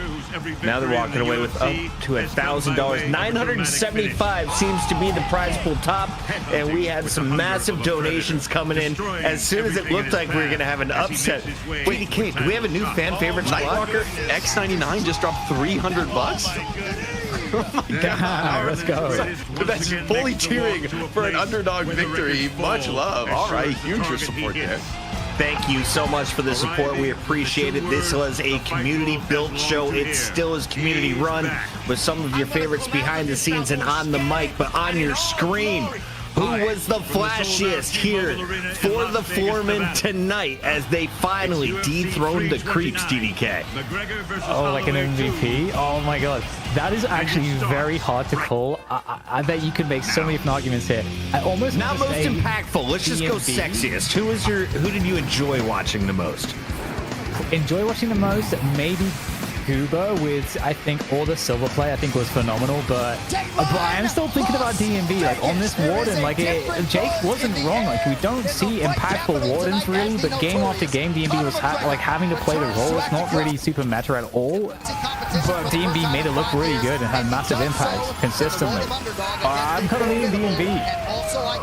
Yeah, you got to give credit to League too, because I mean he just single-handedly warped the meta in this series. Like the McGinnis play was like you had to do these crazy things to deal with it. You know, were just like had melee creeps kind of stumped. I also want to shout out Zeno on the Ivy. Like the dynamic duo between him and the McGinnis was massive. Like some of the stomps in this game on the Ivy, those stone forms were just back-breaking to what melee creeps were going for. So huge props to the support there on the Floormen. Not always going to get like the flashiest stats, but there when it really matters. You see Shiv on fire throughout most of this game, at least in the second half as well for the Floormen. They had a 50k soul lead, and they are going to double that near the end.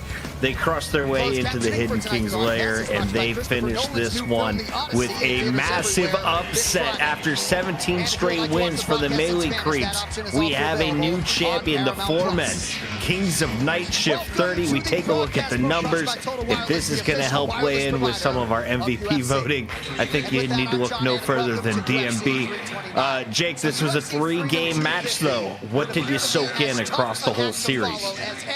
Really impressed by Rocker as well for the flexibility. Like I feel like every game he was solid, and yet he's playing all these different characters, arguably almost in different roles depending on what he's playing, but he makes it look like they're all absolutely in the wheelhouse comfortable. AVG game 2 was getting just absolutely hard focus. Like every fight on Billy, he's just getting everything thrown at him, and still managed to kind of navigate his way out of those scenarios, you know, on occasion. And you know, game 3 I think is a statement game, no deaths on Shiv. Very, very solid performance from him. So honestly, just across the board for the Floormen, like this is not a win. Like melee creeps are too good of a team to be beaten by 1 or 2 players having a big game. You needed everyone in the Floormen to show up, and they all did. They all came together to get this win. So as much as we're gonna eventually award an MVP, it really did feel like a true entire team. It was a team win.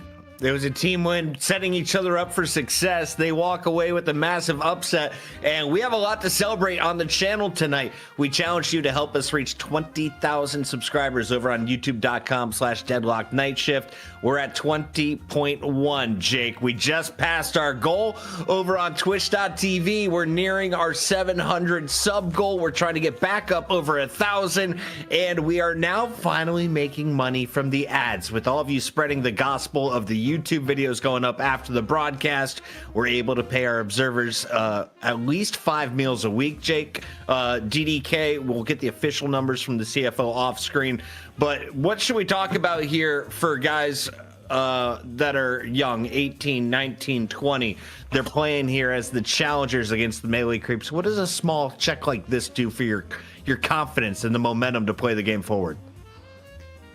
I think it's one of those things where it's about the achievement, it's about the prestige, it's about like actually seeing, I think, getting a taste of the future. It's just obviously a small taste as to what we all imagine is possible. Maybe we're thinking of the heights of the international, but getting your hands like dirty with like these grassroots tournaments is really how you start to build confidence. You start to build like a narrative in your mind of okay, yeah, we were able to win these tournaments. It's different than just scrimming, because the tournaments is where everything is on the line. And so that's the true test of you and your opponent. And so for you to come away with a win there is irreplaceable, I think, in your journey as a competitor. So I think it's so cool to see these competitors that we've been following all throughout the Night Shift history, the evolution of them and where they've come from and as we've alluded to and where they are now. Massive props to Goober as well. He told everyone in the interview with Liz he has the confidence in himself and in his teammates to be the best team in the game. Well, at least they're the best in NA tonight. We welcome DMB onto the show to talk all about it as another $25 tip comes in. DMB, the people are rallying behind your squad tonight. Speaking of tips, what's up? $350 came in after the game was over. What's it like getting the fan support out of the gates here? I know you guys tried 6 times. You finally get the job done on number 7. Sir, I think it feels pretty good. We've been doing a lot of work, scrimming and shit, and VODing and thinking about the game, so it feels good that it pays off. And the McGinnis is what Chad is all kind of harping on. That was the easiest thing for us to point out every time the heavy barrage is there. But what else kind of played into your guys' success against melee creeps in particular? There's a lot. So I think it starts with like energy for sure. We have good energy and shit, and dedication to the game and passion. And then the next is openness. We're very open, and we got a lot of humility and shit. And then cohesion. Those are the 3 pillars that we preach over there on our camp, and that's why we can upset such giants. David versus Goliath. Go ahead, Jake. I love hearing like the core values of the team, man. You joined this team like a few weeks ago, Professor man. Jiang. Shout out Professor Jiang. You got to march into the beat here. So very, very impressive stuff from you guys in the squad. I just want to know from you, maybe personally. You were on the melee creeps, right? And they thought, you know what, we can do better without you, right? And maybe there's other ways to put it, but that's what it means, right? 100%. In the end, so I want now is your chance to like, what does it mean to come back on a different squad and get this win, ending their 17 game streak? It feels good. I mean, I love those guys. I love playing with them for a long time, and we got a lot done on that team. So it definitely feels good, like because they kicked me and then we got revenge, but. I mean, GG's to them for sure. I mean, they're fucking just all insane. Were there any body crouching or any body shots that went in tonight from you? Any controls? No, there's no controls, no bodies. No control spam. Just straight class. Winning with class. You guys did it the right way. You did it the right way. Exactly. Which it's a lot when somebody's won 17 times in a row. There's a little bit of wiggle room there, but you know what? You did it the right way. I mean, you're teasing it. You want to drop the balls on the fucking on that character, but you can't. So. I mean, dude, we saw it. We saw the respect. You insta pause when you saw Ido just like running forwards. Yeah, we were on you. We were making the point actually on the broadcast. We're like, you know what? Like, we got to give credit to DMB for this one because he doesn't know that we were actually on your POV when that was happening. So like, you could have maybe like shot him in the back. Like, oh, maybe they're not looking. We saw on the Lash's POV of you parrying, like realizing like I'm so fucking dead. There's the Lash here, like exactly. And then he was just such a helpless victim. It's little Ido coming up and he's just like not moving. It's like you just have to pause. Well, I got to ask you a question about the inner dynamics on the team, because all the values that you said that you guys are carrying. I'm curious, what are the the different players on the team bringing in terms of some of this like extra stuff? Like who's leading the VOD reviews? Like who's spearheading some of the theory or spearheading some of the values and encouraging them on the team? I think it's everyone. I think it's like a culture that's definitely been changed on the team. And I think that's like what's good about it. It's not just like one person. It's everyone like buying in and like everyone being on the same page. Back to the cohesion point, the pillars of success. Are you the official voice and coach of the squad, DMB, or I wouldn't say so. I think we all. I think it's like mechanics? communal. I think it's communal for sure, and we all like contribute equally to the success of the team and like the comms and everything. That's a good leadership answer right there. Yeah, and it goes back to the passion thing. Like these guys are hella passionate, right? Like I mean, they kept coming in and week out, right? And just like they would get slammed sometimes, they would lose, but they would just show up the next week and just play. That's the resilience. That's resilience in the openness. Well, you got to have a lot of passion to go up against your old squad. It was showcased your willingness to play whatever role, including a warden, which we thought was going to put your team at a disadvantage. For all of the warden mains that were cheering you on, he's still the guy, right? He can still be used. He's still him, bro. He's our the competitive fucking, he's the big boss. He's the sheriff. Yo, I gotta come in from the top rope with a question here. This guy. No. We're coming in with the top rope. Right now, a team has been lurking in the wings. Maybe they're gonna play next week. Maybe not. We've been trying to get them to play. Do you fear Hydra Nation if they come to play next week? I mean, fuck yeah. I mean, you fear no one, but you respect everyone, and I definitely respect those guys. Drash Nash, bro. I mean, it's hydration, I mean, he's the best to ever do it. You can't really you can't say nothing bad about him. Any team he's on, there's always a chance to win. So we gotta prep a lot if they're playing. Fellas, final questions before we let DMB go pop some bottles with the fam. I got nothing, man. Just enjoy the celebration. This is a big win. You guys end what felt like an inevitable streak for the Melee Creeps, right? Like I felt like they just couldn't lose, and you guys had to come in and play an incredible series to get this one done. So just big respect, big props to you guys. Yep. WJ. Much love. DMB, before you go, you're streaming, or who's streaming from your squad tonight? Where can the fans keep watching you guys? We might pop open some streams here and there, maybe I do, or probably Goober definitely will stream. Goobster. I might pull up. We'll see. Okay. I want to say one last thing though. Hey, shout out Arctic, shout out Lord of Nem, and AVG. Those are my shout outs. Okay. Yeah. Well appreciated. All right, congrats on the win. That is DMB. We got to go through the highlights, hand out an MVP, and officially calculate all the numbers, because we were sprinkled with a few 10s, 20s, a $310 bonus towards the end here. Everyone celebrating a new king in NA. It's the Floormen. DMB is your MVP with 43,000 souls, 10 kills, 2 deaths, and 13 assists. He dropped 27,000 player damage. Jake, why was his warden so impressive? I love the build. Just goes like very tanky, very just like straightforward. I will be the guy in the front line, taking these brawls, and it ends up paying off. 10, 2, and 13, a great way to close it out. But as we were saying, this is a team effort, right? It took the entire team coming together, huge performances across the board to get this series win. And in the end, while we got to award an MVP to DMB today, this one feels like one of the most team collective wins that we've had in a long time on the night shift. Running alongside Goober, had some really incredible highlights with the silver. Then he had some plays on his own like this. You got to charge a Mo. What do? You just keep backing up and laying it in. He uses everything, and Mo gets melted by the squad. DMB leading on the comms. He said he's changed some of the mentality, and he's got some hungry teammates playing alongside him. I have a feeling this is not their peak yet, DDK.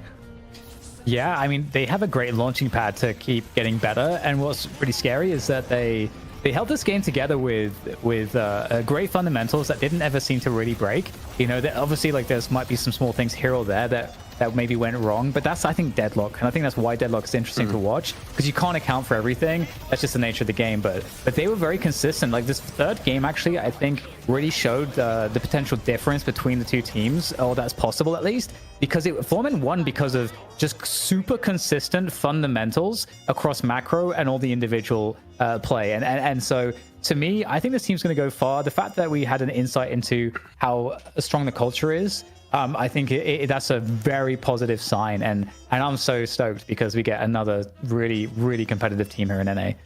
We started with Hydra Nation, then it was the sneaky golems turn. Melee Creeps took the throne for 17 episodes finally, and their 7th attempt with DMB on the squad. Foreman now take them out, and they do it in a game number 3. That is back-to-back game 3s here in NA, and we hope the action continues as close as it was tonight next week. Does Hydra Nation accept the invite? We have to find out. They have a good reason to participate because we're going to have new bonus payouts with a bounty system currently in place. Our CFO working behind the scenes with some great brains like Low2 and ZP. Jake, one more time, how's it work? I mean, he's got us all here on your screen right now. Shout out to production for making my life very easy. And the interesting thing is we thought of this bonus idea in this era of like Abrahams and Melee Creeps just winning everything. And we're like, how can we spice it up? How can we add more interest, more engagement, even if other teams maybe can't get the win? But now we may have to think about like do we want to, like, this is a new build era. Bounties?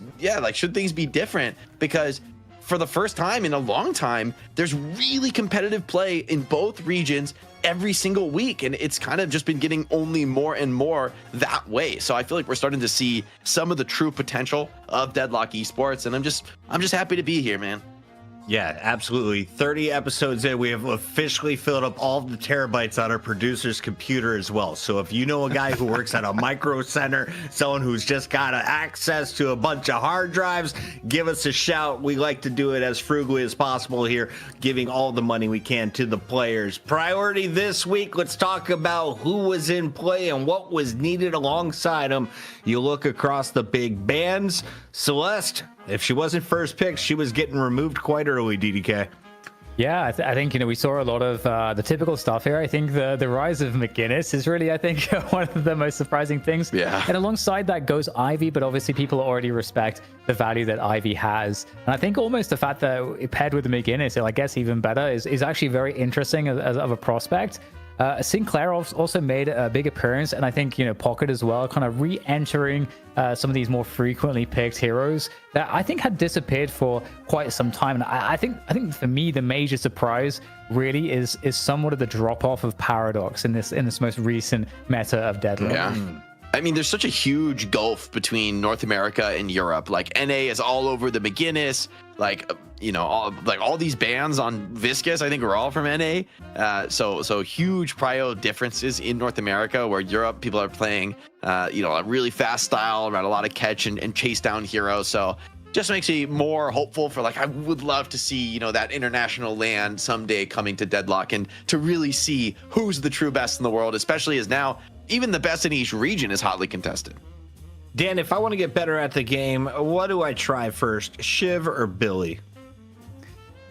Probably, that's an interesting one. I think Shiv is easier to play right now, because obviously at the lower levels, you don't really need to know all the movement tricks. To be honest, you can get very, very deep with Shiv without knowing the shotgun movement. So I think the Shiv knife build is like pretty straightforward and pretty low risk. He's very tanky. It's hard to kill him. So I think he's kind of good in that respect. I think Billy takes a lot more nuance in knowing how the in-fight dynamics that I think can be a little bit harder for a beginner player.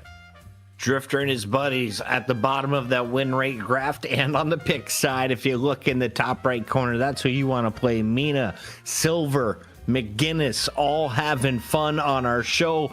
Billy, the most picked hero, though, is split at 46% win rate. Is that just because he's getting prioritized either in the first or second pick, Jake? Yeah, definitely. I think Billy's still a very, very strong character. He's just picked so much that, he's not going to have that crazy of a win rate. I think he's just more or less played in every game because he just gives the competitive teams exactly what they want. 100% win rate on Rem and Viscous, although I believe it was like what, one game? One for Rem. Yeah, 1 and 1. And, so and Viscous was banned twice in the one time that it was one. It was not by Goober.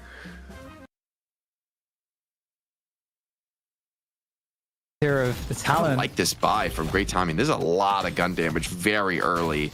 Sharpshooter. Wait. Oh my god, he almost died to creeps here. That's actually got to be a little careful. Yeah, long range is another item I think where it kind of kicks in. I think like a lot more heroes can use it. I think really effectively than you might think. I see a bot sometimes in games that are like really brutal on carries, where you're basically just sitting back and turreting on like Venator or whatever. But it's usually a pretty bad sign. I feel like mostly it has been GT and Vindicta who've been the biggest buyers. And Vindicta, another hero I'm maybe surprised we'll see a little bit more of. I think a character that's kind of starting to slowly work her way back into the meta alongside Drifter.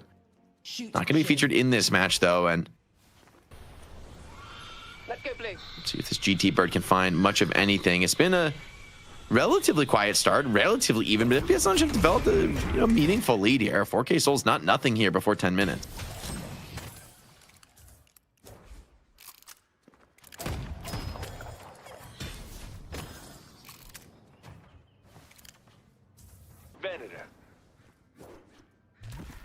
Is that a cult stack bought by Xeno? Okay, so I do like this. I love to see when a Paradox scales. I feel like that's kind of what makes her feel like an effective pick, when she's able to become even like a bit of a gun carry in her own right. And kind of we've seen that in the past from Paradox, although it seems like she's fallen off a lot. People prefer the spirit nuking that Holiday brings. Speaking of spirit nuking, Guyvy, maybe going to be on the receiving end of a little bit of that from Great Talent right now. I see Shiv.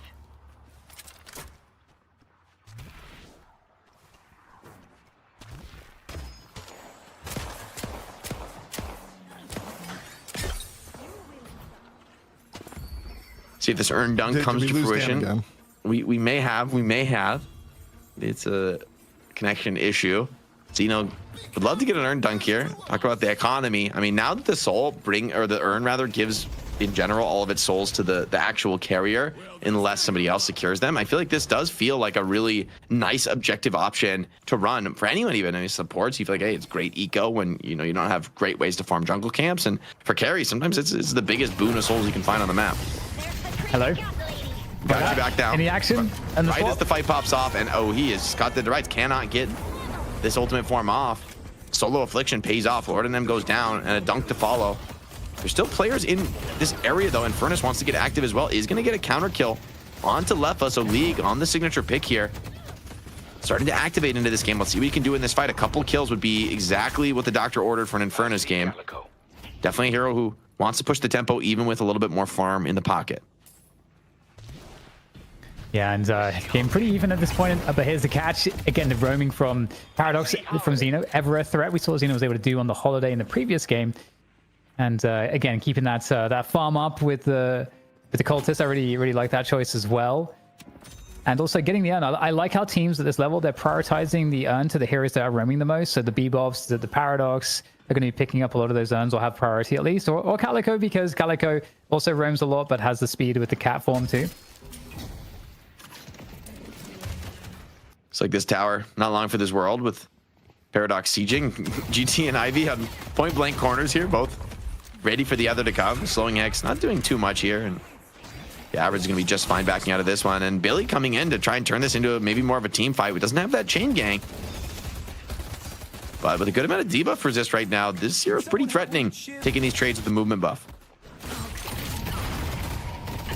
Oh, again, wow, able to block the he's in trouble. all of those there. With that shit, that's so smart, so nice here from Xeno. Falling back. Off though. Going to go into the pocket. Oh, can't get the jump up. Can't scale the wall. Yeah, just doesn't have the stamina. The chase. Pocket does get the cape off, but it's kind of a rough angle for him. League maybe be able to run this one down. Doesn't want to chase too deep, and Lefa just barely makes it to that little fire escape. Slipping out of this one, and with the zip knock, yeah, that'll be a kill onto Xeno. I mean, adding insult to injury with the Ivy, dropping a player in on the fight. Ido also showing up to find the final blow. And with that kill, you'd think this would be a free rift, unless FPS Launch really want to bring resources here. And hold on, they do get that kill into Lord NM. It costs him the ult, but He might be willing to stick around here. Yeah, with the CAD form, not going to be easy to pick up out of this rift, even by somebody as strong as Shiv. Pretty important one to pick up here, I think it's fair to say, for the FPS Lounge. See if they can pull it off here. Oh, the numbers not favoring them at all. 1v3. It's gonna be very difficult for DMD to survive on the Geist here. Oh, Billy so many Kane. players on top, but in comes some assistance here, just in the nick of time. Yeah, and the second execute, no one able to go down, so Fishcake not able to get the snowball rolling on Shiv. It feels like this fight's starting to tilt the way here of FPS Lounge. Big chain gang out of low main. He's still healthy on the Billy. He's going to be happy to go for some of these cleanup fights. Lord and wasting no time getting some of these heavies in with parries down, but has a lot more work to do with the healthy Billy coming into the fight. That will be the rift. Oh, it actually does fade. And so the soul denies. It's going to be pretty much an even trade here across the board. Ivy still alive long enough to make sure that doesn't get fully capped by FPS Lounge. Still, I wonder if Saya is going to be able to slip away from this one. I will say though, Jake, whilst all of this has been happening, look at DMB go. 17k souls. He's been farming up like crazy. Even though the scoreline is pretty close overall in the souls, and the fight continues here on the right side. Lots of skirmishing, and wow, Ido is just tossing every barrel. And goodbye, low main on the Billy. So overall, Melee Crew's starting to, I feel like, get a little bit ahead here on top of the Rift battle we saw. Again, DMB is just completely undisturbed. Yeah. You mean John on the Venator? I mean John. Yeah, I was gonna say, like, DMB is he's doing a lot going through these fights on the Geist, but it's kind of hurt the soul count. John is pulling far ahead. You see that damage brought to bear in that kill, and that's when you love to find as the carry killing the opposing hard carry on the side lane. Just the +1 here, so the soul is split pretty efficiently by melee creeps. That's gonna give them what feels like the first kind of meaningful soul lead of this game. FPS Lounge, maybe the team with some more pressure on them. They do have a lot of late game scaling around the pocket, but Left has to slow things down and play a little bit more of the farm game here. This is the threat of the holiday, right? Average really struggling, would love to just be able to stay alive and get out of this.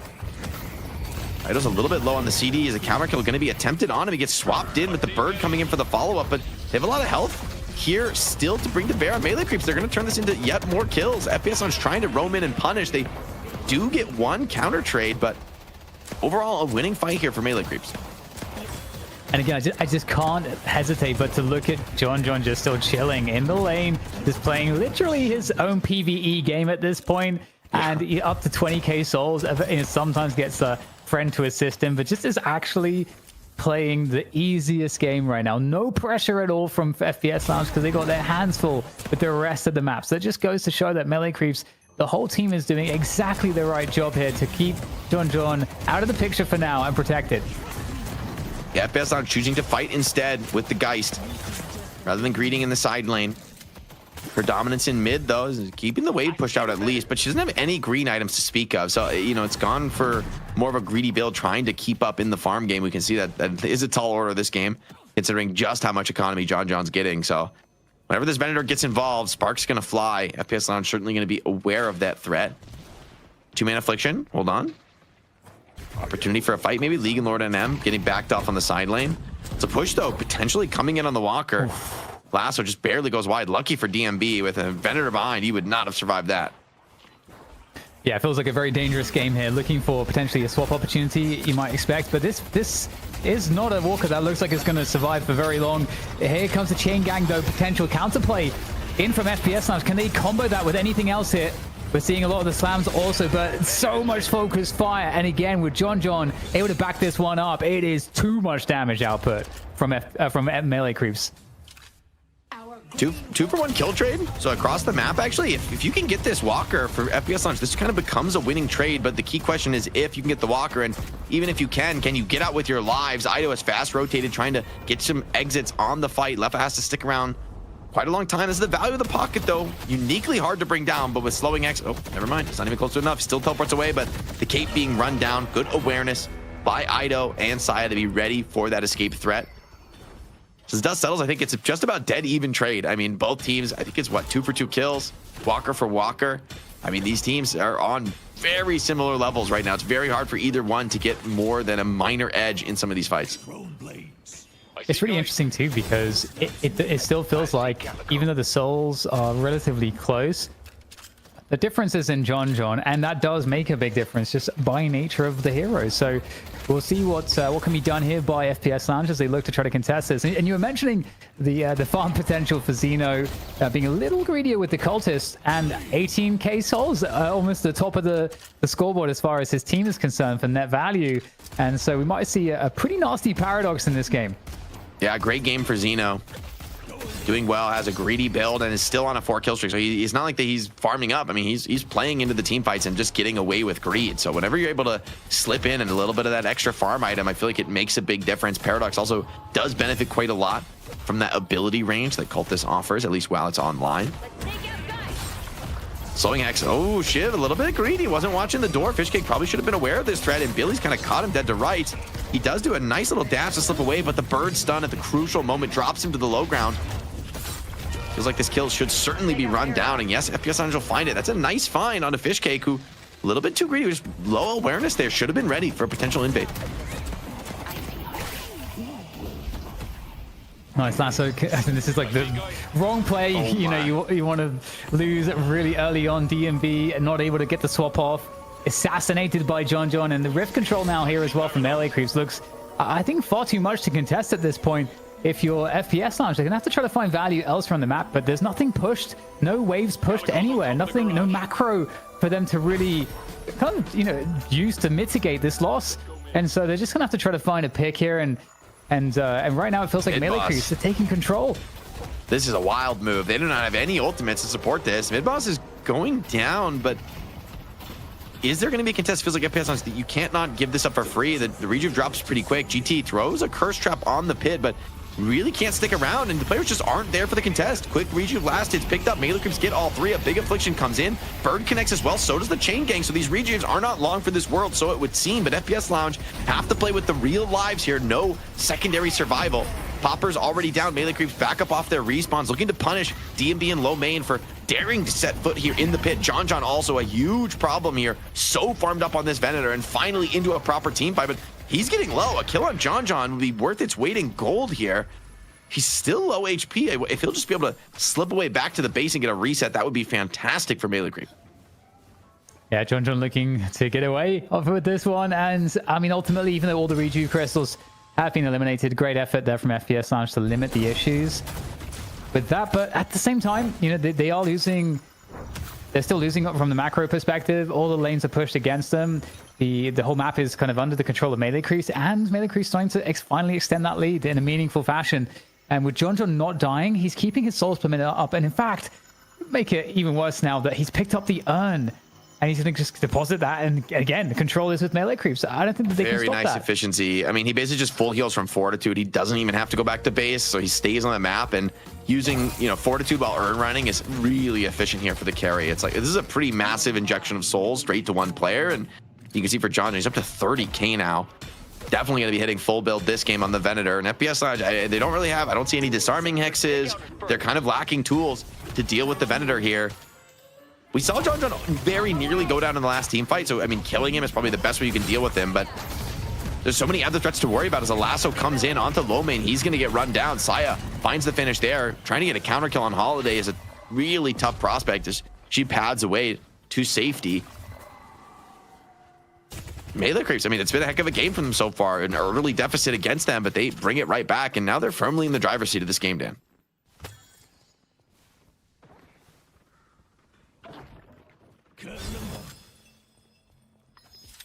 Dan? We may have lost Dan again. Starting to become a bit of a theme here.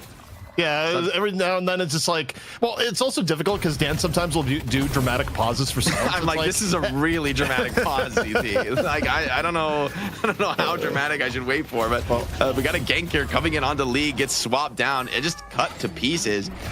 Was confident in the 1v1 against Poppers, wasn't ready for Xeno to come in and bail it out. There's GT Bird coming in to assist for more. Lord and them tried to get active into this too, and looks like he's gonna also be punished. So a great little roam from FPS on, you know, I'd say this is a good fundamentals from Melee Creeps to gank where the enemy walker is already down, but FPS Lounge just fully read the play. They've got numbers here to take the 2v3 and protect DMB's guys, set him up for a real comfortable farming pattern here. Yeah, sorry about dropping out all the time. I don't know, my voice for some reason is just Discord server. It's not liking me for some reason today. So this has never happened before. This is a first on night shift, of course. And here we go. We get the assault from DMB, trying to force a reaction. The 1v1 against Fishcake. Is he going to try to trade his life for this? He might not have to, actually. He might be able to get both here. Have his cake and eat it as well. Walker. Oh, he needs to be able to dodge this stun. The follow-up stun is just crashing down on his head. Huge for League. He's able to get in. If DMB gets that Walker, it feels very worth.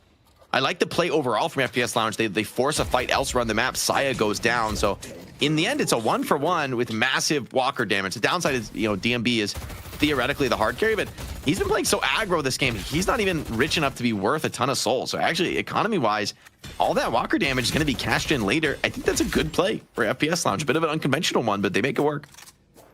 Yeah, certainly. It's a very sad result for DMB dying, but like you say, still keeping the overall soul difference, in control. And so long as they avoid this, just don't get impaled by the crossbow. Oh my god. I mean, the wave is getting really bad now for melee creeps, but okay, they do find the lockdown just in time, but Idol gets absolutely obliterated. Popper shows up, and oh no, a warp stone into the trap. Low main goes down. Maybe it wasn't long for this world anyway, with Fishcake showing up to the party. 1 for 2 across the map, and if you can cut your losses to just the Billy, low main's going to be pretty all right with that. Once again, DMB activity here at an all-time high for Geist. I mean, he has not been greeting it up on the hard carry this game. He has been more than willing to show up into contested areas and still doing pretty well on the farm. And with as well as Average and Left are doing, I feel like FPS, they're playing this a little unconventionally with Geist not hard farming as much as we expect, but overall as a team, they're still doing well in the soul count. Yeah, it's actually really crazy to see that they look dangerously close to taking the overall soul lead. Again, John's a problem, but the thing is that if that advantage can't kind of convert into just shifting the team fights massively in favor of melee creeps, so the rest of his teammates can start to get ahead as well, then all the FPS Lounge have to really do is just play around John effectively when he's got Iridomini out, especially. And they're going to actually pick up FPS Lounge that urn as well, looking to go and run it. And it's very hard to stop Calico from dunking it. Very interesting game right now, Jake. The fact that we are pretty much completely dead even on souls, actually at this time of the game almost starts to feel bad in a way for melee creeps, because so much of the advantage in souls is pulled onto one player.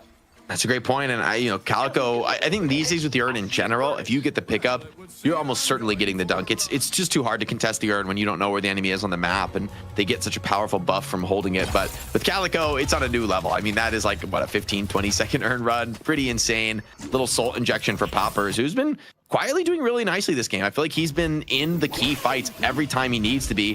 Veilwalker spotted out the last second. Still going to be able to connect the lasso, but there's no follow-up. And with the Warpstone plus Battering Ram, it'll be a relatively easy escape for low main. You can see, though, Decay on Shiv plus a couple knives. That could easily turn into a kill. Real damage threat from Fishcake this game. Yeah, and interesting there, just got a quick look at the birds damage as well. Only +8, though, so Average not necessarily, having a lot of impact with the bird, but obviously with Talon, there's lots of ways to get the damage output and make it consistent. So we'll see what he's able to do, but as you say, good performance here from Poppers to stay competitive. Also got Xeno, just like, I'm curious at Xeno's build. I don't know if we'll get a look at that in a moment, because being so ahead in souls, there's so many ways you can go with a Paradox in terms of your build. Like you can greed damage pretty hardcore if you want. We have seen in the past. It looks like he's gone more utility focus, has the Echo Shard, so okay, it's going to be the bomb build. I don't actually see this all that often, but I mean, he has pretty ridiculous AoE on the bomb this game with the Transcendent cooldown as well. It is going to be brutally hard to push into this Paradox if you ever really want to attempt it. And the Rift opening could be a great time to showcase what this Paradox build really does. It's going to be scary to kind of play in some of these expanding time bombs. You start to get those stacks up on you, and this ability really hurts. Decent chunk of unsecured souls at the moment there, 600 plus. Gotta be careful not to drop a bag. I think so far Xeno's shown just mastery around the positional game, understanding really how to kind of play in these fights as Paradox not actually get taken out or surviving. And I feel bad for low main getting targeted so often. The lowest net worth player on the team for FPS Lounge, so not quite as tanky as Billy of the Billy as you would expect, but still managing with all the tools, the Rising Ram, the Warpstone, and very survival items to stay alive. The wave is pretty good for melee creeps here. They're going to fight this. It's going to come down to a big exchange of brawling tools here. Saya with that healing tempo, keeping people healthy, and FPS Lounge have to back off initially, aren't able to stick around for too long. Zeno not gonna be able to hold his line on the Paradox for too long. You see that tankiness on Billy really being called into question, starting to bleed out potentially to the Shiv, who's running rampant now, not just full health, but even over shielded here. Melee creeps charging forward. The Affliction on the League, you'd think that bring down Infernus, but he's able to slip away from the pocket, so Lefa not able to find too much impact in the fight, and it will be a successful take here on the Unstable Rift. Yeah, interesting situation. Everybody's very low for FPS Lounge. They're in a full retreat scenario. Lefa's got stuck deep in this fight here against Ido. And oh, wow, Zeno comes in to save the day. Lefa now has a path to escape, thanks to Zeno. And they're going for the mid boss right now, melee creeps. But I don't think... Pocket is low. They're not going to allow this FPS Lounge. I mean, the Pocket's going to not be able to reset. He has to come into this fight on very little HP. Lefa knows it's not okay to give up this mid boss. Ivy in the pit, that Stoneform, a huge threat. Counterspell comes out, big swap out of the pit, huge find from Zeno. That sets up for the triple rejuve grab from FPS Lounge. Melee Creep still bringing the damage, but as the trades come in, FPS Lounge playing with the house cash, the extra lives starting to be cashed in, and Melee Creeps low across the board. What a find from Zeno in this team by Melee Creeps. The bluff is called. Zeno cashes his checks in, and John being targeted. Ivy desperately would love to get this hard carry out of the fight, just somehow surviving, but the full bear of FPS Lounge are going to be running down these players. The lifesteal, the sustain is amazing, but eventually it starts to run dry, and Deep Hero, the guys, even with the quadruple shotgun hit, it's not going to be enough to get John out of trouble.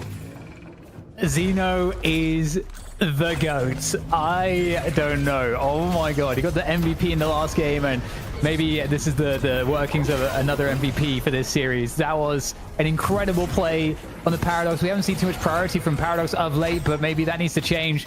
Now the fight from above and average, able to get the damage on top of Ido, and just like that, we've got a pretty decent chunk of solid advantage finally for FPS Lounge that have been trailing for, I would say, fairly, I think just for the entire 30 minutes, I think.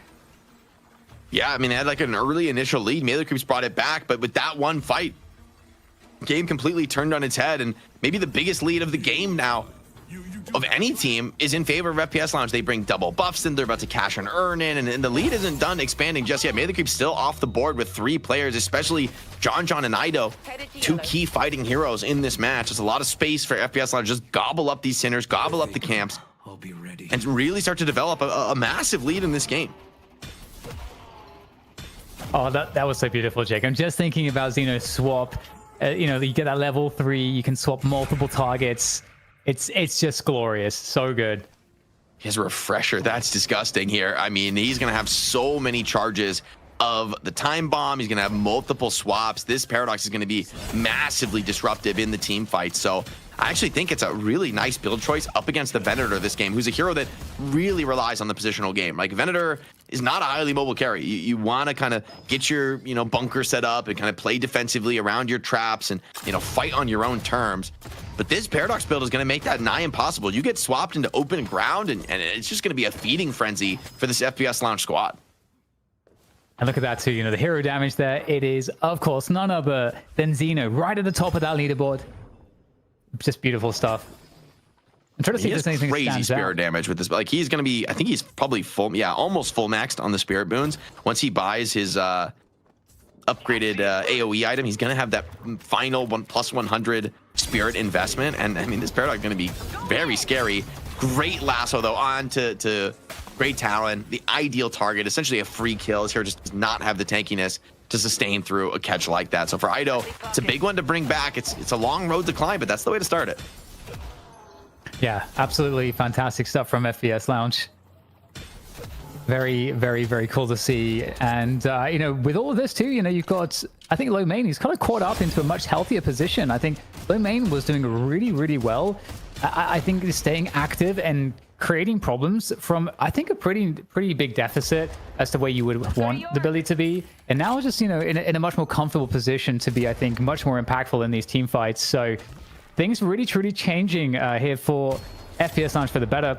And with that said, melee creeps are the ones that have full wave priority across the entire map. This twosome is going to be pretty scary, though. This is like kind of the hope for melee creeps right now, is that John and Saya together. I mean, the healing tempo is a crazy DPS boost. I wonder if he's got his leash maxed out on Ivy so he can perma-leash the Venator. I don't think the two of these players are going to really leave each other's side, maybe for the rest of the match, because there's a crazy synergy, I think, in between those two. Like, permanent healing tempo, tons of sustain coming out from the Ivy. This is for sure, like in a very farm Venator game, this is the way to play, right? Just give him every resource you possibly can. Pretty tense moment, I think, in the game as well, as you know, a lot of the neutrals have been cleared out. Both teams would love to get a pick right now to start taking more initiative. And the waves, you know, need to be pushed a little bit from the side of FPS Lounge, because right now that you can see that they're very wary that they could get picked off here, just, you know, hugging around that mid position together. And it's not really too much for them to do in terms of pick up souls right now. I do think FPS Lounge really want to hold on to these walkers, because we're kind of getting close to the point where the slots are going to become an issue. Like, John has only 3K and above items at this point, so the efficiency of his next buy is not good if he cannot open another walker up. Ivy drop Venator deep into the back lines, trying to catch here. On to Poppers, running him down. You see that beam come in. The Venator hits like a truck. The affliction is onto John, which cuts off the healing, cuts off a ton of the sustain. Now, Fishcake called into question. The chain gang is going to prevent his escape. John really can't come into the fight with that affliction on. As it starts to expire, though, they might look into this as a 5v5 begins to develop. Yeah, really interesting moment here for both teams. The Unstable Rift is going to be, I think, claimed by melee creeps at this rate. We do have a more important potential fight. I don't know. Are they going to dive into this? FPS Lounge looking for a good engagement. You can see again Xeno very, very cautious how he picks his positioning here for those fights. DMB would love to have stalled that out, but he gets boot kicked out of the zone. The swap even can't come in time. Dies in the animation. Loses the ultimate. Loses his life. And that's a big win for melee creeps. Brings them right back into this match. FPS Lounge a little tentative on the play, and despite having a 2-walker advantage, not able to really push the lead and force another team fight. Although, hold on, Lord NM maybe bites off more than he can chew. Tries to chase down AVG and can't finish the job. Dies himself instead. And No Main's very low, gets taken down as well. Mid boss is up, let's not forget. There's a huge problem here potentially for FPS Lounge if they lose anything else. And you've got that combo, the synergy you were talking about, the insane damage. This is getting scary. The Venator, Ivy together, they bomb under a walker. That is pretty terrifying. And they get 3 huge kills. Xeno, for all of his heroics around the last mid-boss, is not going to be here to contribute to this one. And for FPS Lounge, a contest seems tenuous at best. I mean, Leffa should have Affliction pretty soon, but I don't know if there's enough follow-up to really get any kind of a fight off. This might be a clean redo for melee creeps. Affliction is thrown, but completely whiffed from Leffa. Doesn't connect on anyone. The parry's going to be attempted, but all 3 redos claimed by the melee creeps. They're going to pick up some kills to boot. And this game may have just slipped away from FPS Lounge. It was looking so promising for them at times, but John and Saya together, indomitable at this moment. I mean, an unstoppable combo. Anywhere they go on the map, these FPS Lounge heroes seem to just fall. And it is such a classic melee crew story. John and Saya, you know, just combining to create horrible things for their opponents. Now the assault onto the base begins, and they're going to be able to pick up so much of an advantage now. We're looking to go deep here, charging in, picking up extra kills would go really far. Staggering the deaths for FPS Lounge would be horrendous. They'll lose so much more. To a Venator decides to bring the fight. Shiv trying to be run down, but Lomate, you're still down a couple players, still up against Rejubes. He does get a kill back, and if he could just escape this, that'll be pretty nice. Decay still ticking on this Billy. Not nearly as tanky as you might expect. And John keeps the pressure on. He's going to start pushing towards some of these Guardians. Ido keeps looking for more. Can't quite get any connections deeper into the base. DMB is a potentially scary threat, especially as Lomate comes right back in with the chain gang counterspelled by Ido, so he'll be able to slip away, but FPS Lounge, they're making a lot of space, actually. Just dancing around well enough to slow down this siege from melee creeps. It's going decent so far. Yes, 1 Rejuve left, so able to burn a couple of those away. But still, the pressure comes in from FPS Lounge. How much are they going to commit into this one? It looks like pretty much everything that they can, but still looking really strong here right now. Melee creeps looking to take down this shrine. They're not deterred at all. The patron drop seems inevitable. 3-man affliction was pretty huge from Leffa. still alive and healthy on the pocket, is going to be able to get in and maybe try to finish up some of these kills. And Fishcake on the Shiv. Looks like he's going to tick out from Affliction. Counter matchup goes well against him, and he should die, right, on Shiv? Oh my, did he really live on Shiv? That is crazy. He was down to no HP whatsoever. Barely survives. Counter kill to Lord and M is going to be all they find, but holding on to the second shrine, pretty nice from FPS Lounge. There's not many teams that in the face of that kind of siege would be able to get rid of the rejuves and keep the second shrine up. So there's still just a sliver of a chance for them in this game. Yeah, only a 14k difference as well on the souls. Why does Saya have 11,000 souls? He needs to go to a shop right now. Lasso in the mid, but no one's here to follow this one up. It's just Infernus. Maybe that'll be enough, though. The concussive combustion stun follow-up comes in, and the chain disables. Not enough debuff resist on DMB. Goes down again without really being able to contribute to this fight. And maybe the bleeding is not done yet, Dan. Yeah, going back in for another bite at the cherry, and this time it could be the end for FPS Lounge. Left's going to get taken out as well. Everybody's falling, Xeno extremely low on health now as the fight continues outside the base.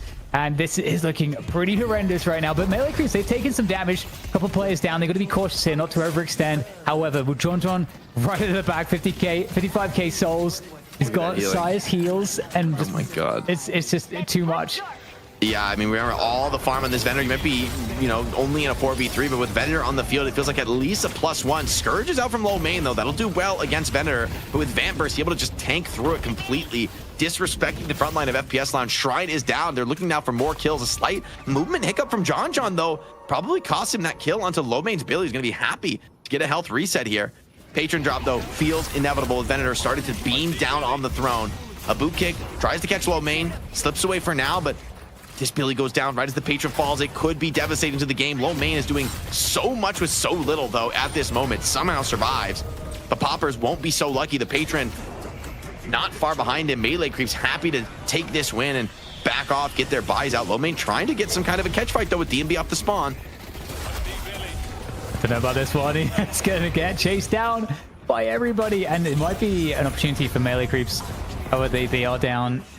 Low main is so good. He keeps getting away with these little cheeky fights. That sets up for a two-man affliction. You catch John and Saya, arguably the best two targets, turn their heals off.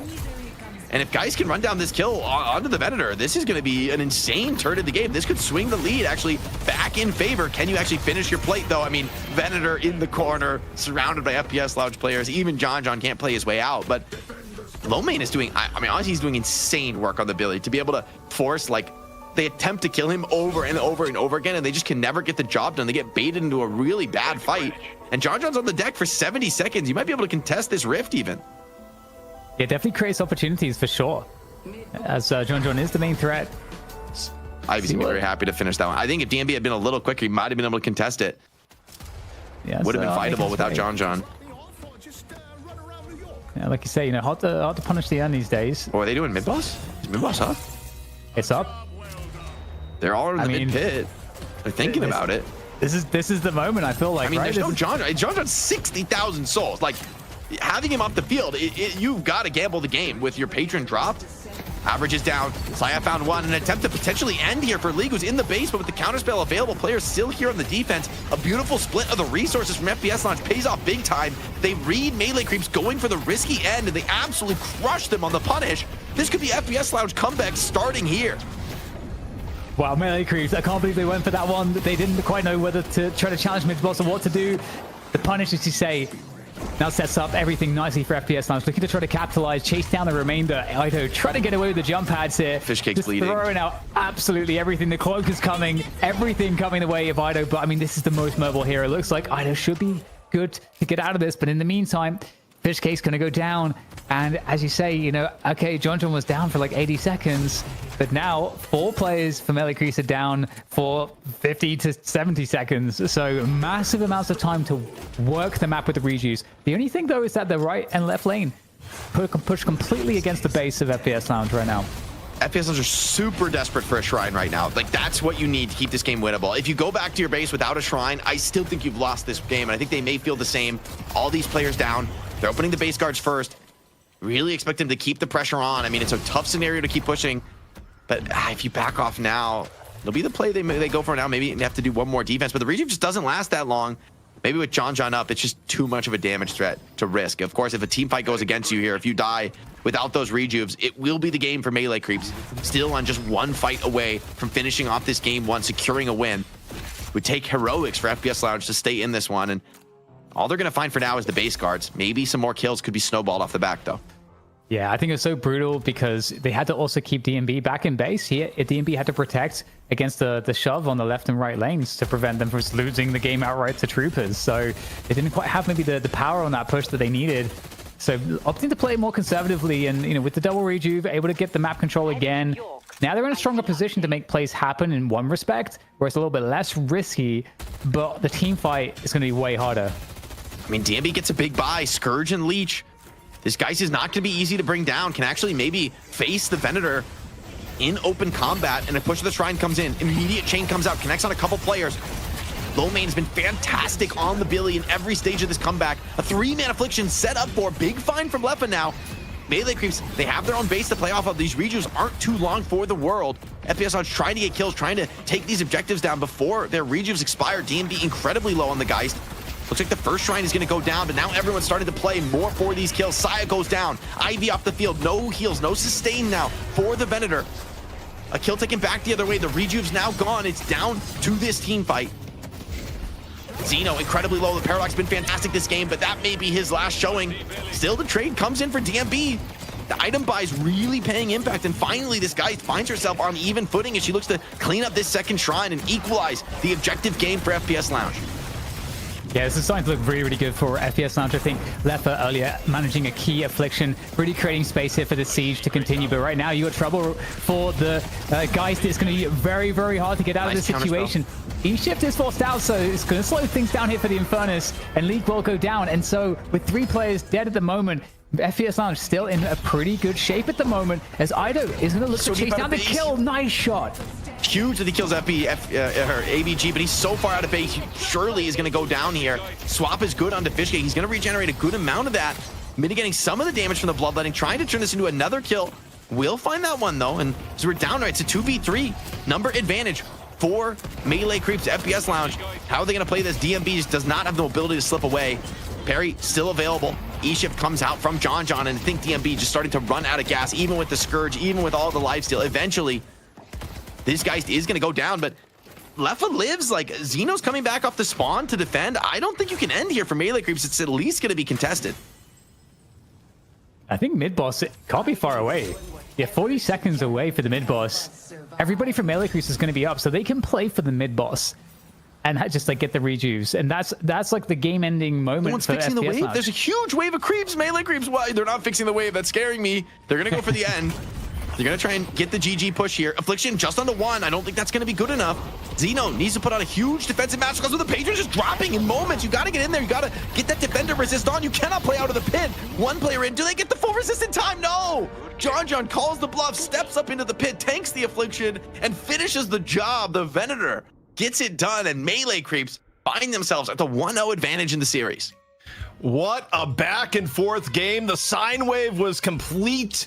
A nearly 50-minute game towards the end as Melee Creeps ends up taking it, but man, oh man, did FPS Lounge make them work for it and more. What a way to kick off our NA money match. And Dan, I'll throw it to you. Quick thoughts on the game. I mean, if possible, because this went back and forth. I think if not for Zeno, it would have been a 30-minute game in favor of Melee Creeps. Zeno had an amazing performance on Paradox. And I mean, if you looked at how ahead Melee Creeps were in some respects with how just untouched John was, it was really impressive how the rest of the team, especially Zeno on the Paradox, managed to stay super active and be very impactful in a lot of these team fights. Oh man, that was absolutely ridiculous. Jake, how much was John at server admin status at parts of this game just this far ahead? Iriddomini, I mean, it goes from that's a pretty powerful ult into that's a straight up old school railgun. And how was leading people?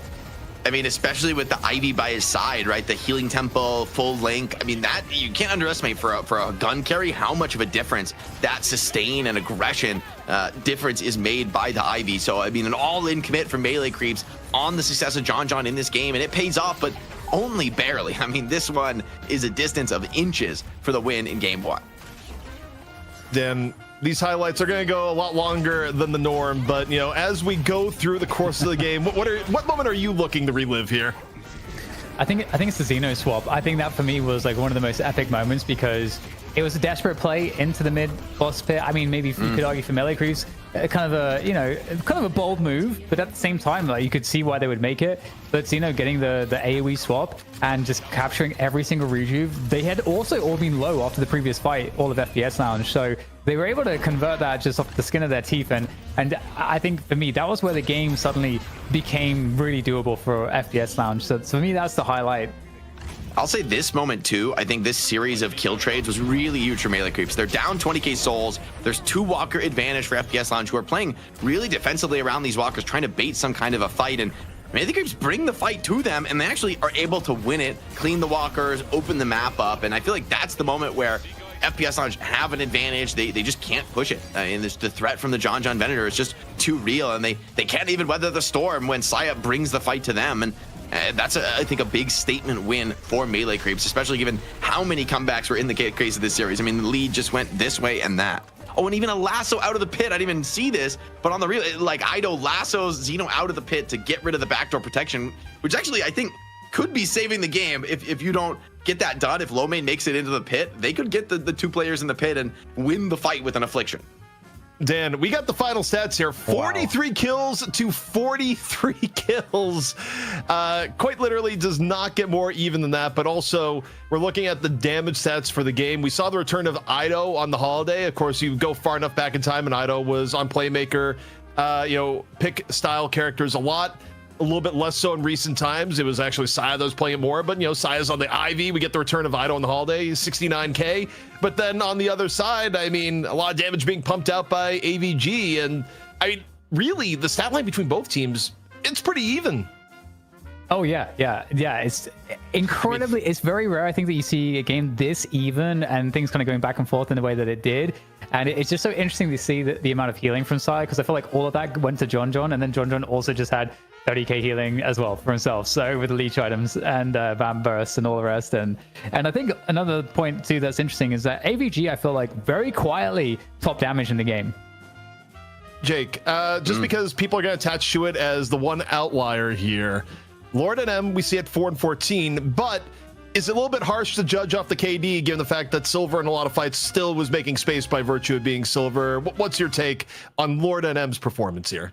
I do think in the early game there was a couple of bad deaths for him. I think if you make the one-to-one comparison with Low Main, who I think is on a similar kind of role this game, where you're like frontlining but without much farm, I feel like Low Main is the player who comes away with a really huge W in that category. Like, he was able to constantly bait these fights where, like, he's on the verge of death. If melee creeps catch and kill him, they could win the game off the back of it, but he just somehow keeps slipping away, keeps baiting melee creeps to stay just that little bit longer and get punished. So normally I would be like, okay, maybe it's a tough game. Maybe you're just tanking a lot of deaths on Silver that maybe needed to happen somewhere on the team. But with the way Low Main played this game, it's hard to kind of cut him that slack with the similarity of the 2 roles and how much better Low Main was able to execute. But in the end, it's a team game, and melee creeps get the job done as a unit. They're still playing with 2 subs today. I feel like Liga acquitted himself pretty nicely in this game, despite the skill level and how hard it is, seemingly, to get a successful Inferno Assault when the counterspell comes out on the other side.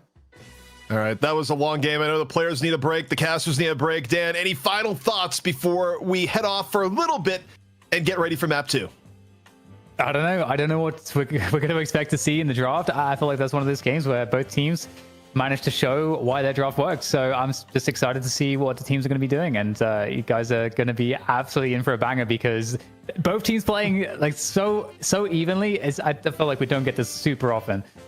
All right, well, melee creeps are up 1-0. FPS Lounge, though, made it about as difficult as possible. Could we get the maximum deadlock here again today? EU went to 3. Will NA do the same? Stay tuned in. We'll be back shortly. Welcome back, everyone. This is Night Shift. It's number 46. ZP here with Jake and DDK.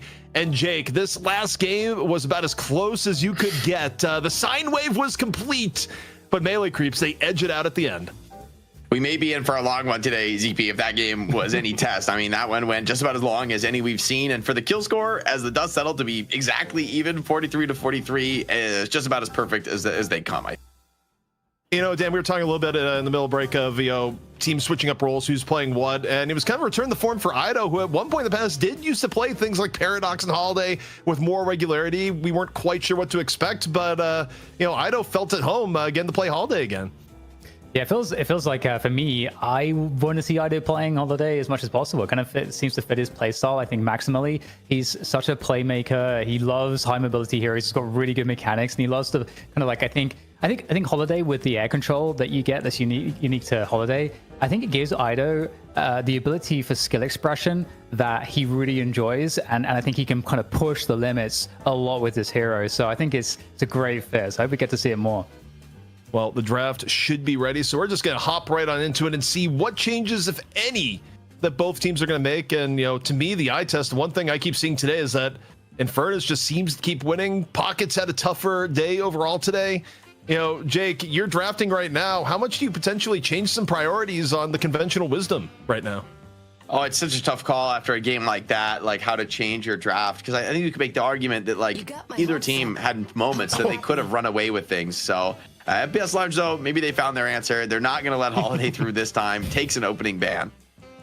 Yeah, Dan, you know, we're just talking about the Ido Holiday. FPS Lounge, they got one taste of it and said, nah, not for us. Now, they do have first pick, so we'll see what weapon Melee Creeps takes away. In this case, it's going to be the Mirage. And, you know, to me, this kind of feels like a low main Billy angle, just because, I mean, people talk about it. I haven't really seen low main play a whole lot elsewhere than Billy, but why would he when his Billy's been so good?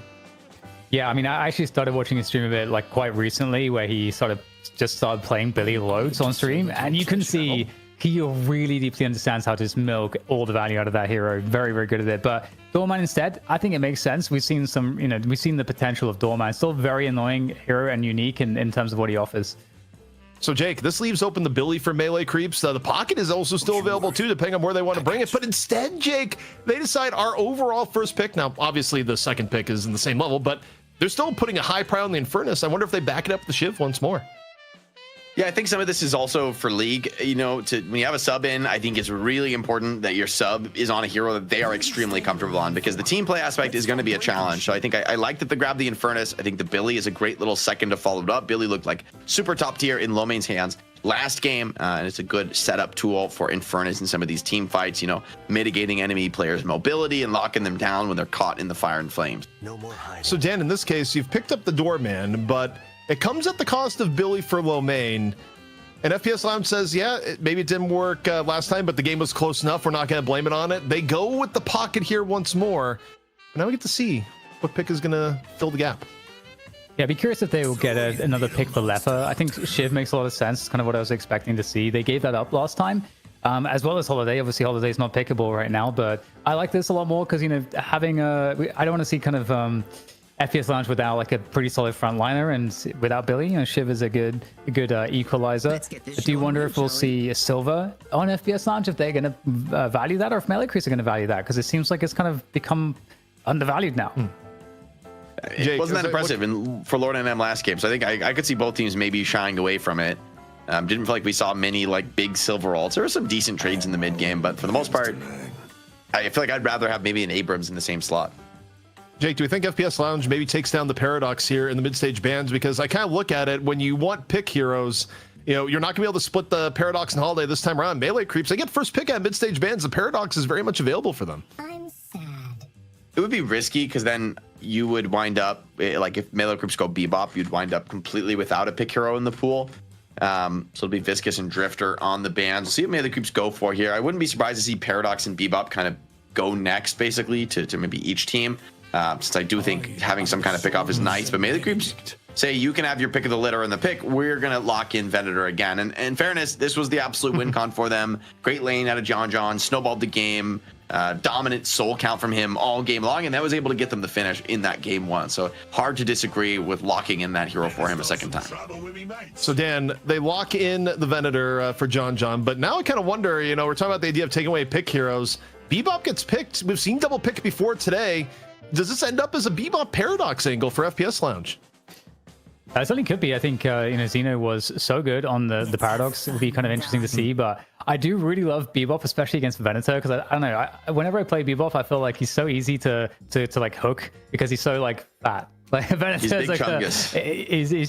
he's chunky. He's a chunky boy. So I love the Bebop pick here. I think it's going to really help FPS Lounge to get more pick opportunities. And Lash, I mean, we don't get to see Lash too much anymore, and I feel like we're going to see probably an Ido Lash. I think that makes sense.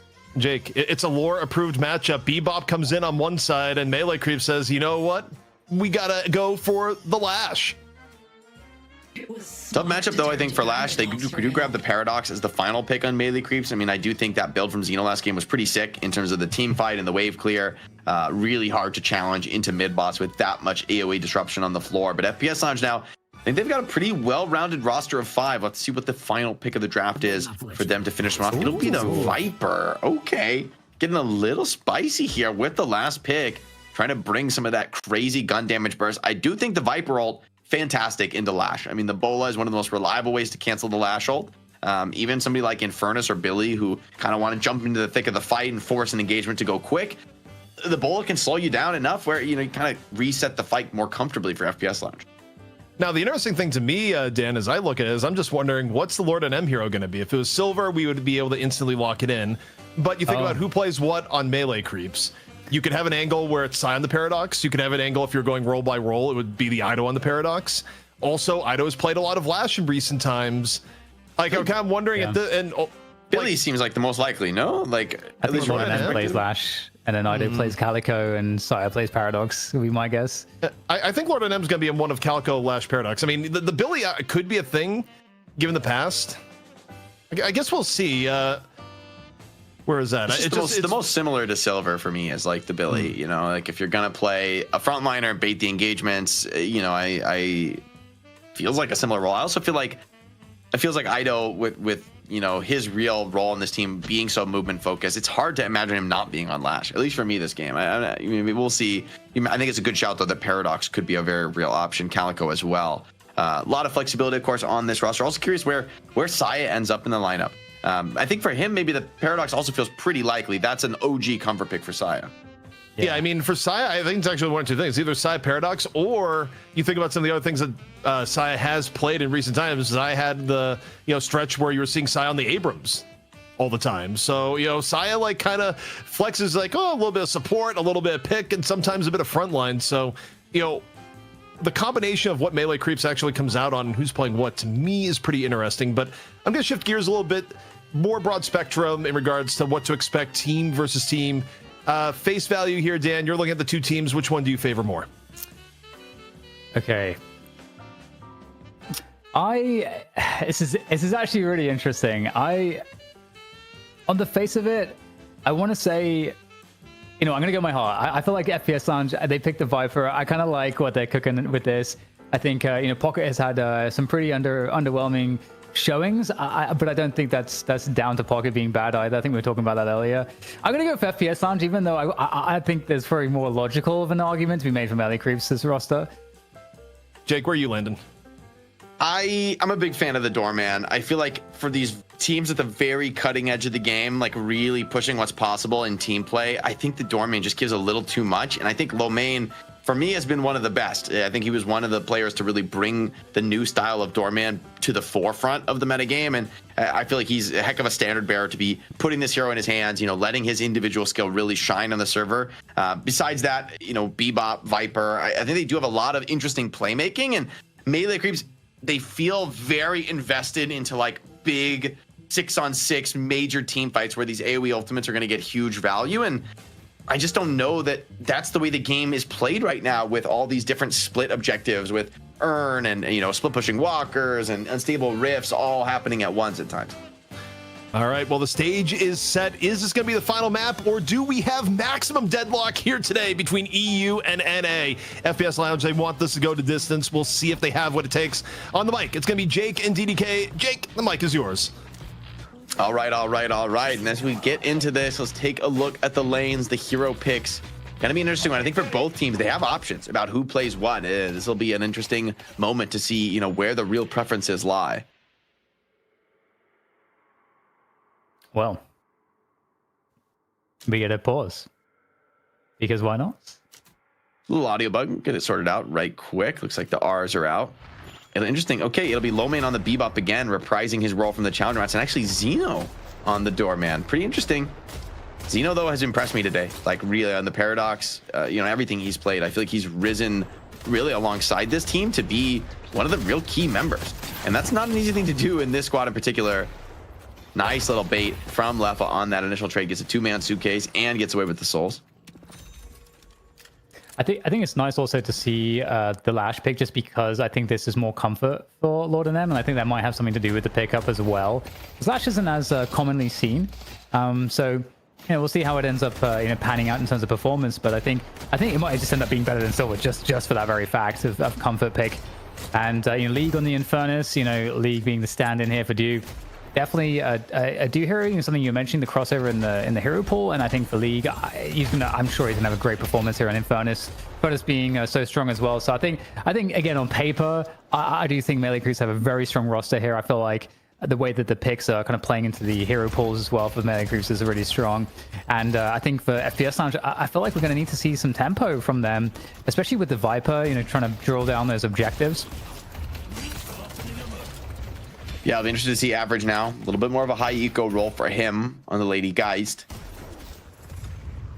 I do like DMB playing some of these more tempo-oriented carries, though. I feel like when he's able to get into the action a little bit more, and you know, you feel like you see the calling, the team play from him. I do think that's one of his strengths as a player. Contest, of course, always going to be key to challenge for that first small camp. Seems like it went about 50-50 in this lane.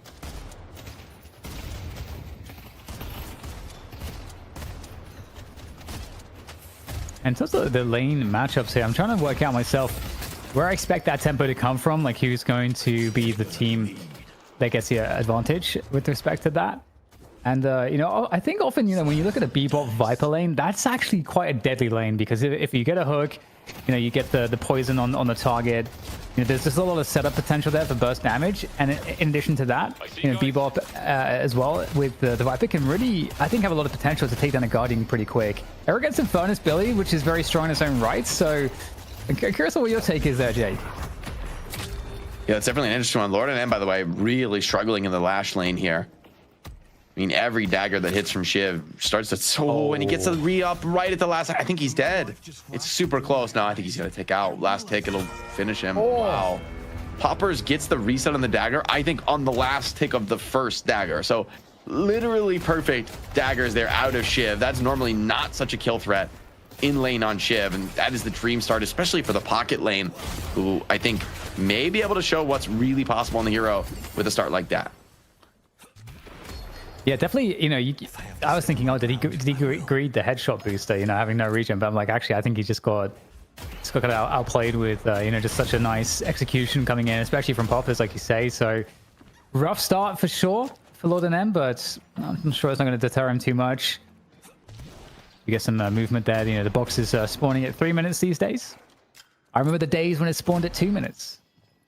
A little bit more time of shooting enemy heroes, a little bit less time shooting crates. Nice second hook, follow up on a League. I don't know if he has a flame dash. He was already hooked earlier on in this lane. Does just barely get the dash in time and cancels it for a sick parry, but it's not enough. DMB finishes the job. Lowmain slips away for now.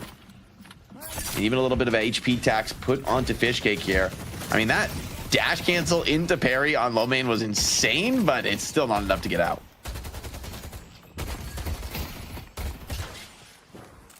All right, so some box running there as well from Sire. We can see Lord and M trying to get some pressure on, trying to get some revenge maybe.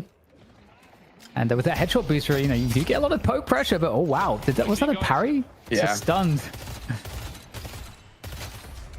And it's usually these moments just after the kill happens in the lane where you feel like the comeback is more doable. Ooh, sneaks it heavy in there. Greedy Lord and M, but he gets away with it. Maybe will he get away with his life, though? Has gone for a very heavy damage build here. And the Slice and Dice Spirit Resist Shred is pretty nice in the pocket lane, right? I mean, you have amazing Spirit damage follow-up even this early in the game. And Saya even going to rotate over and maybe get a lane swap here because they recognize this lane is just not going well for Lord and M's Lash. A hero that it feels like if you don't snowball, you become a bit of an ulti bot, and that doesn't feel good on Lash right now. I think you need to be a threat outside of just the ulti.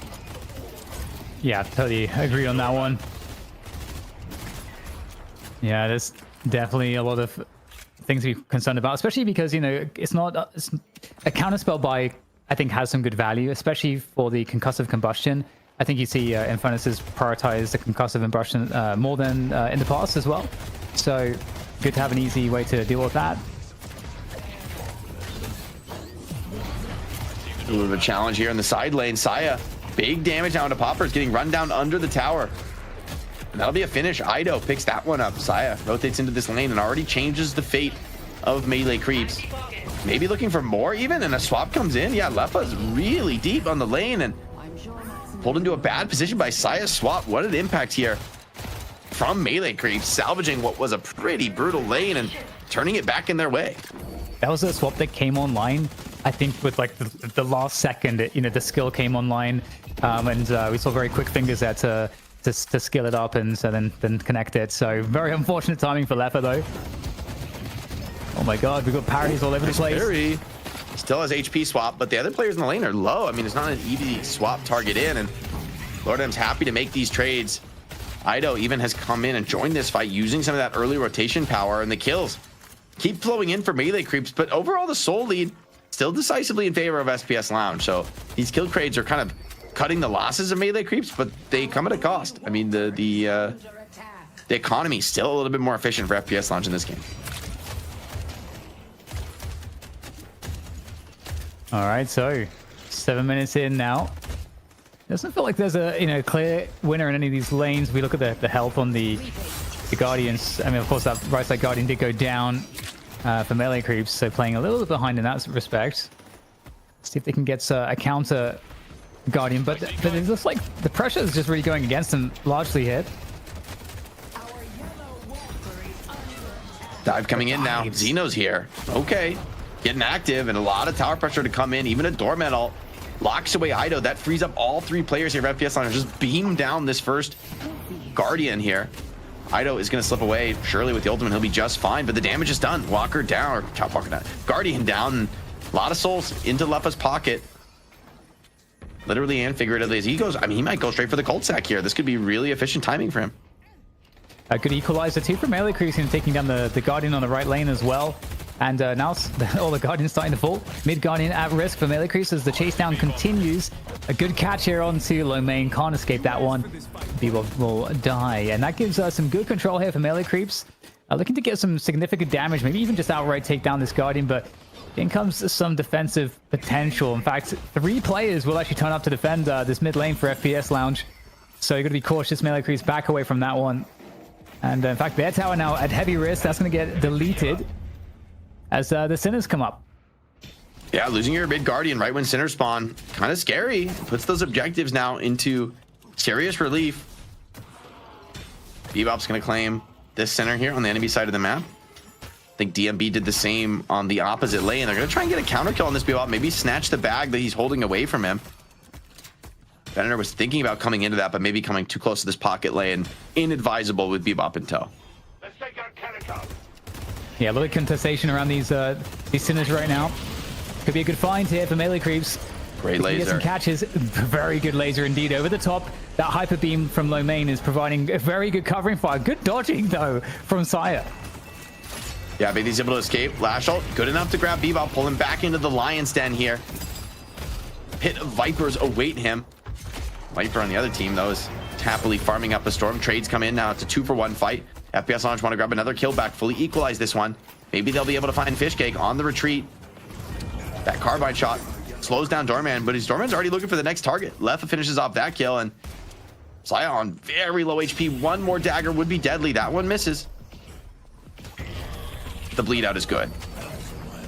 Let's go to York. Yeah, a lot of action here, skirmishing around these Sinners. And some of them still not taken. In the meantime, though, what's John doing? He's doing what John does, which is just farming that solo lane on the left side, picking up as much efficiency as he can. But now joining actually the fight, 2v2, actually caught Lomain there, as well as Xeno.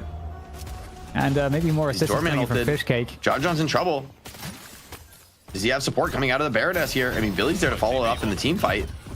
Lash might even look to join into this. It's turning into a real brawl. John on slivers of HP. Eventually he's going to get run down, but there could be trades in this, and there's a lot of numbers around this mid lane. Everybody's looking to get engaged. Ooh, he's in trouble. Oh, that slice and dice hurts. Third knife, that'll be his end. Losing a lot of Walker health now on the left side here for melee creeps. They've got 2 players down as well, so some chunks being taken as this mid-fight continues. And okay, just whoa, the time bomb actually got caught there. Caught, yeah, it doesn't really get full impact. Saya, ooh, HP is running really low average. Goes for the risky parry there. Kind of his only play in that moment. Saya will get that kill, but it cost him his life. And as the dust settles, Leffa picks up a 3-kill streak. He's going to pick up that gun spike on Pocket to speed the farm, and this could turn into a very scary Pocket game. I mean, Leffa has the pretty much the dream start. Got Cultist online, he's doing well, comes away from this mid-game skirmish with a ton of the kills. And Popper is going to be happy to dunk that urn and get 1,000 souls or so to himself. Might just get a kill as well. They're going to get the catch on the League, although looks like League will be able to get out with the Flame Dash. So good pressure on the map here now for melee creeps. And we'll see what they can do. Another Rift is going to be opening up on that right side. It's the wave priority is, of course, with FPS Lounge. And will we see a trading off of this? Mid Guardian for FPS Lounge also still up at the moment. So that's some value to be had as well if melee creeps want to think about that. It's an interesting decision. Play the macro or play the fight. DMB picks up a kill in this lane, which might make them more incentivized to look for the fight. And this vitality buff really paying dividends. Calico has already used the ultimate, getting run down, tries to dodge the dagger, but can't quite get it done. Poppers finds the bleed out. Billy's coming into this one too, but I'm not convinced he's going to be able to defeat this Shiv and Viper. That lethal poison really bites into Fishcake's HP. DMB will finish that kill, and the Viper now has catapulted ahead of the rest of the game here. 14,000 souls for DMB, and maybe he's not done just yet. All right, well, so much pressure on this right side. You can see now the retreat comes through for FPS Lounge. They fan out. Actually getting kind of scarily ahead here, managing to get a 10k lead, and it's actually quite terrifying that it's DMB on the Viper on 14k. Like Viper's nasty, so we'll see how that actually impacts the game. What options melee creeps will be able to use to kind of shut down DMB. He gets 2 out of hands, and like you say, you know, Lef is having a better start of things here as well. And right now the map is under control with FPS Lounge looking to roam. The pick options though with low main is also always very scary. Yeah, definitely. And I mean, anytime you leave DMB alone in the side lane, it's a pretty scary moment. This Viper is very heavy into the gun damage, can burn down these objectives post haste. You give her just a second to work. Could just even farm up some of these large camps. I mean, this is DMB is going to be very happy with the state of the game right now with the lead he has. Lash going to try and get in and change the narrative, but the lethal poison comes in. The hook is there. Backed up by the buddies, goes down before the ult can even proc. Big fight for Lomade, who pops the laser now, trying to bring some covering fire into this fight because League, Ido are desperately trying to shut down this Viper. 666 is the bag to be claimed here. Mark of the Beast, the cat will have it this time. Oh, there we go. Some challenge here on mid as well. This fight continues to try to get that Guardian down. Well, the hook actually is going to be missing and might not be able to catch the cat or catch Infernus. Flame Dash, hard to chase that one down. And got to be careful not to go too far. And in the meantime, actually doing a good job, FPS on protecting the mid Guardian. Still keeping it up 14 minutes in, and that Guardian is standing pretty strong at this point. Little assets to be snatched away here by Lash. Sneaky. Pirates a couple souls, but it's been a really rough game for Lord MM here. Yeah. Kind of struggled in the lane on the Lash. Decent recovery in the mid game, but yeah, the eco is not in his favor. So it really feels like, I mean, the ultimate is always going to be nice on Lash, but feels like to really take this character to the next level, you need to be able to threaten with the Flog and the Ground Strike to be able to maybe bring in some of those kills without even committing the ult. And especially in this game, it's a pretty tough Lash game. I feel like up against Bebop, I never feel too good having a Lash on my team. Oh my god, that ear to meaty hurts. John picks up a kill, so standard bearer here for melee creeps. Living up to his name. The tyrant will be usurped. It's a pretty close game right now. Although, of course, FPS launch with that edge. Good catch with the hook, obviously very, very low on HP. Wait, no way Lomin lives? No way? It looks like he's going to survive. Oh my god. How does he live? If I were League, I'd be tilted too. I thought for sure. Maybe the Headhunter proc came in, just give him barely enough heal. Survive, he's going to be chilling in that veil for a hot second with Fortitude, but He's going to be very happy to escape that tangle with Infernus with his life. Now a rundown being attempted on Poppers, who throws an execute back in. It's not quite enough, but the kill comes in just in time. He gets the Healbane lifesteal, healing right as well. But hold on, League elsewhere finds DMB. This Viper up to an extremely hot start, but a couple bad deaths for him. Looking to try to actually roll this into another kill into the Calico as well. Brave ball stuff there with the shield, but the mid Guardian, or rather Walker, getting picked off there from FPS Lounge. That's a steal. Yeah, they give us some kills elsewhere on the map because of the resources deployed from the melee creeps, but that's a big one for Average to find, especially when you're able to drop it down first. Sidewalker going to be the trade attempted, but Average is here to get into this fight too. Billy's already at half HP, sticks around enough for the kill, but will it cost him his life? Also holding on to the urn, so a double prize if you're able to run down this Billy. For now, though, maybe the mobility good enough to get him away. They instead change targets, trying to run down the Lash, but also a pretty brutal hero to chase down in a contested moment.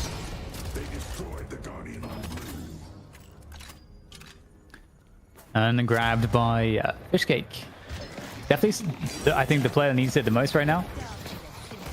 Definitely a little bit behind the pressure, though. Coming in from FPS Lounge, really trying to, leverage the advantage. Although, as I say, advantage, this solid advantage isn't as great as you might think. It's being recovered somewhat. And League seems like he might be playing a very crucial role in this game, making himself very powerful. We've seen, I think, in recent EU matches too, how defining an Infernus can be on the game. So League looking to have that performance. Double's being stolen here. Ido is going to think about dealing with it. League also posturing to potentially get into a fight here. FPS Lounge think better of their greed, though, and decide to back off instead of committing. I mean, there's too many melee groups players missing on the map. Too much threat of a big team fight going against you. And we're at 17 minutes. The damage is real. FPS Lounge want to learn their lesson. I mean, they had this kind of small advantage a couple times in the previous match. I'm trying maybe get some kind of a threatening trade onto Ido's Calico, but I was just holding on to the ultimate. He's at no risk. So much control over the map right now for FPS Lounge, with all these lanes quite pushed. Also invading the enemy jungle as well, trying to get that solo advantage, stacking up in their favor. And some shenanigans in mid. Got to be careful. There's the Baroness coming on through as well, looking to try to set up this fight. Xeno backing away a little bit. Kind of a dodgy situation. John very weak though. Iridomini has been popped, but he's very, very low. There's so many low targets. They'd be happy just to escape with their lives. Billy might just be the sacrificial lamb, not the goat today. DMB slips in for that kill, but Lord and them also stuck around. He's not going to be living long for this world. Great kills for DMB, and DMB thinking about going straight to the mid boss. I mean, Viper has one of the best DPS for a carry at this moment in the game. Can be very efficient shooting this mid boss, and with extra players coming in, they are going to double down on this. Melee creeps. None of the 3 living players have an ultimate. I don't know that they can contest this, but you feel like you almost have to at this level of play. There's nothing. There's no tools at all to do anything about this. The question is, how much can FPS Lounge gain from these rejuve crystals? I mean, it feels like it could be an insane lead that they could generate from this. They were already, I think, outplaying melee creeps slightly on the macro and just the overall team fight. So this is a huge problem right now, because you can't imagine that melee creeps are going to want to take fights against the rejuves. I mean, there is some comeback resist here in this rift, but oh man, League is just getting battered by these call bells, and he's the only one playing in the pit. Now Lord and M comes in to try and bail out this Infernus, get him out of trouble, but Infernus under real pressure now. Low main beaming over the top, making this so awkward for melee creeps to come into the fight. Does get ground struck down to the low ground, but in the end, you just cannot bring the fight. Melee creeps don't have the resources to keep this one going, and FPS Lounge is going to take these men in black and slam their heads into this Sidewalker, and I don't know that melee creeps have much to say about it. No lash hold available here. Yeah, it's so painful. Very difficult part of the game for melee creeps. They've got to figure out how do they give away as little an advantage as possible. They could try to... Affliction was canceled there. It looked like it went off, but in fact it didn't. So Lefa still has the ultimate. A lot of low players in FPS Lounge, and won't necessarily be a free fight. 1 rejuve consumed, 2nd now used. There's still a lot of low targets. This could be an opportunity for melee creeps, but they're still scared of the threat of the player advantage. Lord and M goes down, but that's also the final rejuve off the table. I think FPS Lounge don't want to overplay their hand here. They're still being aggressive, but I think melee creeps are going to look for the fight if they go any deeper. Yeah, very, very close situation. I mean, there is certainly a huge argument to be made for melee creeps to kind of almost try to take the big risk for it, but... Oh. He's carded as well. It looked like such a good opportunity for Lee to get in and pick off some of these low HP players, but Caught in the Baroness. It's going to be in a tough spot. Does get the concussive off just as he comes out of the Baroness. Really nice play, actually. That blocks any follow-up from low main and would love to have finished off that kill. So well played from League on the Infernus. Going to get out of that potentially sticky situation. Absolutely crucial as well. I think, you know, again, League is really important in the chances here for melee creeps. I think John doing a decent job trying to stay competitive on the farm, but can't just be up to John. Especially when the pressure is so heavily against melee creeps at this point in the time. Not with a lot of map control to work with. So not much on the map feels safe at the moment, but might be able to find something in League. Close to Viper in pocket. Got to be really careful. Ebola could be the death of you. Yeah, for MLC, it's a tenuous moment in the game. Just enough of an advantage now where you start to feel it here in these team fights. Even a gun buff up for DMB's Viper. Probably be pretty content to just farm it up, given the map control advantage. But this is we've been in this place before, Dan, and FPS Lounge couldn't close it out, couldn't continue to develop their lead.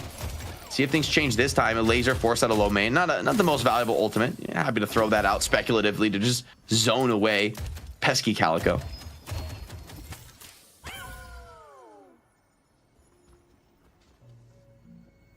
Again, this is really one of those moments where you can really tell the great teams is when you're behind and you find ways to limit the opportunity for the opponents to get further ahead or to slow them down as much as possible and to figure out what are the right risks to commit heavily into that can kind of keep you in the game.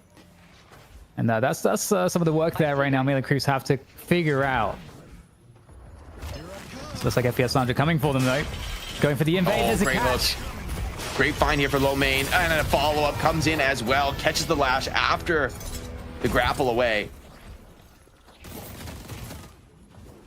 No objectives really to be claimed here in the mid. And it did bring a lot of players for that kill. So it's not really the most valuable kill to find, given the number of players splitting the souls on the side of FPS Lounge. But they're able to clear up a couple of jungle camps off the back of it, probably making this worth it in the end. Especially if they can secure this doubles. And with Doorman, feels pretty easy, pretty comfortable with the ability to just slip away out of that door if things go wrong. Again, the invades. They've been very effective, FPS Lounge, making sure to steal whatever they can. Especially now that they removed the jump pads on the rooftops by the Sinners. Having the doors as utility to essentially attack into the enemy Sinners is really powerful. DMB is definitely been more defensively minded with the last few buys now. Ready now to expect a lot of focus fire in the team fights. Wouldn't mind seeing some more counter spells this game. The side of FPS Lounge, both Infernus ult and Lash ult. Pretty easy skills to counterspell. Even the Calico last hit or Calico's burst can kind of be blocked by counterspell if you see it coming. So expect to see that to be a popular item this game. Big Chain Gang coming on through to try to get this engagement going here. Nice catch on the poppers. Loading them down as well. So 1 for 1. Oh, it's going to go full team fight here. Big shotgun slams DMB, but he just barely slips around the corner now. Running away. Affliction is on to 2. Some key members, Saya and Ido, both probably a little bit scared to stay committed in this fight. Infernus, desperate for the finish on Viper, will find it. Billy put him to the Baroness, but Melee Creep's still fighting. It's 4v4 now. Health swap is out. Infernus, concussive combustion doesn't hit anybody, and the chase down is good. Low main will finish that kill. 2 for 3, but once again, a winning trade for FPS Lounge. Not willing, or not afraid, rather, to get their hands dirty in this game. Yeah, very unfortunate for League there. That's concussive combustion. Maybe doesn't have it all the way leveled yet for that extra 10 meters. Get that extra range. And the catch here now onto Fishcake. Problematic. It can't get away from the Bebop. And stuck in the corner. Finished off. And it doesn't feel like there's many options right now against FPS Lounge. And mid-boss is coming up very soon here as well. Just dodging that. Getting a haircut. Yeah, Bebop, not one I'd trust to give me a haircut with that hand. As FPS Lounge just hunting and pecking around the edges. Healing tempos to buy for Average, who I actually kind of like this buy on Geist. Gives you a lot of attack speed, which is often what you're hurting for, and makes you ridiculously sustainable. Leva with some water spill, okay. See if we can get that rectified. What's the technical limit on that, Dan? I don't know, man. I honestly don't know. Oh man, too many keyboard problems today. Hopefully he didn't spill it on his keyboard, man. Like, I don't know if we could take that kind of a tragedy. Seems like Lev was okay. Okay. Well, 25 minutes in, and the deficit now is starting to be, it's just really starting to be a big problem for melee crews. Again, mid-boss is coming up. You can only imagine that FPS Launch are going to be looking to try to start that fight. Nice catch on to low main, though. This could be a great way to start things off. He is getting deleted here. Counterspell something, but there are just way too many skills coming in. FPS Launch have been really sharp on the punishes as of late. Nice ultimate from Ido just to dodge that killing blow. Would have certainly taken his life there. Big bolus so that AoE stuns everybody. Sets up for a clean follow-up here. Here comes the Affliction on the 2. Slaya instantly down, but League not able to restore his HP in this fight. Is going to be pretty tough for Infernus still. As the dust settles to 2-1 and a big lash. Lord and M finally getting active in this game. Going to find the instant kill onto Xeno. Now turning his attention on to Average. The heal tempo, keeping this guy's healthy, but with Lash deep over the top. Potentially a scary fight to stick around for too long in, but calls the bluff here. Says he can take this 1v1 against Lord and M with a lot of confidence, especially with the sustain and the Geist kid. And Lord and M has to just run for the hills now. John finally finishes a kill, but DMB maybe did enough damage to prevent anyone from coming in to assist. Average ends up winning this 1v1. Lefa even claims a kill on an additional double. Turns into a team wipe out of nowhere. A good fight it looked like for melee creeps, and FPS Launch bringing the hammer down, bringing every player in and coming in with a 6K. Very unfortunate if they manage to keep some of those players alive. You know, maybe there's a world where this mid boss doesn't go to FPS Launch. In fact, it felt like there was a world where it could have gone to melee crews, but yeah, maybe the best chance gone now for melee crews to get back into this second map. The mid wave is so bad. There's no chance to contest. Desperate Giga long range swap from Saya. If he had max swap, that actually could have gone well, but I think it just ever so slightly missed. And this pocket is getting a little bit scary right now. What's the next buy? I mean, it kind of, at this point, the world's your oyster on pocket. He goes mag leap and greater expansion, so he's going to be very mobile, very consistent at connecting some of these skills. And with Spirit Burn online, I feel like that's the item that really takes pocket to the next level. An uncontested cap on this rift may just lead straight into a Walker Siege. I don't see why not for FPS Lounge. I think they learned their lesson from last game. They need to close this one out when they have the chance. Well, forcing the issue, forcing a response maybe, but there's no response I think that you can give against the 3 rejuves. You have maybe a DMB is getting a little targeted at the moment. Oh, he's behind him. It's like everybody's on top of DMB. I mean, he's gonna get assassinated here surely. Pops the unstop, tries to slip away. The bullet shot slows down both League and Ido. Might be enough. Viper needs to desperately run away, running towards his teammates. Lefa, if you chase this too hard, you could be walking into a very dangerous affliction. And I think wisely for melee creeps, they don't go deep, but maybe the damage has been done. They're already in enemy territory. The base is being sieged elsewhere. It's risky to even stick around in this fight. With Lefa lurking, looking for opportunities. Concussive Combustion is now out. I see the door, man. Yeah, very bad situation. I mean, it just feels like a wipe is waiting to happen. They might be able to get something done here. There's one rejuve gone, but again, you can't escape from this situation. There's an affliction. I mean, they're losing the base guards. Like, I don't know how I feel about this. Lefa gets a 2-man affliction. He's going to clean them up here. He's happy to lose this rejuve. And even Lefa lives to tell the tale on this pocket. They were desperate to find at least one solid kill. They won't get even that. And what looked like a decent attempt here on the DMB goes wildly awry. One set of base guards already down. Average refuses to back off from the enemy side of the map here alongside low main. He's just threatening the base. They're able to get some kills elsewhere, and even a catch now onto Saya. A rare mistake from him. I think he may have been zip knocked there. I don't know how else he got a setup for this. Is on just 1 HP, any touch would be enough to bring down Saya. Fishcake trying to make space for the retreat of the Paradox. Actually is just going to tank the death himself. Yeah, just scaling into the base now. I think in melee creeps, they know it's over. The deficit's so huge. So really just doing whatever they can. And I mean, this has been a great game from FPS Launch from start to finish. They've crushed it. I think, you know, a lot to be said for the early laning phase. You know, you talked about how we're sort of in the laning meta at the moment, and I mean, there's just no question that FPS Launch were able to get the lead started there for them, and especially with DMB coming away with an insanely strong start as well as Lefa. It was just so hard for a recovery to be made for melee creeps. Oh man, Average about to hit a giant buy. Maybe he could buy Spell Slinger plus some 3K upgrade here. And maybe he's going to go for the double 6K Cell Spirit Shielding here. Geist is about to hit a crazy power peak. 43K on fire for average. Really starting to light things up on Geist. Aido in with the ultimate, trying to find some kill. DB is super low. A little bit of early melee. Be forgiven for slipping up on the timing this late in the game, but a big parry comes in. Needs a hook to get out to safely. Well picked from Lord and M to get average back to a comfortable position, but this fight is maybe the best chance melee creeps have had in a while to maybe get some kills back the other way. Yeah, full retreat mode here for FPS Lounge to try to regroup. Make sure they don't allow anything weird to happen. And lots of escape tools here so that they are able to reset. And unfortunately for melee creeps, unable to convert anything of major value from that. Uncollected by Leffer as well. And there's that buy. So you get Leech comes in for average. I don't know if he picked up something else as well. Maybe he does not have enough for another. He's waiting for the next 6K. Wouldn't mind. I mean, I feel like Spellslinger is always the buy. I think when I see on Geist, it's like when you feel like you have just enough space to get away with it, it's so threatening. But I also don't mind that average is just going ridiculously tanky. Same story for DMB. I mean, feels like the last, what, 10,000 souls he's invested have pretty much all been in Vitality items.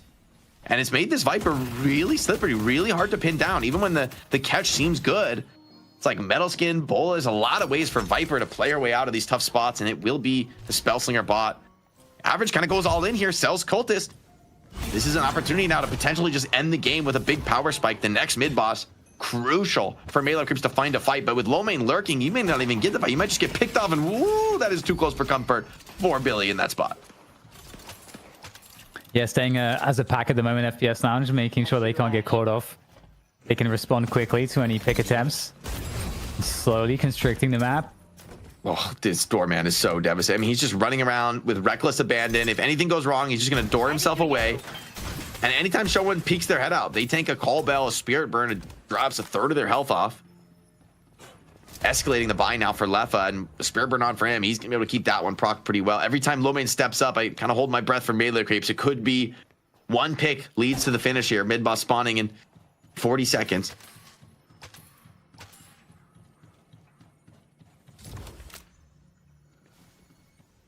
Map is just completely dominated by FPS Lounge here, and I mean melee creeps. That's just. I mean, Sai got a buff. He actually got a gun buff. I mean, that's pretty. Honestly, more than expected. I mean, denying it from average and DMB, I think is the real impact there, right? Like, these are heroes you really do not want to give a gun buff to. I think especially Geist is a really great user of the gun buff. Loves everything about it, the mag size, the fire rate. Ultimate's available for both sides, though. I think this is, both teams know this next team fight could mean everything. I feel like FPS Lounge, having thrown a couple leads in the last game, are going to be very aware that melee creeps are down, but they are not out of this just yet. But a 50k soul lead, Dan. It's starting to get to that turn to John. Oh, John? He's just gone.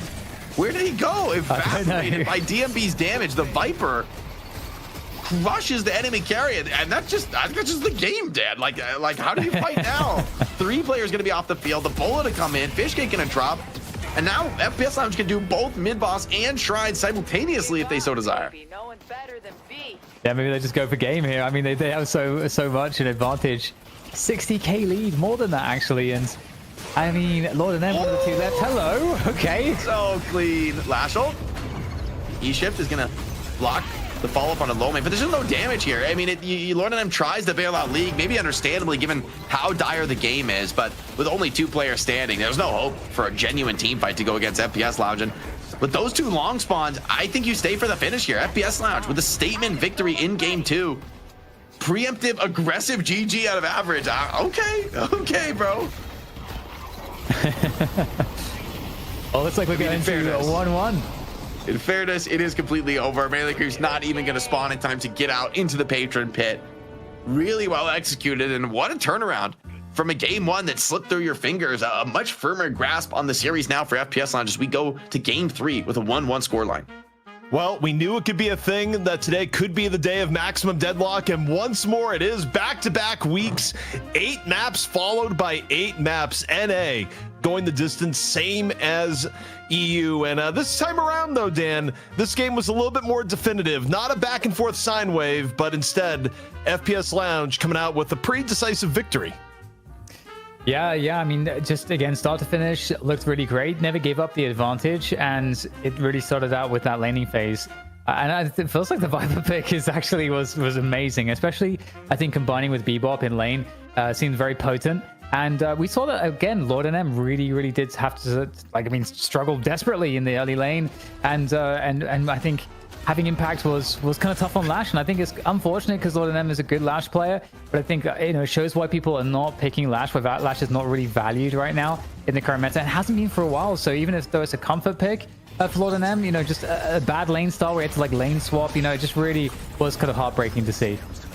Jake, we were doing a lot of speculation, wondering, okay, who's going to be playing what based on this Melee Creeps draft. And, based on what we got, were you happy for Melee Creeps in terms of who they play on what? Or, if you were sitting here as a coach in the sky, would you have made some alterations?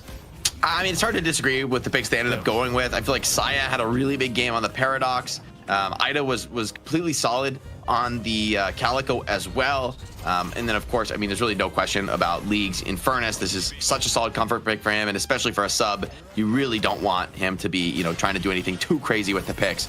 I think what this came down to is honestly some really big games, like low main on the Bebop kind of crushed Lord NM in a lot of these moments.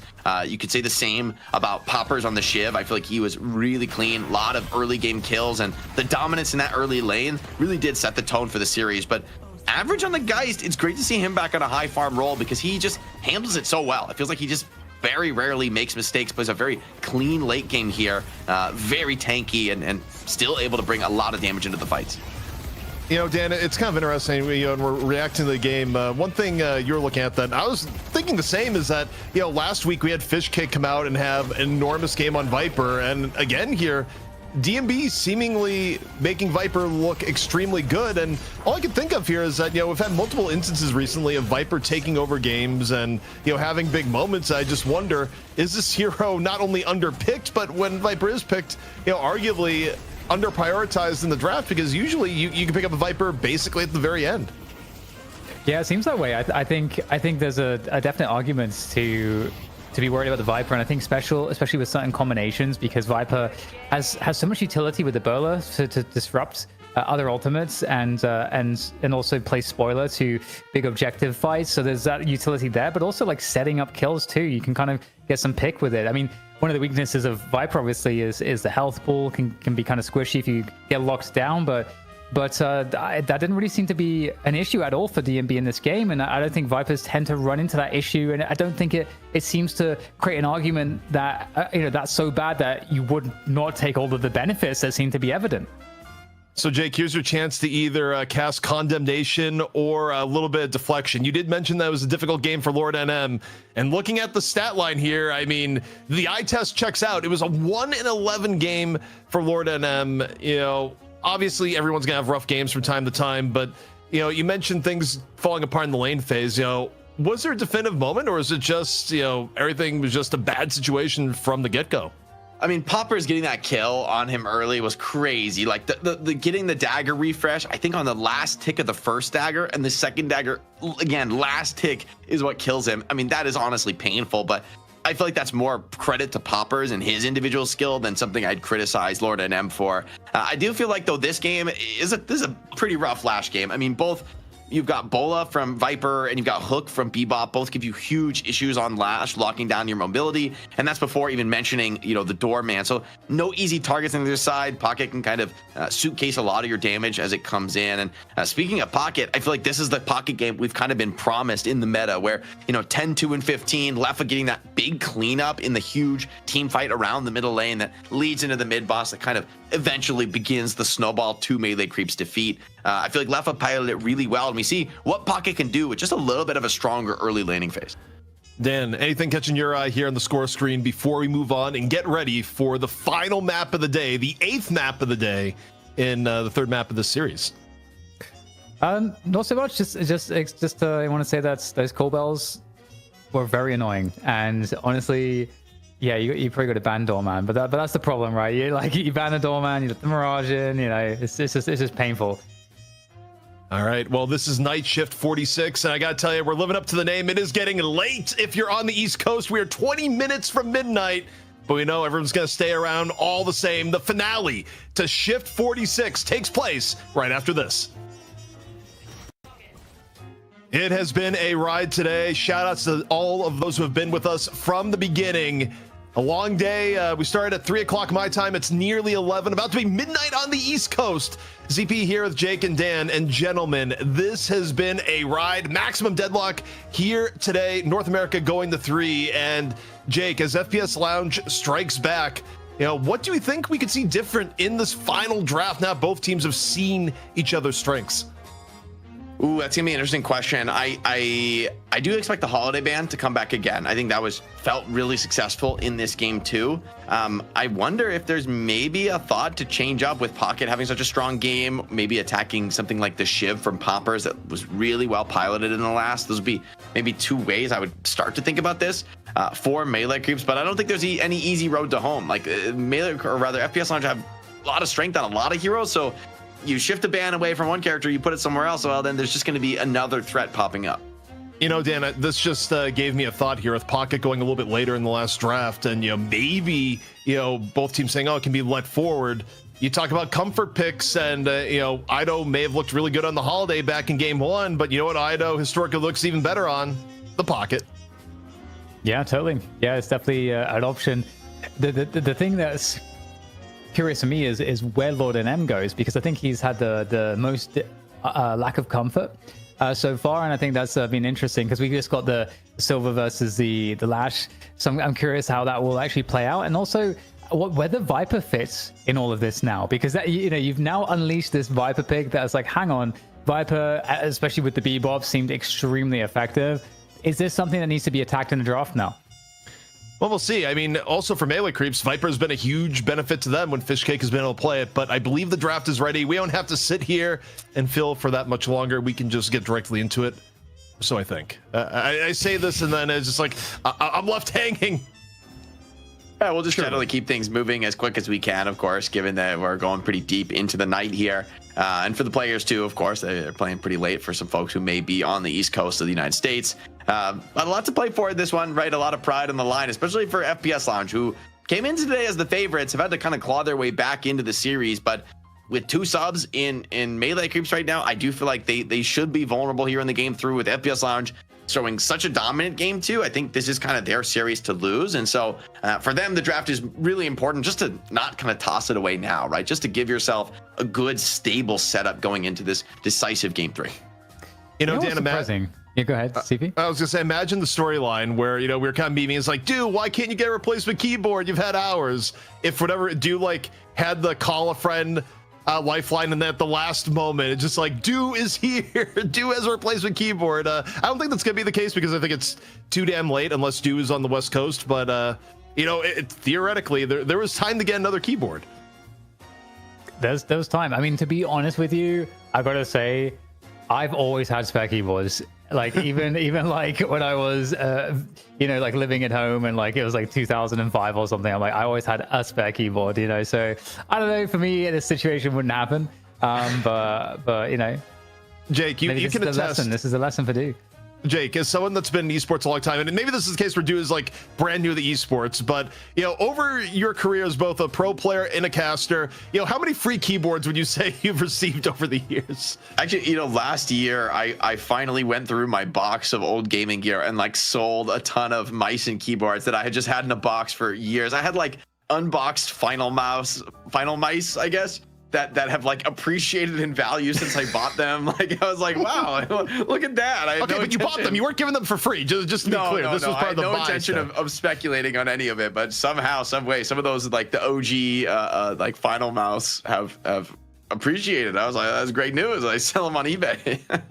I was about to ask Dan for his collection, but the drafts are starting. But actually, Dan, how many mice have you gone through in the last? I'd rather talk about the collection than the draft. There's a lot. I just wanted to do this whole like Boomer Esports story thing where I played an international tournament, a CPL, which is like an equivalent of like, I don't know, like a really major tournament these days. I remember the CPL, actually. I'm just old enough to know what that is. There we go. So I competed at CPL in Singapore, and I got 5th place in the 1v1, and I got a keyboard.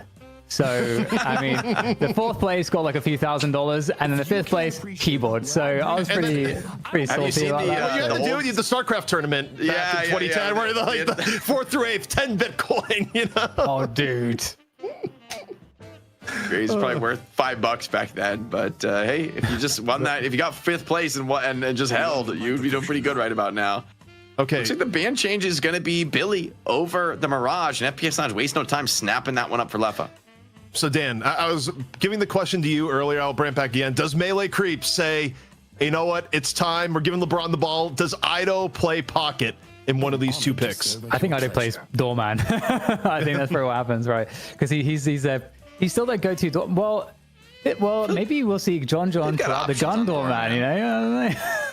I don't think gun doorman's gonna happen, but I don't think I've seen that in a long time. But I do think the doorman they have flex options here. I don't think this is locked in, and they will grab the pocket. So that does make me think this is going to be a signature Ido pocket. And when you're going for broke with double sub, playing for the vibes, I'm kind of with this one, man. I want to see what Ido can do on the OG signature. We haven't seen this in feels like months, CP.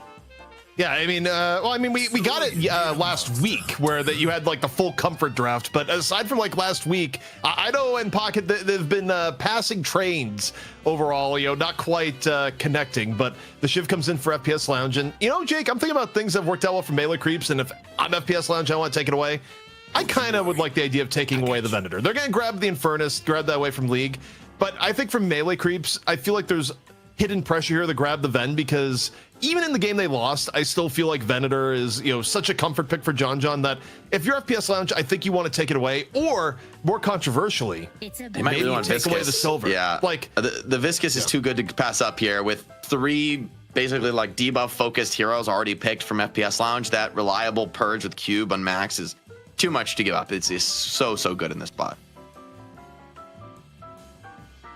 All right, so mid-stage bans coming on in. Calco gonna be taken out from Melee Creeps, and Dan, for me, I'm just rolling through here.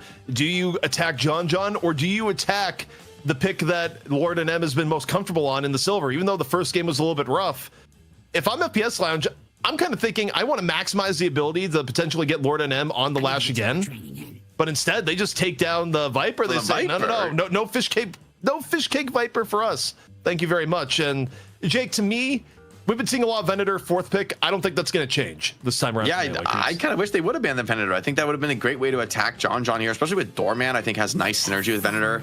But maybe they keep go Geist instead. Interesting that they don't want to play Venator here. I wonder what about this draft makes them feel worried to pick the Ven. I don't see any obvious reason why. Maybe just scared of getting overrun. Yeah, he's like, give me something down. I mean, but the Drifter gets through finally past the second phase ban. FPS Lounge waste no time snapping up. This character has rocketed up the win rate in the last week or so. I think people have really started to figure out with some of these small buffs that silence on max AP Rend is really game changing, right? Just giving you a couple free seconds to hit before some counter skills can come out. Well, the other thing about Drifter too, I mean, he is the master of trading where he just runs at you, and even if it goes badly, it's setting up someone else to get the kill. We saw that on display from Buff Endurers in particular. But Dan, now it gets interesting from Melee Creeps. What's going to be the Lord and M hero, and is Geist going to be the John hero? We'll see, but with Silver locked in, I think we know what Lord and M is going to be playing. Yeah, I honestly kind of wish that we would see John play Warden, because I feel like Warden's undervalued. He got some buffs. He was already like Zergy already proved that he's pretty legit. But okay, we're gonna get to Abrams. So Abrams Silver Geist is pretty chunky. One of the things that's really interesting, I have to say, about the Viscous cubes and so on, is that Drifter does have a pretty nice mechanism with the ult to prevent you from being able to save people. I think that's like another part of his utility that makes him very annoying to play against. Ooh, and Vindicta, another character that I've been liking in the meta recently. Cool to see her cutting in. I'm curious to see if this kind of tempo draft works out for FPS Lounge. Vindicta Drifter, these two characters you get ahead, you are going to have menaces on the map here. All right, so now both drafts are complete. I'm going to start with Jake this time. Jake, you have to pick one of these 2 drafts in a vacuum. Which draft do you like more? I think for me, it's easy. It's FPS Lounge. I think this Vindicta Drifter is really scary. I think both of these characters, very, very strong. People have already started to pick up on how good Drifter is, but I think Vindicta may still be a little slept on. I'm going to bet on the Snowball draft here. I think Melee Creeps have good tools into the late game, but I'm kind of worried about their ability to get there. Dan, do you concur, or do you have a different take this time around? Yeah, I'm a big Drifter fan right now, and I also agree about the Vindicta angle. I think Paradox has been also proven to be looking really sick today with what we saw from Xeno. So I love this draft from FPS Lounge. They even scored Mirage first pick as well. They got the Shiv, Infernus. I think this is like back to front, pretty nice. Maybe they're lacking some tank ability, but I think they have more than enough to make up for it in other tools. Now, Jake, I think the other factor here to consider, and throw it out of the vacuum and look at who's actually playing what here, and I'll start with Melee Creeps. Melee Creeps still is clutching on a lot of historical comfort picks, things that worked well for them last week, but most certainly we're probably gonna have Ido doing a tour of duty on the pocket. We got Lord and M on the silver, and yeah, game 1 wasn't the greatest, but game 3 last week was incredible. Fishcake probably taking the Abrams here. I mean, you kind of have to wonder what Saya's going to be on, but Saya's done a lot on Abrams, but Saya also has done a bit on Doorman. Overall, think about what Melee Creeps is comfortable on and who's played what. Where John John's also had a lot on Geist. Do you think this is a comfortable draft for Melee Creeps? Yeah, I don't mind it. I do think the pocket is always going to be one to believe in. I do think though part of the downside of some of these like heavier, tankier heroes like Silver and Abrams and Geist is that the Drifter's mark, right? It does damage based on your total health pool. So really heavy tanks can actually end up being super vulnerable to that. I think debuff remover is going to be at an absolute premium this game, pretty much for everyone on Melee Creeps. However, you kind of run into a point where you wish you could buy a second debuff remover, but you can't. Like if this many debuffs, like sure you debuff remove one time, and then just another whole slate will come in on you. So I kind of think FPS Lounge have a scary draft to play against. Maybe the ultra late game, enough counter items come in. There's enough cooldown reduction on Cube to really batter through these fights. But I do like FPS Launch. I think they're going to be able to be very proactive, which I think is exactly the way they want to play DeadLock. All right, well, the stage is set. The final map is underway. Melee Creeps versus FPS Lounge. Who's going to take the throne? DDK and Jake going to be on the microphone. Dan, lead us to the finish line. Okay, so super fun draft, I think, to finish off the night of so much Deadlock. I think, Jake, this is going to be very fun. I have really been enjoying Drifter's return. I think a lot of people were sort of wondering if his entire identity or kit should be changed. And I think, so far, of course, Yoshi and the crew have avoided doing that. Do you feel like the kit's kind of in a good place with where it's at? No, I mean, I like that he's unique, I don't think it's like it shows that okay, you give just a little bit of utility. I mean, he's so much damage in the kit, right? But just a little bit of utility, like the silence on only when you get max AP and rend, right? That has, I think, done a lot to change things, right? It makes it mitigate some of the counterplay. In the past, when Drifter gets like ultra farmed and eventually builds silencer, it feels like a huge timing for him, but it just wasn't that realistic in competitive play. And now getting that off of an ability, able to play a little bit more on the low eco side, feels like this character has found a much healthier niche. Definitely exciting to see. And Average is going to be the one piloting at this game. So always a player whose instincts about the game are worth looking into. See how he approaches this one, especially since he sometimes plays high eco, sometimes plays low eco. It's a good hero for him. If he snowballs, he knows what to do with it. If he's relatively poor, I still think he can have an impactful game. Yeah, and speaking of which, we do have the Doorman Saya pairing up with John on the Geist, and Ido indeed on the Pockets, Fishcake on the Abrams. So pretty classic, heroes. League on Viscous, maybe one that's more of a departure from the typical hero pool for League, but still League is such an excellent player. I don't think it's an issue at all. So could be fun to see kind of how this one matches up, but I would expect that the John Saya lane in mid should be pretty painful to be up against. Some good poke and good trading here that's possible with Geist and with Doorman as well. They're dominating here in the mid lane right now. Even Leffa in real trouble. I doubt he has tornado level just yet. Is going to be maybe run down. The bomb is good. The lifesteal as well. The drain gets the kill, and John is getting just about everything in this lane. Saya happy to grab the finishing blow on that kill, but John's getting both side camps completely to himself. So, I mean, that's a devastating first couple of waves for FPS Lounge in mid. Like, normally this early in game, I almost would ignore any kind of advantage, but this is the dream start for John and Saya, and considering how game 1 went, I feel like you've got to take that into consideration. And you were saying that Average is one to look out for it. I feel the same way about Low Main in terms of understanding how he plays the game. I think Low Main is one of the smartest players. I feel like in the North American scene, that's my personal opinion, as we see DMB get a kill into Lord and M there. And so with Vindicta coming back into the meta, again, I'm very curious. How does Low Main interpret how to get the edge or the most value out of this hero in this kind of composition that they're in at the moment. Because in the past, you'd even see more of a supportive Vindicta maybe in this kind of setup, like with Obikim and EU would kind of do that.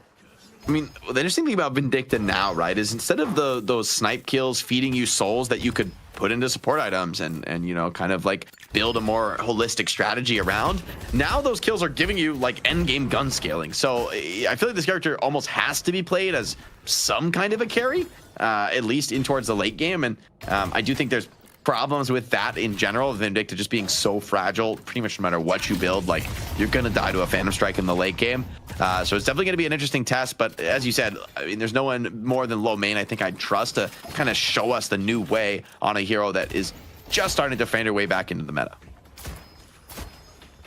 So far, you know, you know, what do you make of the lanes that we've got? I think, you know, matchups that I think, you know, definitely I can see advantages for both teams. Just depends on kind of who's able to kind of get ahead and getting that first Guardian down. I like that they put League and Fishcake here on Viscous and Abrams up against the Drifter plus Vindicta lane, but I mean, this Silver's just dead. 2 daggers in her. Surely there's a third. Okay, wait, the third misses. That actually maybe just gets her out, and the burn doesn't quite connect in time. So, okay. 1 more dagger connects. I think that is a kill. Lord going to be thanking his lucky stars, able to walk away from this one. And Ido on the pocket. We talked about him as a standard bearer. I mean, it's been a long time since we've seen him on the hero. This will be a bit of a test for him. Yeah, and Lord of them has to be sick of playing up against Shiv at this point. There we go. Kills found here. Low Main goes down as well as DMB. So some early kills for melee creeps. Great start for them this game. This is a little scary when you're running Drifter Vindicta, 2 heroes that want to snowball kills. I mean, it's not enough to be really worried just yet, but that was a kill that felt like should have connected here onto Lord NM, and instead it goes back the other way. Leffa struggling in the mid lane. I mean, this Geist and Doorman are kind of running away with it. Cyan, John, always a tag team that you've got to respect, and they're proving why. I mean, this tower's down to half. Geist is more than happy to keep that pressure on with the gun buff.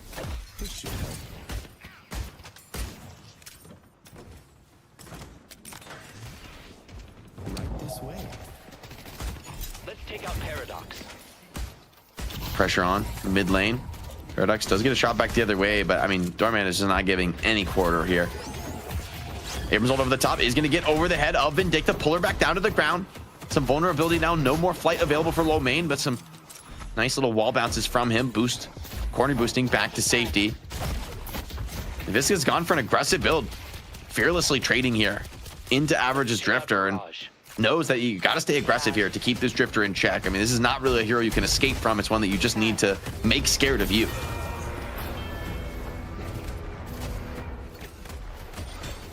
Dan, I think may need you to reconnect again. May have lost you again, I'm assuming. Unless this is the most dramatic of all pauses, as we see Ido's Affliction coming down. No really major profit from it, though. I'm back. He's back. Amazing. All right. So Popper's died. I saw that before I had to reconnect, and looking like Lord of them having a bit of a better time here, looking for the 1v1 against. This is a crazy dive DMB. To the Walker. DMB, surely not. Oh, he goes back into the flame, gets reignited. A little bit scary with Lycan Curse off cooldown, or rather on cooldown, I should say. Ido showing up with the pocket is going to evict DMB from deep in enemy territory. Had the confidence, knew he had the help was on the way. I don't like that he's going to lane like this, though. He's no HP. Surely he's going to be in trouble here. That bleed is hurting here onto the Abrams. The snipe comes in. Here's another one. Low Main does not miss. League is going to pop the roll in close quarters. That's just run for it. He tries to come out and finish off Average, but the darkness making it difficult to find those final shots. Parries out, and that's going to be League's life. Nice little pickup for Low Main, and Average happy to profit with some stacks coming in. And yeah, I really don't like that. Lord of them came back to the lane with no HP. Like, of course you die to Shiv. Yeah, definitely a pretty sketchy situation. Gets punished, and gives Poppers more of a lifeline back into this lane. So this is could be problematic because they look quite strong in this lane right now as well. You get some burst damage coming in. Wow, okay, so Ida really trying to force Poppers to respect him.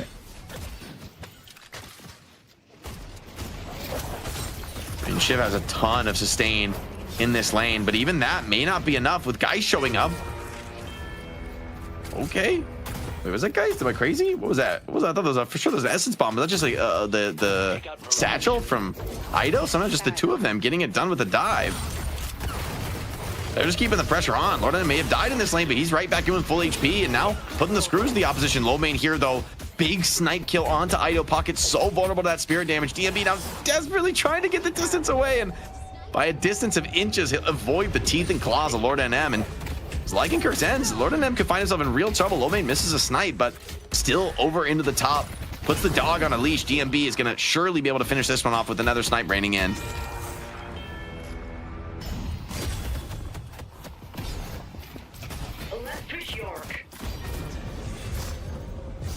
And I hate to say it again, but I'm pretty sure it's happened again as action continues here in this third and final game of NA.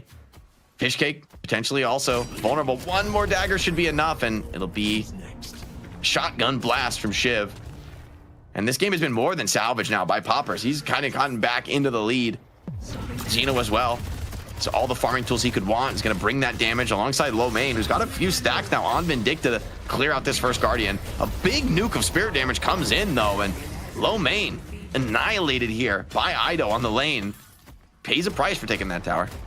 Yeah, the affliction on Xeno too is going to force Xeno to be a bit more passive, but the tower goes down at least, so that's going to be some priority. We do have the 10-minute mark coming up as well, so the buffs will go with that. AyeHeTuff looking to trade back onto the tower.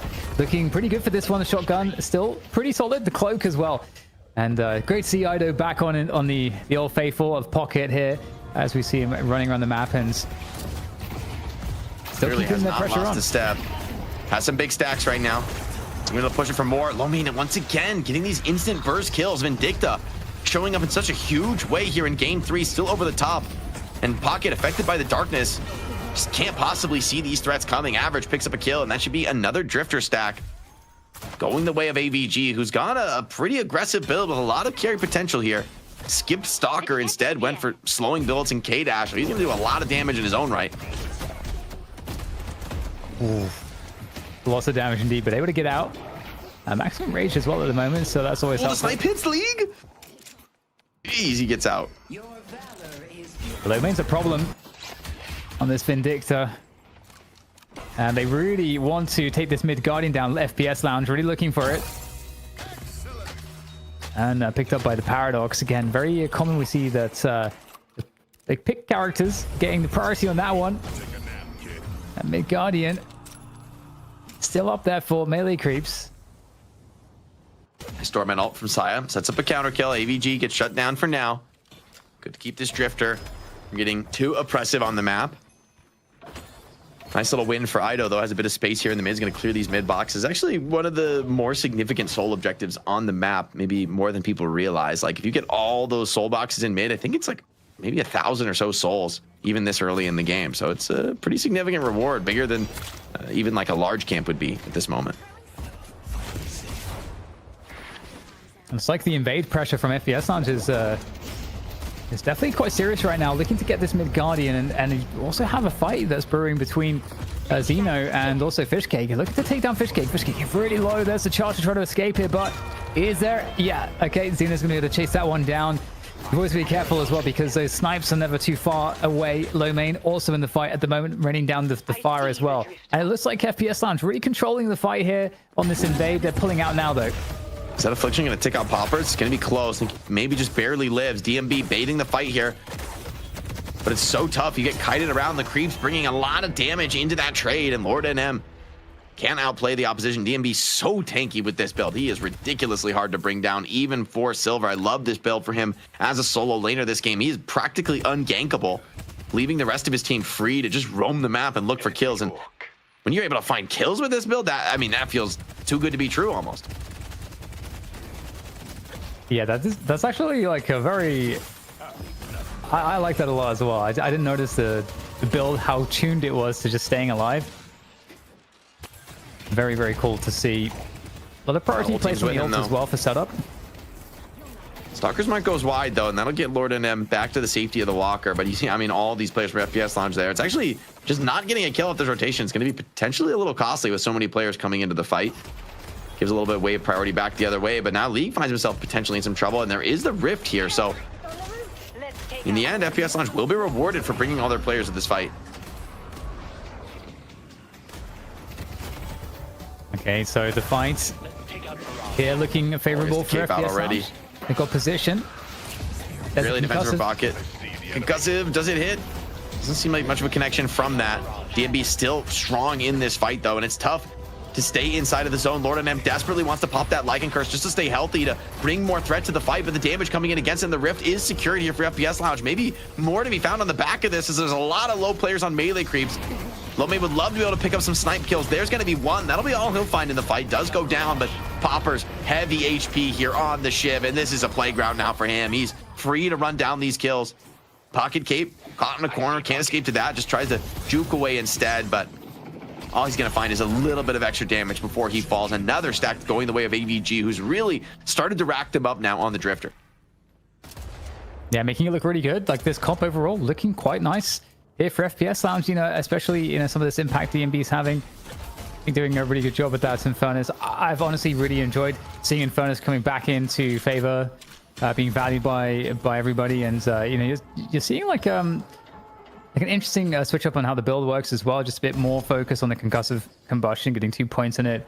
I think much earlier than I think the last iteration of builds that was popular. Oh yeah, I mean, the lifesteal you get on that concussive combustion can be pretty massive. You get a few players, it could be like a full HP heal, and that's on top of already being pretty dang tanky on DMB. So you kind of become almost more of a team fight hero than a late game carry, which I think plays really well to how aggressive it feels like this meta is, how many objectives you need to be challenging for early. Better position though is going to win the survival buff for John in this case. DMB picks up Spirit elsewhere, so he's going to be presenting some problems to Aido as they 1v1 in the side lane. But I think we're on the right camera here. Lomé has been involved in just about every bit of action we've seen in this game. Perfectly timed tornado from Leffa, baits the slam down on him and evades it completely. Yeah, the grab at the end though from John. And just sending back these hungry FPS Lounge players looking to close the distance. And there it is. There's a snipe from distance. Lomé able to pick off Fish Cake. It definitely does seem like it's a tough game for the tanks, you know, with a few of these factors that are playing at FPS Lounge's advantage. The snipes have been really nice. You've obviously got the Drifter as well. Seems like it can be quite a good answer. And the advantage starts to build. Deep dive on the Walker. Looks like a big fight brewing. Saya's trying to get active into this. Has caged one in the Doorman ult. League as well getting into this fight, and they will be able to bring down Lomé. Just barely, but the Walker does fall. Leffa's really committed for that. Is he going to be able to play his way out of this? The door almost gets him out of trouble, but it becomes a bait. The rest of melee creeps there, ready to shut him down and deny escape. But in the end, 2 kills for a Walker this early in the game doesn't feel too bad for FPS Lounge. Definitely not. Definitely not. Now, I wonder what's the next find is going to be here. We got some roam from the melee creeps players. We do have a Fishcake very advanced position, but we'll get the catch here. The bowler onto Average. He is absolutely in no man's land there. Thought he could punish this center steal, and instead he got completely turned on. Great awareness from melee creeps, bringing the numbers to back up that invasion. Pretty careful here with these knives. You have John, you know, just trying to farm with impunity at the moment on the guys on the left side lane, but is up against DMB. They're pretty much on par. I mean, slight advantage on the farm for DMB. And given DMB's items, I mean, I think it's such a great call out to that build, Jake, because if he's in that 1v1 battle against the Geist, he's going to be able to trade really effectively. A little bit of greed here for League. So he was able to get away with it. It's gone for a pretty selfless build. The Trophy Collector is going to let him scale, and that's some pretty good damage, but healing Nova is the buy this game. Just really wants to sustain the team in the fight. A big affliction now, 2-man from Idol, but will it be enough? Lomé coming into another fight on the other side lane. This one already has gone the way of FPS Lounge. They're wasting no time, though. They're pressing both sides of the map. They're going to pick up another kill, this time on John, who I just don't think expected that kind of a split map aggression. Full damage build here from low main. And I mean, he's probably got some serious stacks started to build up here on this Vindicta. This is a moment in the game. You don't really have the counter items to deal with her. She's going to be a menace in these fights. Looking for the catch with a charge, but was it all a bait? Because right now, Fishcake in trouble on the Abrams, is going to get cubed here, looking to escape. Able to cut line aside temporarily, but look at the damage bearing down upon him. I don't know if they can do too much. He's going to get caught out by the Drifter. Average comes in for the cleanup kill. And look how confidently they can just walk into the enemy territory there for that pickoff. That just really tells you the full story. Even though this is only a 7k deficit for melee creeps don't seem to have the ability to hold the ground. Yeah, the shred is pretty crazy. So many debuffs, and the debuff removers are just starting to come out for melee creeps, but it's an item they need so desperately just to play the game. Will be a doormat ult on Drifter, but DMB is here on the other side, so as he comes out of the hotel, I'm just not so confident, but hold on, maybe the pin under the walker is good. He dodges the stun for now, put some damage back the other way, trying to just do what he can, but in the end, it's a good setup from Saya, kidnapped under the walker, John ready for the follow-up. That's such a good pick to make as well. I mean, again, we talked about how FPS Lounge are starting to run away with some things. Nice grab, and in the meantime, though, FPS Lounge are happily picking up this rift. Is there a late challenge? There is. Diving onto position. Melee Crew seeing if they can try to steal this one. Push FPS Lounge off of it. Two players to one on the circle right now. Need to be able to kill this Mirage off. You've invested in an Inflict into the kill. It's only Xeno holding the line as, okay, never mind. Poppers joins in, picks up one execute, has the refresh going, wants to find more kills. This Rift has been running for quite some time. The cube is going to block this execute, so Poppers loses the streak, but League so low HP, surely dead to right. Xeno will find that finish. Elsewhere, John is going to claim the mid walker, which was a nice prize, but the Rift and a couple kills go the way of FPS Lounge, giving them what I think is the better trade in this fight, especially if they're able to come back and pick up a couple of these buffs. Titanic Mag, the buy for low man, who's just specking all into damage now. I mean, Vindicta, we're kind of a long way until Fishcake or Lord and M pick up the Phantom Strike. There's going to be like 5 or 10 minutes here where low main is just going to be an absolute terror with no real way to answer him here in the melee creeps draft. And it is interesting too, because a trade onto the mid walker I feel like is actually really valuable, because having your last walker beat the mid walker is really powerful, good position. But hold that thought for now. We've got the chase down. Average pull again here. What a boot kick. Kill to find. And locks there it is. Into the Veil room, and that wasn't where he wanted to go. Great find. Melee creeps pulled 2 out of their hat. Those are massive kills to find. Look how long that spawn is. 50 seconds on the deck for Xeno. He's 2 farmed, and post 20 minutes, that's going to be punished, and a mid boss is the call. There's just enough players for FPS Lounge where it feels like they'll look for a contest, but it feels like that could also be throwing the game away now. In a match that was so well managed by FPS Lounge, they make one key mistake, and melee creeps are just right back into it. Yeah, such good decisive decision making. Is there any attempt in? No, like you say, it's I'm glad there's not, honestly. I think if they, in the end, giving up these rejuves is not that big of a deal. You still have the advantage. You're going to pick up a walker here for Leffa, who's going to be happy to get that injection of souls, although he is going to get ganked. Does he get the blue zip in time? Okay, he will be all right. Can't quite roam into his lane in time, and this is Leffa's turn, I think, to have a potentially pretty big game in the soul count, especially after picking up that walker, having a few minutes to free farm here. See how they play against the rejuve disadvantage.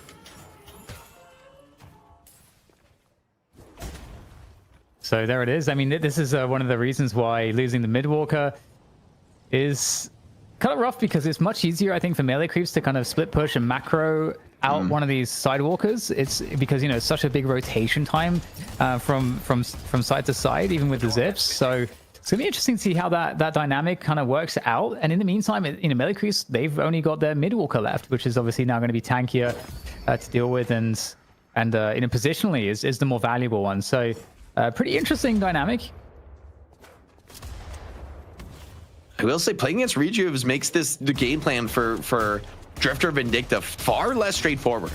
Like, you've been wanting to kind of like push for these aggressive kills, force kind of team fights, and trust that you're going to get the better end of those kind of skirmishes. But with rejuves, that feels almost impossible. It's like you really need to be able to stick around and stay for the longer team fight, which I don't think is really what this draft does. So It's a very big win for Melee Creeps to be able to find that team fight in the rejuves off the back. It's given them a lot of room to breathe, but now, of course, only 3 minutes on the rejuve timer is not the most to be able to find. I mean, they're just gonna be able to farm and basically equalize souls, but I kind of doubt that Melee Creeps get an actual objective off of this.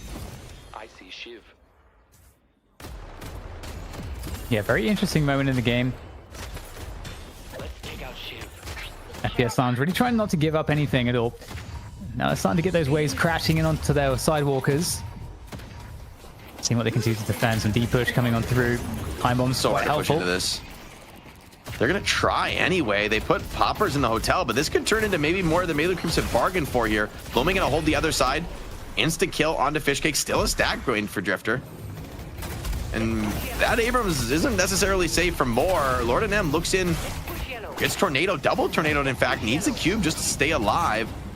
Living for now in the corner, and Melee Creeps continue to bring numbers despite they want to make some value off the rejuves they've already expended, but they're all low down on half health, Dan. I don't like their odds. I think they feel the same way. They're going to back off and think that maybe half of a Walker is enough damage here.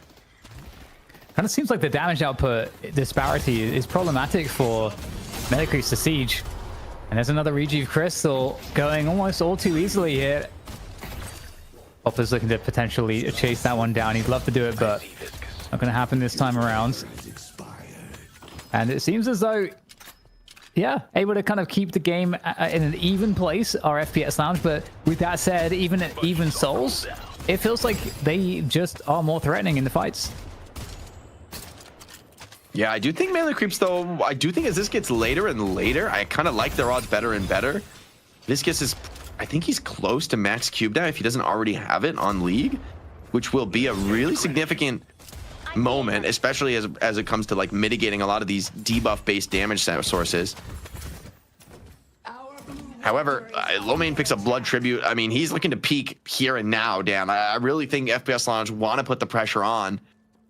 This is a key moment. Melee Creeps, they have to defend this mid walker, and the fact that they have it is, I think, kind of keeping them out on the map in a really important way in the game. Buff, oh, desperate AVG trying to get it, is instead going to get a charge to the face. Heavy melee finishes the job. Saya with the final shot to clean it up. But FPS Lounge, they've been so good at punishing so far in this series, but this time doesn't seem like they get a single thing. AVG just goes down for free. Yeah, AVG having, I think like 3 times now we've seen him getting caught out, which is really unfortunate for him. Having to sit, just, you know, waiting for the respawn for quite some time. And now, you know, this is a great player, Lord and them, to be able to pick up this urn here. And I don't really think there's anything to stop this, really, although the Rift actually coming to the urn position is interesting. The wave priorities against them at the moment. But there's no Ido getting ganked. All 6 players for FPS Lounge are on the other side of the map. They're trying to make something out of it, but yeah, they don't find anything. I think Ido scouts them out and slips away. Really well done by Pocket here. And FPS Lounge are trying to make something happen with only 5 players alive and don't really come up with anything. They go for the challenge now, though. Lefa is on the lane proper. He's got some distance now. Everybody coming across, leaving just DMB on the Infernus out of the fight at the moment. And I don't think Melee Creeps want to challenge this one. They don't have people in position. So there are a couple players, though, and the Baroness comes on through as well. That might actually be a pretty helpful. Nobody's in the circle. And they're able to finish it. Instead of killing the Shiv, they just kind of block him out for a moment, and the mobility is not nearly enough. Everybody ready as he exits the Baroness. Now a big wave of troopers. Surely this will be enough to take that side walker, but I think more important than the Men at Black is Popper's down. I mean, you don't have to worry about the threat of the counter punch from Shiv. Although they're not actually going to commit. They just say, I mean, we've used enough, and we're not going to try and siege that walker. Kind of wish we would have seen Melee Creeps go for a fight there. Maybe just too worried about the threat of a team fight going against them. The FPS Lounge having such strong tools to rotate in. I feel like we haven't seen Lomain able to activate as well as these team fights now trend toward the higher number counts as we get towards the later in the game. I'm kind of getting worried that FPS Lounge may have missed their timing, Dan. I don't think it's over by any stretch of the imagination, but I think Melee Creeps have not only taken the sole lead, but a bit of an advantage in the bigger strategic game as well. Yeah, I think